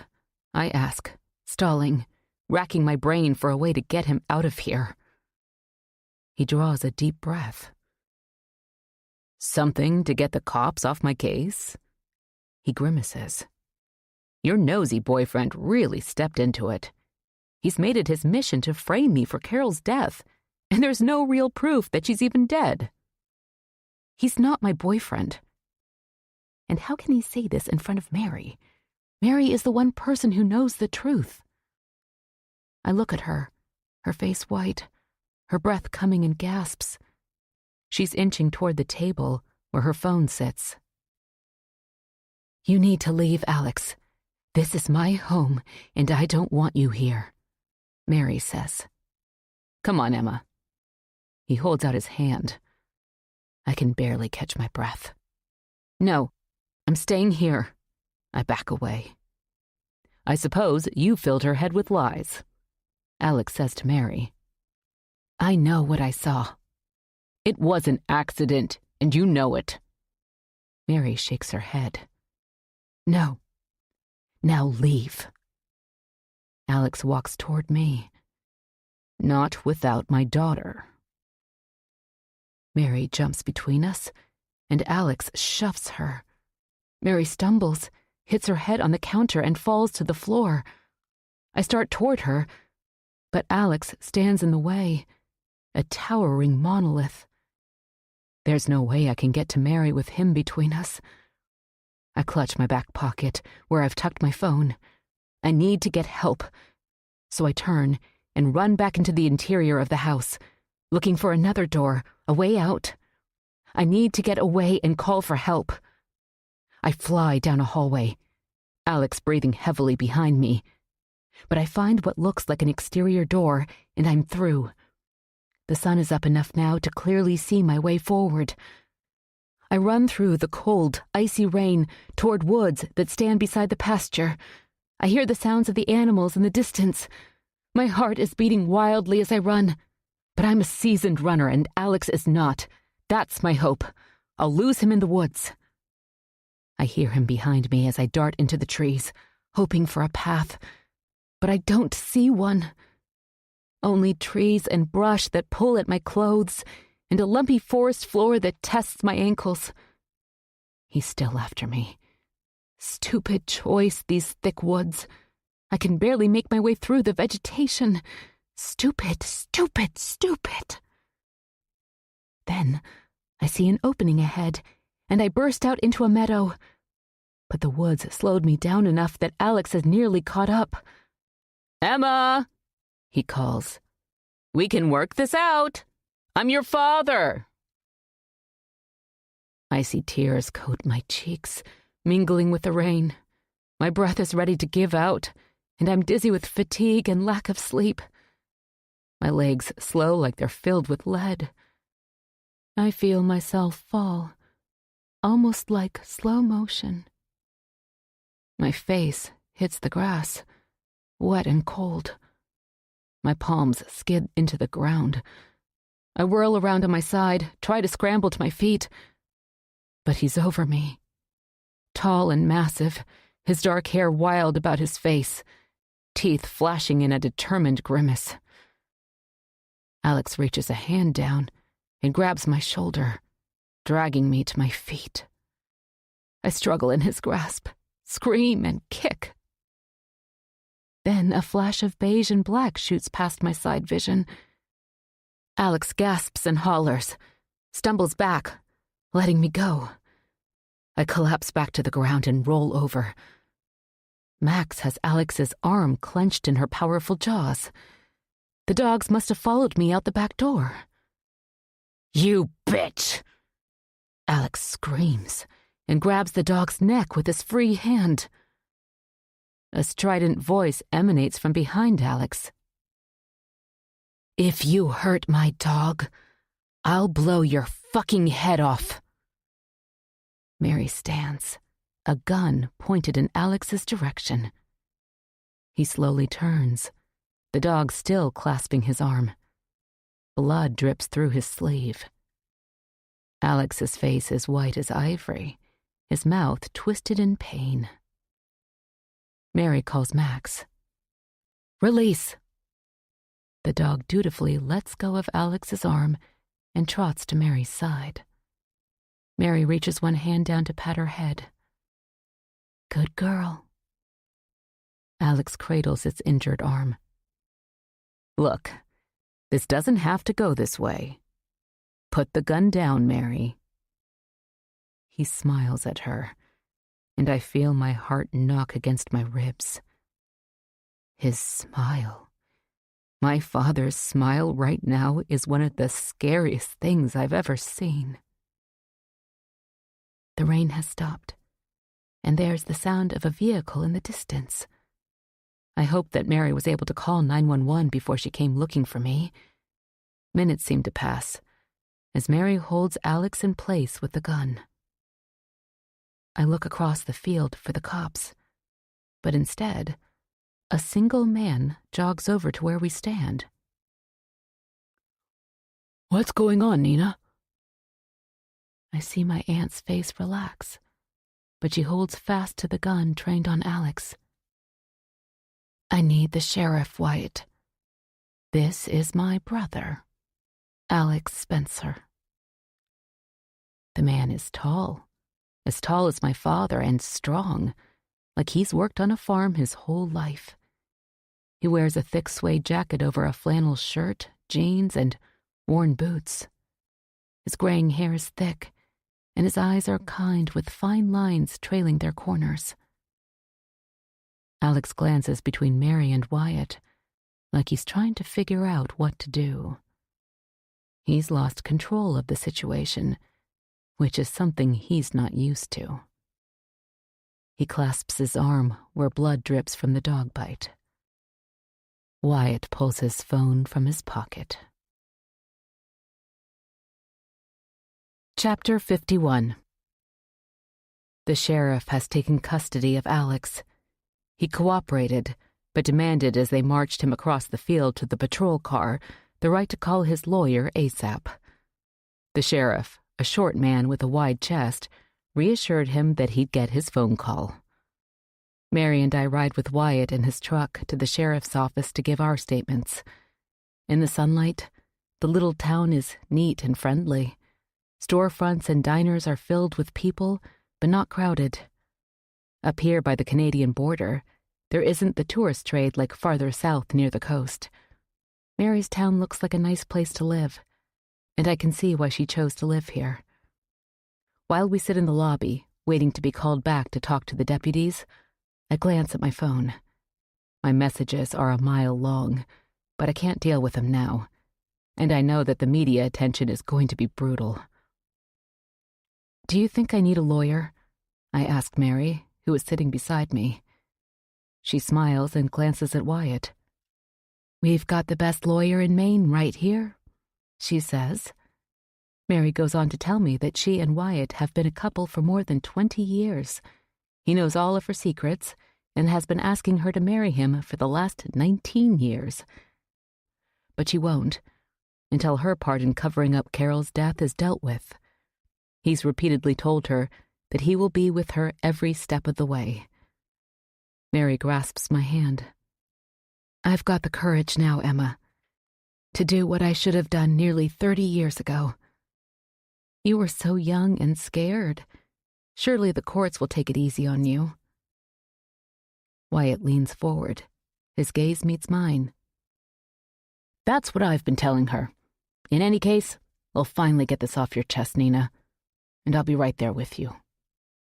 He drapes his arm around her shoulders, and I feel a sense of peace I haven't felt since my mother died. The news media is finally getting wind of what's happened, and as the day has passed with us still at the sheriff's office awaiting FBI agents, news vans have made their way here from towns all over the Northeast. Noah and I have been texting sporadically, enough to let him know that I'm safe. Now that I've given my statement, I walk to a corner of the small station and call him. "Are you okay?" he asks. "Yes, fine. You heard the whole story?"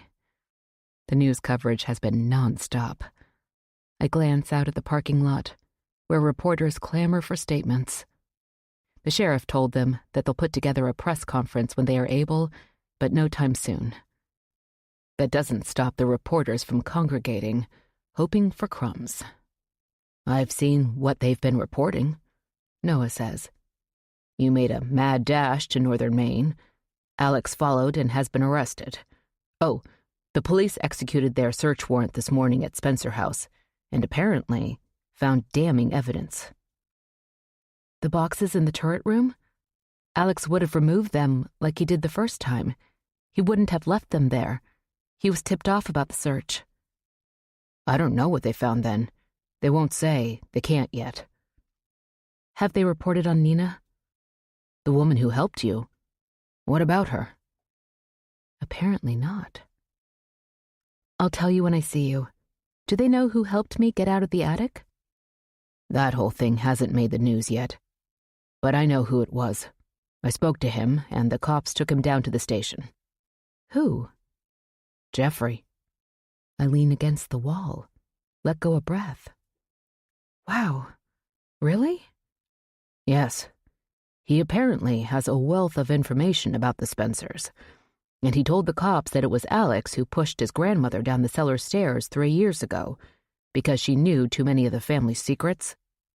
Alex threatened Jeffrey to keep his mouth shut, and he did. But when you showed up, Jeffrey plucked up some courage and was determined to not only help you, but to bring Alex down. I'm speechless. I wipe my nose with a crumpled tissue I found earlier in my jacket pocket. I'm so grateful. Chapter 52. After a long day at the sheriff's office, I went back to Mary's for the night. After lying in her cozy guest room for what seemed like hours, I finally fell asleep and woke to the smell of bacon and coffee. Mary and Wyatt are sitting at the kitchen table when I walk in, rubbing my eyes. "It's so quiet here," I say. Mary smiles. "I love that about this place. And we shut the gates to the property after we got back last night, so if the reporters want to get to us, they'll have to walk 1.5 miles. Max wanders to my side, and my hand finds her soft head. With a pet, I silently thank her for protecting me yesterday. "I probably need to head back to Cheshire Lake," I say. "All of my things are there, clothes, laptop, everything I own. When I escaped, I didn't even have my purse or any ID." Mary shoots a look at Wyatt. "You shouldn't go by yourself, Emma." "I'll be fine. The press is going to be relentless. You shouldn't face that alone." "I'll go with you," Wyatt says. "I can't ask you to do that." "We wouldn't feel right if you went alone," Mary says. I don't ask if Mary will be going with us. I don't think she ever wants to see Spencer House again, and I don't blame her. But having Wyatt with me will definitely make the trip easier. After breakfast, Wyatt and I leave in his truck for Cheshire Lake. My anxiety builds as we draw near the entrance to the lake. But Wyatt has kept up a light, pleasant conversation the whole way, filling me in on his and my aunt's life for the last nearly 30 years. It's easy to warm to him, as he describes a life of service to the people of northern Maine, sprinkled in with funny stories about country living. The tall iron gates stand open, as if all the secrets of Cheshire Lake have finally spilled out. We trundle down the gravel road, turn onto the Macadam Lake Road, and I remember when I first arrived here, so full of hope. There are cars parked at Noah's place, and crime scene tape surrounds Spencer House. I direct Wyatt to pull up alongside the road by Noah's. When I get out of the truck, Noah sprints from his front door and wraps me in a tight hug. I lean my head against his shoulder and cry. Wyatt waits patiently. I push myself away from Noah and introduce the two men. Inside Noah's house, I'm shocked to see Aubrey sitting in his front room. "You're okay," I say like an idiot, my voice nearly a whisper. Aubrey nods and bites her lips, seeming to stem tears. "I got back last night. I stayed in a hotel and went to the police station first thing this morning." "What happened?" Aubrey sniffs and wipes at her cheeks. "I was scared, so scared. I found something that looked like it could be the murder weapon buried in our yard, behind our shed. I was afraid that Dale killed Simon, and I didn't know what to do, so I left with the wooden mallet I found to protect him. I went to South Carolina to an old college friend's house. When I heard the coverage yesterday, I knew I needed to come back and face what I'd done." "Oh my God, Aubrey. Dale? Really?" She shakes her head vigorously. "It wasn't him." Noah says, "Emma, Wyatt, please sit. Can I get you anything?" We tell him no and get settled on the sofa. "Who was it? Who killed Simon?" I ask. Noah glances toward Spencer House. "Ruth." "What?" I fall back against the cushions. Ruth followed Simon out of the house and hit him with a wooden mallet.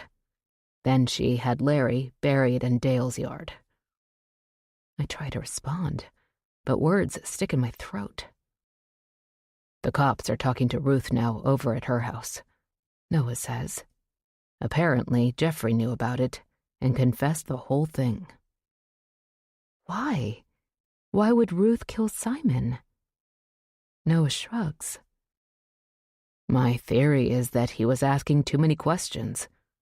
When you got here, I think it stirred up the old guy's memory. Remember how he was, asking strange questions?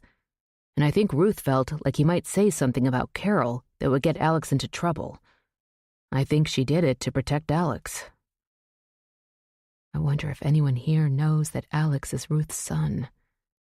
It all makes sense. Aubrey straightens and wipes her cheeks. I need to see Dale. She turns to me. He knows I'm back.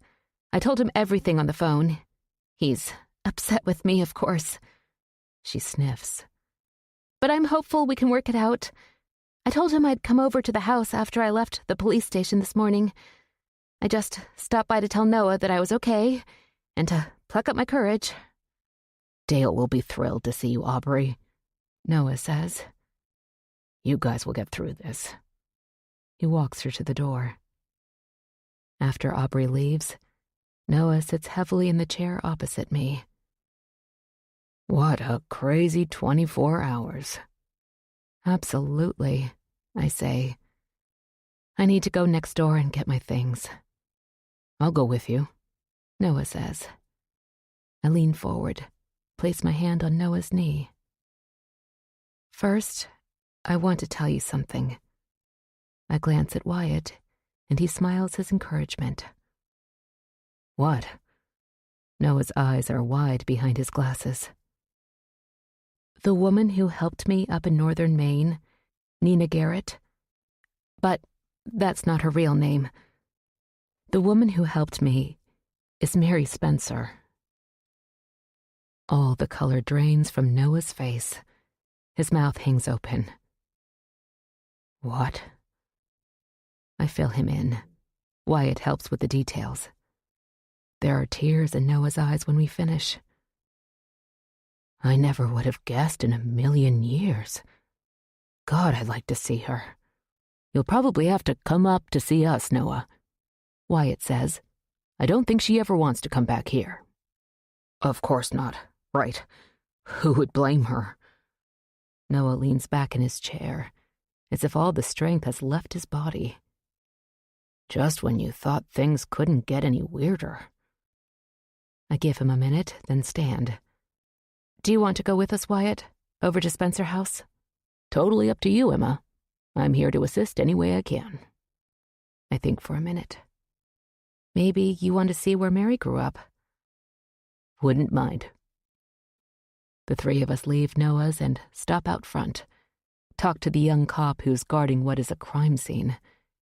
He radios someone higher up. A couple of minutes later, Detective Bellman exits Ruth's house, his white hair blowing in the cold breeze. The cop tells him who Wyatt is, and that we want to go into the house to retrieve my things. He gives his approval, giving me a long look, and we head inside with the young cop to supervise and make sure we don't compromise the crime scene. The house is cold and eerily silent. My suitcases, laptop bag, and purse are still waiting for me in the foyer, the last place I left them. I'm surprised that Alex didn't dispose of them. I guess he hadn't gotten to them yet. I peek around the arched doorway into the front room, which is entirely taped off. This is where Carol died. I glance at the fireplace, at the creepy inscription.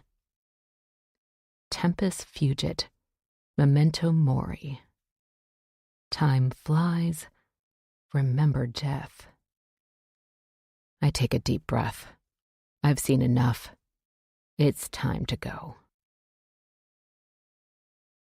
Outside, the wind is biting cold.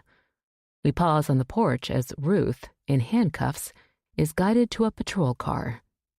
She stops, looks longingly back at her house, then Spencer House.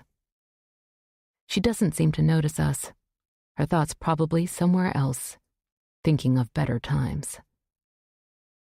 After the car pulls away, we start back to Noah's. Out of the corner of my eye, I see Sonny striding toward us. I step away from the men. "Let me talk to her alone," I say. Sonny's chin quivers. Her blonde hair, free from its ponytail, whips and tangles in the wind. "How could you show your face here, Emma?" "I just came to get my things. You'll never see me again." "You're damn right. If you ever come back here, I'll... Angry tears cover her cheeks. "How could you do this to my father? He was so good to you." "I'm not going to talk to you about Alex." "What now? You'll write a book about us all and make a fortune at our expense? I bet you'll love that. You'll become the big deal author you always wanted to be. Well, watch what you say. I've got a good lawyer, and he'll sue you for everything." "You're right. I'll write a book. But not about the Spencers. I wouldn't waste my time. But I do have a novel in mind, about a stone-cold bitch who gets what she deserves." With that, I turn and head back to Noah and Wyatt. Chapter 53. 2 months later. I got the job at the library in Portland, and I'm at home again amongst the stacks. Mary, or Nina as she wants to be called, she said that Mary Spencer no longer exists, wanted me to stay with her, but after a couple of weeks, I knew that I needed my own place, my own life. But Nina and Wyatt are my new family, and I am so grateful to have found them. Alex's trial is set for a few months from now, and I dread having to testify, to relive the last couple of months, but I know that I must. Wyatt and Nina will be by my side. After a good day's work, I drive my old car to my new home, a small salt box I bought with the money from the sale of my mother's house. I feel a sense of peace as I pull into my driveway and see Noah's Subaru there. He's come up for the weekend. We relax in my small living room, fire blazing in the fireplace.